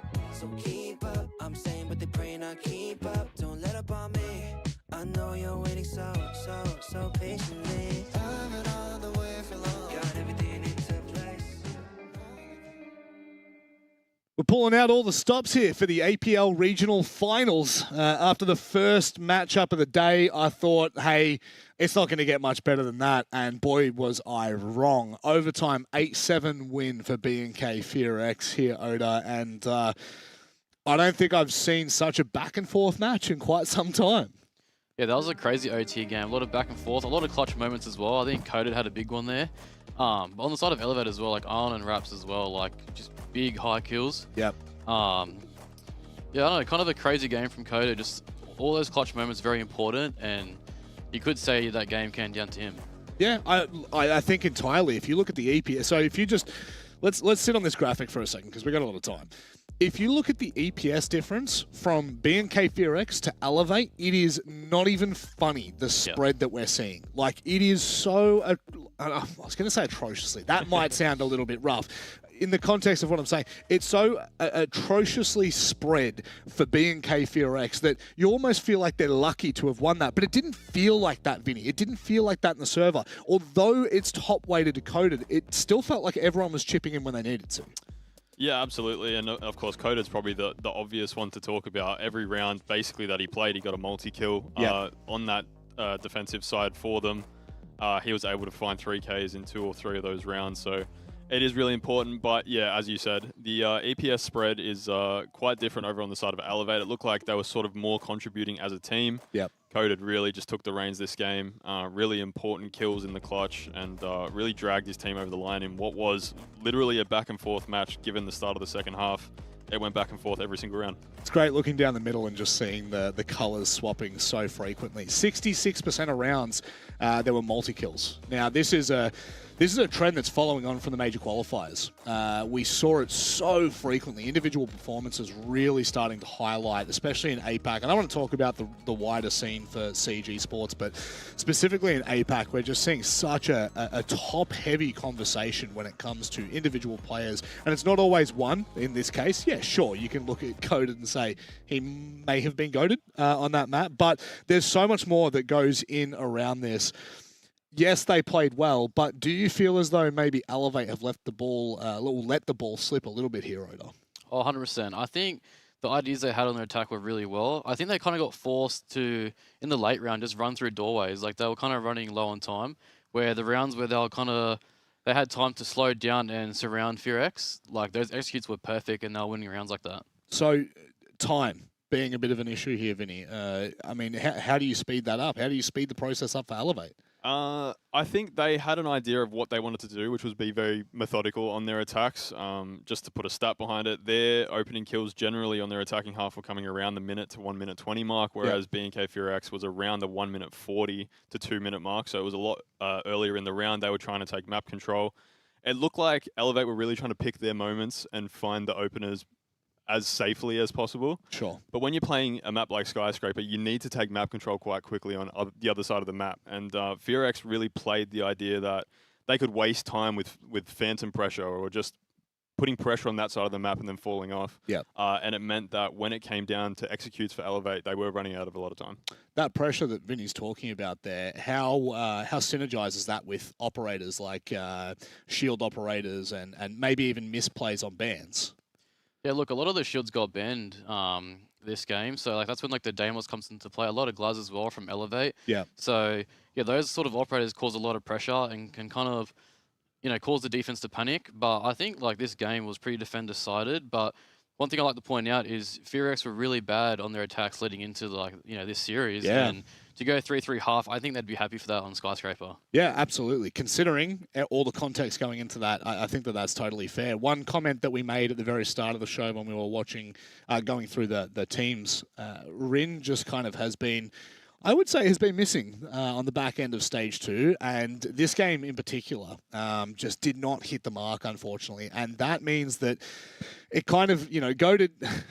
Oh, now I'm going to start doing that, aren't I? Goated definitely needed to stand up and stand strong. But is that going to be enough against an Elevate that will be hungry for revenge? Well, we'll have to wait and see. We head to Consulate now with two of the other goateds. Let's speak to them. Just link it on you a little bit, Rob, because you're obviously looking so handsome on the camera. Well done, boys, on the couch as we move on to the second map. It is Consulate to come our way. FearX lead 1-0 over Elevate. One map away from securing their place at the 6 Invitational, which, well, if that ends up happening, it means for Elevate, they're going to have to do it really the hard way. They will need to make, of course, top 3 from that lower bracket. Also, what kind of comes into this, and it's a difficult one to kind of speculate, guys, and talk about, but the way that the format is structured, the worst loser and the best loser, of course, depended on the next series to follow in Enterprise versus Weibo. For Elevate, at the very least, if they are to lose, or whoever does lose from this series, you want to be the best loser. So you're going to have to win 1 best of 3. If you're the worst loser, you're going to win 2.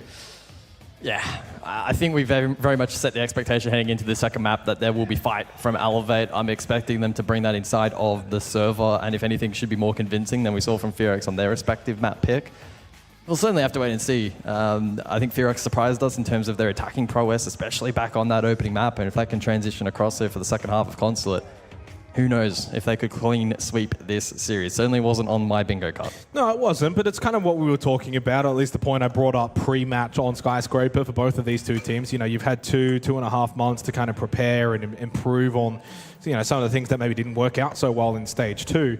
And ultimately for FearX, it seems like they really worked on their attacking side of the game. Again, they were second last in APAC North when it came to finding success on attack. They were actually very strong defensively, but to be a really good team, you've got to be able to do it on both sides. In Siege, you can't just be a strong defensive team but lacking attack and vice versa. And it seems like, and certainly was the case in a map that was both sides were doing well on both attack and defense and went the distance, that FearX certainly stepped up in that department, because if they hadn't done it, you go back 2.5 months ago, that's probably the kind of map that FearX allow Elevate to probably get 5 defensive rounds, and then it ends up being a bit of a defensive onslaught, but that wasn't the case. We'll see how Consulate's going to play out now with Elevate facing that lower bracket if they can't win here. So 2 opportunities present to close this series out now for FearX. Elevate must now win Consulate and over to Nighthaven Labs. FearX will also begin on the defense of Consulate. But I kind of already, I'm going super early here, but I have a feeling this will be similar to Skyscraper, where I don't think it's going to be ultra defense or ultra attack. I think both sides are looking quite comparable. They've clearly shown they've got the capabilities on both attack and defense, and kind of just play it round by round. Yeah, as for a quick snapshot here on Consulate for the side of FearX, they have a 4-1 record across the year. Their last victory over Cyclops 170 days ago. As for Elevate on the flip side. Stage 1? Yeah, probably 1-2 record for them, for Elevate. Last victory, Weibo, 144 days ago. I mean, the opponent there is actually quite a good statement for Elevate, the fact that they were able to beat Weibo on this map, but it was such a long time ago. Clearly, both of these two teams have put the work in over their respective breaks to better themselves in this prep on the path to the 6 Invitational. Bans as well, quickly noting double shield into Kaid Mirror, so following a similar vein back to Skyscraper. And the anticipation will be in the second half for FearX to have the shields taken off them as well. 21 kills from Coded back on Skyscraper, but impactful kills as well, not just stacking up the numbers for the sake of it. He was the MVP for FearX. But it's a good point entrusted on the Vigil, holding towards admin. And we saw the Blackbeard, of course, get utilized quite heavily. And there's a Nitrocell shot out through the top of the Skylight. Raps quick to react. Yellow Stairs pressure. It's Mephi that will hold. And almost gets the kill. Stemp will get revived up top. Never mind, sorry, he did fall and he will be dead. Opening kill goes the way of FearX. One more still at the Skylight. Psycho up close to allow the drop in for Elevate, but that is a really good start to the round for FearX. Yeah, big commit there from Elevate, eager for Yellow Stairs control, but of course contested, and the trade potential not quite there in time. Midpoint of the round, FearX advantage, and Good Boy finds Psycho. Okay. Yeah, makes the Vigil work. I think Psycho probably didn't realize there was going to be top floor up close. Oh, and he gets to the reaction onto resets. I figured that resets was going to catch him there. More push to come. Raps is going to fall as well. Good Boys found a triple. And the Vigil finds success for FearX. And indeed flawless as Woogie gets involved as well. The perfect start on the second map of this series. Clinical. Good map control. All around in very different, various positions. They were able to win all of their fights. Elevate never really got a good foothold. Got involved on their attack. That's a solid round from FearX. Yeah, it's always concerning if a team, regardless if it be on attack or defense, losing completely uncontested fights. It opened up with Stemp, not having the read onto Mephi, where you saw the follow-up on Good Boy on the lurk. And whilst that fight was contested, at that point in time, it was already a 5 versus 3. It looked pretty dire. Clean shots landing elsewhere. FearX with supremacy across the map, and a good momentum builder for them. They've looked really good. They've looked really, what I would say, reinvigorated. You've kind of 2.5 months off. A team that, we go all the way back, start of the year, Reload. They were the team you think back that, what did we call them? The APAC Kings or Titans or whatever it was. Talk of the town. They were the talk of the town at Reload up until playoffs, where they were actually swept aside by CAG of all teams, who ended up making the grand final at that event. They started really high for the year, and I think just slowly throughout, it was that dip down until, well, eventually, as I said, because of that dip, 2.5 months off. And it's super early days, but with the opening map and the way they're playing, it does seem like FearX are finding that return to form. So another Nitro attempt here from FearX. Oh, that's good. Oh, it's not. Just missing the mark. Stem just kept on wriggling over to the right-hand side and avoided the Nitrocell. It shows FearX the determination to kind of get involved in some of these early portions of the round on Consulate, be active on the defense. Not look to make it easy for Elevate, make them really work, avoid some of these dangerous positions on the entry. They can't just rush through, get early map control.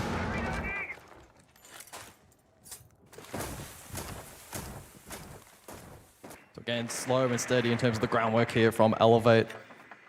Secondaries offering that hard breach potential and a lot of good execute utility, but again disrupted early Nitro from FearX landing this time around. Well, they're on the front foot. FearX are on the front foot here, the way they're playing Consulate. They're not playing scared. They know they've got the opening map in the back pocket. They can play certainly with confidence. Elevate right now are really just finding it difficult to get inside of the building, and it forces Raps to use a couple of Candelas, take over towards CO. That's a good kill onto Coded, but at that moment, he'd already then just found one onto Psycho. So it ends up just being a trade. 4v3. Position over towards CO. Woogie holding reception really nicely. Finds the kill onto Stemp and then Raps falls as kill. There's a third indeed. Woogie does it again. It's either Woogie or Coded, one or the other. The dream team for FearX coming to the forefront here in this series. They go 2-0 up pretty quickly here on Consulate. Yeah, they're playing with so much freedom at the moment. You can see that in terms of positionally quite aggressive, willing to expend utility early. And then the gunplay follow-up through the mid-round has been phenomenal. Raps found that opening through con, but unable to then sort of transition that into more as Woogie held position over towards reception. Trade not landing there from Raps. That's such a good read in the round here from Woogie. He goes to 4 kills. FearX looks switched on.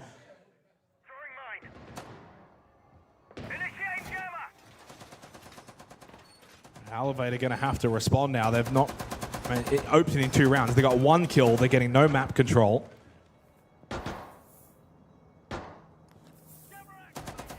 Consulate's the kind of map as well. You can only slow it down so much. You need to be taking some of these early fights and just not winning any of them.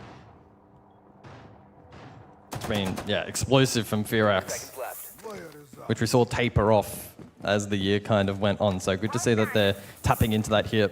It shows the strength of being active on defense, and rather than just sitting back and really allowing Elevate to get freer entries.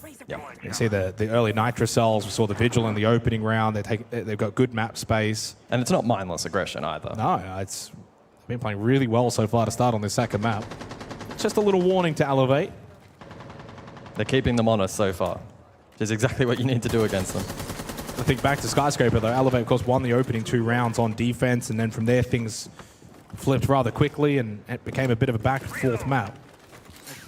Elevate now, it's sort of like, okay, well, the ball's in your court. You must now respond. Show us what you've got. So they can get a lot of information in this round with the Deimos, the Capital, the Grim. They can get some good pressure here onto FearX. Ren will go over to the Clash. Good point on the Tachanka. It leads me to believe FearX will play a little bit more lockdown in this 3rd round. Except for Woogie, he's got the license over towards Visa, and that's so far been something that FearX have looked to employ here on Consulate. Pinged, good drone, good clear. That's better from Elevate. And a big belt of utility available to this attack when they are to go for that vending clear, contest the Clash posture for the plant. They have the Capital bolts, which will be key. Frags and flashes abundant as well to help flush out that position. No catch as well from the defense could leave FearX vulnerable. Well, clearing out Woogie, though, now means for Elevate, it's all about just forward ahead towards the site. Double stack hallway, double stack meeting. They lose Ren on the Clash. That's a big kill for Elevate. Significant advantage within this round. Stemp allows the cross back for Mephi towards long desk. Mephi says, I'm not looking to contest that. Does still have a Nitro Cell available. The build-up for Elevate in this round has been really solid. Stemp holding. Mephi did go back for a peek.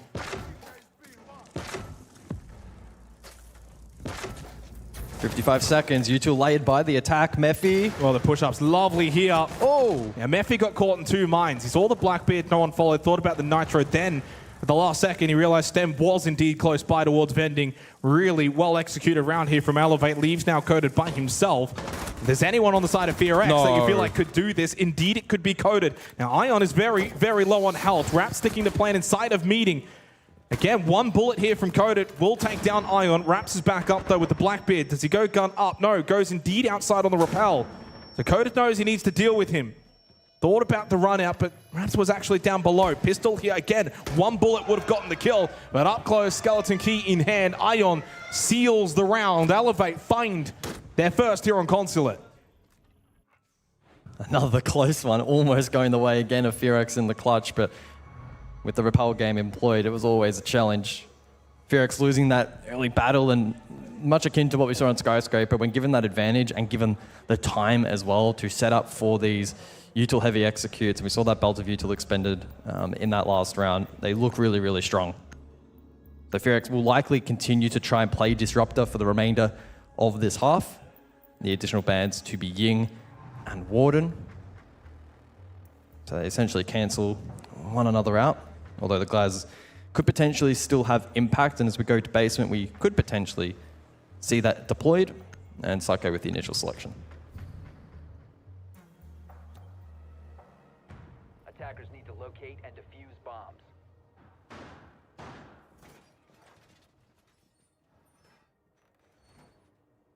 Look at some of the highlights from that round. Better from Elevate, firstly on the clear of Woogie Man, which offered them so much towards site. You can see just caught in two minds there, Mephi. Didn't kind of commit to one or the other, the Nitro early or just holding the gun up for the follow behind. Of course, Code had kept the round alive, but it would have been a 1v4. He was never expected to win that. Elevate, get themselves on the board. Just relieves that pressure valve a little bit. 5 seconds to insertion.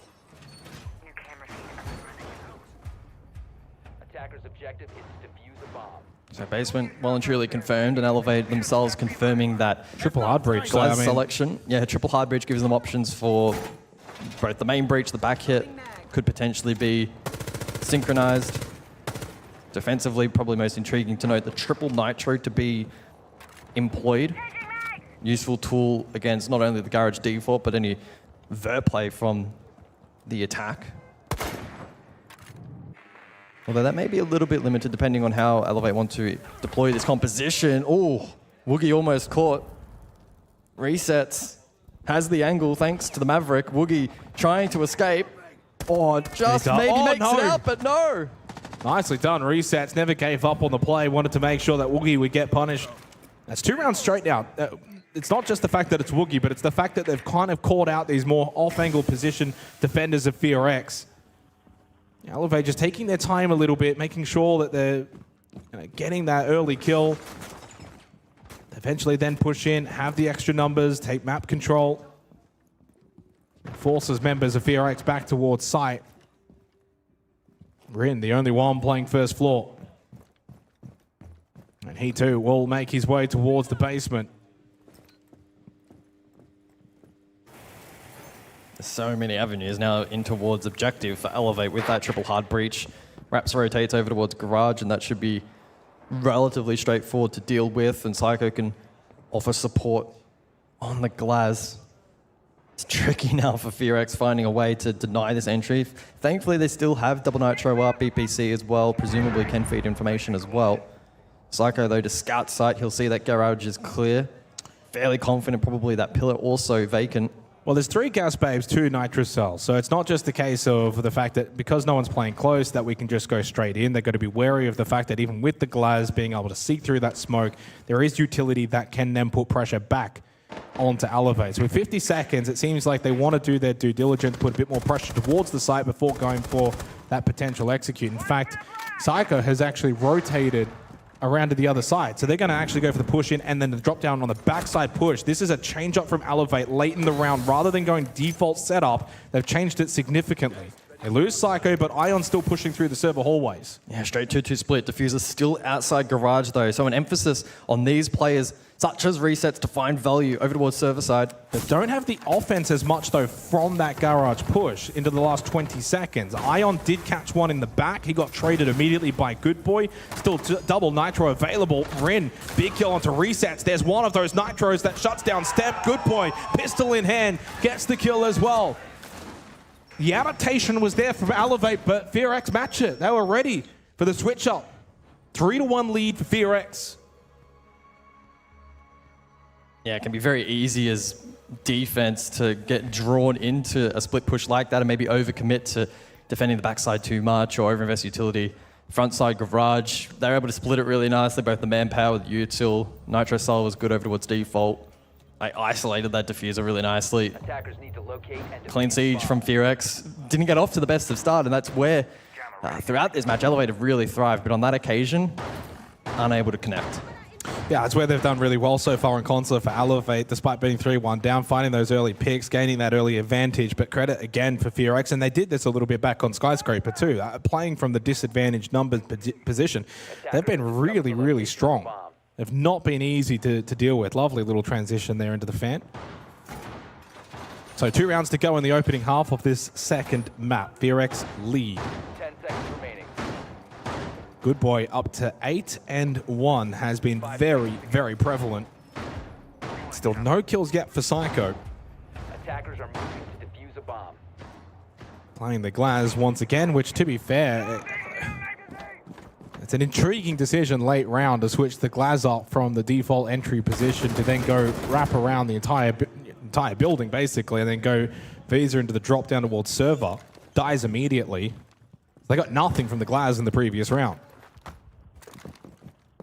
But to be fair, Fearex had counters. They had double Nitro, they had Gas Babes, and I think for Elevate, they must have assessed the situation and said, we can't probably make this push happen without pressure from behind. And Elevate find the opening pick once again. Done it in the last couple of rounds. Drone in, Coded will clear it. Well, the three-man posture here suggesting the direct hit into that bench window in towards site. We see it so often, difficult to deny from above, even with Solace in play. So emphasis on Coda to maintain life here and prevent any of that ranged hard breach from resets landing if he is to go for it on the ace. Of course, it is guarded by the mute jammer. Yeah, he's got Mephi as well, yellow stairs. So Coda's in a good position. Pre-placed Nitro at the bottom of the windowsill. Right, grenade. We'll deal with that. Coda then goes for the swing. Sees that it's clear. Can relay that information and probably valid information as we do see Elevate actually rotate off that position. Minute 30 though on the clock, so rotation forced. Logic Bomb was activated by Stem, but it's Woogie that finds the opening kill. Elevator taking their time in this round. Raps is the only one inside of the building. Top floor break room, minute 20 left. He needs to get this Blackbeard involved and try and clear out some of these top floor positions. But he's got no one for company. Resets will now follow him behind. Psycho on the drop. Can he get inside of the building comfortably? Into bathroom, up close, Mephi, Gas Babe, that was his last one. Does get some decent damage onto Psycho, gets him below half health. As Mephi though went for the run back, Psycho catches him. Unchecked. Good boy inside of meeting, completely unchecked. The trigger discipline, and should get the second though, runs out of bullets, throws out the impact. Psycho the double. 3 in the round now for him. From a donut to 3, it's super impactful. Here comes Coded. Yellow stairs flanked, 40 seconds on the clock. This could be big if Elevate don't have a read. They lose Rin. It's 4 for Psycho, on for the ace. From 0 to potentially hero, but here comes Coded once again. Clinical in these clutch scenarios. Back on Skyscraper, now on Consulate. If Coded's alive, the round is never over. 15 seconds, Raps with the kit. Position now known, but dealing with the Blackbeard, never easy. Coded doesn't fret, doesn't panic, but neither does Raps. That's a huge kill for Raps and for Elevate. Massive in the grand scheme of things. Coded does not get away with the clutch this time. I'm sure he'd love to be able to play that one again. Closing distance to the Blackbeard. It's fine margins. If you can hit the shield break, you look like a hero, but by allowing that distance to close, you give a really good opportunity for the Blackbeard to get value from the shield. It was a nice attempt, a good flank yellow. This play from Goodway probably as well, probably should have netted a little bit more value as well. Would have loved 2 from that position, went unchecked. Psycho shredding though through the mid round, and Raps cleaning it up here nicely with a sharp shot. Can't be forgotten, Psycho 4 kills in that round was super clinical for a player that had none coming into it. Made the Glaz work, got Elevate into a solid position. Raps then finishes it off in the 1v1. And honestly, winning that 1v1 for Raps, it's not just the fact if he lost it, they're down 4-1. It's the fact that once again, Coded's stolen another one. That then mentally just becomes such a nuisance in the back of your mind, thinking we just can't even close these rounds out. They're just winning all the clutches. 1 finally goes the way of Elevate. 3-2, final round of the half. It was 3-3 in the first half back on Skyscraper. Can we follow suit? And the Rayora back in the mix here for Elevate. We saw it appear back on Skyscraper. And it could be utilized for this top floor hit. Yellow drop potential. Cut off some of those lines of sight. We know split can be very difficult to deal with as the attack as well at times. So we'll see how Elevate look to counteract that. Initial drone work though, flooded in towards the side and surrounding areas. Drone work from Elevate has been top-notch throughout this series. Drop to follow. There's the gate to try and obtain the split control. Yeah, and Rin felt the pressure. Wow. That is a really, really good clear into Rin, by the way. Well executed and worked by Elevate. They did lose Ion, though, for it. But dealing with the clash, Making it a 4v4, that's a win for Elevate. And then they take care of Mephi. Elevate starting to surround the side up close. They're getting a lot closer now onto FearX. Really early into this round. Trades back and forth, step down, now 2v2. Good boy, low on health, shredded, down to Woogie in a 1v2. But with Rap still up on that Blackbeard, becomes very difficult for Woogie Man. So much time remaining into the round, smoke thrown out. Woogie using it to his advantage. But only spots Raps, he wants to try and take the fight with resets first. Has a read on the second player, resets to hold cross, Raps for plant. Towards default, and Raps, if he gets this plant down, can go outside if he wants. Indeed, he will. He can play the repel. Woogie expecting that resets will be close by. He was right in his expectation, but resets. Prone gets the kill, 3-3. Elevate fighting back here on Consulate, all tied up at the half. Shaping up to be another close tug of war between these two. Of course, the first map of the series went all 15, and honestly, I wouldn't be surprised if it's 8-7, 8-7, 8-7 at this rate. The prevailing sentiment here on Consulate is that it could be a similar story, but we have to see how that dynamic plays out. FearX on attack, we know it's been their Achilles heel throughout the year. It has, but we saw on Skyscraper much improvement. Yeah. Bans coming through for the second half. Kaid, Monty taken off the board.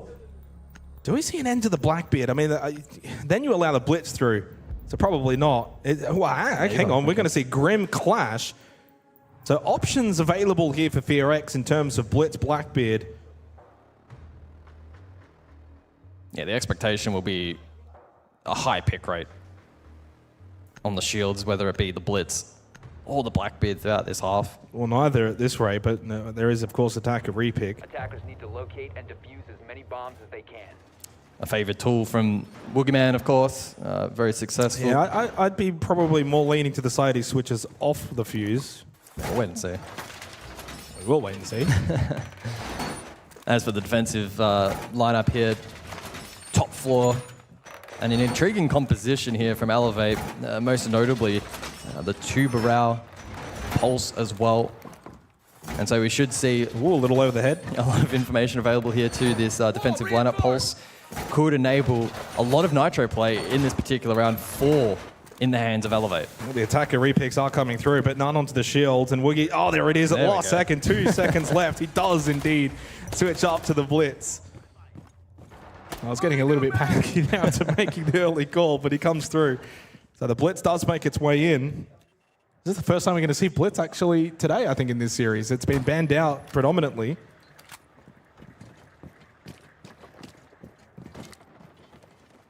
With the Blitz and the Ging combination available for FearX, it does mean their execute can be quick, it can be deadly. Perhaps we'll go onto the Pulse and look for the early information in the round for the defense of Elevate. Yeah, Sense also in play, perhaps in reaction to Stamp on the Warden. Can be a useful tool in cutting off lines of sight, especially through the mid-round when you're trying to fight for control in towards that A site in preparation for any plant potential. Elsewhere, util game key, as Goodboy does fall. That's a big one. Goodboy's been playing very well, double-digit kills. He's playing the Ying, so no Candelas available for the Execute of FearX. Really big opening kill for Elevate. Well, the attack gets map control, but a player down for the Execute could prove costly. I mean, at what cost? That's the thing. Really good opening kill. Still 3 more Nitro Cells, so 4 brought into the round from Elevate. First one successful, 3 more available. It honestly puts Elevate in such a strong position heading into the final 90 seconds. I'm seeing Coded rotate over towards the Con Repel. Could that be where they try and center this push from FearX as a backup plan? Yeah, good information here as well from Raps over towards Towers. Maffy to fall at the hands of Psycho. Elevate nailing home their advantage. Wookie not sure exactly which way he can look and how to make this push happen from Spiral. Raps then pushed to try and catch them from behind, but Rin was watching. It's not at a minute, so Rin was able to turn his attention over. Good catch onto Raps. Keeps the round alive for FearX. RUs did go out, but they now drop, and with Mephi dead, will no longer be available in this round. 40 seconds remain. Still a couple of smokes and flashes available for FearX. Nitrocell in the back pocket for Ion towards CO. Big fight. Needed to win that one. Resets cannot. Leaves Coded alive. Woogie now thinking about this push, but he was looking more so down server stairs, and Resets will catch him. Woogie will fall. Went for the clear. Rin has now found 3 in the round. With 20 seconds, has the time to go for this revive. Here comes Psycho, though, cleans them up, and with a bit of help from Ion, Elevate able to close the round out. They take the lead here on Consulate. Very much a hard fought round there for Elevate. And Felix, again, just having that clutch potential late in the round. It started to look intriguing, but Psycho took initiative, was able to catch the res, found the 2K, and then that Nitro lobbed over in towards the default position. The final blow. Attackers need to locate and defuse bombs. Really like that setup from Elevate, that the Nitros proved valuable. Able to get that early pick. Positionally, they made it really challenging for Fearix to unlock site late round as well. So overall good defense. Over to Garage for the 8th round.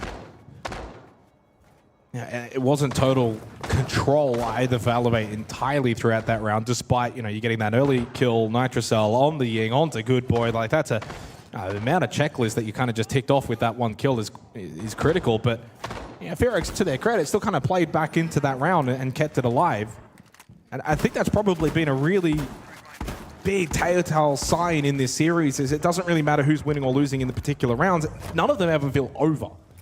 Even in 1v4s, we've seen how many times has Coded bring it back to a 1v1, for instance. So like, it's been a big takeaway for me is neither of these two teams are giving up in any of these rounds, even if the deficit feels like it's difficult to overcome.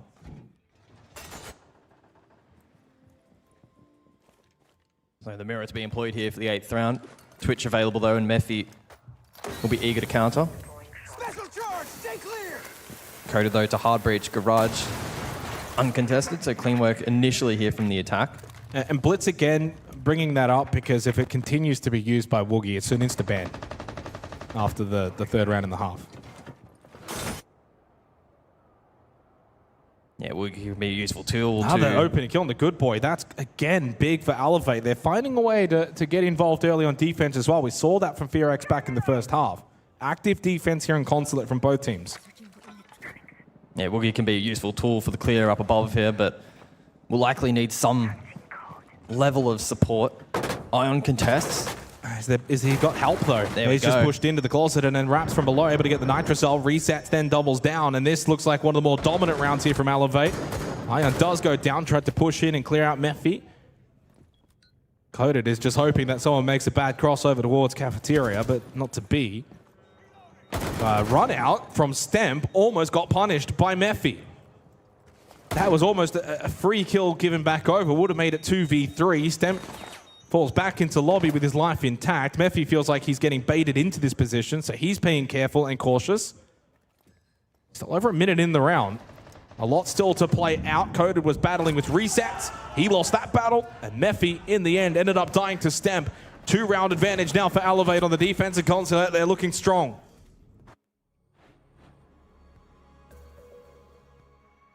Yeah, opening kills continuing to mount against Fearix. Tactical timeout to be called. They'll be eager to play as a team.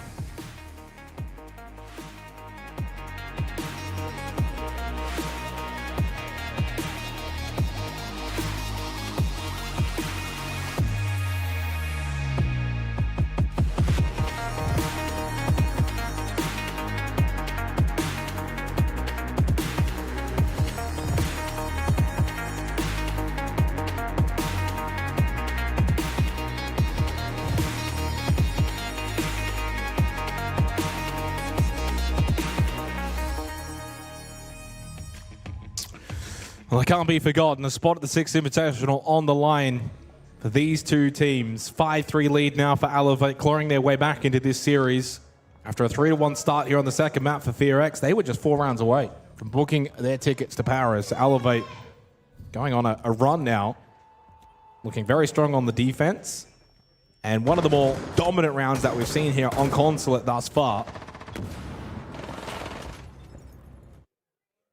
And it just gets that confidence up if you're Elevate, because at one point you lose the opening map in a close one, then you're 3-1 down to start the second map. It's very easy to go into your shell, but I feel like they've kind of just really woken up. They look more confident within themselves.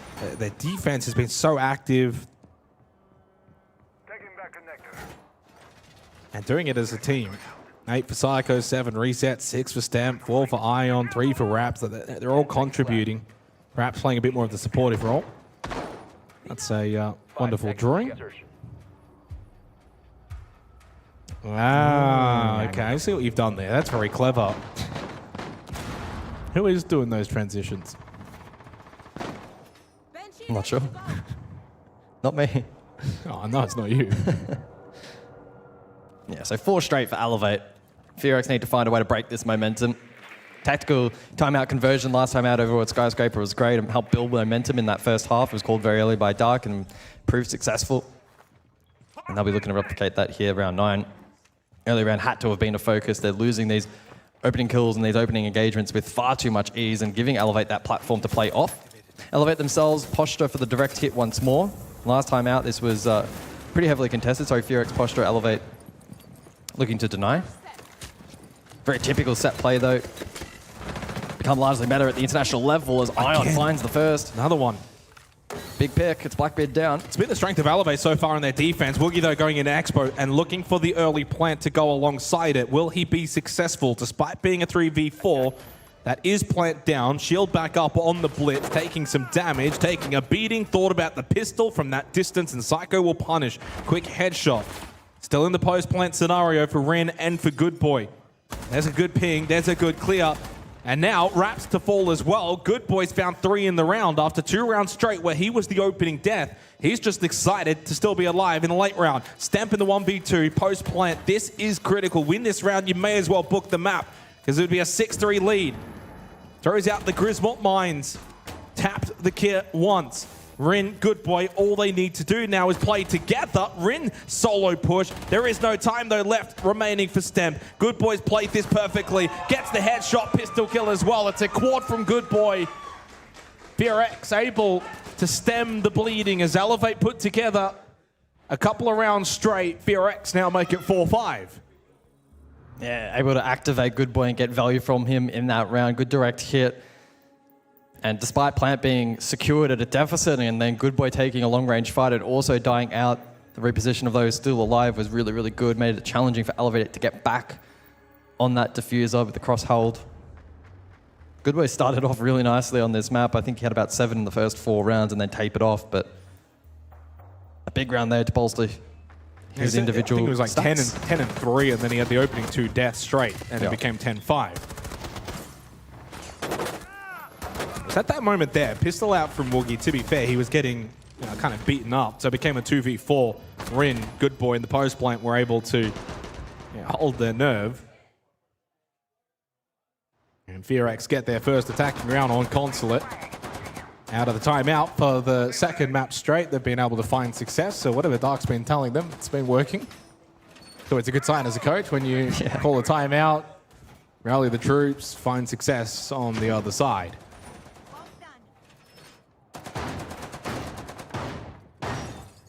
Elevate, though, no, of course, they're very, very close to taking this map in the 10th round, up 5-4.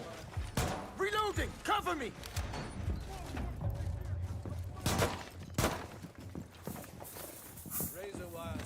Probably being a testament to the year for Elevate. They do a lot right, but they just can't seem to find the results that reward doing so many good things. That was probably the storyline throughout Stage 1, Stage 2.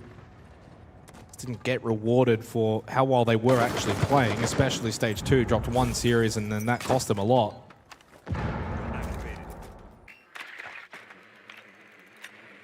Yeah, Ferox posturing again for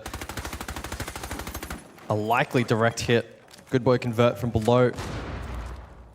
And the others can focus their efforts more directly on site. And with that blitz still in play, not banned out by Elevate, Boogeyman likely to be a key component of this particular attack, likely to drop yellow and fight for control then through con and split. With that support of the buck down below and the U-tool to follow from the remainder of the team.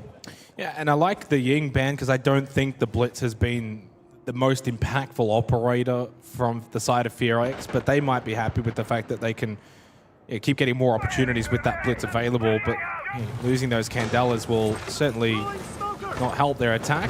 Ion, though, falls to Coded. He gets involved on the sense. They do lose Rin on the glass. That's a big piece off the board now for the attack of FearX. Pushing him behind, but Mephi was able to help out Woogie Man. Good shot onto Raps. Held his position towards top yellow. And to the credit of Woogie, he hasn't just rushed in. They have so much time, so he's just holding a really strong position. 4v3 advantage. FearX, to their credit, the fact they're not rushing this, guys, it's showing really, really good patience. They know they've got a good deep position, one outside default repel. They're forcing Elevate to kind of get active on the defense here, and hopefully for the side of FearX, then therefore Elevate make a mistake. Yeah, Resets has layered so much util in towards that default plant position, hence why FearX have not attempted that plant just yet. It may force a pivot in terms of plans on where they want to go for the plan, or if they even attempt to go for plan and instead prio kills. Got 6 bullets left in the Shamika launcher, so they just have to wait out resets. They still got 45 seconds, so Woogie's just holding position, goes to flash with a bit of help from Good Boy. They double up. Psycho will fall, resets as well. FearX, that is one of your better played rounds for 2025. They hold their composure. Not an easy sight to win, and they do so pretty confidently. That was really well played. Elevate just didn't have the answer. They're hoping to find it in this timeout. We are tied 5-5. Elevate take a risk by not banning out that blitz, and that round there, the 10th. Just allows you to hold that position So in the much side pressure. room and just make sure that it's not going to be taken back by defense. Great flood over towards yellow. Elevate didn't play on the back foot. They tried to get active. I think probably the right call in that instance, especially in response to the pivot. FearX no longer attempting for default, so they can't just sit back and wait for the Shamika launcher to do its thing. They had to try and get on the front foot. And sometimes with the blitz, you can almost get a little overzealous and you kind of rush in because you're playing that aggressive operator, but the value you put on your life and on that operator, Woogie did that to perfection. He valued his life and what he can do for that team in that position. Didn't just rush in, he understood the game plan, held position. FearX, that was an incredibly well-played round. So out of the timeout now for Elevate. FearX have won the last 2 rounds, all tied up 5-5. Pressure on. The Brazilians within APAC could be looking at the lower bracket.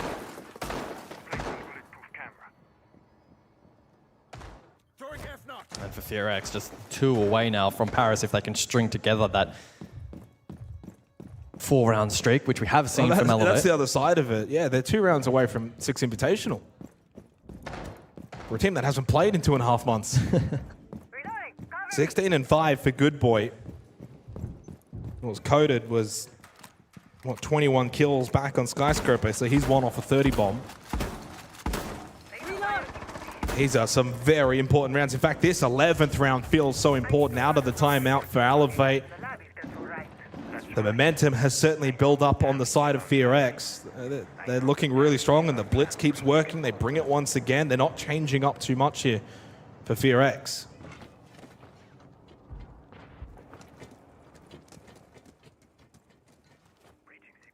It feels like, to me, Elevate are chasing what FearX are doing, which means FearX are kind of setting the tempo.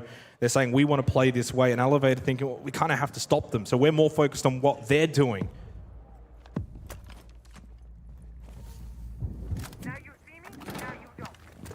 So the death mark then onto Stemp, whose position now compromised. Perhaps eager to rotate down below. Map clear from FearX, aided by both that Deimos and the protection of the shield on Woogie. Follow-up target immediately onto resets. He's already though down in towards that basement position. Approximately a 3-2 split at the moment from defense. Yeah, but I like that for Elevate because they can't just go into their shells. Especially on basement Consulate. It's not as if you can just hold sight. You've got to defend that first floor. Oh, did they find a path direct through yellow? It's I mean, even if you do, I think you want to take that blitz first floor and clear out up above. Gumine's being shot out. Got to be careful of the closer angle. Ion was indeed playing that angle. Logic Bomb activated by Mephi. VRX are taking their time in this round. It could come back to bite them because it's taken them a while, and so far still 5v5 without really getting any kills, but they have gotten that first floor control. All 5 defenders for Elevate now have retreated to basement. Yeah, the question will be, though, in terms of execute utility, are FearX on the back foot? Rin may be able to get to work on Vert and help flush out some positions, prevent the likes of that pillar position and enable default a little bit more. No death marks available. No Logic Bomb available. That puts a lot of emphasis here on Rin, Skeleton Key, open up the Vert, play that Vert, and then the push through Garage to go for the plant. Woogie likely wanting to go deep here and play Disrupt. Just the one Nitro for Elevate. Effie holding the long angle, bottom yellow. It's Good Boy that finds the opening kill through Server, so they've got a backwards pinch. VRX have got Vert, they got one pushing behind, but they do lose the front man. Woogie goes down, up close, Mephi, SMG strong, headshot found, 20 seconds, Good Boy will fall. And suddenly Elevate now take the advantage in the round, and they compound it. Strong defense, retook up above as well. They've now got map point. Despite all the momentum going the way of VRX, Elevate now one round away from the next map. Do we go OT again? Yeah, good retake of the Vert control there from Psycho, playing Disrupt in towards the default plant position. Those onsite not really in the best position themselves to find Denial, so did a really, really good job from where he was set. Attackers need to locate VRX now trailing, and it's split sight for the final round of regulation.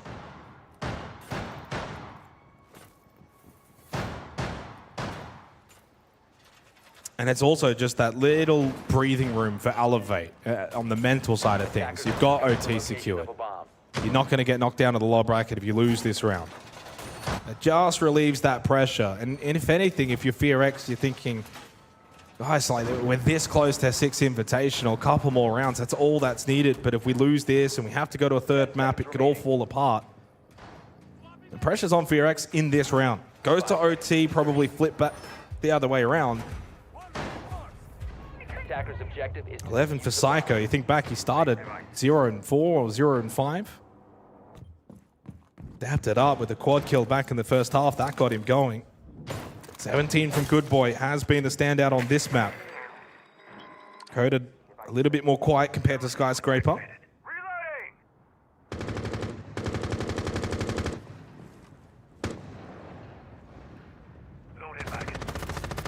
Into a site like Split, couple of different options available to FearX. They could go a little more direct, Garage across, force retake from up above. From Elevate, you do run the risk, though, of the Vert being impactful. If you do get flooded on the retake, can split your efforts, maybe focus a little bit more on top-down. That, though, poses potential problems with the pulse as well in play, relaying information, and double Nitro up for Elevate. They'll hedge their bets at the moment. Some lurk potential, though, already in play. Rin can find a foothold bot main. I mean, I feel like that's one thing that maybe FearX have lacked a little bit is, getting deep position, finding an early kill, and then playing off that to their advantage. Putting pressure over towards basement. Wraps inside a coffee, resets towards server. So there are players here. It's Stempto that catches out Good Boy. Critical kill for Elevate to take the lead in this round, to shut down the main man for FearX on this map. Rin looking to elect and push forward. Headshot onto Raps. The flick onto resets is clean. One pushing down bot spiral. Ion gets a really needed kill onto Rin. But still the advantage lays with FearX. As Ion will fall, it's down to Psycho in a 1v3. FearX have got a whole minute to work their way through this round. Psycho walks into the danger of Coded. Overtime required for the second map straight. Yeah, totally agree. We haven't seen a high volume of quality lurk play from FearX in this series so far, but a great example there. Down bot spiral, layered pressure.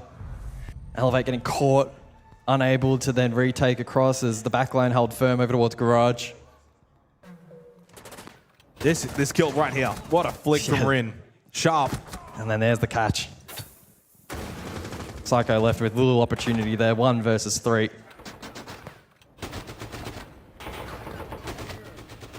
sets shut down. Fine margins, really, as well. In a 5-6 scoreline round, it's Fear X that actually looked like they didn't fear anything. They actually got more aggressive, I think, in that round that we've seen from them in their attacking half. They will have double attack here on Consulate if they are to take this map. If they do it, they've booked their place at the 6 Invitational. 2 rounds away for Fear X. Now, the other thing to note in this is I've got no idea about how best loss and worst loss works, but if Elevate are to lose this map, an 8-7, 8-7 is a pretty good loss. So at the very least, there's a high likelihood that they will 5 seconds to go. be at least one best of 3 away from securing SI themselves.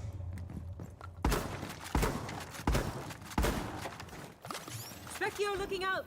I'm sure that is the furthest string from their mind right Well, now. I mean, it is. At least it would be best case scenario in the event of a loss. Basement for the opening round of OT. You got to remember, though, you know, whoever loses this potentially has to go through, well, will likely have to go through one of EP or Weibo.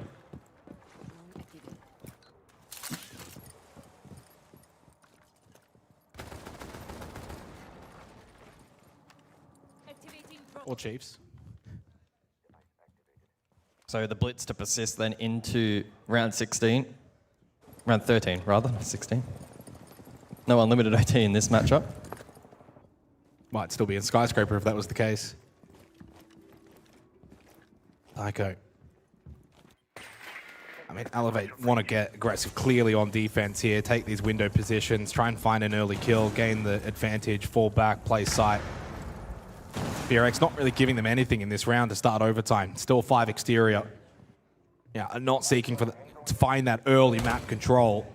I think they're wary of the fact that Elevate want to get aggressive here. They got the Vigil, top floor. And Psycho on the Ala playing the window. You can see the hesitation there for Good Boy over towards Visa. Now, 90 seconds left of the round. Fearx haven't really got any map control. That Nitro sticks to the roof. That's good news for Woogie. He can make the push through. Good Boy steps through the Grismont mine off the back of this Logic Bomb. Fearx now bringing aggression for the first time in this round. Minute 10. Pressure mounting. As Fearx tried to fight for some semblance of map control or an opening pick, tried to start dislodging this defense. Unsuccessful over towards the lobby. Yeah, small chance for Mephi, but it was a tight angle. It feels like no one wants to make a mistake. No one wants to be the one to be that opening death. Woogie on the blitz has to push forward. Psycho, great position. Resets is the one that gets the kill onto Woogie. Really good double up there from Elevate. Essentially, Woogie was forced to turn and face Psycho. That left him vulnerable down the other end of the hallway. Rin has found 2. Over towards Spiral. Mephi gets involved as well. Now, Psycho's over towards bottom Spiral. There is a push up close by. Good Boy on the Habana. Coded, stays in lockup. Wrapped by himself in security, has a Nitrocell. Do they just double push, knowing that Psycho has now gone first floor, forced back up. Good kill from Psycho, having to deal with both. Coda getting shot from one side, got the down and the kill. 15 seconds remain, 1v1 to look to secure this map point advantage. He has no idea where Psycho is located. The same can't be said for Psycho. Clutches up the 1v1 for the Brazilians. They take map point on Consulate. Oh, high pressure around there, but Psycho stepping up in a series where so many clutches have gone the way of Fearx at a critical juncture. With SI on the line, you're coming down to a 1v1 to get yourself overtime. Map point for Elevate. This doesn't go 7-7 again, does it? So initially basement selected by Fearx, but a late switch over towards Expo and Piano. So the tertiary selected as their opening defensive objective of choice. And defuse as many bombs as they can. Perhaps feeling comfortable they can counter the expected direct hit here from Elevate. This was won by Elevate on their attack back in the opening half. Came down to the 1v1. That was actually, if you recall, the Psycho 4K when he was playing the Glaz. Speaking of Psycho, of course, the one to really stand up. So from an 0-4 start to 14-9, Psycho has been so instrumental for Elevate on Consulate. 8-7 on the opening map of Skyscraper, closed out by FearX. 6-7 now here on the second map of Consulate. Can Elevate be the ones to close this out? 8-6 and send us to the last map of this series. A spot at the 6 Invitational on the line for the winner of this series. And then the loser will have to do it the hard way. So again, Tertiary in play. Expo the side of choice. Elevate with ranged hard breach, so they'll leave that option available to go for the direct hit. But I'm sure they'll be versatile enough to rotate and pivot to a plan B if required. FearX fiercely held onto that position as much as they could last time out to prevent the hard breach from even being a success. In contrast to Skyscraper, I feel like the opening kills have mattered a little bit more here on Consulate. Yeah. FearX back in that first half, they started, remember, strong, 3-1 lead. They get that. They got, 2 of those rounds. They got opening kills. They were aggressive early and denying as much map space as possible, making it difficult for Elevate to enter the building. And then when it started to turn was when Elevate started to pick off that one lurker, that one roamer who was kind of by themselves. They put more time and effort into trying to find that player, eliminate them, create the 5v4. And that's when Elevate found success on their attacks. You kind of look at this lineup now for Elevate. It screams direct. A triple hard breach with the Glaz. Less emphasis, you would imagine, then outside of someone like Stemp in searching for these lurk roam positions. With Woogie on the pole, certainly capable of getting a lot of information if he gets into the right spot. Oh, he's close to scouting out the 2 on the balk. And that would be a really good read to have. FearX likely at this point should be expecting it though with limited pressure elsewhere. Good perceived pressure there by the F not mine placed by Good Boy. 60 seconds left, guys. There's Psycho, has a smoke he can play off. Here comes the push from Elevate.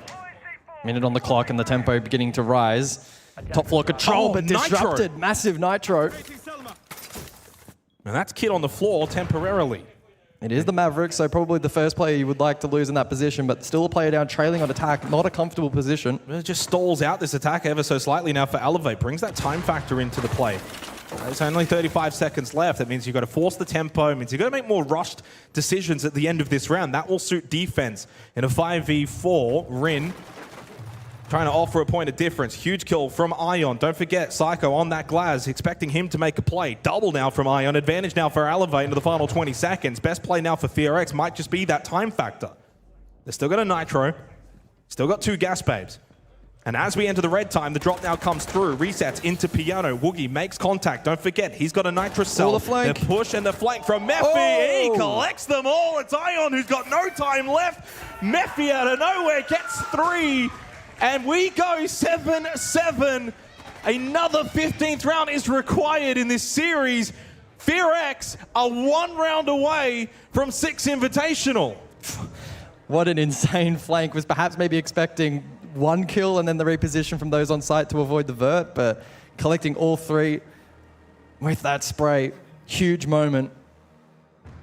Elevate will be so bitterly disappointed, unable to close out from that particular position. They will respond with a second floor selection for the final round of Consulate. Well, I mean, it's been an absolute all-time classic so far here at Regional Finals. The opening series between Chiefs and CAG, full of drama. And now followed up by an 8-7, 8-7. The question is, will it be ending on Consulate? Or do we potentially require Nighthaven Labs as well and add that to the mix? Just get the feeling, though, with Elevate on defense, they've probably got a 55 to 45 advantage. It's that close. There's not much separating them. And I'm going to be honest, what's probably been a difference maker, and naturally would be the case in an 8-7, 8-7 kind of series, is just clutch, crucial plays, impactful kills, end of round, your 1v1s, your 1v2s. And that's probably been the area that FearX have been better at than Elevate, outside of sparing moments. Raps will play the pulse. We'll look for intel.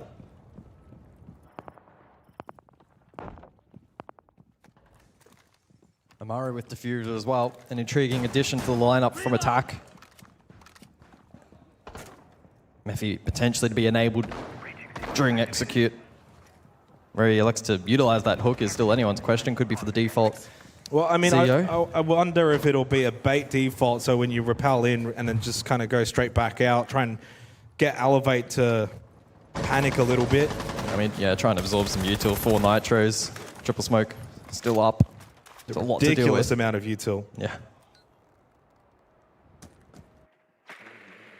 Recall last time out on this side, what was so strong for FearX was Woogie actually on the blitz towards managers, and they were able to withstand that utility by Elevate. Woogie instead this time plays Sledge, lurk towards Spiral. So far, FearX haven't really done a lot inside of the opening minute.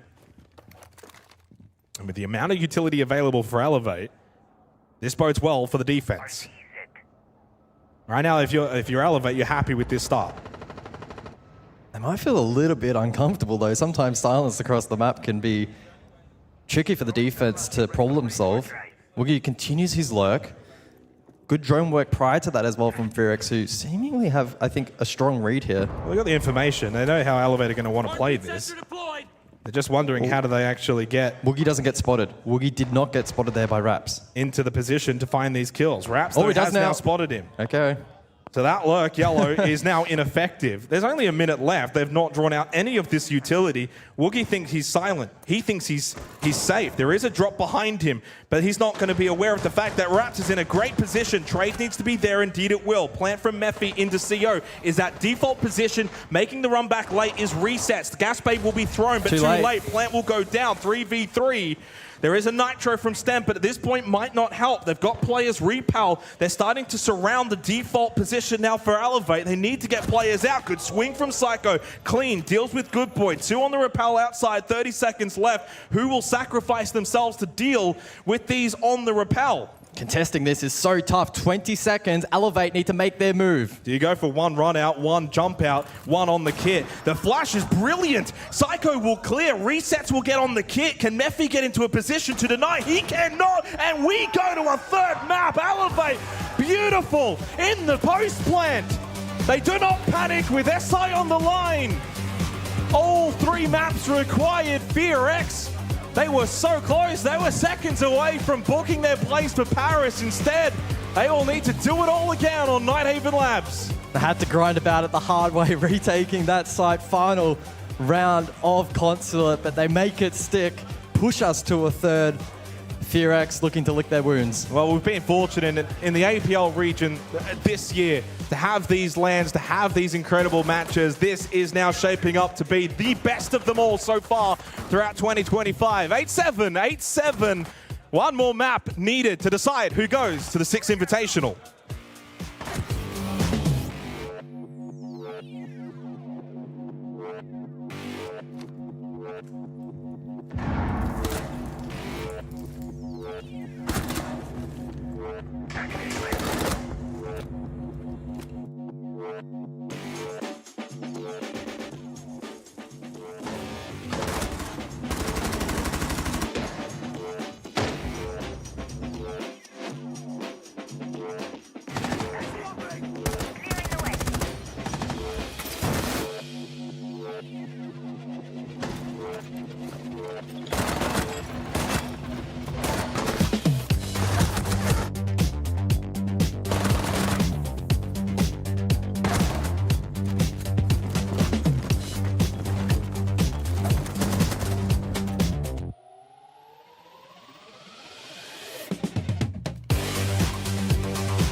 You know how they say it's not the destination, it's the journey?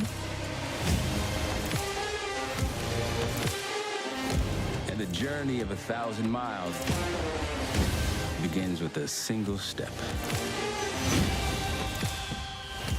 And you know what? They're right.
honey. Let me spill the tea on all these haters all love me. Talk about the killing it, winning attitude. 당당하게 올라가, see my altitude. 나랑 맞서 싸우면, baby, you would lose. If I wasn't me, I get it, I would hit me too. I can do it better, I can do it faster.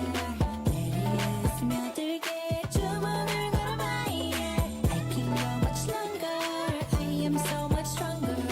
내리에 스며들게 주문을 걸어봐, yeah. 자신과의 싸움에서 지면 야구르지. 매일매일 일어나서부터 보는 거지. Look in the mirror, say you're a winner. 주문을 걸어봐, yeah. In a bad mood, 바꿔버려 in a hurry. 꿀꿀한 기분 털어버려, I don't worry. Get through the weather, feeling get better. 주문을 걸어봐, yeah. I can do it better, I can do it faster. 내리에 스며들게 주문을 걸어봐, yeah. I can go much longer, I am so much stronger. 내리에 스며들게 주문을 걸어봐, yeah. Banger after banger, till I'm Tina, me not do it better. Banger after banger, tell me who could even do that better. Banger after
Elevate bite back after a furious competition there on Consulate. I'm very glad that they did because there was a very small moment where my belief was starting to fade. B&K FearX were one round away from not only booking their place into the upper bracket final, but of course, more importantly, booking their spot at SI. Now they're going to have to wait quite a little bit longer. The way these games are trending, 8-7, 8-7, it feels only fitting we should go to overtime for this final map. But let's break down Consulate a little bit. We don't have a lot of time, so Vinny, we'll start with you, mate, because I do feel as though a 3-3 first half, you were saying when we were just sitting here, like, you'd be pretty happy with a 3-3 first half. You wouldn't be disappointed by any means, but was that pass for the mark for the pass? Yeah, I think so. I think we mentioned B&K FearX's troubles on their attacks coming into the series, and they've definitely showed that they've worked on those a fair bit. And then in terms of for Elevate, I think they did a really good job. They had really good control of the map at one stage. I think they won four rounds in a row going into that second half. And then from there, I thought they were going to take it quite comfortably. But B&K kept fighting back. Yep. Players like Good Boy, I think, he ended up with 18 or 19 kills in the end. And again, B&K are sort of relying on single moments of really good play from their players. So hopefully they can sort of spread that out in this last map. That'd be really nice because it took a GOAT in map 1, took a very good boy in map 2, only for a psycho to take over. And hopefully we will see a following trend in terms of closeness. But I do agree with you. I think the sentiment has to be for B&K FearX. How do we spread the pressure here? I think Rin did a good job. We highlighted Rin at the start, and then at the beginning of that map, we said, come on, like we've got to see more out of Rin. I think we got that question answered. I think that Rin stood up where he was required to. And I'm not going to say as a sole reason why we saw it get so close, but definitely an impactful player.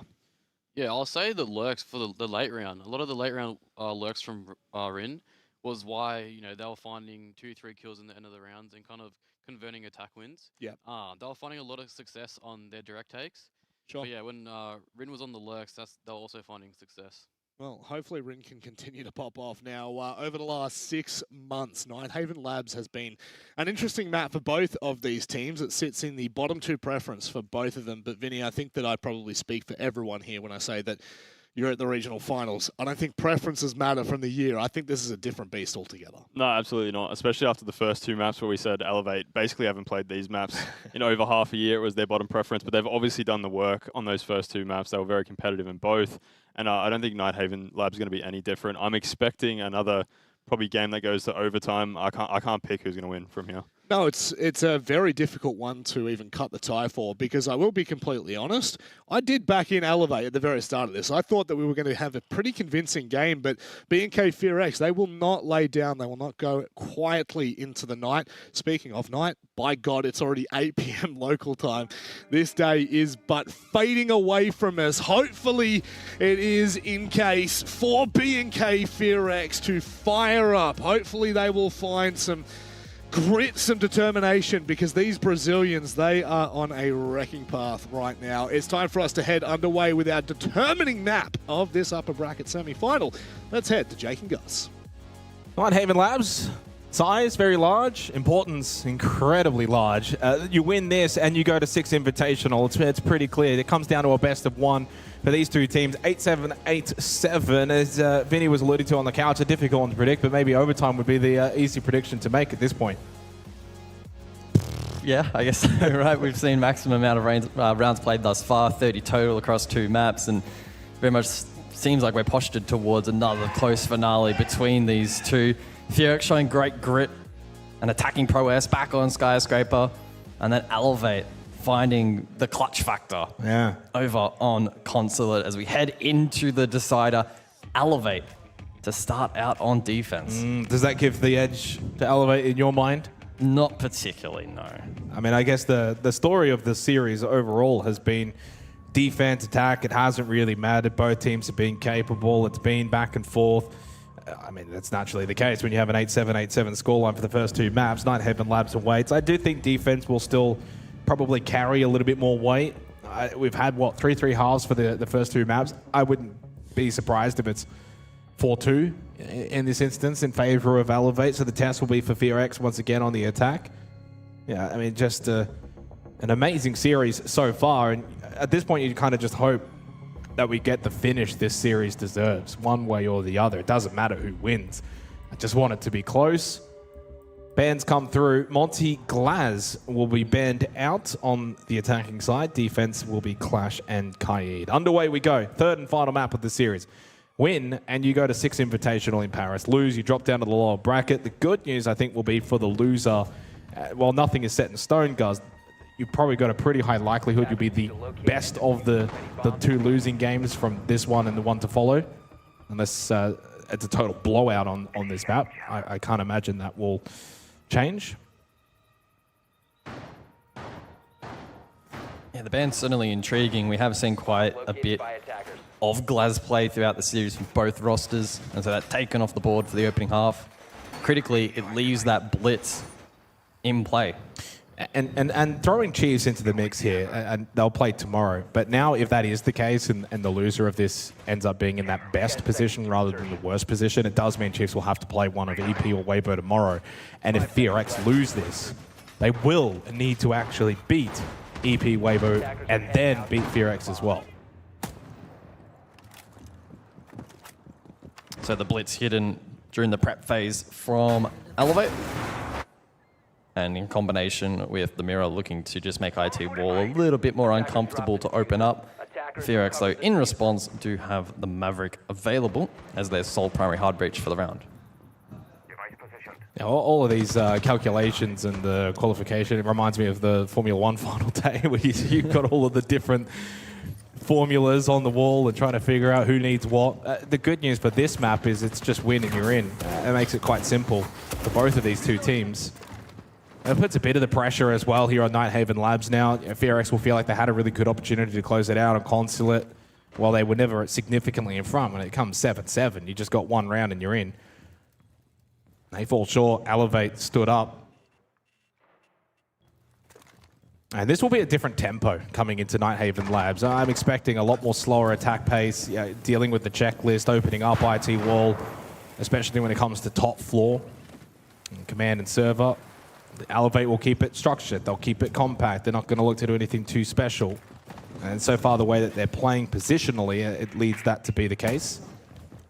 And for VRX, they're keeping it rather default as well, bringing pressure towards meeting. And I would say the last couple of months, and really throughout this year, there's been a lot less focus on the blue side for command server and more focus on the meeting side.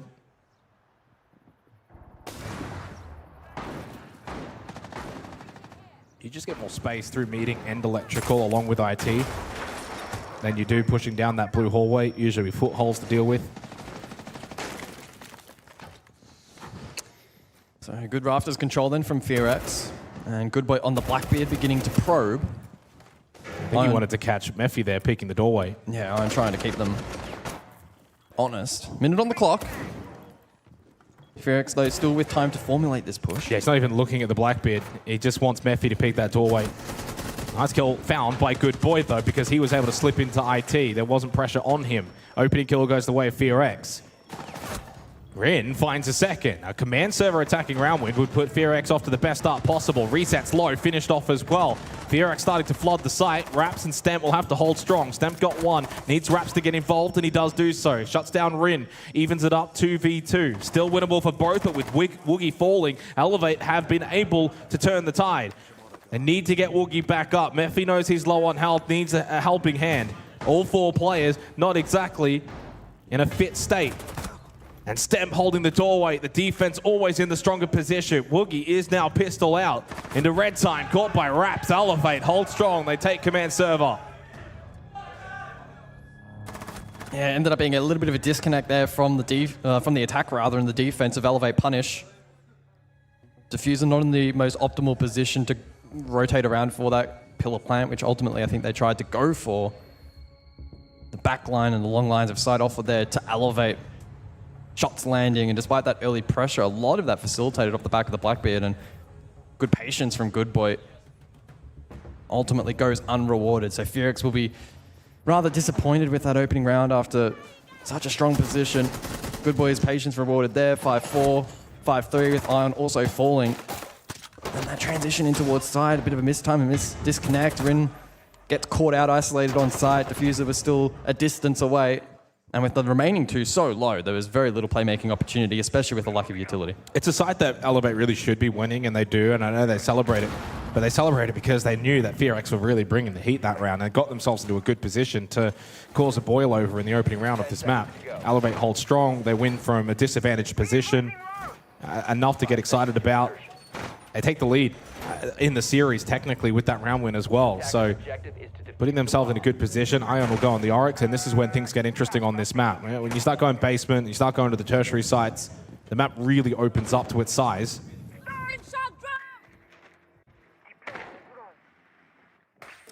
Yeah, interesting. We saw in the prep phase a big investment from Elevate over towards Kitchen for the basement defense. So wanting to hold that quarter of the map. Can be difficult to flush out and then offers opportunities late round for flanks. So we'll see if FearX play into that or perhaps avoid. Currently posturing elsewhere. We'll get to gain ground. Cargo stairs. I like the pace. Already obtained. Nitro Cell lands at his feet. I'm imagining they didn't know that Woogie was actually already there. Psycho finds the kill though onto Good Boy. Woogie's got a good position. Coded will watch behind. Here comes the push from Psycho. Coded was, well positioned. Good game sense. Catches the flank, but resets will even things up once again. 3v3, lots of time in this round. And Rapt also gets involved. He's up to 4 kills now, but traded by Rin. And we just go back and forth here. Basement has been opened up. Rin now in a 1v2. He's got loads of time to try and isolate these two defenders. But if you're Stamp and Resets, you play together, shoulder to shoulder, over towards Cargo. They are both located. Flash out from Rin. Not all that effective. Still has drone in pocket, by the way, with a minute and a half. And Kit. This is very winnable. Overstepped. He got shot by Stamp.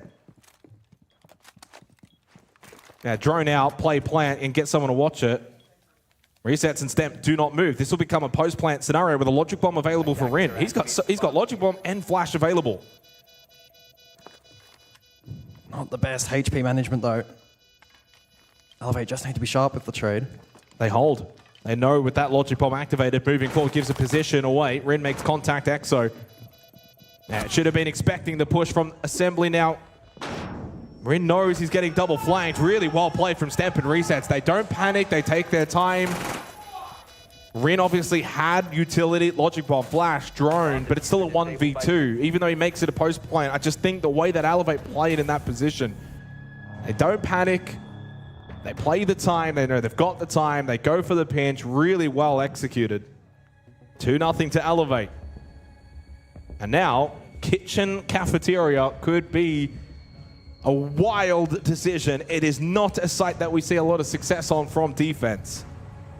This is a huge call for Elevate, with SI on the line, opting for Kitchen rather than control storage. It's a ballsy call. Yeah, also Scopo's in play here, so in combination with the Frost, it's a bit of an off-meta comp. That Trap Util may catch FearX off guard, and Scopos allowing Ion potentially to contest a little bit more on that top floor if required. Of course, that's largely one of the weaknesses of this side, is holding top floor conference is essentially impossible, and so a lot of the contest on the vert, player denial critical. Equally, anticipating the response from FearX to be calculated as well. Do they go for the top floor take? Do they again try to go a little bit more direct? They've thrown that Chaos Ball already here on Nighthaven Labs, so it won't be a surprise. But maybe that's the kind of tempo they want to try and force in this matchup. Well, I imagine for Elevate, they just look at this as a free hit. Tertiary on Nighthaven Labs is not needed, hence why I said before, the 4-2 half scoreline is very common on Nighthaven Labs. They get the free hit. FearX really need to be winning this. You can't go 3-0 down and then have to go back command server. This becomes must win, especially the Kitchen Cafeteria. Coded already at half health is not ideal. A lot of emphasis will be on Mephi and Woogie, the double entry position later in the round.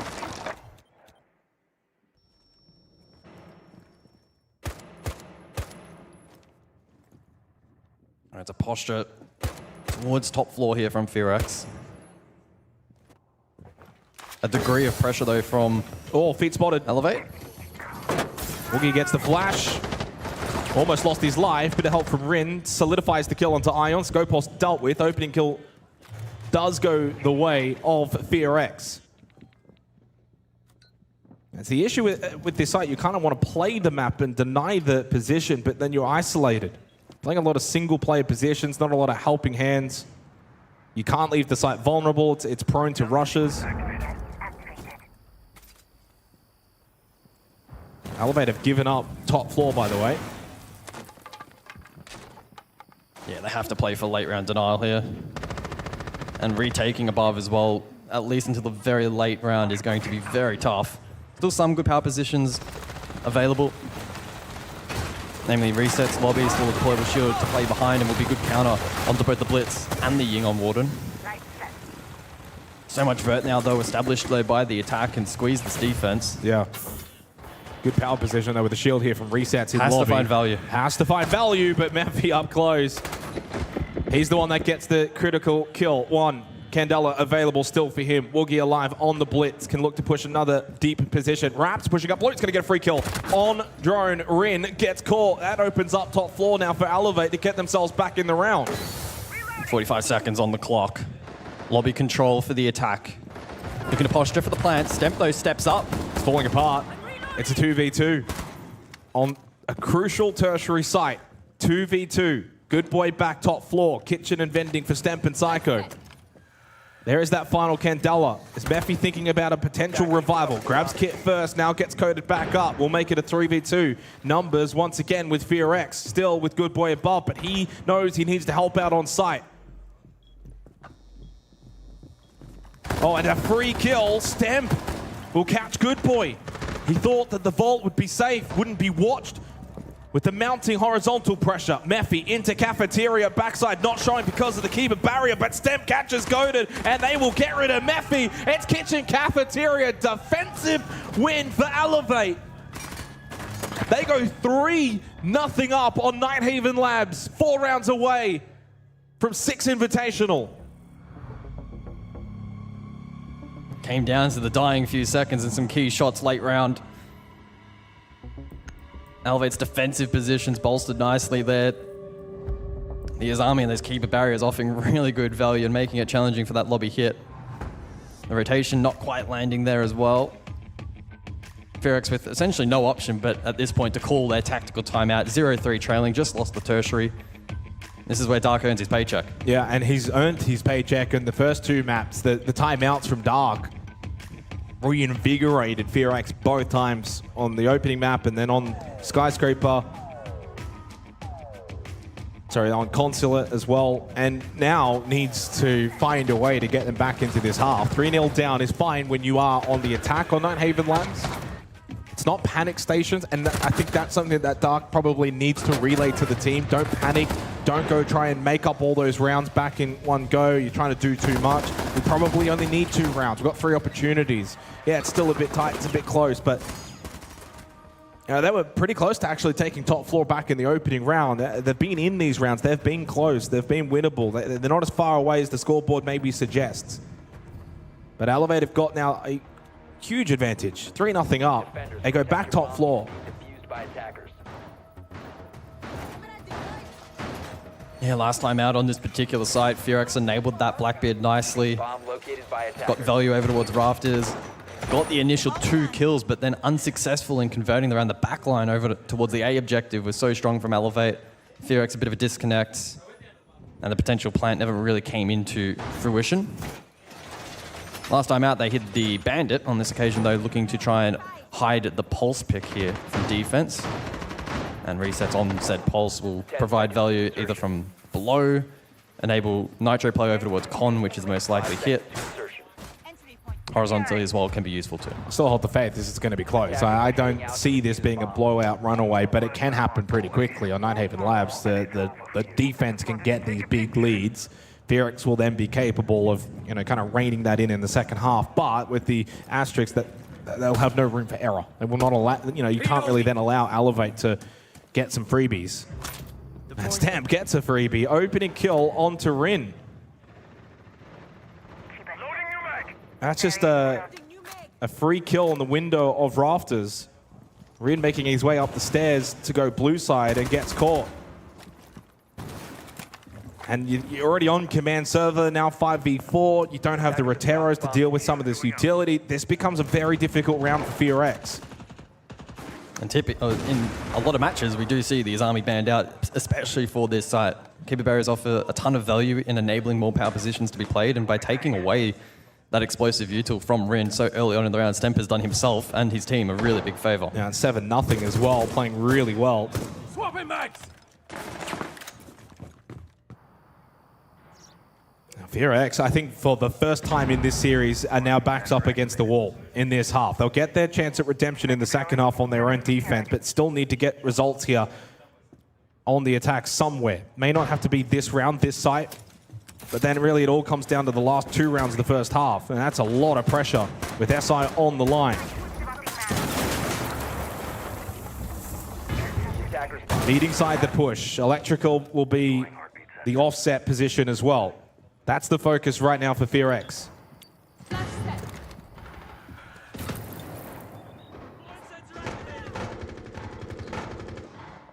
So minute 10. And a lot of roadblocks in the way still here for FearX.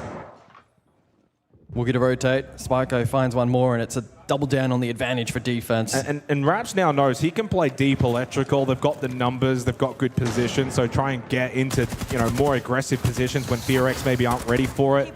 There's a Claymore onto Raps, so he actually got overly aggressive, but luckily numbers still with defense. They prevail comfortably as they should really on this site with the advantages that they had early on. They go 4-0 up. Elevate looking really, really clean here on Nighthaven Labs.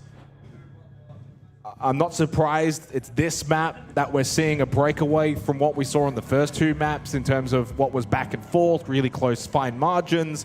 This is dominant, it's 4-0, but it needs to be said, it's replicable. FearX can have a strong defense themselves. If there's a map that you don't get carried away with a scoreline such as this, it is Nighthaven Labs, but Elevator putting themselves in the best position possible as early as possible. 3 rounds away now from 6 Invitational.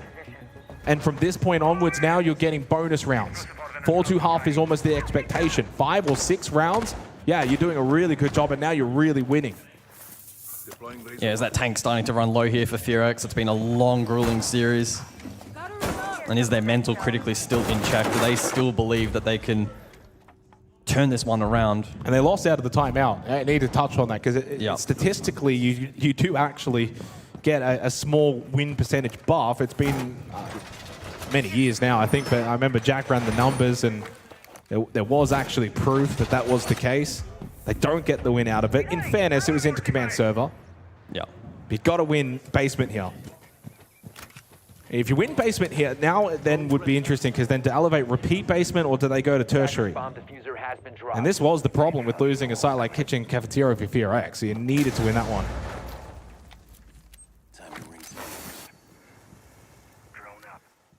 Single primary hard breach here from FearX, and able to make easy work of the hard breach with no denial on offer here from Elevate.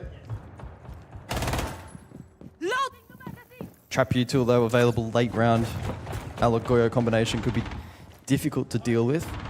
Elevate have been so strong in the early portions of these rounds. They're not giving FearX freebies. And they're playing the map really, really well. Logic Bomb activated, by-coded. A little bit more quiet here on Nighthaven Labs. He and Good Boy, the 2 strong standouts for FearX. There's another opening pick that goes the way of the defense. It's Mephi that falls. There's no Kendelas remaining. The Ying has been dealt with. Elevate, another critical advantage. They are 5-4 up in the round on a basement site that they've got controlled, along with first floor control as well. There's no entry for FearX outside top floor. They're going to have to go top down, whether they like it or not. Woogie's just going to hop in through lobby, hope for the best. He is playing blitz, so he's got the cover.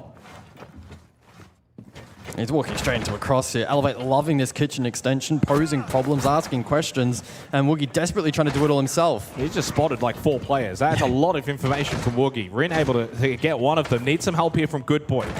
He's the one close by. Needs to get involved. Help out Woogie. Come on, get in the building. He's fighting 2 in lounge. They've isolated 3 players kitchen. There we go. Finally, Good Boy gets in. Psycho's very low. Coded's going to be the one to pick up the kill.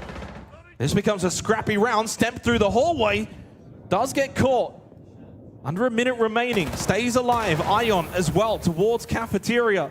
Knows that Woogie's pushing. Finds the angle. Hits the headshot. Jump up. One close right. Coded below Rin with the shotgun and leaves it down to Raps.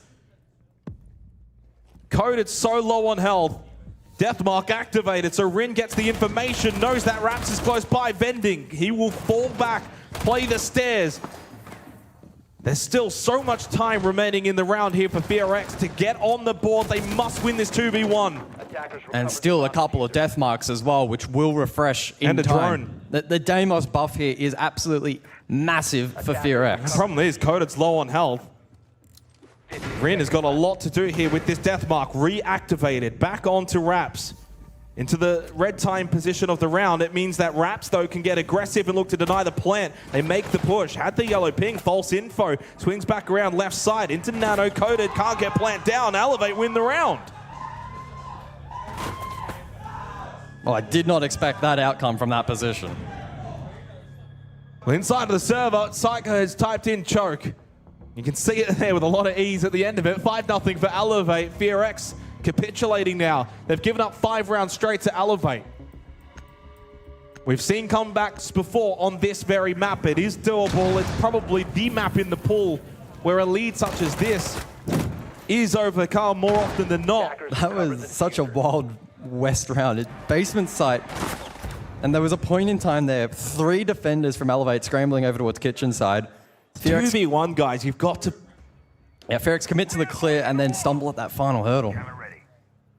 Now, well played, though, from Raps to just sort of hide himself, not really give them an option, force them into the push, even though it is the 2v1. They needed to take that opportunity and push and play together. 5 straight for Elevate. 2 rounds away from securing their place at the 6th Invitational in Paris, representing APAC all the way from Brazil.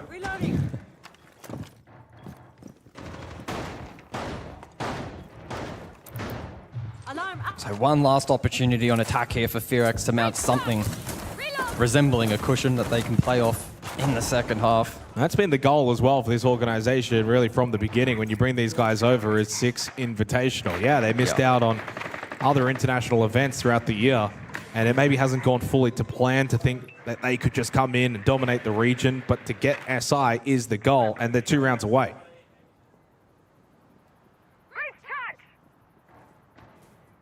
Elevate have shown great resilience for the back end of this year. It's been tumultuous. They themselves probably feeling a little fortunate that they're in a position this early on in the bracket to qualify for SI, but they'll look to take it with both hands. It means for FearX, well, I mean, they'll go lower bracket, but I think they're going to get that best position. I don't see a world in which they'll play Chief straight. Oh, actually, as I say that, Given how one-sided this map is. They are getting smashed here. It opens the door, doesn't it? Coded, dead. Heosa has been eliminated. Another opening kill for Elevate on the defense. They're just reeling this home now. This opening half has been devastating, and for FearX, they have just not been able to get anything going. From 8-7, 8-7 to almost 7-0. Where's this come from? Elevate have been so dominant on the defensive labs. Not to be too shocked by that, but FearX have just not looked capable of getting any rounds, even on the tertiaries. Murphy falls as well. It's all fallen apart for FearX. Elevate have put foot to pedal. Nitrous Zone thrown up into the sky and made the distance. Rin was forced away from that position, fell back, died anyway. 6-0's coming up. It will be 6 opportunities to qualify for Paris. FearX will need to do the unthinkable. As Woogie, who's usually the boogie in the night. Oh, hold on. And he does get 2, but 2 more required. They have fed into him. They've given him a lifeline. No. He's created the 1v1. And when I say he's created it, I should probably retract that and say Elevate have created this. They just threw themselves at him. Now leaves resets into a 1v1 and leaves that door slightly ajar. But resets, closes it, slams it shut. 6 opportunities for Elevate as 6 invitationals on their doorstep. An opportunity goes begging. But an outside chance at best there for Firax, who have been outclassed here on labs. They've showed a lot of grit and determination across this series, but... 3 of them just ran at him. And then this is a nice kill right here. Bang. Yeah. I'll tell you what, if it had been 5-1, 6-0 comebacks are really rare, but 5-1 on labs, not as rare. Well, still very rare, but... Still rare, but it's a different level of rarity. At least Woogie's still smiling a little bit. That's nice. They're not out of it if they are to go on and lose this map, but the fashion in which they've lost the final map has got to be pretty hurtful. There's just quite literally zero room for error. Yeah. You have to win tertiary site twice. You can't really allow Elevate to get a single round. Like, they can't be looking dominant. Like, Firax need to find a way to firstly clean sweep, win the first 3, do so dominantly, put a little doubt into the minds of Elevate. That's the goal. That's the first step. It's always that round by round mentality. At this point, if you're Chiefs, you're probably just thinking, yeah, I mean, Elevate, please just win 7-0, or Firax, you have to complete the comeback. Another thing is, for Firax, of these 2 teams in particular, because they are tied on points with Chiefs, they've got that slight little advantage. If Chiefs get knocked out, say, tomorrow against an EP or a Weibo, then Firax are in.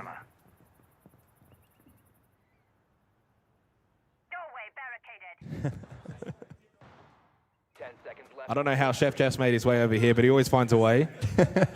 Local Australian legend. Double hard breach alongside Kai Clash, the bans for this second half. Top floor, the site of choice, as Elevate will be looking to break it down, close this one out, and then qualify themselves the rest of the tournament. Then an opportunity for them to take a share of that prize pool, which is quite large for this particular event. Yeah, it's actually quite significant. Bit of cash. A good bit of cash. And, for the series to follow after this, for Enterprise and Weibo, that's really what those 2 teams will be playing for, that larger share of the prize pool.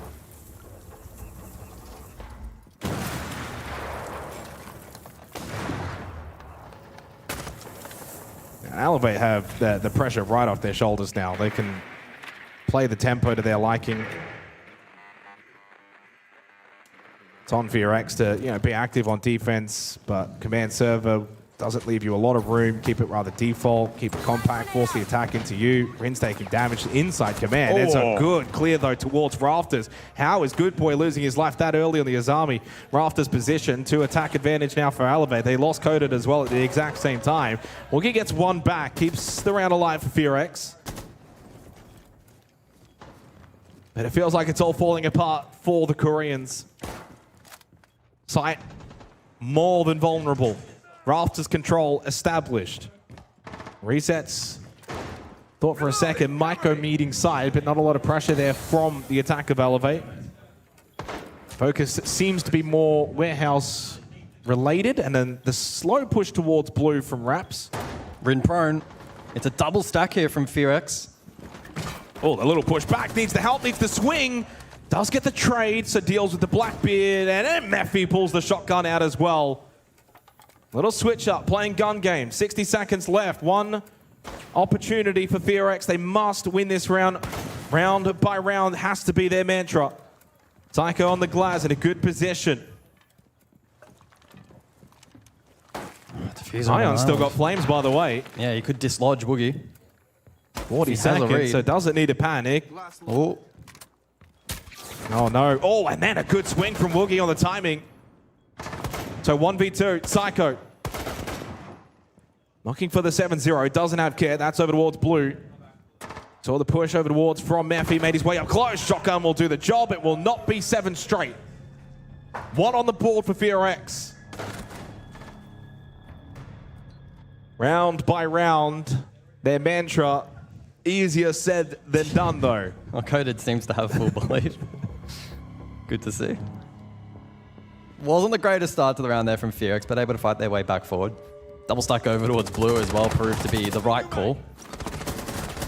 Raps found initial success not only over towards blue, but rafters as well, so the Blackbeard enabled nicely there in that round.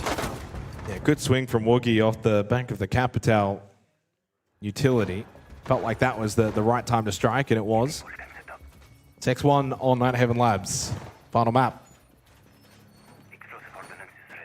Long way to go for FearX, but all you can do is control each round individually and not look at the bigger picture. What did Digital used to say? You don't look at the scoreboard?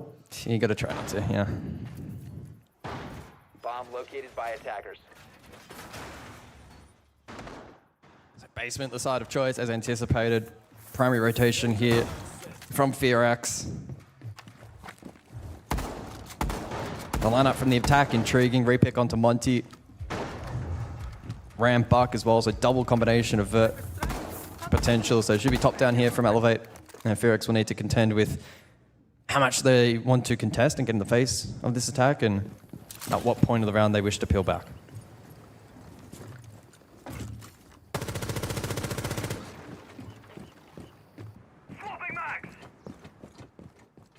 Now, Monty, of course, has been vigorously banned out this series, so we get to see Raps bring that to life in this round.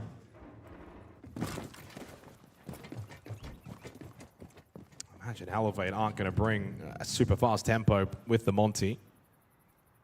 Got the triple soft breach set up as well, so it'll be about a top floor down. Yeah, triple, not even double, so I missed the sledge. Top floor down, open up, top floor, then open up first floor. This should end up being a slow round from Elevate, unless FearX bring pressure top floor, but they've already fallen off. But I think they will look to contest first floor with the amount of bodies holding these positions. And that's where it can be dangerous, because there's triple soft breach. So if Elevate get top floor control like they have, and FearX hold first floor, there could be opportunities on the vert for Elevate.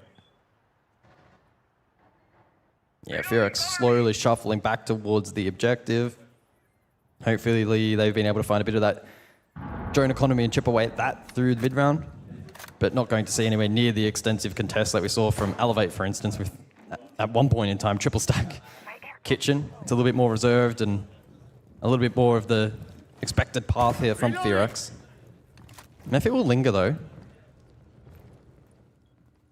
We're in also cafeteria, so maybe they're not wanting to retreat back as much as I anticipated. Instead, they could even elect to push forward here and contest this vert. Well, Elevate have actually not even really gone too deep into that top floor clear. They've now turned their attention immediately to that first floor. 60 seconds remaining in the round. Obviously, Psycho's going to be prepped and ready for the flank, and Woogie's going to fall to Ion. There's that opening pick. Matthew wants to get aggressive and look to try and get one back over towards storage. It's Psycho that will fall. Ion got pinched, but there were the numbers still with Elevate, and now 3v1. This is their moment to qualify for the 6th Invitational. Coded has already had quite a few clutches throughout this series, now needs one more. Needs to find all 3 kills, 30 seconds on his side. Raps inside of Assembly. We'll stick to plant, we'll get this to be successful.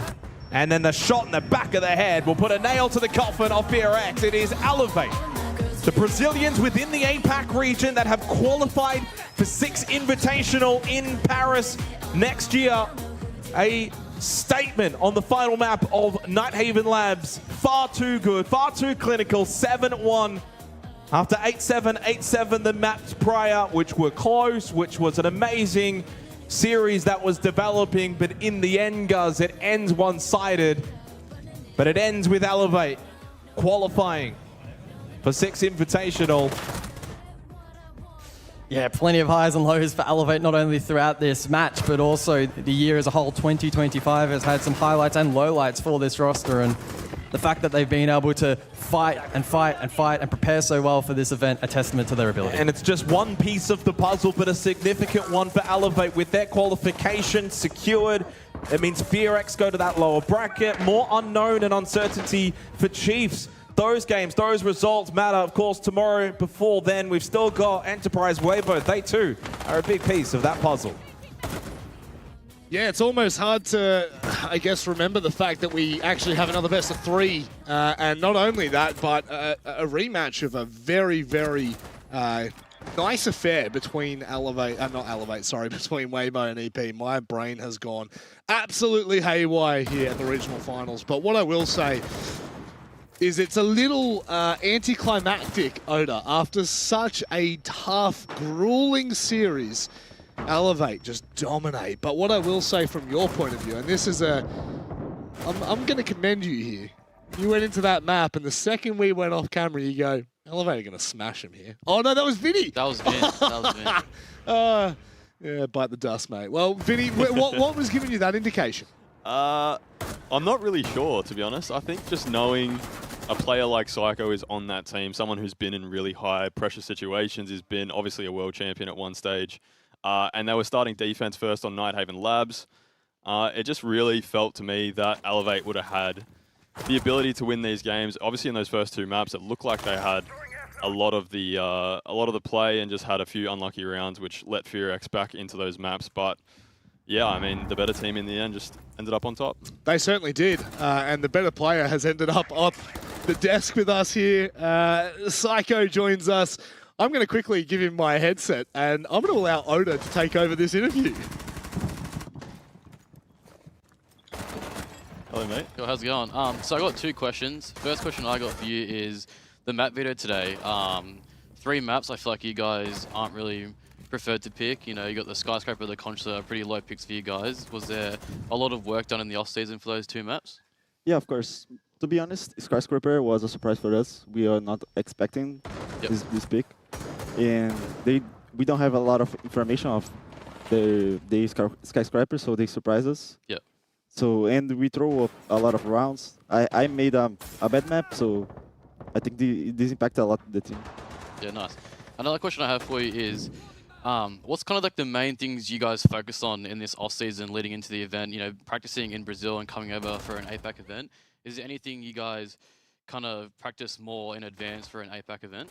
I think the main thing for us is like expanding our map pool, because at stage 2 we have a short time to prepare. Yep. Because only 2 weeks to play, so we don't have like some repertoire of strats, you know. And we improved a lot in this, so that's it. Yeah, and I just wanted to say congratulations, well played today. Just wanted to kind of cap it off with how important was this event in particular, and qualifying for SI, hopefully.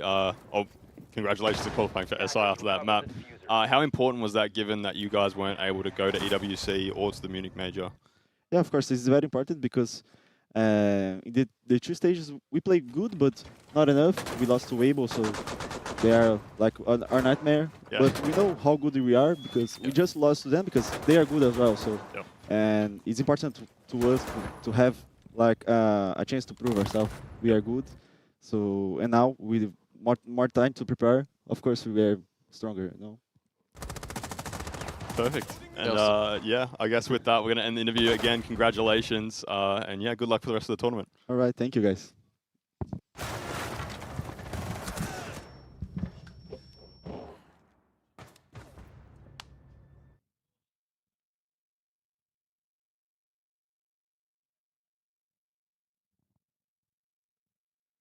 Well, there you have it. Psycho, an absolute legend, honestly. Really lovely guy. And I think that like a lot of the discussions we've had with Psycho and around Elevate have been about probably the more negative side of being the import team. We've always talked about them coming into this region and trying to disrupt what we own and all of this kind of stuff. But at the end of the day, you know, he's very humble, and he's obviously he doesn't care about giving his flowers to teams that are on his level, better, maybe better on the day. And you heard it there when he's talking about Weibo. They're our nightmare team. We know that they're troublesome.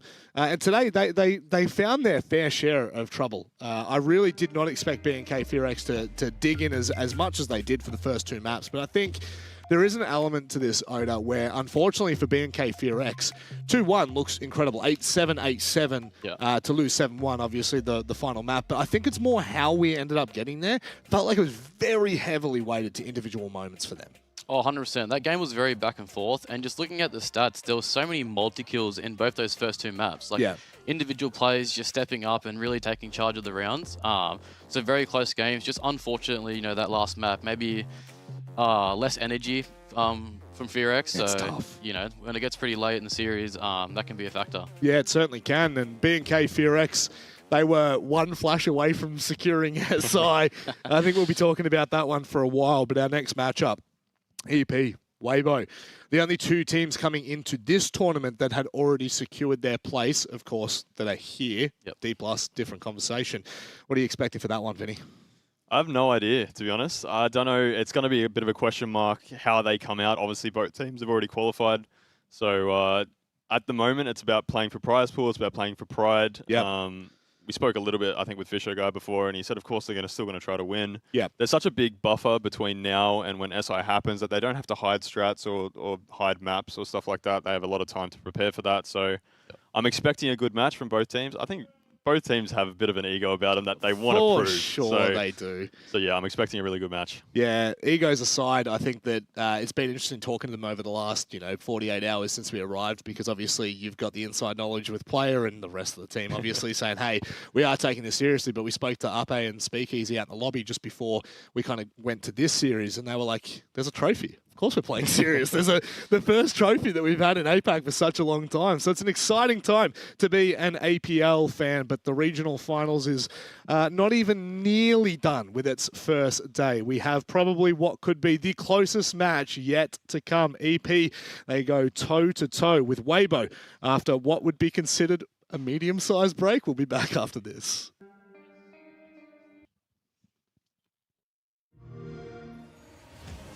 You know how they say it's not the destination, it's the journey? And the journey of 1,000 miles begins with a single step. And you know what? They're right.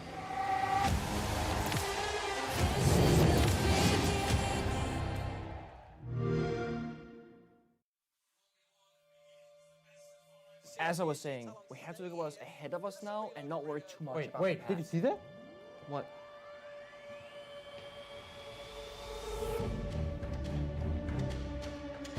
Wait, what is this doing here? Whoa, what the hell is going on? Guys, we need to go. Jess, what are you doing here? We need to go now.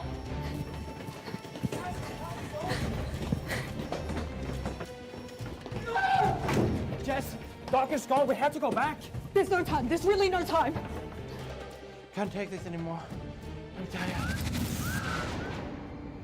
He's our head coach. I have to go save him. You're already dead.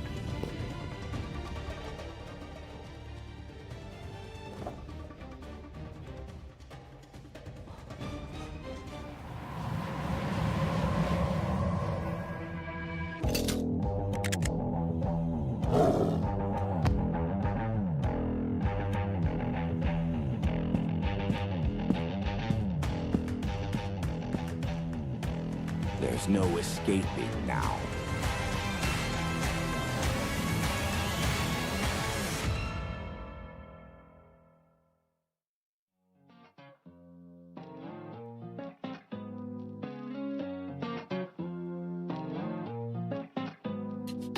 Heart beats up and down, I'm in a gambling phase.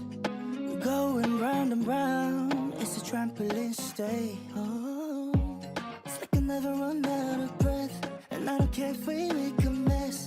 It doesn't matter what's coming next. So can we just be bona fide? Girl, you got me waking up confused, lost in time. Every moment tastes like someone can never get enough. Summer sugar kisses left behind. And I don't wanna fall in love, just wanna be yours.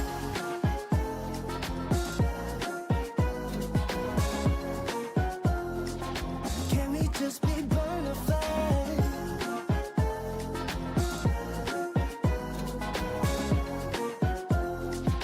Can we just be bona fide? You're stuck in this situation and let go all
300. Let me spill the tea on all these haters all love me. Talk about the killing it, winning attitude. 당당하게 올라가, see my altitude. 나랑 맞서 싸우면 baby you would lose. If I wasn't me, I get it, I would hit me too. I can do it better, I can do it faster. 내리에 스며들게 주문을 걸어봐, yeah. I can go much longer, I am so much stronger.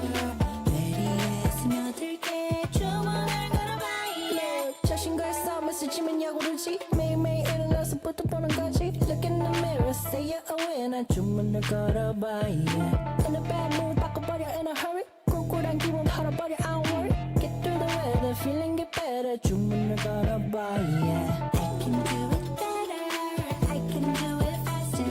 내리에 스며들게 주문을 걸어봐, yeah. I can go much longer, I am so much stronger. 내리에 스며들게 주문을 걸어봐, yeah. Banger after banger, tell them Tina me not do it better. Banger after banger, tell me who could even do that better. Banger after banger, banger after banger, banger after banger, banger after banger. Tina me not do it better. Who could even do this better? I can do it faster. 내리에 스며들게 주문을 걸어봐, yeah. I can go much longer, I am so much stronger. 내리에 스며들게 주문을 걸어봐, yeah. Banger after banger, banger after banger, banger after banger. 주문을 걸어봐, yeah.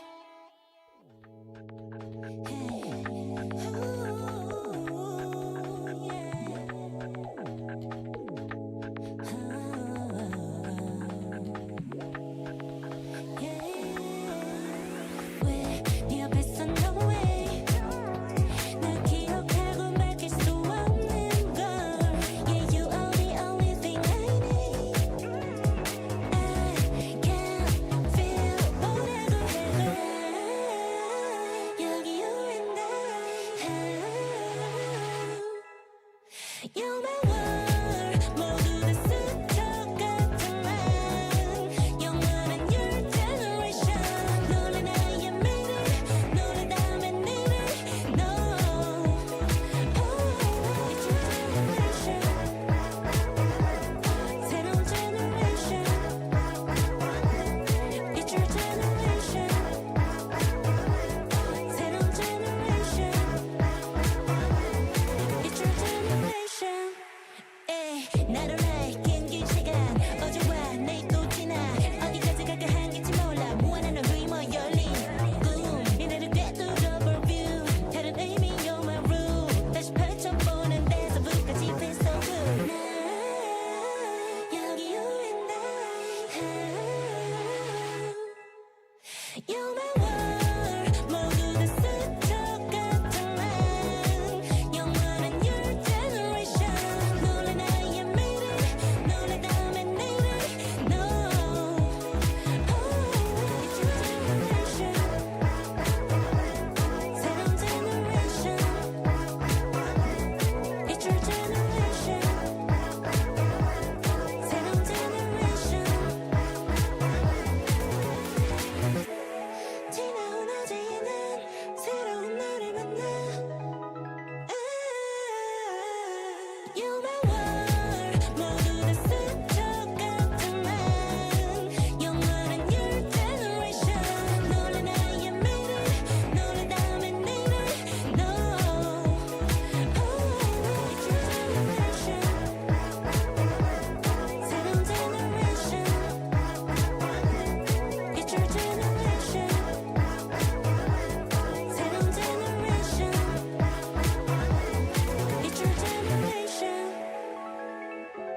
up.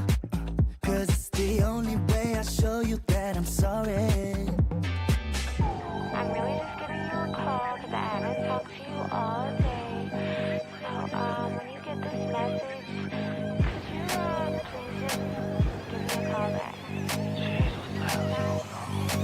It's time to let you go. I'm not pretending, listen me, we're busy hiding the truth. Bad connection, bad connection. So condescending, just forget it, I got nothing to lose. Bad connection, bad connection. Girl, wake up.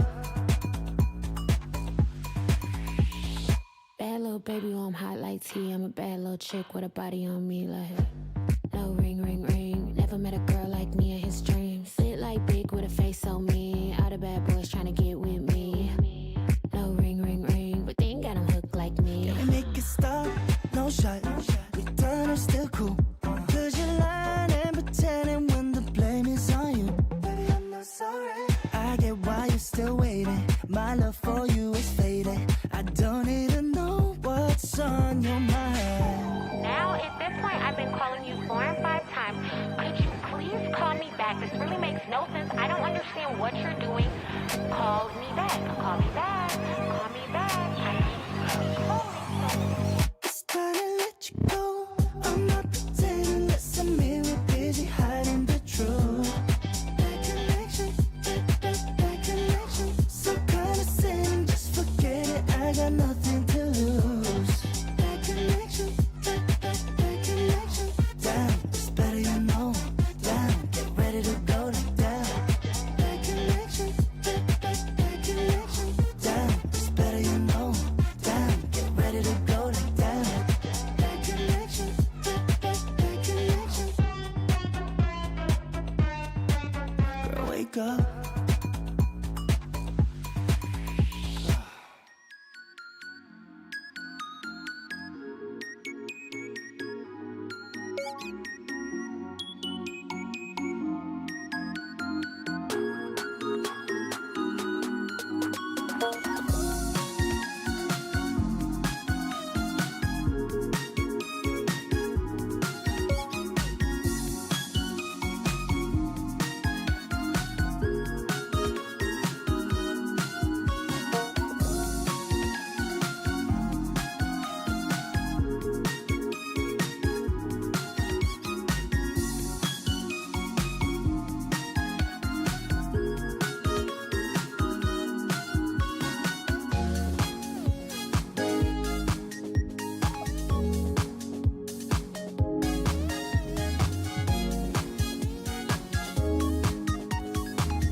seconds from you losing me, but I just couldn't give it up. And all the times you said you wanted me, when you know we don't get along like we used to. Went along with everything you said and done for me. You'll never love me now, but you'll never know. You got me so bad, you make it all slow down, not getting closer, you're killing me. You thought it's over, I'm waking alone now, not getting closure, you're feeling me. So done running around, I'm so done looking for love, don't call me. So done running around, I'm so done looking for love so blindly. I know that you were always how you're using me, but I just had enough. And every time you said you ever wanted me, yeah, when you know we don't get along like we used to. Went along with everything you said and done for me. You'll never love me now, but you'll never know. You got me so bad, you make it all slow down, not getting closer, you're killing me.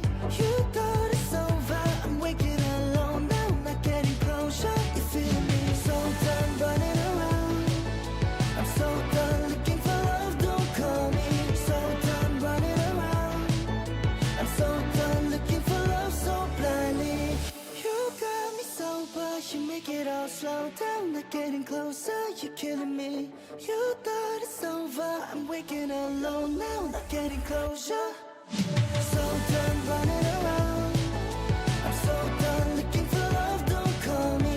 So done running around, I'm so done looking for love so blindly. So done running around, I'm so done looking for love, don't call me.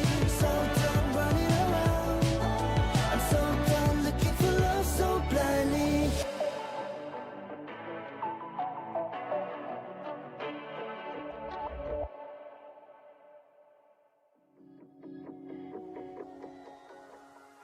I had a feeling, why am I not surprised? Shattered the ceiling, the glass in my eyes. I'm turning gold, why you so cold to me?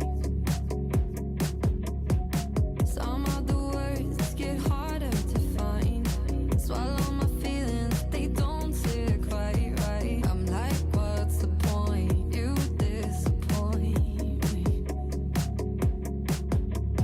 Only showing up when it's convenient. Why is no one here to save me?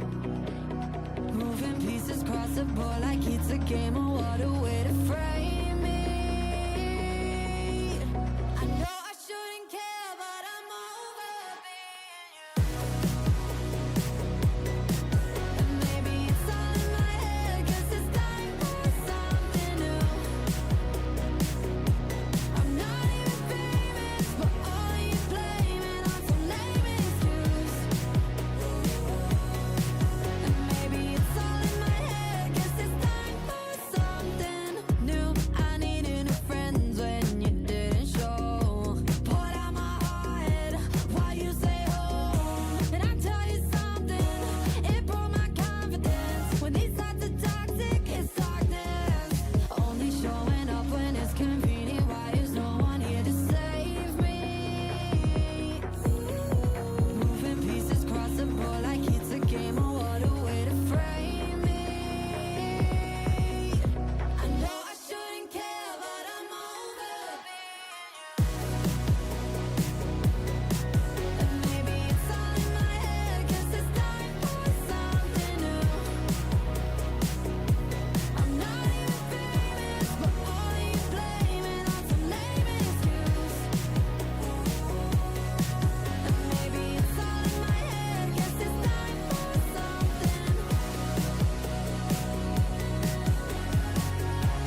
that. I just know that things are gonna end bad.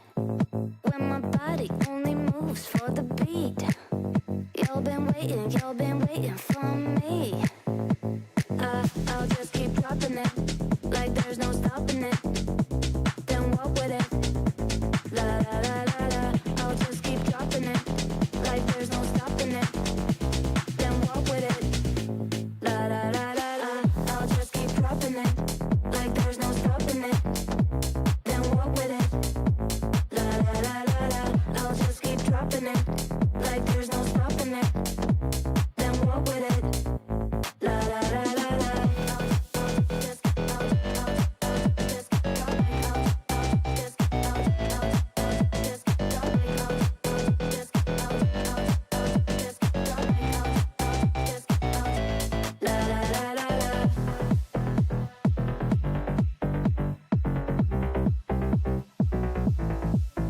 When I hear it coming up like that, I just know that things are gonna end bad. When my body only moves for the beat. Y'all been waiting for me.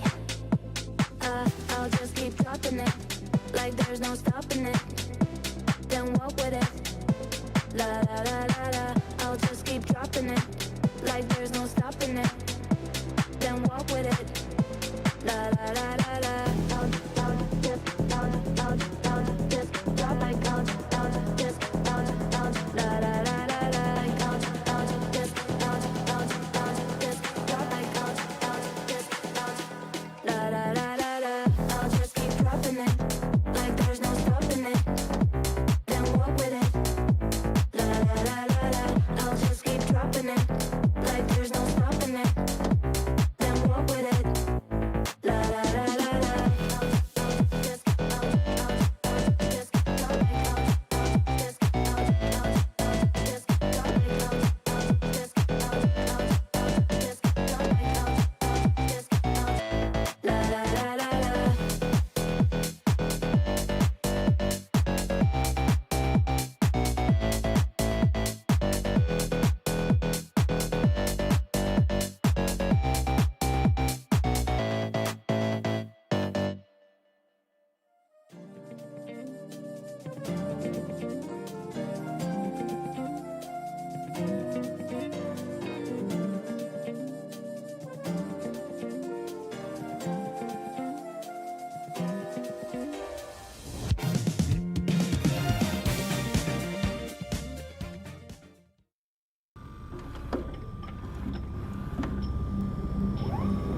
Hey guys, my name is Player. I'm 21. I play for Enterprise R6 and APL. Hi, my name is Relays. I compete for Enterprise Esports and the APL. Hey, I'm Fisher Guy, player in the APL and captain IGL for Enterprise R6. Nice to meet you.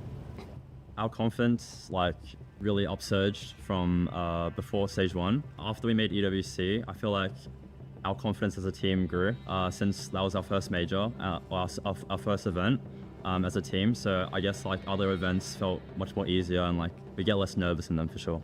So the confidence in the team this year came a lot from just a really positive work environment and work ethic that the players put in. And compared to a lot of the previous teams I've had, I saw a lot of similarities as well as some things better that this roster was able to do. After Fish and Tuhan got dropped from GG, they hit me up to come play for them, and I always knew that we were going to win the entire year, because I know it's just kind of how the story goes. Players that get dropped, make a new team, and they succeed. And yeah, we started stage 1 really well. We just destroyed everyone in groups, went into playoffs, dominated, and yeah, made EWC. In stage 1, obviously I joined in the middle of it. There obviously was actually a lot of pressure on me, and obviously I kind of felt it. Yeah, I was really confident in how the boys were playing and how we were playing rounds, and it just made me play better, honestly. So just some morale boost from everyone, for sure. At the last international events, I haven't really had to hold anyone's hand. I've been there sort of to guide people and making the right decisions and keeping them on track. They've picked up international play pretty quickly, and there's not much that I've had to do besides strategic prep work or leadership in game.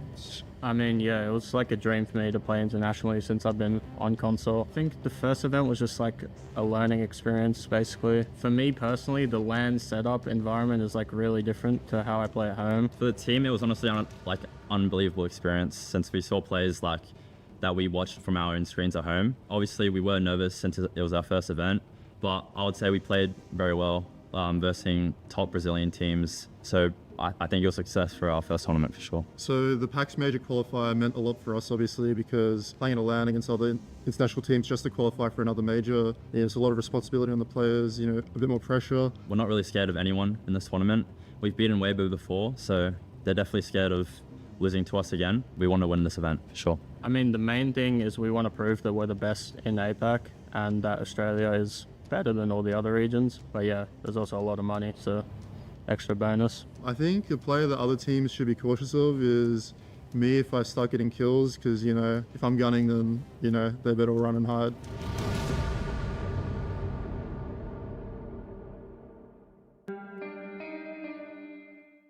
The irony of an IGL saying, you better be scared of me if I start getting kills. It's not lost on me, I'll tell you that much. Fisho has certainly had his fair share since, you know, leaving GG at the start of this year of big games. He has... All right, let's take a beat for a second. Leaving. Hey, yo, you got something to say, do you? I think we all got dropped. I'm not saying anything. My mouth is completely zipped. But honestly, I feel as though Fisho has certainly changed. His role had changed going into EP. He started having massive games. Like, I remember looking at 10 kills and I'm like, Fish, where is this coming from? But very clearly, they have the firepower to get it done. And they're going to need to today because they go head-to-head with Weibo. Or how do you say it? Weibo. Weibo. The Weibo? Wait, I don't know. Weibo. Well, I've been saying Weibo for the last Weibo. years, so, you know, we'll get there in the end. But obviously these two teams are at the peak of their sub-region. I don't want to say they're at the peak of their form because I think that both teams have a very high ceiling. Vinny, would you second that, or do you think that they have hit their peak? No, definitely not. I think Enterprise in particular have only been growing over the course of this year, especially with Fisho coming in. We saw their performance at the Munich Major. Even though they were slightly disappointed, they ended up going out. It was a lot closer than I think a lot of people expected for them going in. And yeah, just to highlight some of these players, obviously Tuhan has had an unbelievable second stage, and moving into that Munich Major, I think he dropped a 20 bomb in one of those games. So they've definitely got the firepower, and I think for Fisho at least, as an IGL, it's really comfortable to have really dependable fraggers on your team, and with BAP and Relays and player as well. I mean, they have that firepower, it's just about bringing it all together. Well, bringing it all together is what they've done, at least domestically. They've looked pretty good, and it's probably fair to say as well that internationally, although the results haven't been there exactly, Oda, they have still looked good when they've gone overseas. Yeah, 100%. I think Tuhan, BAP, and Nplay have kind of stepped up when they're internationally. I think Relays is kind of the one person on the international level that's kind of behind. So I think if he can really find his footing on, you know, the LAN build and the international teams, like this team can go further. Well, it's always a discussion of tenure versus eagerness to jump into, I guess, international performances, especially offline. Offline is just a completely different beast. And as these players slowly start to find their footing, I think that we will find a really solid team here that can consistently perform internationally, which, not to say that they haven't already. However, they're going up against a team that has tenure like nothing. Weibo, who, you know, kind of formally bleed, and all the results we've seen from there. Funnily enough, I hadn't actually thought about the storyline of both of these two teams being a little bit of a mix and match of the best teams from former times gone from their own regions. But Weibo have just looked like a very consistent team, Vinny. I think we had a short stint in Stage 2 where we were like, what's going on there? But very quickly, they calmed that concern, and they moved forward into what was a pretty impressive tail end of this year. Yeah, absolutely. And I think in terms of experience, they probably have EP beat a little bit. Obviously, Hoven, Ape, and Speakeasy have been around for such a long time. Yeah. Reeves came into the scene when he was quite young, and I remember those early scrims getting absolutely destroyed. I was convinced this guy was cheating, and it turns out he is just one of the best fraggers that we have in this region. So it's a great privilege to get to watch him. And yeah, I mean, he's brought so much firepower to this Weibo side that already had a lot. Well, one fun little fact, if we're talking about tenure, I believe it's Speakeasy in Anaton, the only players from the old days of the Sydney lands that we used to have. So that just goes to show how long Speakeasy has been around for and has been at the top of this game in this region and even internationally. Way too many people know of him. But if we're talking about knowing a certain player, Reaps comes to the top of my mind, and I think Tuhan has absolutely cemented himself over the last 12 months. There were so many questions that I think many people posed of Tuhan back last year toward the middle pack. He kind of, I don't know, he took over a role from some like washed player who was like just taking too many holidays and having too many breaks. But I think that like realistically coming into 2025, a lot of those questions got answered, Oda, and he's become a very, very solid player at the top end of this region. Yeah, I think Tui took a bit of a role swap, honestly. I think when we picked him up, or when Titan picked him up for GG, he brought him on as a fragger. Yeah. But in this team, he's more like a support flex and a voice, which is kind of different to see, especially when someone who has the frag power of Tuhan and he's on that support role and he's still fragging out, like very important. And I think he kind of steps up for a guy like Fisher Guy who's more focused on the comms and planting, and your other support players, dropping these numbers is very important. Yeah. Reaps is, when you look on that tail end, when you flip that coin and you see who's on the other side of this, I kind of expected the stats to be a little scarier. Maybe I'm just looking too much into it, Vinny, but Reaps, notorious for the sensitivity of Squirrel. I've never seen someone move so fast on screen before, but I think the consistency that he's built in his career over the last 2 years has certainly cemented him as the best, if not one of the best in the region. Yeah, I mean, I can't really say more than what I said earlier about him. From the moment that I've played against him or scrimmed against him and been watching him over the last few years, as you said, he's just cemented himself as one of the best fraggers that we have. Yeah. Again, adding so much firepower to this Weibo roster. I will say there have been small patches where it looks like he goes missing a little bit. I would agree. But in terms of overall consistency over the last few years, he has been super consistent. It's just about finding the right patches when he might go missing, where he can add value to the team, where it's not just killing the opposite team. And what's fortunate for them is, when he does go missing, they do have players like Turd that can stand up to the mark. And I think Turd has certainly cemented himself in his own right in that own conversation of being able to kind of carry Weibo in certain instances. We've seen so many games where he starts finding his own footing. His role, not role change necessarily, but his approach to the game changed quite drastically over the last 12 months. Started seeing him put himself in positions where we hadn't seen him before. His operators started changing. And I know the conversation still leans back to the 4-1 split that we see so often with Weibo. Something that we will definitely see today. And, I would say if any team is going to, EP is probably the kind of roster that could counter that. Very, very smart players, very smart gamers. And when you've got someone like Fisho leading that charge, you're going to be pretty comfortable. But let's have a look at what maps we could potentially be expecting here in this series. Both of these teams have qualified through to SI. So for them, it is bragging rights. It is the money. It is the trophy that remains. And it is so important to still remind everyone at home, this is the regional finals. This is a big, big cap-off event of the entire year. We start off on Night Haven Labs. A pretty comfortable map for Weibo, all things considered. Move on to Clubhouse, only to finish on Cafe. Oda, overarching thoughts on this one? Yeah, look, maps like Labs and Club kind of play pretty similar. Yep. And I know from back in the day, teaming with Fish, very comfortable in these maps, playing slow, and kind of bring in those ops like the Grim and the Ying. So I expect to see some of that. Maybe banning as well, like some Glaz off the Weibo. So sure. And Cafe Decider, I feel like is a pretty good set of different pace. It feels as though it's a good battleground here, Vinny. It feels like it's going to be well separated between the two teams. Not enough that we'll see stomps on certain maps, but it does feel like this is a pretty even affair. Yeah, I mean, both these maps aren't necessarily maps, especially first up, where raw firepower is what is going to win you rounds. It's definitely about having the right strategy, picking the correct bans and working with those bans. So we're probably going to be seeing hard breach bans on both of these maps is so important for both, but then being able to ban those hard breaches and then work around that to really cause headaches for the attacks And I think that will be the deciding factor. Who has the correct strategy going into those banning phases? What are your thoughts about the two titans of their own region here, Oda? Because both of them, while they would, I mean, you could consider some of their playstyles similar to an extent, they're both two very different personality-based teams. Like, you're just seeing two very different sides of each coin.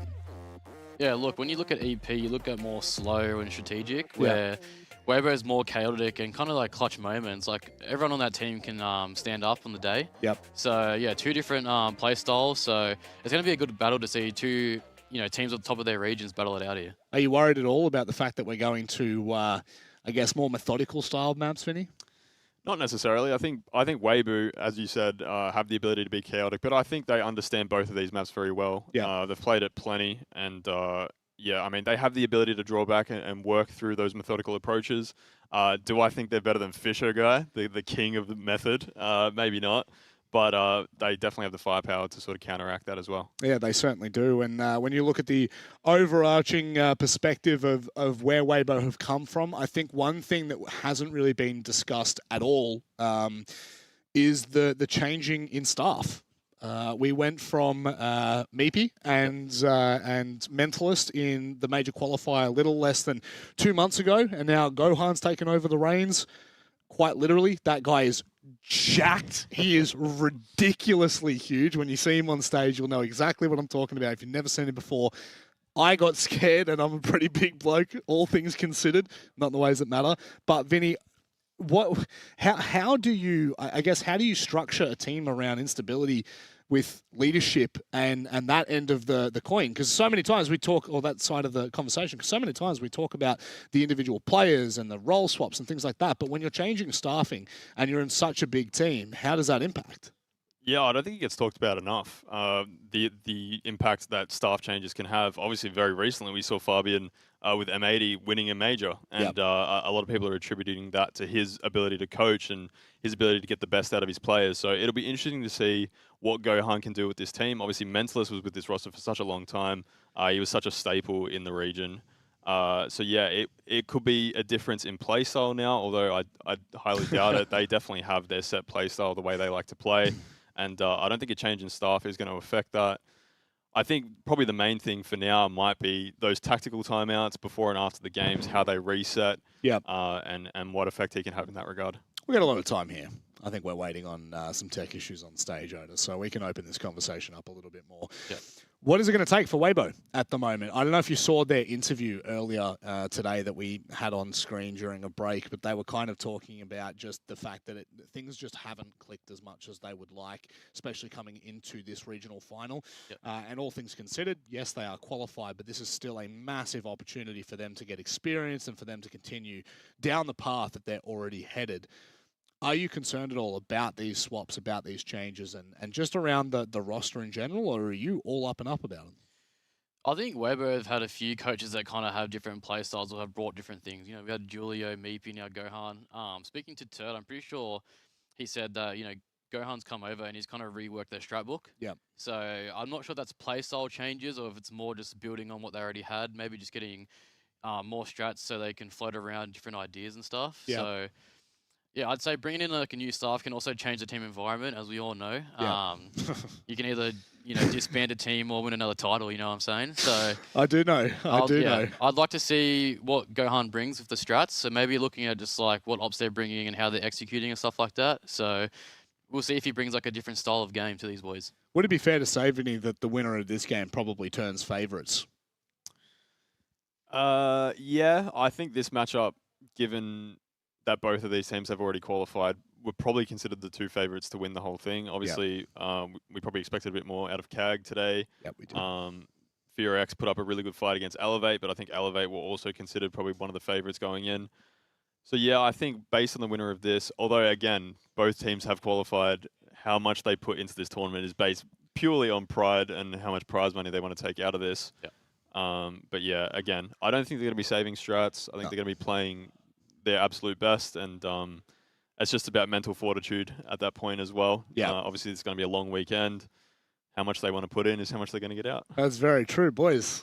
Thank you for your first fill segment. That was absolutely phenomenal. We didn't go too dry. That's It's not often. It's not often on a first fill segment that we don't run out of things to talk about, but thank God the game is ready. And so are our two casters. Let's head down to Pengu and Devmata. Woo! Thanks very much. Oh, what a pleasure it is to hear those guys do a little bit of waffling Right. over on the desk. I don't know, it's Stranger Things season. I'm ready for a little bit of an ego waffle and time to get into the game. We're finally ready. EP, Weibo, bit of a grudge match, bit of a revenge. When they met at PAX, Weibo knocked EP out of the tournament. Then they met in Munich, and EP got their revenge. But that was only in a best-of-1. Time to see if the Aussies can get it done in a best-of-3 series up against the behemoths from Southeast Asia. Both teams having already qualified for SI, Yeah, this Nick, is a big one. which means that this is not about Six Invitational qualifications. This is about that trophy on the stage up there. And the dollar.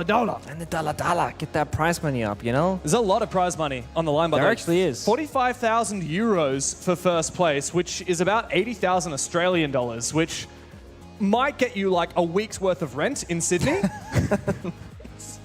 Let's hope they don't live here in that case.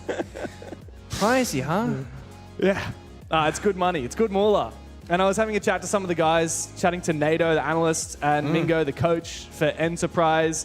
It means a lot to them that it's here on home turf as well for the Oceanic roster. Okay.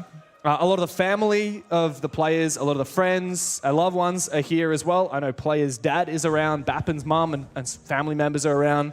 I think Nato's here with his partner as well. Nice. And yeah, so the home crowd advantage, which the Aussies tend to get whenever we have an APAC event. They often are in Australia. Also time zone advantage, right? No jet lag, no big travel ahead of you. You'd know plenty about that coming all the way from Denmark. Yeah, I mean, but the thing is, I always feel bad for APAC players going to like Europe or North America for LAN events, right? Because like the travel they gotta make Feels there. so bad. They have you like fly all the way to a beautiful city like get Munich. first rounded, and then I guess you just have to go and experience the local culture then, which in Munich is not half bad because the local culture is Bavarian beer. Well, if you like beer, and that parks. is. Well, parks. And exquisite ducks. There's a Right, yeah. lot of good things in Munich. Whereas here in Sydney, we have the exquisite bin chicken. You've seen the bin chickens? Oh yeah, I've seen the bin chickens. Yeah, Yeah, I showed you the bin they look chickens. prehistoric, a bit dangerous, a bit scary. Yeah, well, the infamous ibis to some very exotic, to locals of Sydney, absolute pests. Let's see who will be pesty in this round. As we get into it, Nighthaven Labs is the map to start things off.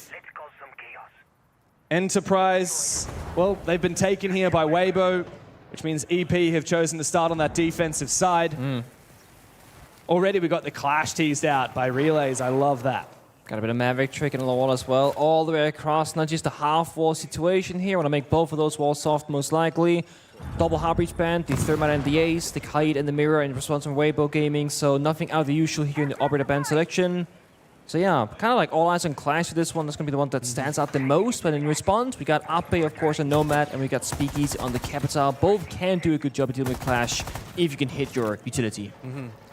Yeah, and on that hard breach, it's good to see that Reaps is very quick. Wow.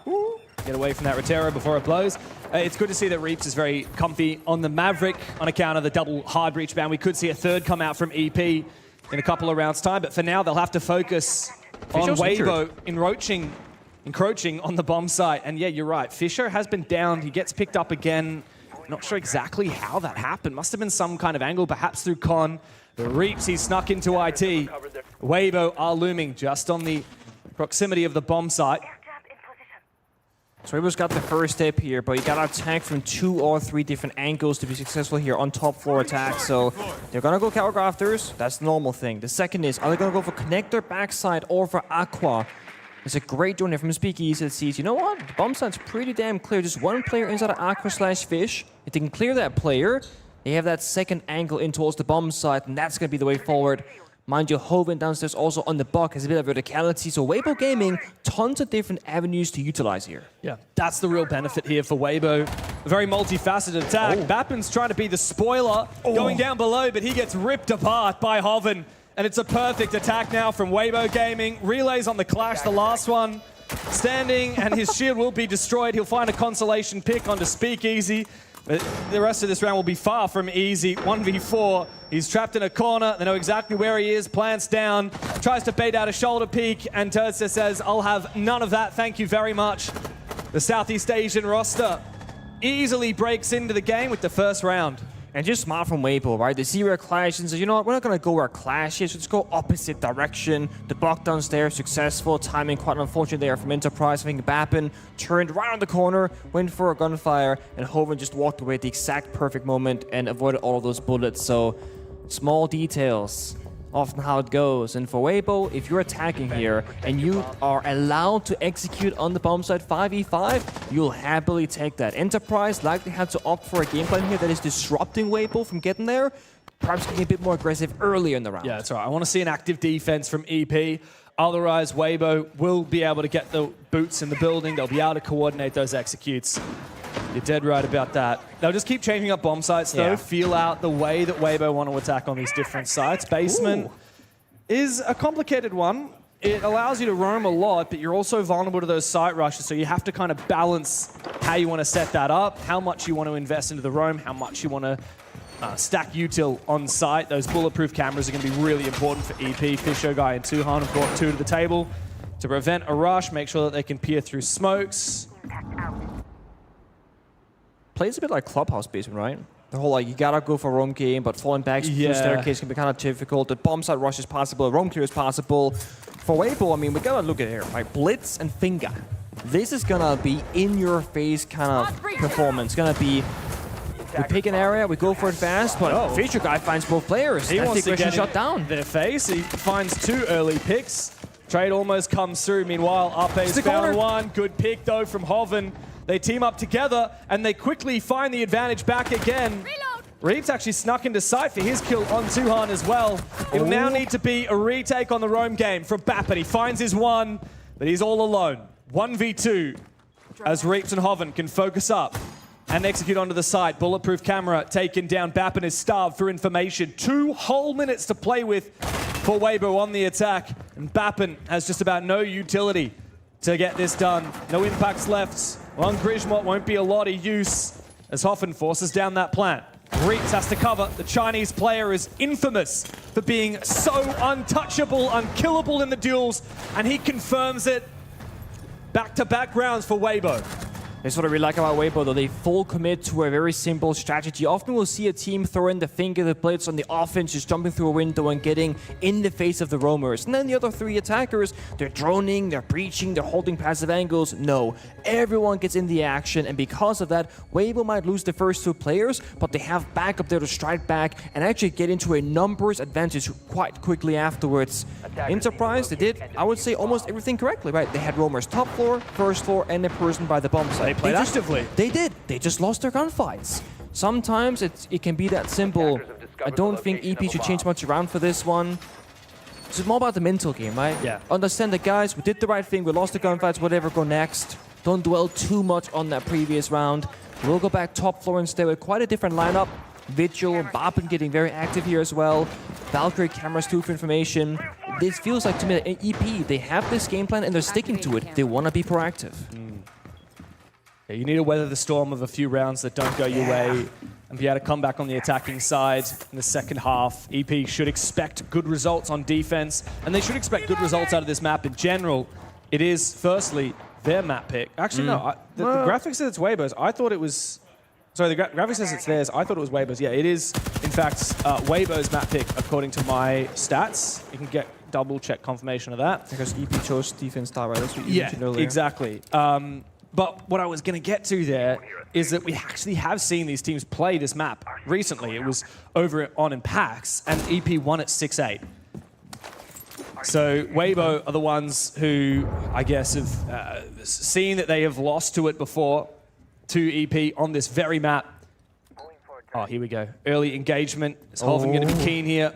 One bullet, only 4 remain, only 3 remain. He just needs 1 in the head to confirm the kill, but Bappen doesn't swing, doesn't contest. He probably would have been favored with the SMG-12 in that scenario. Yeah, he ended up it down 0-2 in round count. I'm pretty sure he would have gone for that one, but right now it's too risky because if Bappen dies early, that could spell terrible news for his teammates, but equal trade. Feature takes down Reeves, traded back by Turd. That's worth it for EP. 4v4 tends to favor defense. But Hoven might make things a bit more difficult. Wow, Relays probably didn't need to take quite that much damage taking out Turd. Up A snuck through, traded again by Relays. Dapper needs to get back and support his teammate because, well, Relays is facing a whole lot of contest on site. The nade from Speakeasy and the follow-up. Beautiful work from the Blackbeard now. Bappin, he cannot get back to site in time. Weibo wastes no time erupting onto the bomb site and converting that advantage. It's 3 rounds straight, and they are not slowing down. In fact, they are speeding through labs. So decisive again. Weibo, they want an area, they go for it, they take it, and everybody follows suit. But again, EP, they do such a good job at trading back to even numbers. Every single kill until the 2v1 was a 1-for-1 trade, 1-for-1 trade, 1-for-1 trade. And then at the very end, they just edge ahead. And they get that final kill. Bappin started the combat downstairs in basement, also ended it when he came all the way back to top floor. But the grenades from both the Blackbeard and the Demos just getting tossed on in. It makes those pillar positions, those corner spots hard to play. I really like Speakeasy on Blackbeard. We've seen him play a lot of the... of all the shields, this is what happened for Fisher guy? Oh, that is embarrassing. Maybe he shouldn't have gotten traded there if he'd been a little bit more accurate with his shots there. I mean, he was playing a fight against a player that literally could not fight back, stuck on the rappel. As I was getting to about Speakeasy, he's a player that has been in the scene for a very long time. Once upon a time, he went through the classic arc, right? You start and you're like the Ashmade gunner of your team. Way back in Tokoname 2019, he performed immensely with Airwolf, got a very historic win for APAC over the first seed European team at the time. A very memorable result for his career. And now he's transitioned into being the leadership figure of the team, but he's happy to play a more aggressive shield than something like a Monsi. He's happy to play that Blackbeard, which I really love to see. It's also quite consistent, just getting good bits of value, doing a good job. 2Hondo has been a phenomenal player this stage, in the last 6 months in particular. Having a bit of a slow start for this one as his player, but they'll get after it. It's been just a tough round all around, you know, it's down 0-3 in round score. And Weibo, I mean, they're the ones setting the pace. Time and time again. Yeah, they are. They're trying different things again. The Nook, what's the play here from Turdstar? I know you were having a little bit of a conversation with a friend of yours about Nook the other day. What's the validity of this operator at pro-level play? What do you think Turd's planning? Well, so my best friend David is here, who does not watch or play Siege. Shout out David. And the BDS Nook skin came on for the ad. And he's like, oh, what is that? I was like, you know, skin for the character, from the team. He's also Danish. So and then he's like, that's the Danish operator, right? I'm like, yeah, it is, because it's like the frogman that we have. Same kind of outfit. And I was explaining how Nook is only really played when there's a lot of cameras in action. There's like no cameras for this round. So, oh, he jumps out. Oh my God. 2Hondo just got baited massively. As Weibo again just turn it up to 11, erupt onto the bomb site, start planning that diffuser. Where is the plant? Denial. It's completely absent. Bappin will find 1 kill, but it's not against the planter. Fisher guy times his run out though and makes it possible. Hoven, he wins the fight, brings out the pistol, looks for a little bit more. It's up to him and Turds to now cover this in the post-plant, but Fisher guy might just be able to stick it. He gets off! Oh! Bappin gets absolutely shat on! It's up to Fisher guy in the 1v2, and he can't find a damn thing. Weibo are incessant! No. It's a devastation for the homegrown team as EP fumble another opportunity. They are yet to find a round. It feels like plot armor, no? The shots that are being hit, the split-second decisions, the plans always going down, Weibo not getting punished anywhere by EP despite them doing their very best. Weibo, they always win on more fronts than they lose. Enterprise have called a tag timeout, which honestly, perfect timing, right? Like nothing's working. Not a moment too soon. Not a moment too soon. You gotta do it. Right now it's all about the mental. Staying in it, getting back into it. Not falling too far behind. Mingo, good vibes guy, right? All around. He could bring these guys back. Well, he's going to need to at the moment. I spoke to him before the match. A lot of confidence for Mingorian and for EP coming into this game. They know what it's like to play Weibo. They've versed them twice this year already. Twice in the last 2 months, in fact. Yeah. And they've beat them. Can they do it again? Well, fighting from 4-0 down when Hoven is, what, 7-0, He's I believe. He popping off, hasn't dude. died yet. The shots he's hitting right now, yeah, 7-0. Yeah, It's doing phenomenal. And you know what's crazy? Even more so than that, two of the hottest players on EP are the ones currently rocking the donuts. Tuhan, this is the guy that we were slating to be, you know, the new best player from OCE. He dropped 20 against Furia. Exactly. Come on. Against Furia, the once world champions, the reload champions. This Kiwi has been insane.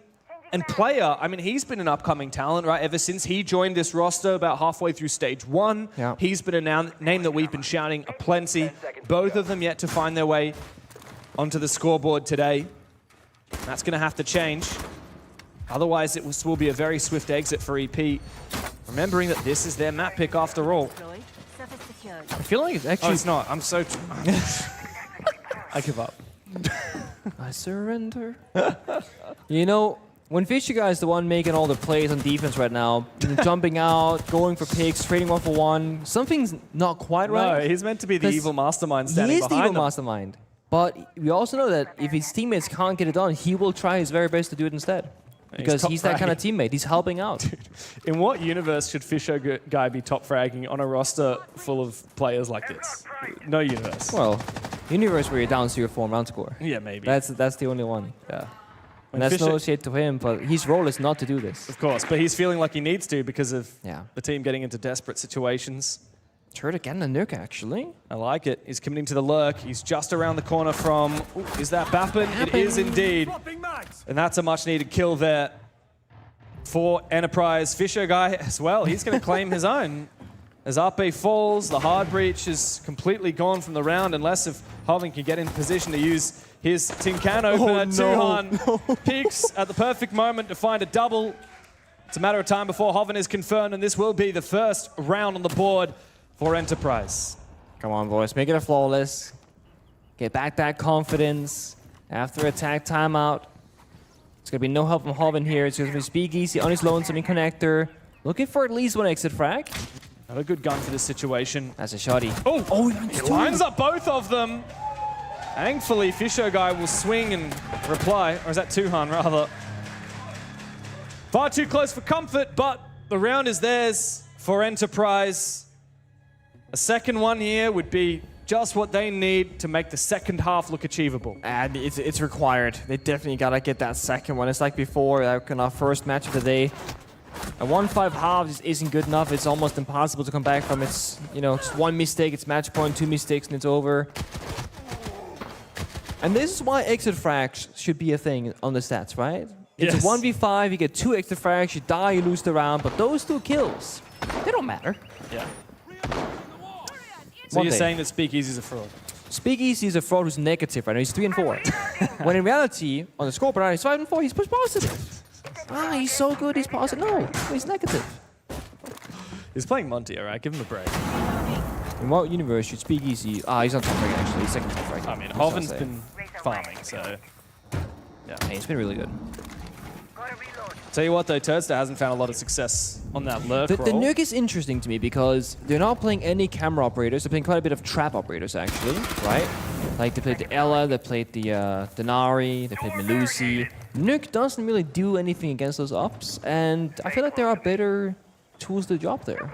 But then again, Turds one of those guys that says, I just want to play this operator right now. Sometimes you just got to play off vibes. I think Turdstar played it 2 rounds in a row, and it was honestly ineffective both times. The first round, it just didn't matter because the rest of the team was so successful.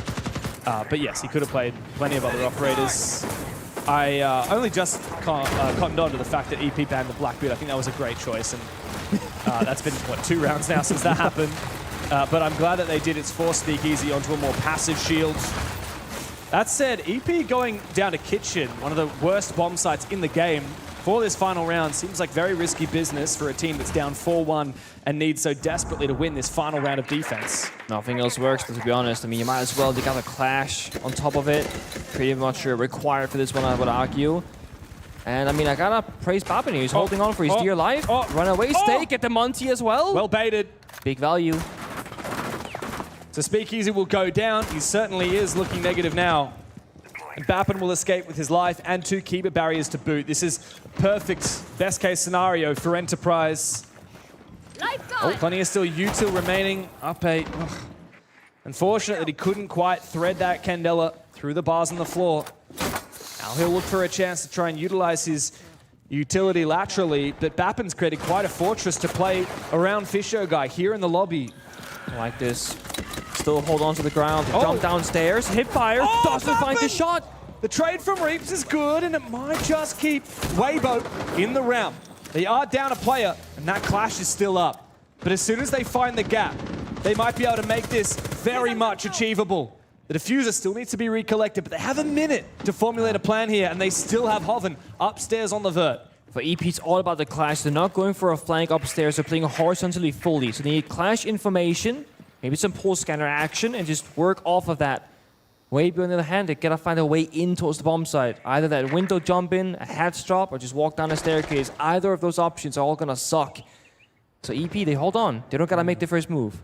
Yeah, this is good from Enterprise. They can play really far back, and no one's going to be flanking too hard in this position, but Relays gets picked. Got to be careful. Don't expose yourself. Enterprise, don't let it slip through your fingers. Turster and Reaps. Well, Reaps is going to make his way in. He tries to bait. The nade is going to be really good, though. It's up to Fisher Guy to try and sneak past it. Hoven gets into the back of him and takes him down. A round that Weibo had no business to win. They have stolen from EP, and with that, the dominant 5-1 half is theirs. 4v3, clash alive. Things looking really good, honestly, for EP all the way throughout until two players just kind of, one stood up on the half wall, got shot from the kitchen window, other one got caught off guard, I suppose. Whoa.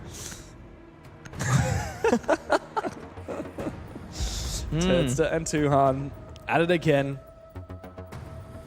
For a long time, most of the players from OCE that were notable on top teams were Australian. Every now and then we'd have a New Zealander come through. Okay. Like Worthy back in the old Chiefs days. But now we have a New Zealand fragger on Weibo and a New Zealand fragger on Enterprise, and that's Turster right there. I think he's living in Japan these days, actually.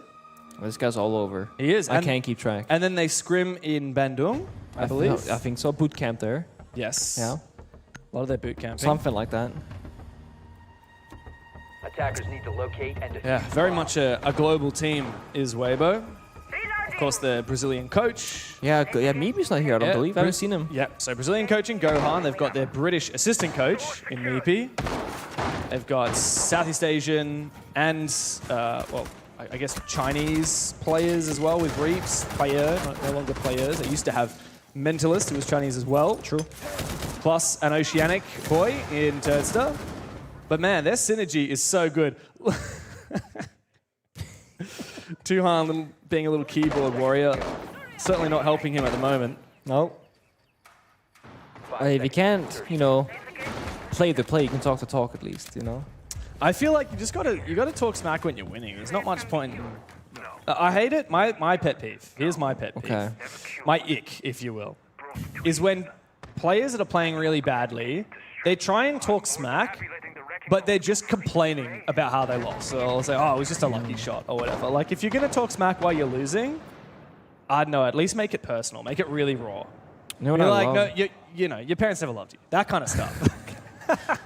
I love when you're winning and the bottom frag who's like 0-5 is just typing every round. Like, you tell them. Yeah, you're getting You can't hard shoot carried. back, but you tell them. You're hard carried by your team. It's like, no, guys, look, you carry me and I'll do the work in the all chat. Yeah, and it bothers people I because got the mental warfare down pat. Like, people be like, why is the guy who's doing the worst talking the most? It pisses people off. Oh, I think that's hilarious. I love that energy.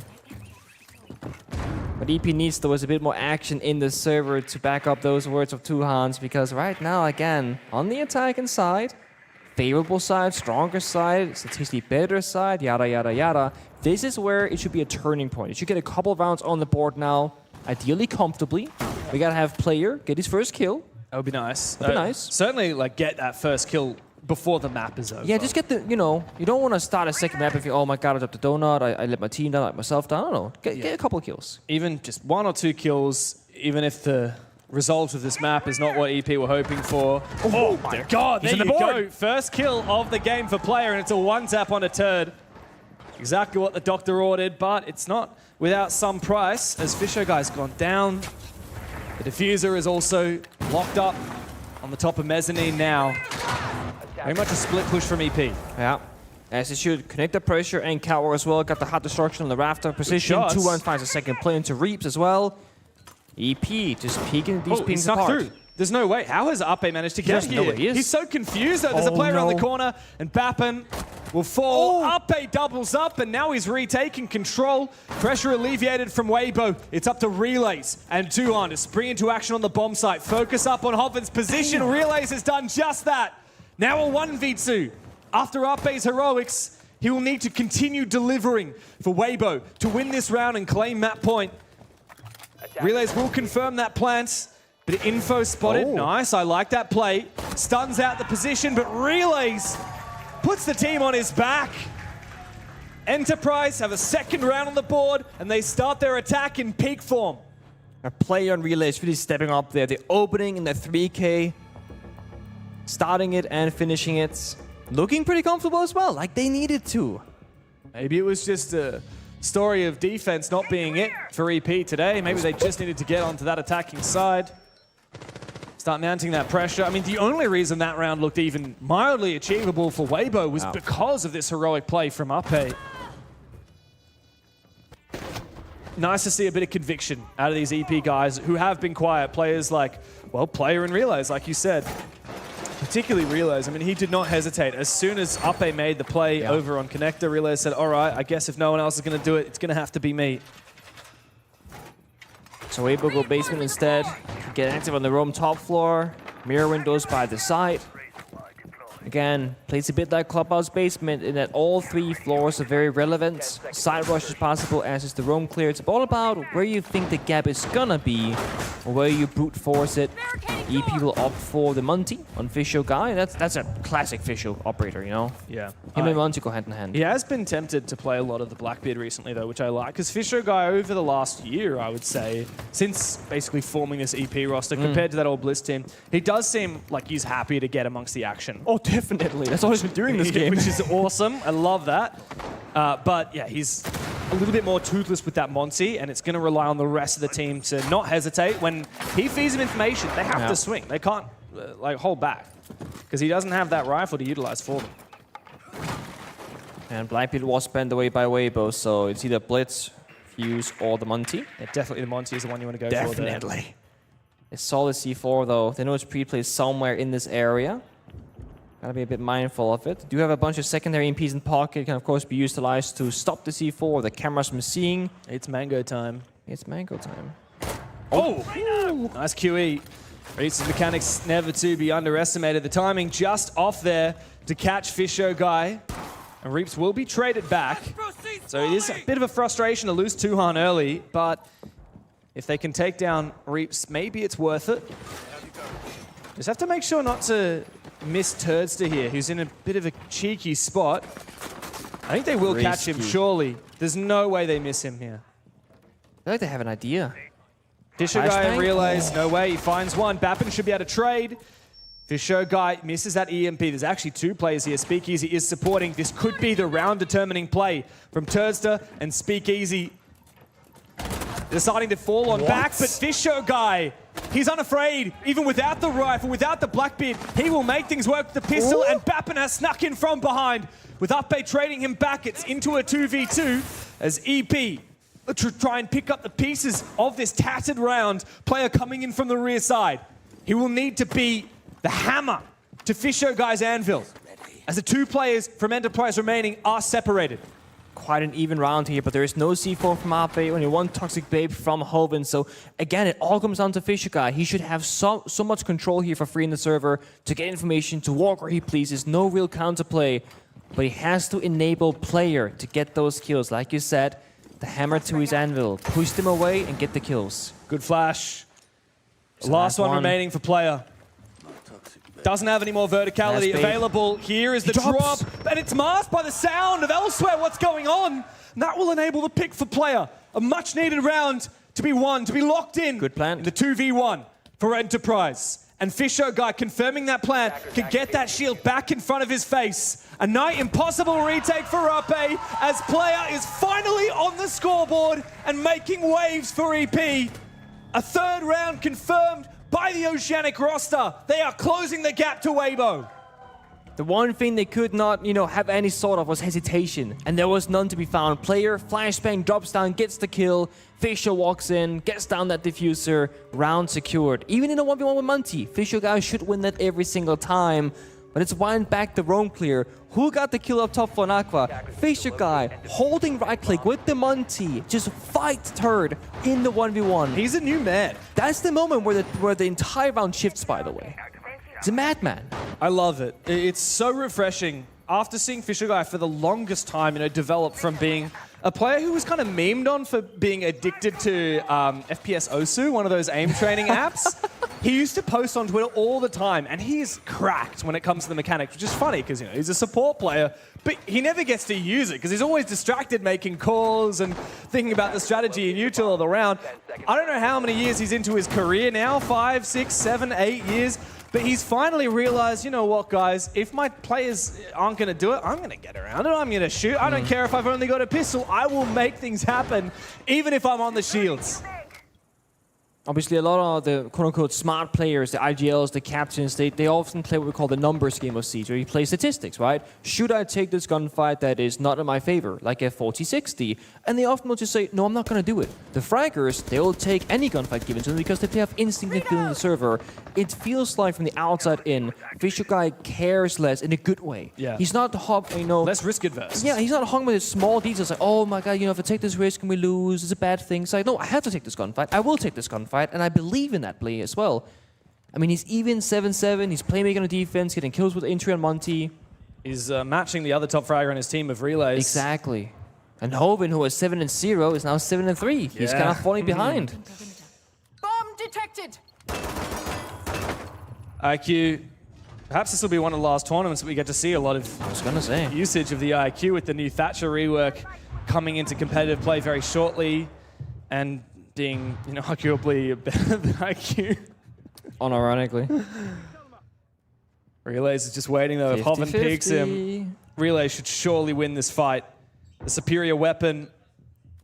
He could nade it, if he wants to, but timing is can be tricky. Oh. The vert almost exposes his position for a brief moment. Here nade. Comes the nade. The swing, a lot of damage done, but not quite enough shots landing. The kill to be confirmed. Fish will fall, though. So EP going to have to play this out 4v5. That's awkward. There's no more nades to bring, so this shield's going to be hard to deal with. You can't flash a warden, so that nade it would have been nice to have here. Yeah, very much so. Oh, good air jab. Might just open the gates, but Reaps will still hold on briefly. And Speakeasy on the vertical angle makes it a very difficult situation to be a player for EP in the round, but they redeem themselves a little bit. Only one player behind in the numbers now. Tuhan is low HP. He needs to have a big 2e rounds. Does, but it seems so difficult, right? They're split apart, can't help each other. Relay should lose this fight, surely. There's no way. Unless... Almost lands a shot onto Turdster. Continues to make new keeper barriers. Continues to peek. Relays will find one before Turd trades him back. It's down to 2e now, who needs to continue pushing to Turdster's position, but he's created a fortress with the Azami. It's go big or go bust now for Tuhan. AK in hand, and two players very much separated. He has no idea where Turdster is. Retreating all the way to the top of the blue stairs, Tuhan does have the diffuser, and he's been given the bomb site. Fully vacated by Weibo. Tries to bait out the first one. Does Turdster come back to site in time? He takes out Speakeasy. Doesn't but know. You can see he has no clue where Turdster is. 3 seconds, he will have to stick this, and Turd will have plenty of time to confirm. But he doesn't past it! No! What? Turdster, you're looking the wrong damn way! 8 bullets. Tuhan is low HP, but he's got the advantage! Turdster, thankfully, does not make 2 errors in 1 round. And he is very happy to have got that win. A wry smile on Tuhan's face. EP have just fumbled. And with that, it's map point for Weibo. So close, yet so far. The confusion on Turd's face when he was sprinting past him. Oh, he's planting on the pillar. Oh, he's not there. Where is he? He is right behind you. It's Hoven call out. Of course, blame somebody else. Nice one, Hoven. Nice one. And Tuan, he just had a bit more health, right? He was like 20 health, If he like was one full bullet. HP, does he win that? Exactly. If he doesn't go prone, does he win that? Well, he went prone for a good reason to start things off, but once you're in that prone animation, if you risk standing up at the wrong time, you can't fight back at all. If you're playing a player that's going to info peek, yeah, you don't want to be prone ever. Because you're going to get pre-fired. And I think Turtsa kind of did info peek a little bit. Plus, yeah, he did. Even if he just hip fires, like, It's a good one of chance those of winning. bullets is going to land and he's going to get the kill. Again, it started off a bit rough here for EP, and yet they bring it so close. I mean, this 1v2, how Tuan got there in the one... He actually The didn't see him. The blocks monitor it. covered it. And now he's like, what the hell? Oh, I guess he's over there. You see it here. Here's the Yeah, prone he as kinda, well. He kind of did info peek that. Like, he's peeking back and forth. Hold that, Harry. Man is ice cold. 3-round lead now for Weibo. 3 map points. It's crazy because this game is a 6-3, pretty big favor for Weibo, but it feels like there are so many just minuscule things that have gone wrong for EP, and it's how they find themselves here. They could have literally been like a 5-5, like a 4-4 so easily. It was 4 rounds in a row at the start, right? It was, but it's like the most absurd ways that EP were losing the rounds. I think it's because the last 5 rounds have been really close. Fair. And so, if EP had woken up a little bit earlier, maybe it would have been a different story. But no. Start slow and you will lose a map because of it. Of course, Clubhouse up next. EP, they love that map. Off the top of my head, and I'm going to double check this before I say it aloud. Nope, never mind. I thought I was going to say that they... I think they went to overtime against Furia at Bank. EWC. Oh, on Bank that map. and... Well, they beat them on Bank. Oh, you're thinking of without Clubhouse, overtime, okay. but I was thinking about Clubhouse, which is our next map up. Off the top of my head, and someone can fact check this, I think EP took Fury to overtime on Clubhouse at EWC. I think we might have even casted that one. I don't know. I feel like we casted every Fury game that's ever occurred. I do think that we did. It's a classic when APAC gets so close, and yet still lose in the end. Story of the last 8 years of my life. Sadly. Sometimes they make a crazy run. We've seen that once or twice before. Hello there! The timing! Oh, no. Could not have been a better story there for Tursa to take down Fish Show. And while Relays will trade it, that is the blitz going down. Thankfully, player doubles up for EP. 4v3, that is a very handy lead for Enterprise. But Reaps is tempted to try and make things a little bit more difficult for them. He's about to get targeted by Bappin on the Deimos. And he will need to fall back. We'll need to retreat. No, he's actually going to try and hold his ground. Just going to double down, double back. Oh, because Bappin actually cancelled the scan. Yeah. So he was faking, he was going in one direction and walks the other way instead. But Weibo still wants one more kill, right? They're down one player. They are playing that 3 versus 4. And even numbers favors defense, but we're playing from behind, not so good. There's too many ways to be attacked from. They still got very control for the bomb side too, so they're chilling. Another track comes through. Yeah. He should be dead here. Retreats. Oh, here we go. The cut from Bappin. If he overcommits here, Reaps might be able to get him before the trade comes through. He's buying time for Tuhan to come and support, but he doesn't need to. He's help because Bappin has got him dead to rights. Now Hoven decides to take matters into his own hands. He's on for the flank. Arpe on the bomb site, peeking aggressively up through the vert. Oh, they know. But EP have slowed down. They don't know. Oh, no. Hoven's just had a chance to get the drop on Bappin, and he gets it. And there's no trade here from Enterprise. The mirror window shattered. A C4 going out, and that will find Relays. No. How does Uppe find the second as well? Down to the 1v1. And player must clutch up. Otherwise, the map is in the books for Weibo. 20 seconds and a yellow ping, so player has a bit of information. And air dip and a flashbang in pocket as well. Anything is winnable. There's some info, though. They had a sound call, they had a drone, they had some kind of knowledge of where Hoven is. 10 seconds. And that means there's not a lot of time to 6. plant here. Player's going for the kill. He's not going to try and plant, but he lands his shots. Sit back down, Hoven. Player has come into the server. And EP will not go down without a fight. Maybe a slow start for the individual of player, but he is coming to life. Second round on a clutch, second basement attack as well. Weibo call their attack timeout. They gotta get it done right now because they are losing momentum. And this is where Weibo are tested. This is where we see just what their new head coach can achieve. A player clutch right there. That's what we love to see for EP, and we're going to need to see a couple more of them. as Gohan has a chance to talk to Weibo, whip them back into shape for the next rounds. 2 more chances to lock the map in before we go to OT. I would love a listening to Gohan though, just to get an idea as a former player how he approaches this. Because it could just be frustration, the Fabian effect, you know? I would love to see that. Looks like, I had a look behind me to see him very confidently fist bumping the players. Because he's still new. Is this his first official event where he's behind the players? I think it is, no? I believe he was standing behind the players at PAX, wasn't he? Attackers need to locate and defuse. I don't. He was at PAX. Yeah, but I don't think he was behind the players, from my memory at least. Surely he was in Munich. Because I believe that the swap between head coach, assistant coach, I think that happened during PAX, which meant that he would have been standing behind the players for Munich. Which means we might have actually had a chance to get the listen-ins to those tactical timeouts. It's possible. At Munich, but I don't quite recall. I'm not sure we casted many Weibo games back. I don't think we did. At the major. We're busy working Furia. Every single one. Yeah. What a privilege. Let's see what they're going to do, though. Of course, Weibo being on defense have a little bit less things to change around. You can't just be like, oh, guys, force these operators. You got your set strats on paper. It's more a matter of which bomb site, which approach, some small footnotes like, okay, guys, let's recognize that EP, they're playing this kind of style. Keep that in mind. Counter, prepare for it, etc. Right now, I think it's about not giving EP any like 1v1s. I want to see... Oh, well, Reeps takes 1v1, wins it. Speaking of... Just like that. Reeps shows up, takes down Realism. So important thus far. That's rough as well for Relays because he's the Brava. He's got a lot of responsibility on his shoulders in a round, and I have no doubt that he was not able to use his clutch drones to achieve much in that time. Oh, no. Oh, he was swamping. Yeah, died so early. Yeah, so 2 clutch drones wasted. Turdsters, util, Ape's util, all going to be very safe, not hacked.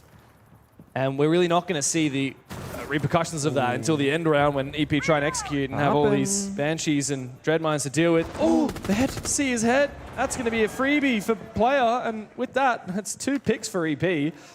And despite the early loss, they brought it back. Now for EP, they have 2 options here. Slow it down and just take the control that's free. You know, they got catwalk rafters now cleared out. They could attack top floor and get vert control. Or they can just hit the bomb site. They got plenty of time. They got a blitz. They got a Dokkaebi call coming up as well soon. I think right now, just got to make sure that no one goes alone and dies in a silly way. Play around the blitz. Let Fisher Guy make all the right calls. And just get information first. I mean, surely, if EP play this well, there's no way you can lose it. They have the numbers to take top floor control. Speakeasy alone upstairs. And I'm not sure what they're going to commit to here. I mean, they're still very just going separated. Inside window. He's inside. He just jumped inside window and died. On? Thankfully, Tuhan is able to trade it back. Might even be able to find a second one, but no, sprayed down. Where is the trade here from EP? They had numbers advantage. They need to utilize it to trade back every death. Ape will now finish off Tuhan. They're going alone. Bappen and player are again separated on different floors of the map. This is not how you want it to go. Ape, though, is the last man standing as Bappen has finally found that pesky speakeasy upstairs. Now they know where Ape is. Bappen and player, it's time to regroup. You have 50 seconds. There's no reason they should let this one slip. They hack the cameras. Gives them a bit more information to share. The default cams, for example. Literally just work together. They're like still on opposite sides of the map. They are. Are they getting together now? There were 35 seconds. The case is on site and Ape knows this. It's time to trade it out, but Ape finds the first one. Player, no flashes. You've got to land the shot here, or Ape is going to clutch up big time for Weibo. Ape has been on fire this map. 12 kills to his name. No. Almost a 13th. Watch your backside, player. I hope you're ready in the crowd to hold up that sign again because player is hunting. Ape holding down the fort on the bomb side. Player does not have the diffuser, which means he needs to take this fight. There's plenty of cover, but player swipes him back down again. And EP will march on. Nighthaven Labs will continue. Weibo are yet to confirm it. It looked unwinnable from that position. Low on health. No real information. Too shaky, he says. Oh, man.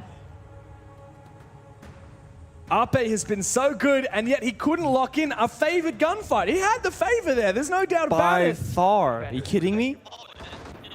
And it started off with EP getting spawn picked. Relays dying early. Bappen found one, then player. And then they threw their lead as well. And then they throw it, then they clutch it. And then they throw it again, Bob and then they jumps clutch it down. again. Back and forth. Look at this. Mid-rotate, just barely sees the head. There we go. And that is the home turf buff right there for player. I heard he brought half his neighborhood here as well.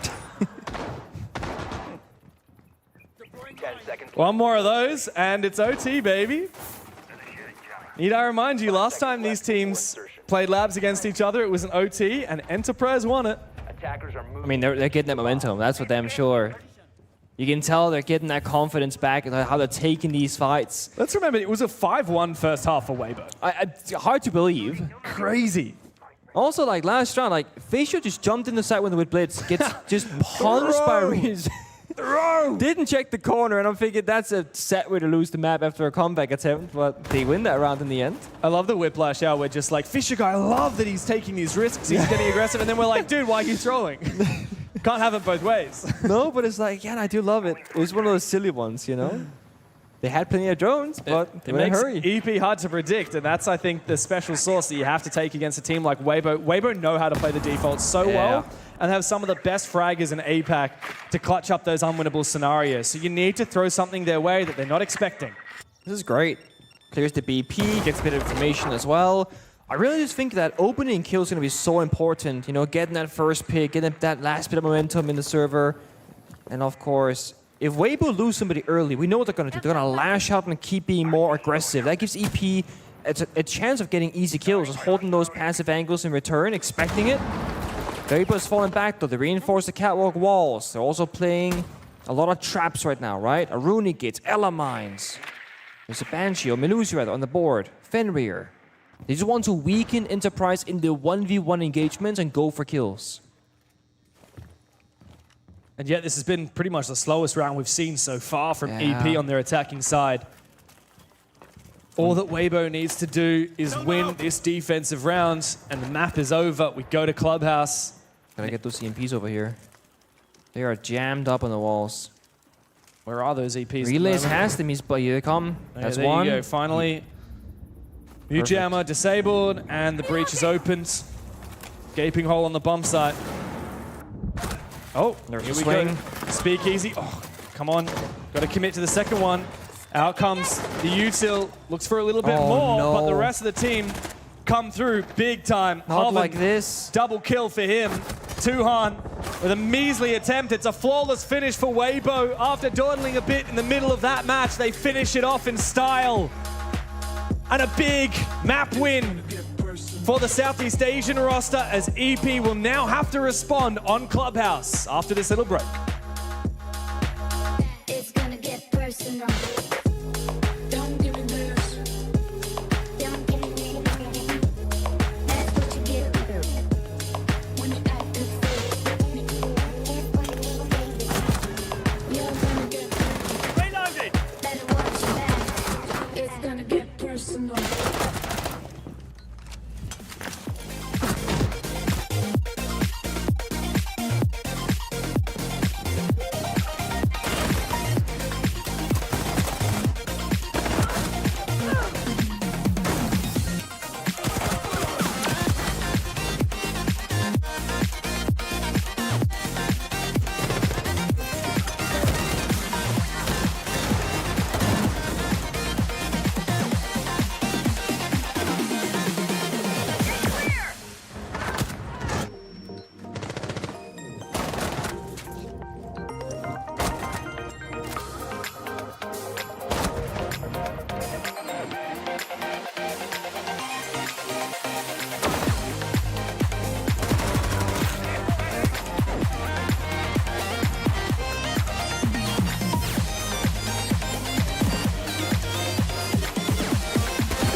destination, it's the journey.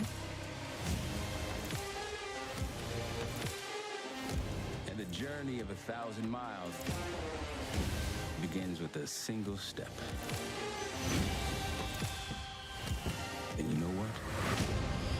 They're right.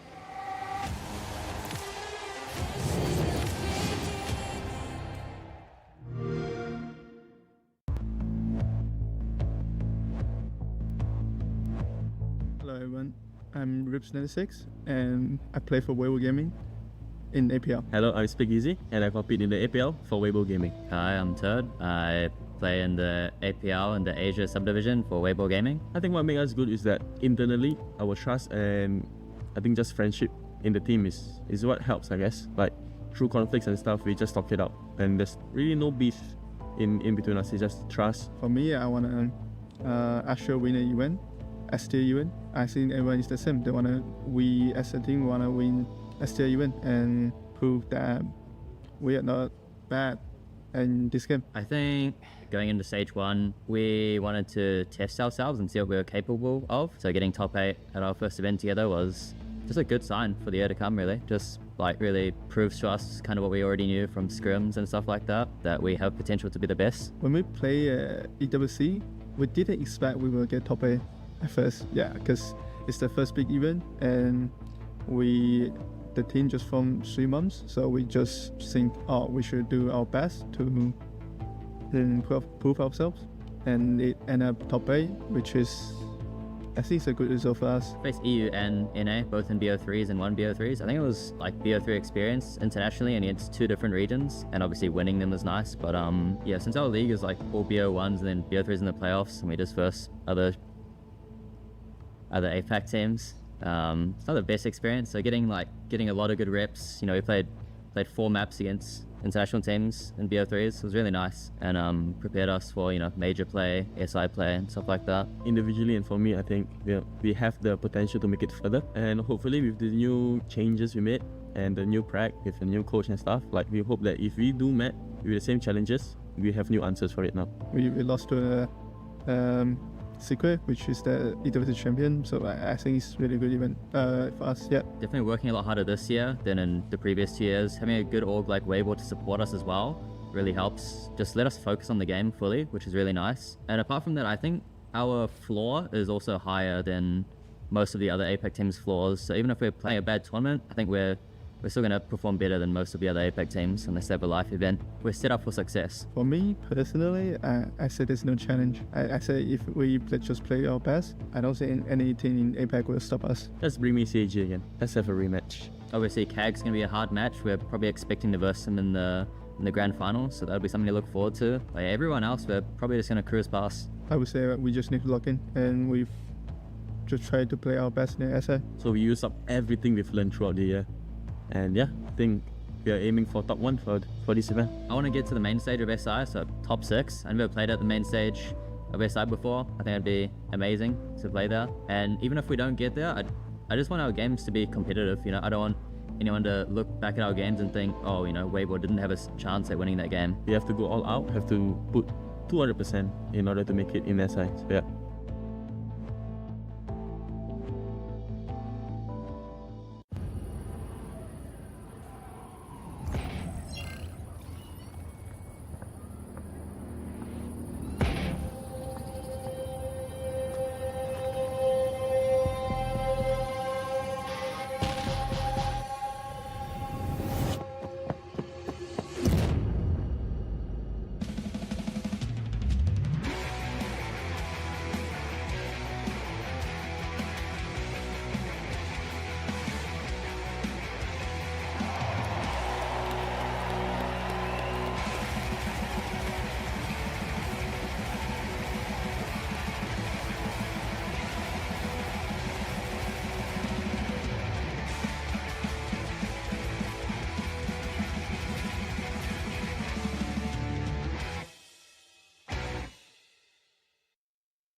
静かな光の中映し出す無邪気に彩られたその瞳 Yeah 素朴な日々を満たす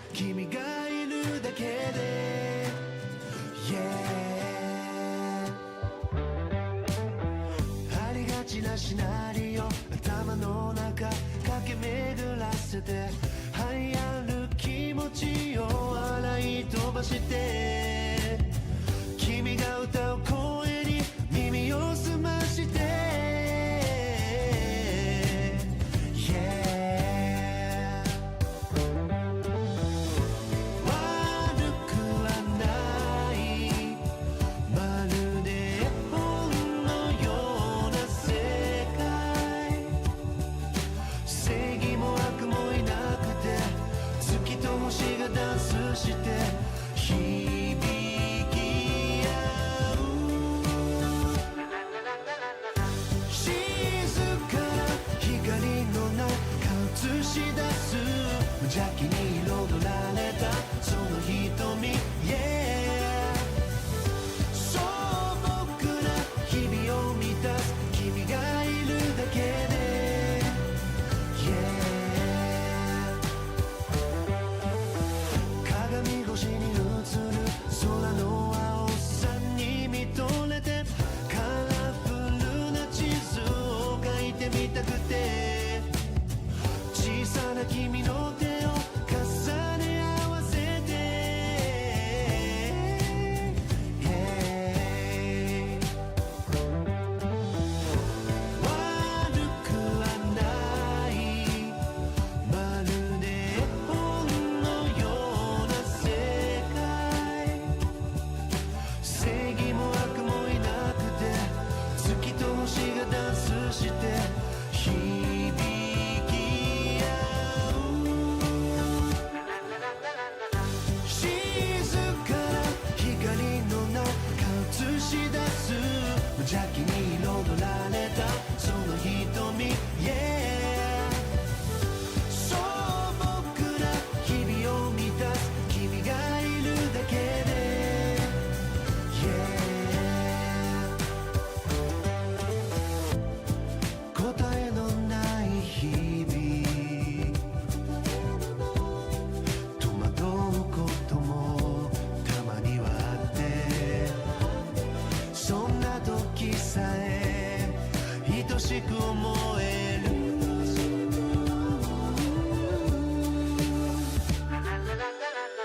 静かな光の中映し出す無邪気に彩られたその瞳 Yeah 素朴な日々を満たす君がいるだけで Yeah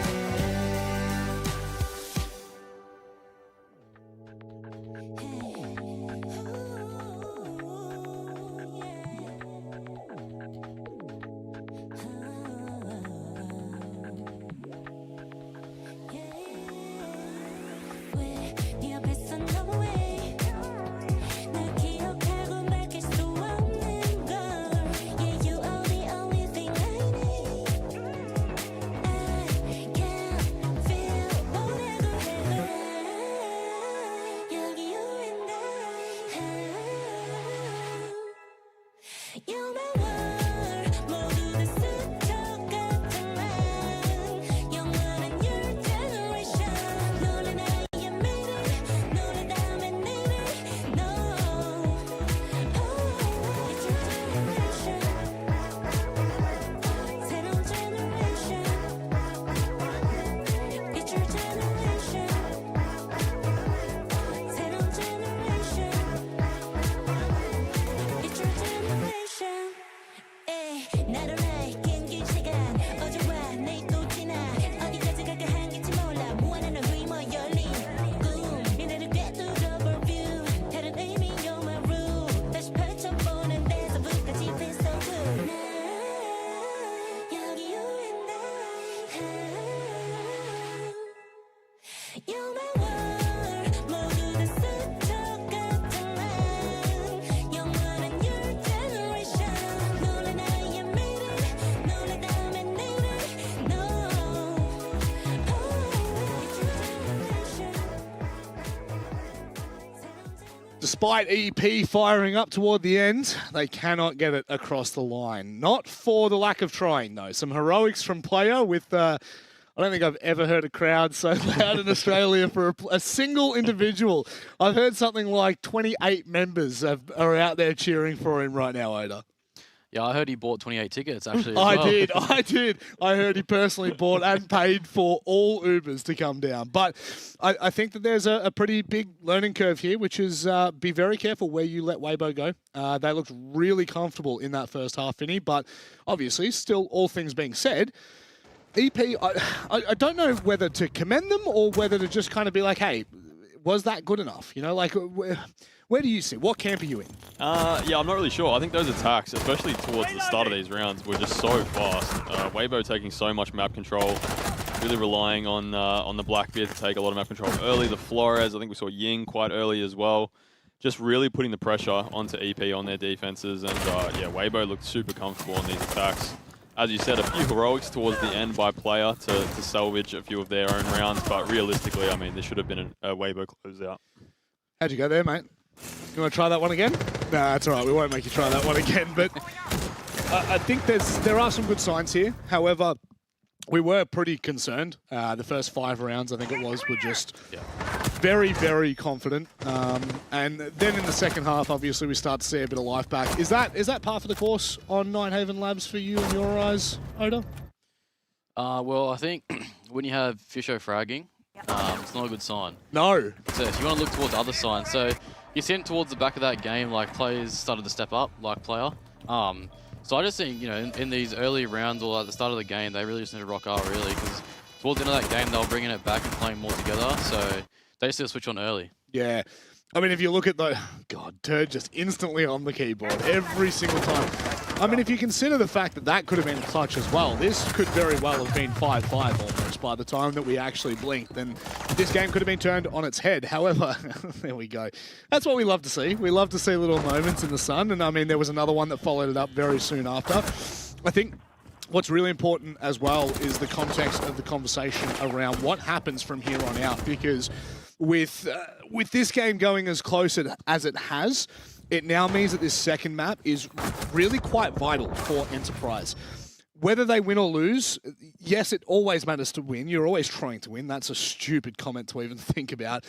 But if you think about the context of how many rounds they brought back in that map, it is so important when you look at how this gauntlet plays out, especially toward tomorrow and the following day. And especially if you're Australian fans like we are, unfortunately, there is a little bit of bias. We want to be able to see, I guess, the jump over FearX. So that game tomorrow with Chiefs is cemented with not an Australian team. I don't want Australia versus Australia too early, Vinny. Yeah, I think so too. And I think even from a viewing perspective, it'd be good to see both teams fighting for that SI spot in that match. If it became EP versus Chiefs, then I mean, I don't know. It's kind of hard to know who to root for. Obviously, you want Chiefs to win so that they can make their SI spot. But, you know, Enterprise seem to be the favourite boys around here, considering they've already qualified. Yep. But, yeah, I mean, still a lot on the line, as you said. There's a lot going into these rounds. We're moving over to Clubhouse, of course, a map that both of these teams will know very well. Yeah, and very comfortable. I think I'm going to give it to EP on this Yeah, map. Yep. So we go 3. Yeah, I can see that. I think the par for the course at the moment with these matches are we do go to 3, unfortunately, as it rolls over into 10 o'clock local time. There is always that massive conversation that shifts, especially toward the back end of a map where things have not been going your way. Just momentum and taking things into a map like Clubhouse, for example. We were talking about it. Both these maps still play quite similar, and we were believing that Fisho would be the knight in shining armor. However, you were just mentioning the attacks of Weibo were just way too powerful, way too strong, way too early as well, very rapid. Do you think that will be a trend on Clubhouse? Yeah, 100%. I think these players, like on EP, really need to shut down Weibo early. Yeah. Because once they start rolling, it's very hard to shut them down. So I think EP need to have a good start early on here. Do we know what side they're starting on? I would love to yell at our league ops, but I am really worried I'm going to get really loud. Liam, do you know what side they start? Never mind. I'm pretty sure it's EP defense first. Yeah, let's say it's EP defense first. So let's go along those lines of assumption, at least for now. If that is the case, wait. We are absolutely incorrect. It is Weibo that start defense first, Oda. Okay. Does that change it? I would say with Weibo on defense, they like to shut down the early round. So, if players like Player, Bappen are trying to get into the building early, expect Weibo to be there to shut them down. Sure. So I really want to see EP play closer together and try to play the trades a bit more. Because if they can shut down the early aggression from Weibo, I think these rounds will come to them. Well, I really hope they do. As it starts to get a little later into the night and we start to look at the context for the rest of the weekend, both of these teams, again, we were saying it earlier, Vinny, we really don't know what to expect just because of where they're both sitting in the ecosystem right now. They're both comfortably already on their way to SI. But home ground advantage, all of that fun stuff can go right out the window the second you get into these servers and you start competing. Do you have a little win condition for me? Now I'm starting to really pulling into the back pocket right now. I've not had to say win conditions for a while. Yeah, no, I think Oda hit the nail on the head. I think shutting down Weibo early, we saw in those first few attacks that once they got the opening kill, it was very hard to stop them from snowballing further picks into the round. So if you're able to shut down that initial aggression, then I think Enterprise will have a much easier time. And then, I guess on the side of Weibo, they need to continue up their aggression because obviously it worked quite early. Yeah. If they happen to be sort of stemmed by Enterprise, which did happen later into that match on the first map, just to be able to reset as well and continue the way they were.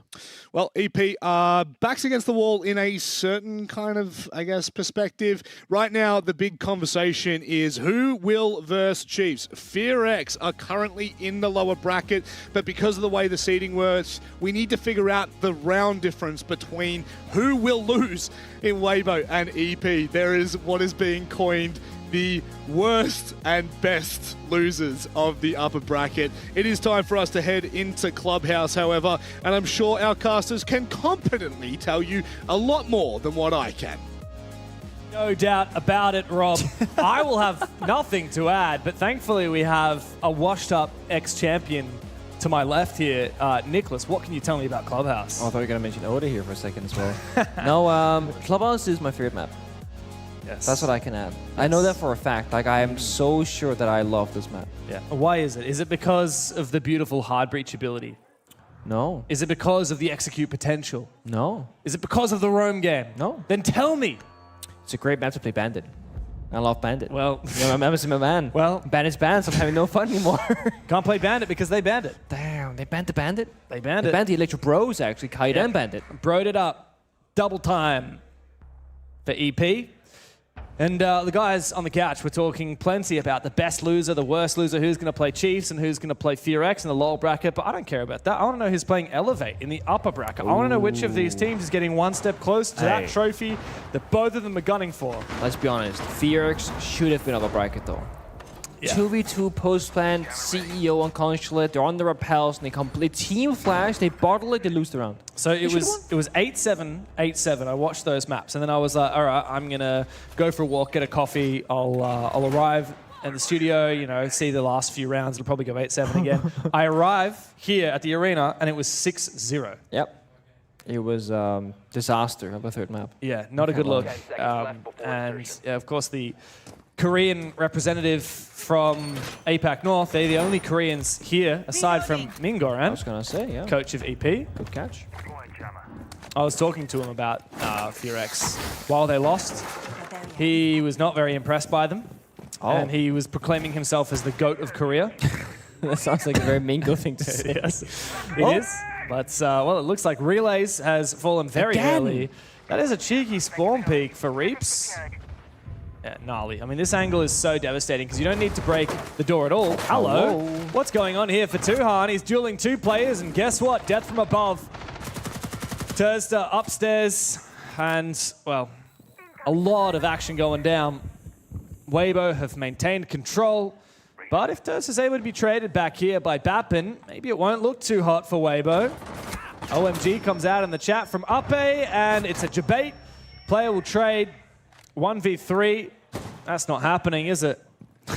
He's a little keyboard warrior, isn't he? That's the third special. EP, they're quickly in the round and quickly out of it. 1v3 for player. Has to keep a barrier to help him, though, and a grenade. The shotgun right out of the doorway could be a problem. Good damage on Oven, actually. Very much so. He's 1 HP. Yeah, that nade might be able to finish him off. Well baited. That Okay. is really nice. Player now watching for Valkyrie cameras. Spots it, takes it down. A 1v2. It's very doable, but he's out of grenades now.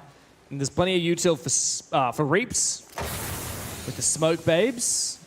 As the second one goes out. Needs to try and find a way to isolate these frags because he doesn't have that diffuser. And he's going to be walking into a crossfire. Oh, spots one. That was an awkward engagement, and Reaps will lock it down. Bit of an unfortunate round for EP. It started very poorly, and it didn't get much better throughout the mid-round. At least they were fast, you know? There's nothing worse than being stuck outside the building. You can't go for home clear. They were in there. Down the blue stairs, got spawn peaked. Like, there was action for the second the round started. It was over in for about 45 seconds. Yeah, quick game's a good game, they say. Yeah. And I think for Enterprise, having a very clear plan, everyone's following it, you're either winning or losing together very quickly. I love that. There's nothing worse than half the team is in the building, half the team is in spawn still. You know? Yeah. The one thing I don't like was that Tuhan was the one playing the blitz. I don't really get that. He's not a shield player in my mind. You want to get Fisher guy on those shields. You want to give Tuhan a license to go frag out. Which, sadly, he didn't do a lot of on the first map. To my surprise, this is the guy who's dropped plenty of 20 bombs across the last 3 months. Sorry, I'm just thinking about what I'm going to eat later. For lunch? For a midnight snack? Yeah, midnight lunch. For a long time, like for the majority of the second phase here this year, it was like Tuhan and Jigsaw just dropping 20 bombs every now and again. Yeah. And it became a big talk about the bonus rosters where like, Tuhan doesn't drop that kind of performance, Jigsaw doesn't, what happens then? But they kept doing it.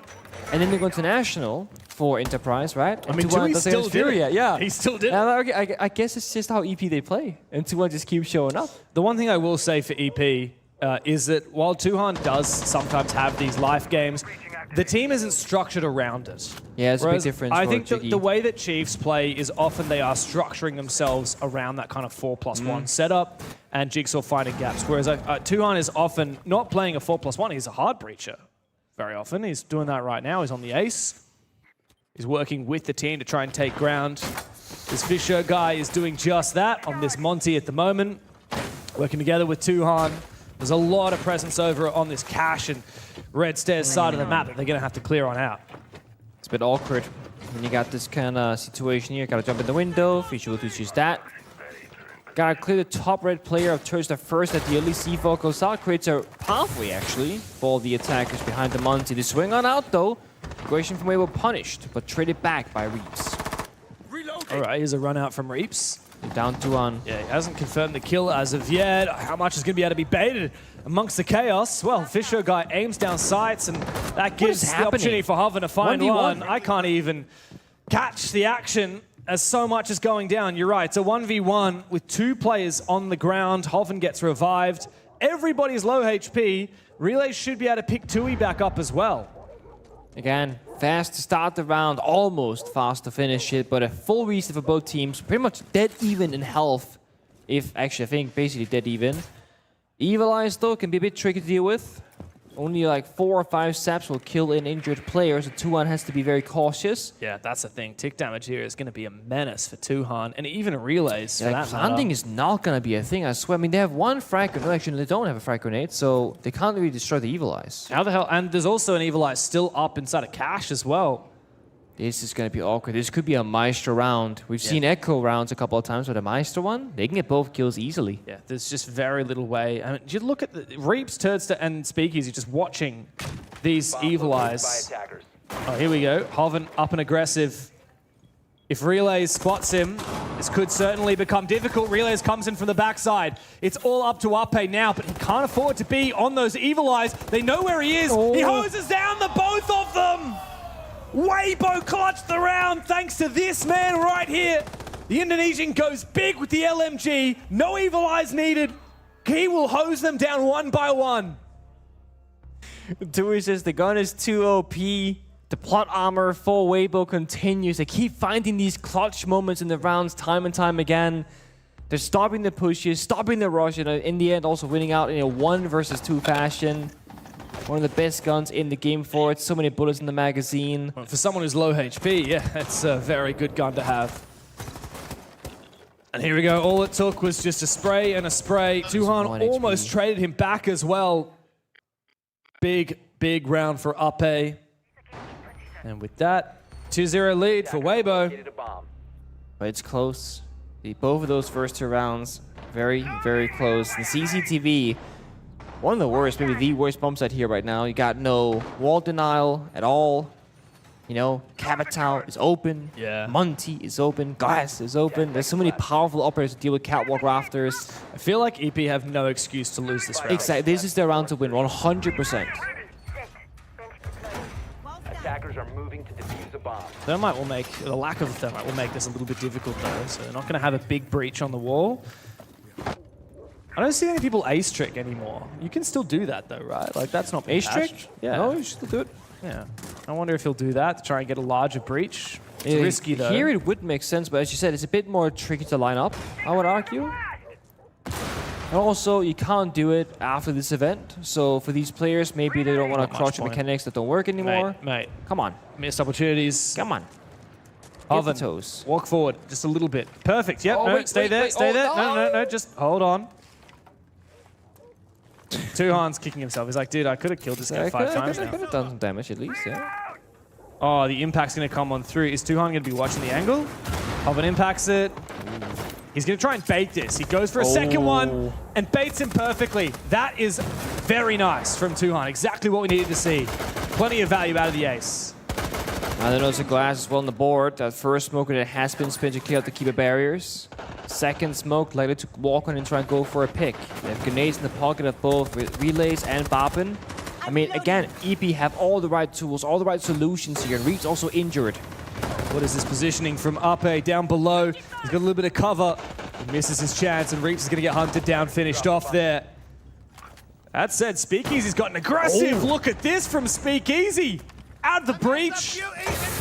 Weibo might be able to redeem themselves here. It's up to Turdster on the rafters, and Speakeasy back on site to hold on for 1 minute and 20. EP are kind of split. One is at a pit, it's Bappen, Relays main door, Do not Tui try by and the climb breach. that ladder. It's 1v1v1s. Yeah, do not climb that. He's going to do it. He's going to climb that ladder. Covering Just the watch sound. him. Relays is coming to support. The drone comes up. Here comes the nade. Bappen knows it is not safe. Nade and flash at the same time. The flash is good. Another nade! Turd is obliterated! The floor is lava. The air is on fire. Now Speakeasy has to clutch up. 1v3.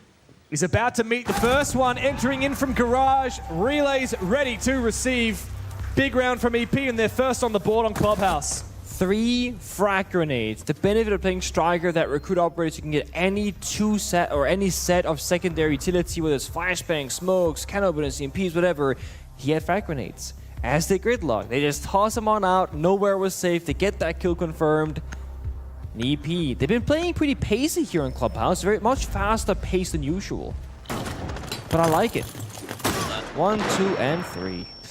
There's a lot of grenades.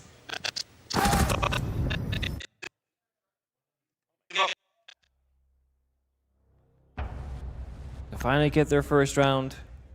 That was tertiary. That was CCTV. Like we said, it was a bomb site that they would be silly not to lose or not to win. Protect your bombs from being defused by attackers. It'd be a bit crazy if Weibo won that as well. Made a full rotation of 3 different bomb sites. Weibo bent the glass. Yeah, surprising. Very surprising. The glass wasn't that effective that last round. No. But I mean, if you like look at the attacks so far, I can't really think of one single operator that has been a problematic for them. Like Ace has been played pretty much every single round, but that's a hot breach or whatever. Then there was a Monty round, there was a glass round. Why not get rid of the Ace though? I did think about that too. Force one the Hibana. If you're not sure, just go for Ace. Capital's also a good option. It hasn't been played though, but it is a strong operator. The other one is you could get rid of the Bravo, which was teased out for a brief moment. If you really want to play the Maestro a lot more, but they've kind of played that hand now, so it'll be a little bit more predictable. I think you're just safer getting rid of the Monty or the Ace. I think the class is... I don't know. Can't question their methods if the results are good. So if they lose this round, we can judge them? Absolutely. Okay. We shall wait and see then. I mean, if Fisher guy styles on them with the Monty, then yeah, I think you'd be pretty frustrated that you banned the Glass instead of it. So let's see if they can do it. Again, the disc kind of spoke about this. It's all about the aggression and who can shut it down. Oh, well, wow. 2N says, I can. Reed's been so good winning those opening duels, but this time he dies early himself, playing the mute. This is good. This is well played here Here's the Monty. from Enterprise, but Ape elsewhere is able to get aggressive onto Bappin. Tuhan's made it a 3K. Fisho guy whips out the pistol to find Turdster. It's just speakeasy now. One cheeky kill running out, reveals his position. It's been 60 seconds. Yeah, it's been less than 60 seconds and we're into a 1v3 for Weibo. Down into the basement, but EP are flooding their way into blue. And with this Monty, Fisho guy can lock up this hallway. There is no need to overcomplicate things. It's simple. Ace. It is a picture-perfect ace for Tuhan. And he is back in action. My friends, Tuhan has entered the server. There he is. The guy drops 20 bombs every single goddamn day. Sense is fixed now, he says in the in-game chat. The 2-2. Monty effective as well on the outside breach. Enterprise calling for a timeout despite finding success 2 rounds in a row. Yeah. Is that right? Yeah, I mean, that's the numbers don't lie. That's what it says. I wonder what the call is here from Mingo. After winning 2 rounds in a row. If anything, you'd think this is a chance for Gohan to whip these guys back into shape. Man, Turdster has so much aura, don't you think? Just chewing the gum. Real villain face on with that dyed white hair. Until he starts talking in chat all the time and then lose the game. Then he loses aura. If he talks smack in the chat and then wins, that's plus aura though, right? It's negative. It's like toxic aura. You know? But I mean, that's evil villain that's vibe. just what That's what Turdster you want to be. gives, Yeah, right? yeah, sure. I mean, you teamed with Fabian for way too long. That's the aura that The he thing always is, gave. I did an interview with Turdster. Granted, it was 2 years ago now, or a year and a half. Wow, that's a very long year time and a ago. half. And he is like super shy, quiet guy. When He you get is. on him like privately, you know. Yeah. So Until you're playing against him in ranked. I bet. But Fabian is Fabian on and off camera. That guy is just, you know, it's a lifestyle. He's a sweetheart though. He is a sweetheart, but yeah, he's a sweetheart. He just won a major. Yeah, wow. Yeah, he did. Wow. How many more majors has he won than you then? Just one. Just the one? And then I'll invite. Of course, 'cause, you know. Which stings more? Well, I have one more pro league than he does. And they don't make those anymore, true. so they're more rare. That's true. Yeah. It's kind of like when the charm got discontinued for finding all those Easter eggs, and now like only the people that found the Easter eggs. Did you see that? The most rare charm in the game. Yeah, the clover. Yeah, it's Yeah. for finding Easter eggs on Emerald Plains, I believe. Yeah. Speaking about Easter eggs, look at that drone all the way up in the garage rafters. Is that an Easter egg? I mean, if you're Weibo, yeah, it's a bit of an Easter egg that they'd be wanting to find. Okay. I thought it was a good segue. Do you not Yeah, well, like my it was segue? a great segue, but I can shut it down. You know? Yeah. But question, there it is. There we go. It's Easter egg. Gnarly stuff. Love that. And it gets absolutely zero value because there's no roamers there. no one's playing there. But it looks cool. Quick map control. Yeah, now they know it's clear. They can take it for free. The observers are on my side. Thank you, observers. They've been doing good this event so far. It's only been 1 day though. They can still mess it up. You know, no pressure. I'm getting a lot of negative Nancy out of you today, Nick. I gotta get out my system. It's getting late. I've been too positive today. No, they've been doing a great job. Another impact, another Selma. Yeah, I'm Maybe this is loving why I this. don't want to ban the Ace, by the way. They've been impact traking almost every single round. true. And Ivana, you can't quite do that against the same way. True. That said, I mean, Hoven did die trying to impact trick on a previous bomb site. Yeah, you win some, you lose some. He's now just missed his magnet And twice. again. Oh. He's not going to get a chance Do you reckon he here. goes for it? Nah, absolutely not. Not Okay. with Bappin I would pre-firing say like get, that. get the clash over there, block the angle, and pick it up. That's what I would do. Not a bad idea. He wants He to wants go for to. it so bad. Ooh. There's a Ying. He needs it now, because this Candela is going to blind him otherwise. Oh, bit of damage. Impact goes out. Does not get the kill on the Fisho guy. And the Candela will blind him. Fisho guy looks to double up, Time looks to to go. triple up. And yet it is go time now for Enterprise. Ying is in the building looking for a little bit more. Last Candela will go out. He needs to win this fight though, just around the corner. Ape lies in wait. Fisho guy takes matters into his own hands. He storms the bomb site with the Ying. And one by one, Weibo will fall. Hoven, the last line of defense, he will drop as well. They're also low. Reeds needs to clutch up now. SMG-11 in hand with Bappin on the floor. Relays and player, low HP, but the SMG-11 will not ring true while player still remains standing. And the player fan club is here to stay. Enterprise have taken the lead. Dude, I'm seeing a sign in the card saying official IGL me. This guy is not your captain. He's the entry. He's the fragger. He's the clutcher. Official got active. Everything Della spent quite well. He finds two, takes office control, shuts down the mirror window. Again, this is official playing. I don't care about the numbers. I don't care if I should win or lose this on paper. I'm going to take that risk. And he wins every single gunfight that he took. So scared. Look. 1 HP, almost 1 HP, half HP. Like, that was so clutchable. Yeah, and Fisher guy is laughing his head off as well. I mean, that's broad daylight robbery right there. Yeah, I love it. I love the way that, and we talked about this plenty on map one, I love the way that Fisher guy is a much more confident and aggressive player than he ever was on Bliss. And it makes you wonder, not to take anything away from Enterprise, but like, what would that Bliss roster, with those same 5 players in 2024, what would they be able to achieve now with how much those players have developed? You know, Fisher guy back in with a player like Sage, who was on point earlier today, with Brendo, who's never fallen asleep. Even Wettables, who's come out of retirement and is looking pretty solid as well. He had a good day today, yeah. And I missed someone. Who did I miss? This is really unfair. This is really mean. Who else was on that team? There's one more player. We'll get back to that. They're also here, I'm pretty sure, so I'm trolling someone real hard right now. Sage, Brendo, Fish, Wet. That was awkward. I'm kind of not sorry. You said it earlier as well. That's the worst part. I did. I'm just blanking. I have to check. I have to check the numbers right now because I'm so embarrassed. Oda.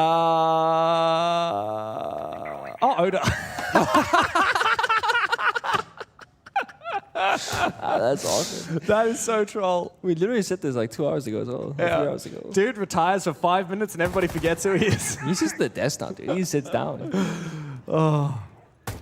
Well, we got there in the end. Also, slowest round so far of Clubhouse, by the way. No one's died. It's almost been half the round. Although I see C4 into facial does a fair bit of damage. Where's Tui? He's gonna get a couple kills here. He's been so good on CCTV Repel. He got 5 out of 7 kills on 1 round. Yep. That's kind of good and kind of bad at the same time, but mostly good. Fish, you're going to check your corners here. There's a player right next to Fisher guy upstairs in CCTV. Yeah, he does check his corners. There's Hoven, and he doesn't take the risk. Takes out the Scopos, easy as you like. And back onto site for all the 5 players of Weibo. They've wasted nearly 2 minutes, and they've got plenty of util to prevent this execute in the late round. Can you believe it? 5v5 execute on Clubhouse. What you expect to get in most rounds, we've not seen just yet. And the thing is, can openers, none left in pocket for the attack. Well, actually, there's the recruit. 1 on 2. Yeah, see, it's the recruit thing. It's always messing me up. Trolls you big time. But I don't think they've got the kitchen hatch open, if I'm not wrong. So it's going to have to be a decision between Kitchen and Moto. That's an easy one. Going for Kitchen now. Moto will stay solid. The church wall has a mirror window on it. No ranged hard breach available for EP. Benefit is Monty. You can just like extend the shield and then walk down bottom in here, all go for a hatch drop. But I mean, when you're in Moto, you're pretty committed. So somebody please help Facial guy. The problem is he's the one with the diffuser. I don't mind him soloing this, but only if he's a distraction while the execute goes down elsewhere. But no, they are going to have to commit to this. He's the one with the diffuser. Tuhan standing behind him as Turdster looks to peek. Player finds his opportunity elsewhere. Speakeasy will fall. Bappin needs to go big inside of blue. He might time it well, but no, the support comes through from up 8 and Reaps in tandem. Turdster needs to go big. Tuhan needs to support Fish Show guy, but he cannot get his eyes into the bomb site. And Tuhan, well, all of them 1 by 1 will fall. Fish Show guy cannot stand up, and Weibo will lock in that defense. 5 on site, and they create a fortress on the church. Yeah, Modes becomes a blender, a grinder, and it's just not a pretty sight. If you got a bit of soft destruction or hard destruction on that triple wall of church, maybe it would be a different story. In the end, a backstep on blue, it had to be successful there. It can't just go 4 players bottom main and hope to get a good result. It's just going to be too difficult of a task. 3-3 though. Very even. Side swap Operator bans. Electro Bros once more, question mark. Kite follows first, and then... No. Mira. Right. Okay. Weibo really love that mirror themselves. Don't want to have to play against it, it seems. Similar operator bans. I mean, the Kaid and Thermite going out in both halves.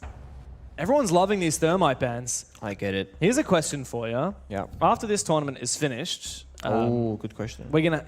You already know my question. Yeah. That's Duo Synergy right there. How much are we going to see the bans for hard breach change when the new buffs come through? You know, Thermite getting a third charge and a shotgun. Hibana getting her buffs as well. I think you should have to say without having scrimmed, because I think this is very much like what's the general take from pro players, because I think theoretical versus practicality is two very different things in Siege. I don't think Thermite getting a third charge personally changes the conversation all that much, like on paper. Because it's not like you need more hard breaching, it's just how you apply it. It makes Bandit less threatening. Because It does. if you lose Tricking a charge is not as effective anymore. Yeah. But the way that people play Bandit these days, mostly, is not a matter of can you trick one Thermite charge. Delay? It's can you stop them entirely or delay enough time period. Same with the Tuber Kaid, like having that extra charge won't help. It's just like, can you lock them out or not? So I don't know if it changes like the bigger picture, but of course, like let's say for Clubhouse, right? You can now get 3 hatches with Thermite on a you know, that's all the Clubhouse hatches on basement Bank, attack. yeah. On Bank as well. Same story. Well, there's more than 3, but you can get most of them. All right, part 2 of my question. Do you feel like Maverick got the short end of the stick?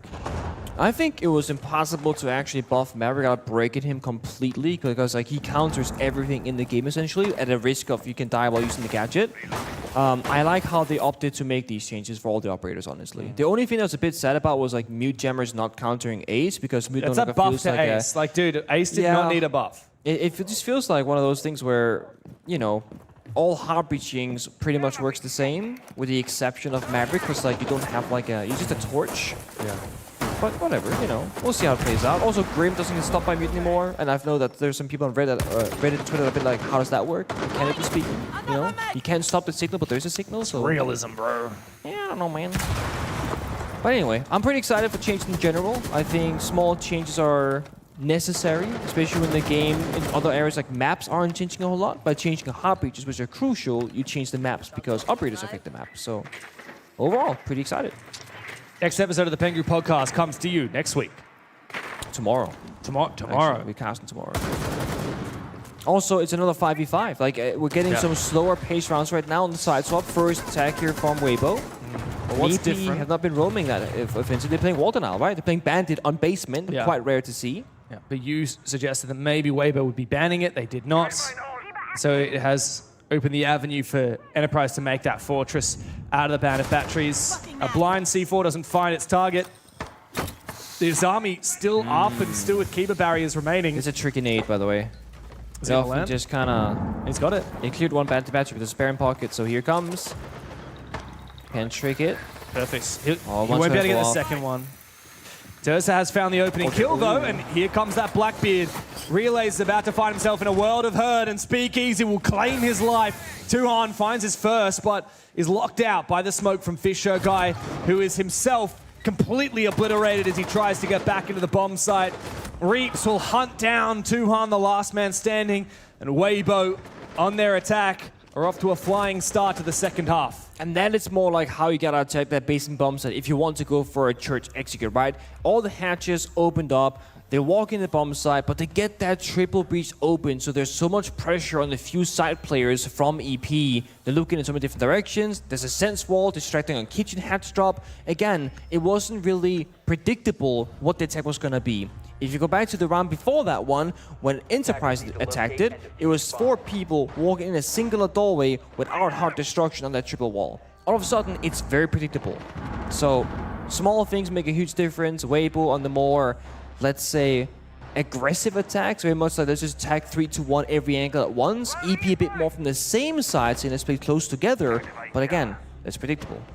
I feel like EP were pretty split, but they just didn't have a lot of the things that were required Well, they to actually had get one access. guy blue, 3 guys moto, 1 guy kitchen hatch. That's like, they're split in a in a Quote-unquote bad way. Well, I agree. I mean, the difference there, like you said, was the hard breach for Weibo. Yeah. That really made things Makes a big easier. difference. And I think the players from Weibo that were split away from that main push on the Moto door, they weren't overcommitting. They weren't trying to find frags. It was just everyone had their role. Like the guy in the kitchen hatch knew his job was to just put pressure on anyone rotating around the side. On Fisher guy trying to escape blue. Ooh. Is this going to find anything? I don't think it will. Hold. Ape's not going to walk past the door. It's a very ballsy run out here from Relays. I think he's had the audio cue. Oh, not quite. Timing's off. Unlucky. Relays, though, gets a good bit of information about the gadgets, the drones in the area with that solar scanner. Meanwhile, the Selma charge is gonna go off. Mujera doesn't quite reach it from the drone hole position. This drone hole again, huh? You've been here before. Yeah, not to be this time. I just like the way Weibo are so confident. Hang on a second. That was almost a bit of a missed opportunity there from Relays. It took him a second to see Ape, and Reaps will trade him back. Good response from Weibo, and now doubling down with Tursta finding his pick. I don't know where Bappen's just fallen. It looks to be at the top of red stairs. He was meant to hold on for a hell of a lot longer than that, but no. Yeah. Enterprise, their defense, it's being peeled apart layer by layer. No spare reinforcement either that of his wall, so this is the landscape. And I feel like EP, I mean, right here too, and you have to fight back, because if you let Weibo get to that bombs in that 4v3, you should be losing that as a defender. You gotta go fishing for at least one more kill. Reeves in an aggressive angle on Jim Window, that could be a kill perhaps. 200 tries to sneak on through. Good There's the shot kill. at the Turdster. No response as well. Big C4. Nitro from Fisher guy. Advantage has flipped in favor of EP. Now they have to make sure not to overexpose. The Blackbeard is still up. That shield leverages some opportunities for Speakeasy to face check before he commits to a fight. He sees the Fenrir and he looks to try and take the fight against the player inside of Offers. the wallbang. Wallbang. Very risky for player to be exposing himself to that soft wall. And it opens a chance now for Weibo to get inside in a 2v2. I was gonna say, EP could do the opposite now, just play passive, let them kind of walk in the crossfire. When they walk in the mouse door, that's when you fight together. Even numbers, Speakeasy wants in first. And Fisher guy finds him. Tuhan springs up for the second one. Enterprise restabilize. It's 4 rounds apiece here. The scoreline is tied. But EP are the ones that need to push deep in order to send us to a third map. Yeah, the difficulty here is going to be with every single operator ban, we're going to start seeing some bombs that fall apart. It hasn't happened just yet, but I mean, to mind you, it's been a Kite and Mirror ban. If Bandit gets banned later on, it's going to make CCTV much more difficult to defend, and how they played Basement previously also will no longer be possible. So EP have 2 options here. A deep strat book of adapting here, or it's going to be a very tough path going forward. They got this round though with the same operator bans. They're going to play the Goyo, they're going to play a bit of a roam game it looks like. Very standard round of Siege, I would say, here in Clubhouse. Re-attempting Basement, though, instead of going to a tertiary. Yeah. But then again, yeah, actually. And they've changed their strategy completely. Like, goodbye to the Bandit, goodbye to the Smoke. No mute. Like you said, it's much more of a roam game, but they're still reinforcing Moto Hatch. So it's not an SSG roam, so to speak. They have the castle, but where are these barriers going up? Juhan's putting one on the lounge door into stock.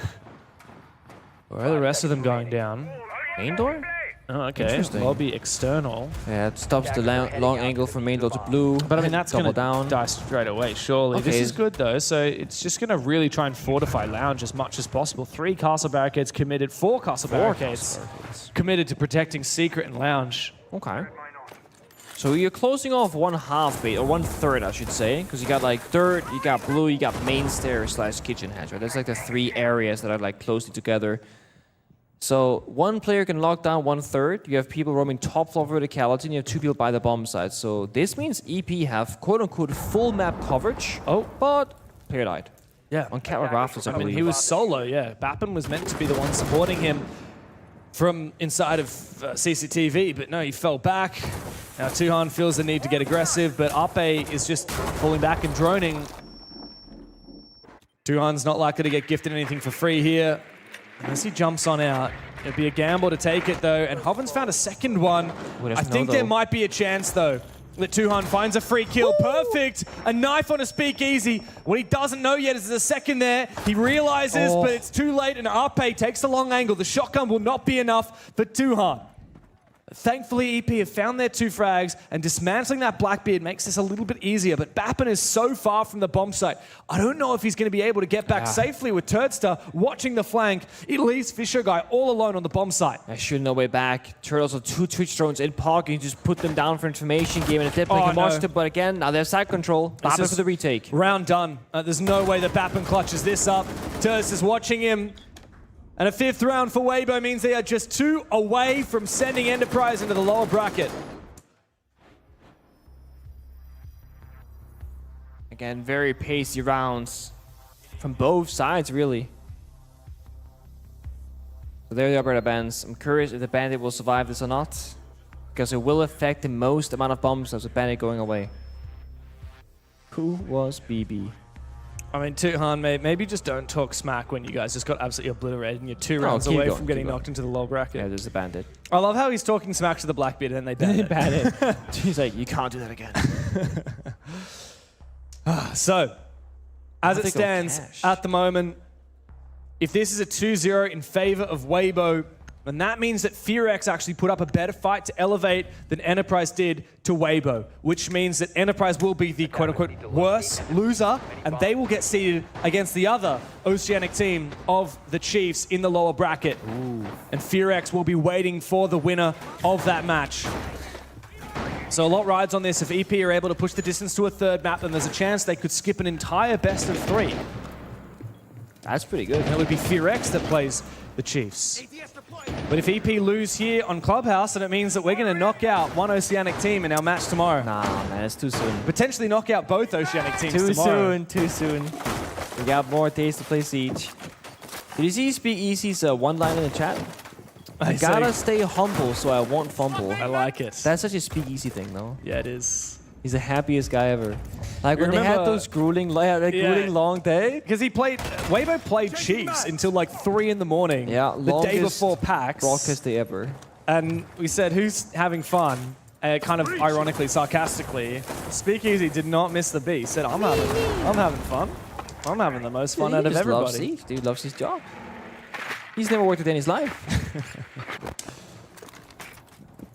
Speaking of Speakeasy, he's on the Monty, which we both love when he does, because he's excellent on the operator. Gets to shine and flicks the IGLing, the strategizing. He learned from the best. Lunar Metal taught this guy how to Monty way back in the Airwolf days. Now he knows how to play it. Oh yeah, I'm always here for the history books. Rio completely obliterated by the Ace Selmas. Tuhan, he's turned it up today. On Clubhouse, 11 kills so far. Not to mention the ace he got earlier, but he's on that smoke, and Operator, you don't want to lose early on. This is the thing, right? With the Bandit ban, CCTV becomes so hard to defend. The wall popped super early, nothing can stop it. Now you got Monty and Capital and Deimos track with grenades for the Capital. Player is gonna have to pop off here. Likely he'll just die. Actually, Bappen goes down first instead. Tracked elsewhere on the map. Oven has been so consistent. Fisher Guy tries to retreat, and Reeves will catch him off guard. Another round where EP just 1 by 1 separated as they try to make plays, as they try to retreat. Weibo will catch them. No. And another forced error from Tuhan. And Tursa will lap it up. Now player is all alone. He's been obliterated. Relays finds 1 consolation prize out of the affair, but he's going to need to find 4 more. We will need an ace out of Relays as he abandons the bomb side and looks for a freebie elsewhere. Weibo Gaming are so close they can taste it. The map point, the match point is well within their grasp, and it will be found. Textbook from Weibo. Mount up that pressure and confirm the kills. Enterprise have to run this back 2 rounds in a row and push overtime. Otherwise, it's down to the lower bracket tomorrow. Such a heartbreaking way for EP to lose these rounds as well, right? It's 1 player dying early, and it's different one every single time, and everyone else kind of in desperation. They try to get a kill, they try to play like right here. Go for a very aggressive play, high risk, low reward, because you're so far behind, but they have to make that kind of play. If they can stabilize early on these defensive rounds, I think they'll be quite okay. They can do that in many different ways, right? play a more defensive strategy, playing utility or information game. Like here, for example, they got the Maestro and the Valkyrie. They're gonna have a lot more info, a lot more ways to deal with things right now. That's really good. Secondly, use a buddy or a duo system. Instead of you playing solo in one spot and if you die, that ground is lost, have someone nearby to help you in a gunfight or help take your spot if you were to fall in battle. And that way, you won't have to get as desperate if you're the other players of EP. Nope. Goodbye, Mute Jammer. Oh, well. You're right, though. Weibo are definitely controlling the flow of these rounds. Sure. EP, well, they're looking a little bit EP at the moment. It's getting late. Just about to hit 11 p.m. here in Sydney. Enterprise have no excuses, though. They're locals. They are locals, indeed. Good camera for Tuhan there inside a kitchen. 2 nitro cells. Chance to go for a vertical C4. What's AP doing here? Oh, he's going to win this fight. Look Surely at this. not. The Bailiff comes out. Just misses the chance. Almost finds one on the switch to the Commando. Him and Reaps go deep. EP are able to retreat back just in time. Bomb located by Look at the way Bappen's just hunting for a kill here. Prone, looking towards Oil Pit. Very risky game. If he's spotted, this will be a freebie. And it's gonna come down to a 5v5, and I like this from EP because I think they're better off having even numbers and knowing what's happening around them, right? With the information of Valkyrie and the Maestro, they will have a lot more information. But Weibo, they have pretty good operators for this as well. The Sense, the Monty, the Grim, they can get information, shut off on side and go for a plan. And someone dies early in an off angle, being a little too much on the offense, right below the kitchen hatch. Yeah, it feels like it happens every single round now. Weibo find that opening kill, and then they slowly and patiently make their way forward. They hold their angles. They wait for EP to swing and gift them kills. Will they continue to do that again this round? Are EP getting antsy? On the bomb site, Bappen under pressure from the Grim's Bees. Relays is in an off position inside of Memorial. He has to go for fishing here. That's the problem, is it's what Enterprise have done every single round of this half, and it hasn't worked for them. The hatch above him is open. He's so vulnerable right now. He needs to take a gamble and hope that it pays off. 2 players approach his position. He will find the first. Speakeasy will double up. Fisho guy all alone, hunted down and eliminated. Weibo get revenge yet again over Enterprise. They rocket up and they will face Elevates in the upper bracket while we have an Oceanic Derby down in the lower. And Weibo's pace game on Nighthaven, on Clubhouse, so quickly able to take a fight. I want to praise EP here for how well they're able to match Weibo at the way that they play Rainbow Six Siege. There are so many close rounds despite the 4-7 loss, and so many small things, small areas where this could really shift into the favor of one team or the other. But when you fight Weibo, when they are at their strongest in the aggro fights, it is almost impossible to beat them at their own game. And a lot of narrow rounds like what we just saw from Arpe, a lot of clutches, a lot of big moments. Weibo Gaming, it took them a little bit of time to get there, but they are back in peak form and they are hungry for a trophy that has eluded them for the longest time. And who better to break it down than our lovely lads down on the couch? Once again, I continue to get surprised by Weibo, and I don't know why. They have continued to show over the last, 3-4 years of this roster, kind of like the core roster, being together, that they can continue to innovate, they can continue to adapt. And although they adapt, they still keep the core principles alive. They are still one of the most aggressive teams. They are one of the sharpest teams. And I'm probably just going to have to say it. I think they are the best team that we have in APAC at the moment. Yeah, 100%. I think for a while now as well, like, I know when we were on the Prime Blues, we always had the Bleed roster as a top dog. Yeah, this roster's been at the top of APAC for a while now. You always have your Fearx's and your KOs come every now and then, but I feel like this roster's genuinely been at the top for a while. And firmly cementing themselves and finding the groove. I think now that we're into the end of this year, we might actually start to see this roster pull together and start to move toward the ceiling. I'm not going to say they're going to start peaking. I think they're going to start moving toward that ceiling, and we're really going to be able to see what happens with consistency of performances, consistency at international events. It's exciting. But for Enterprise, Vinny, what are your key takeaways here? I think first and foremost, Fisher Guy got too many kills, and it definitely had a major impact on this game.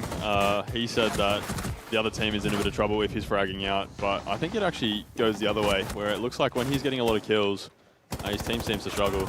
But yeah, I mean, we've got the bro here to answer our questions. We do have the bro. By the bro, for those of you that don't have eyes on us right now, because Vinny's just an absolute legend like that, we have Speakeasy, one of the longest standing members in APAC, one of the OGs from the old LAN days. Once again, reprising your role as one of the best players in the region. Speakeasy, thank you for joining us. I'm glad to be here. Yeah. Thank you for having me. Well, what was the what for? You don't believe what I'm saying as one of the best players? Nah, I'm old. No, you're old. I don't. What we've seen in the server might speak to different levels. How are you finding this year as a whole? Because we're on the tail end now. Had a couple of LANs. We've had 2 stages under our belts, international performances. Where do you think you and Weibo sit? Where do I think I sit? I think probably top of the APAC. I think number 1 for now, and we have nothing to do but prove it in this event. Yeah, I know. My question to you is your motivation still the same when you first started? Because obviously you've been playing for a while now, and you've been at the top for a while now as well. Do you still have that same hunger and passion from like the years before? Well, yes. Okay, what I like is about what keeps me motivated is that I still enjoy the game.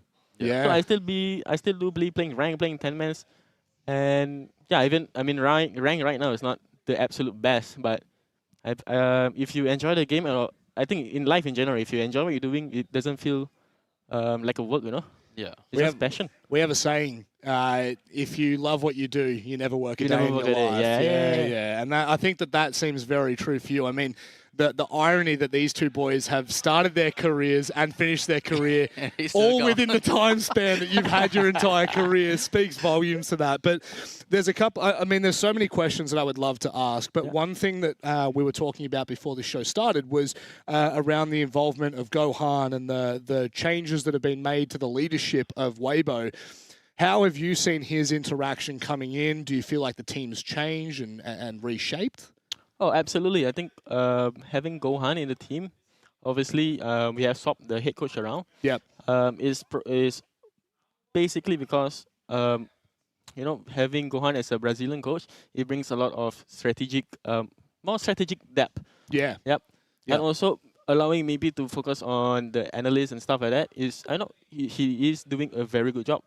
So Meepy is still doing the analyst work? Yes, correct. Oh, okay. Yeah. And also was this like a assistant coach. So basically, with the strats as well, because having 9 map pools is pretty big. Yeah, So, absolutely. Odie, you got anything else?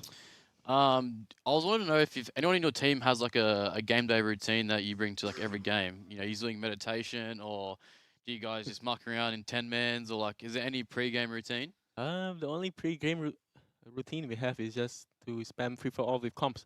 But I think this is important, like because we know our weakness before. Is when we start very slow, we start very sluggish. Yeah. And this helps by having comps. Like in free-for-all, you just say, oh, I'm pushing here. Oh, who killed me and stuff like that. Yeah. So when it comes to round 1, we don't feel like stuck in the mud.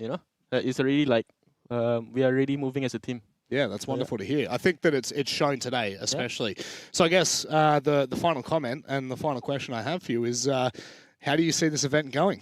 Are you here for the trophy? Are you going to take number 1 spot? Yeah, bro. You're going to see me lift that trophy. Oh, I can't wait. The trophy looks great. If I don't see you down there on Sunday, I'll be disappointed. Do you have anything you'd like to say before we let you go? I say thank you to the fans, to everyone, and I wish you guys to keep supporting us. Yeah.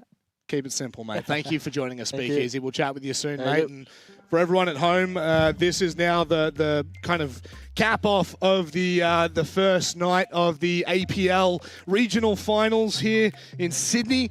an exciting one. Major qualifiers back in October were great. We got to see all the teams kind of combine once again. We had 8 teams, 4 from APAC North and 2 from Asia and 2 from O's. However, there was some interesting storylines about that, with 4 teams qualifying through to a major. This feels bigger. It feels sparkly. It feels exciting. And I think today, Oda, the results, I know people can't see the exact score lines at home, but it's been close matches. There's not been stomps. There's been stomp maps, but there's never been a clear determining victor. Oh, 100%. Before coming to this event, I posted on Twitter that I generally think this event is going to be one of the best APAC events we've had in a long time. Yep. And like you said, like if you look at the results, 2-1, 2-1, 2-0, but that 2-0 was pretty close. Like every game here felt close, and every team competed at some point, you know what I mean? Yeah, 100%. And that probably speaks volumes to the caliber of teams that we have here. Now, if you're looking at this and you're wondering, well, how have things panned out? Unfortunately, if you're a Japanese fan, probably look away or stop listening. They are done and dusted in the regional finals, which means that their chances of qualifying to SI now firmly sit in the last chance qualifiers next weekend. And that's just for the regional last chance qualifiers. Later in January, they will have to play against the best teams from APAC, which will be very interesting. We might talk about that toward the end of the show on Sunday when we get a bit more clarity about that. But this is how things have panned out. Really important to note, when we went into that last match, if you were watching, you probably heard me mention how important it was for EP to keep the game close. Now, in between us saying that and coming back from break, we found out that it goes map difference first, then round difference. So if you are an O Siege fan, well, I don't know if there's many out there in Sydney right now, but that is the matchup that you cannot afford to miss. Enterprise obviously through to SI, but they have so much riding on this event. They want to make a statement in APAC. Whereas for Chiefs, Vinny, Chiefs have to win these games. They have, not only do they have to win the game against Enterprise, they then have to beat B&K Furex. Yeah, they've got a lot to do for the rest of this weekend now. Obviously, that Enterprise match is going to be a tough one. We've seen them compete against each other a lot over the course of the entire year, and it's been pretty back and forth. Enterprise usually have the goods, but I think Chiefs won last time in their matchup. Yeah, we did, mate. You did, and I think you were on that team, so well done. And then, of course, the B&K Furex match. We saw how competitive they were today. They really struggled on that last map, but throughout the entire series, it was super close, and that's why they're there in that lower bracket semi-final.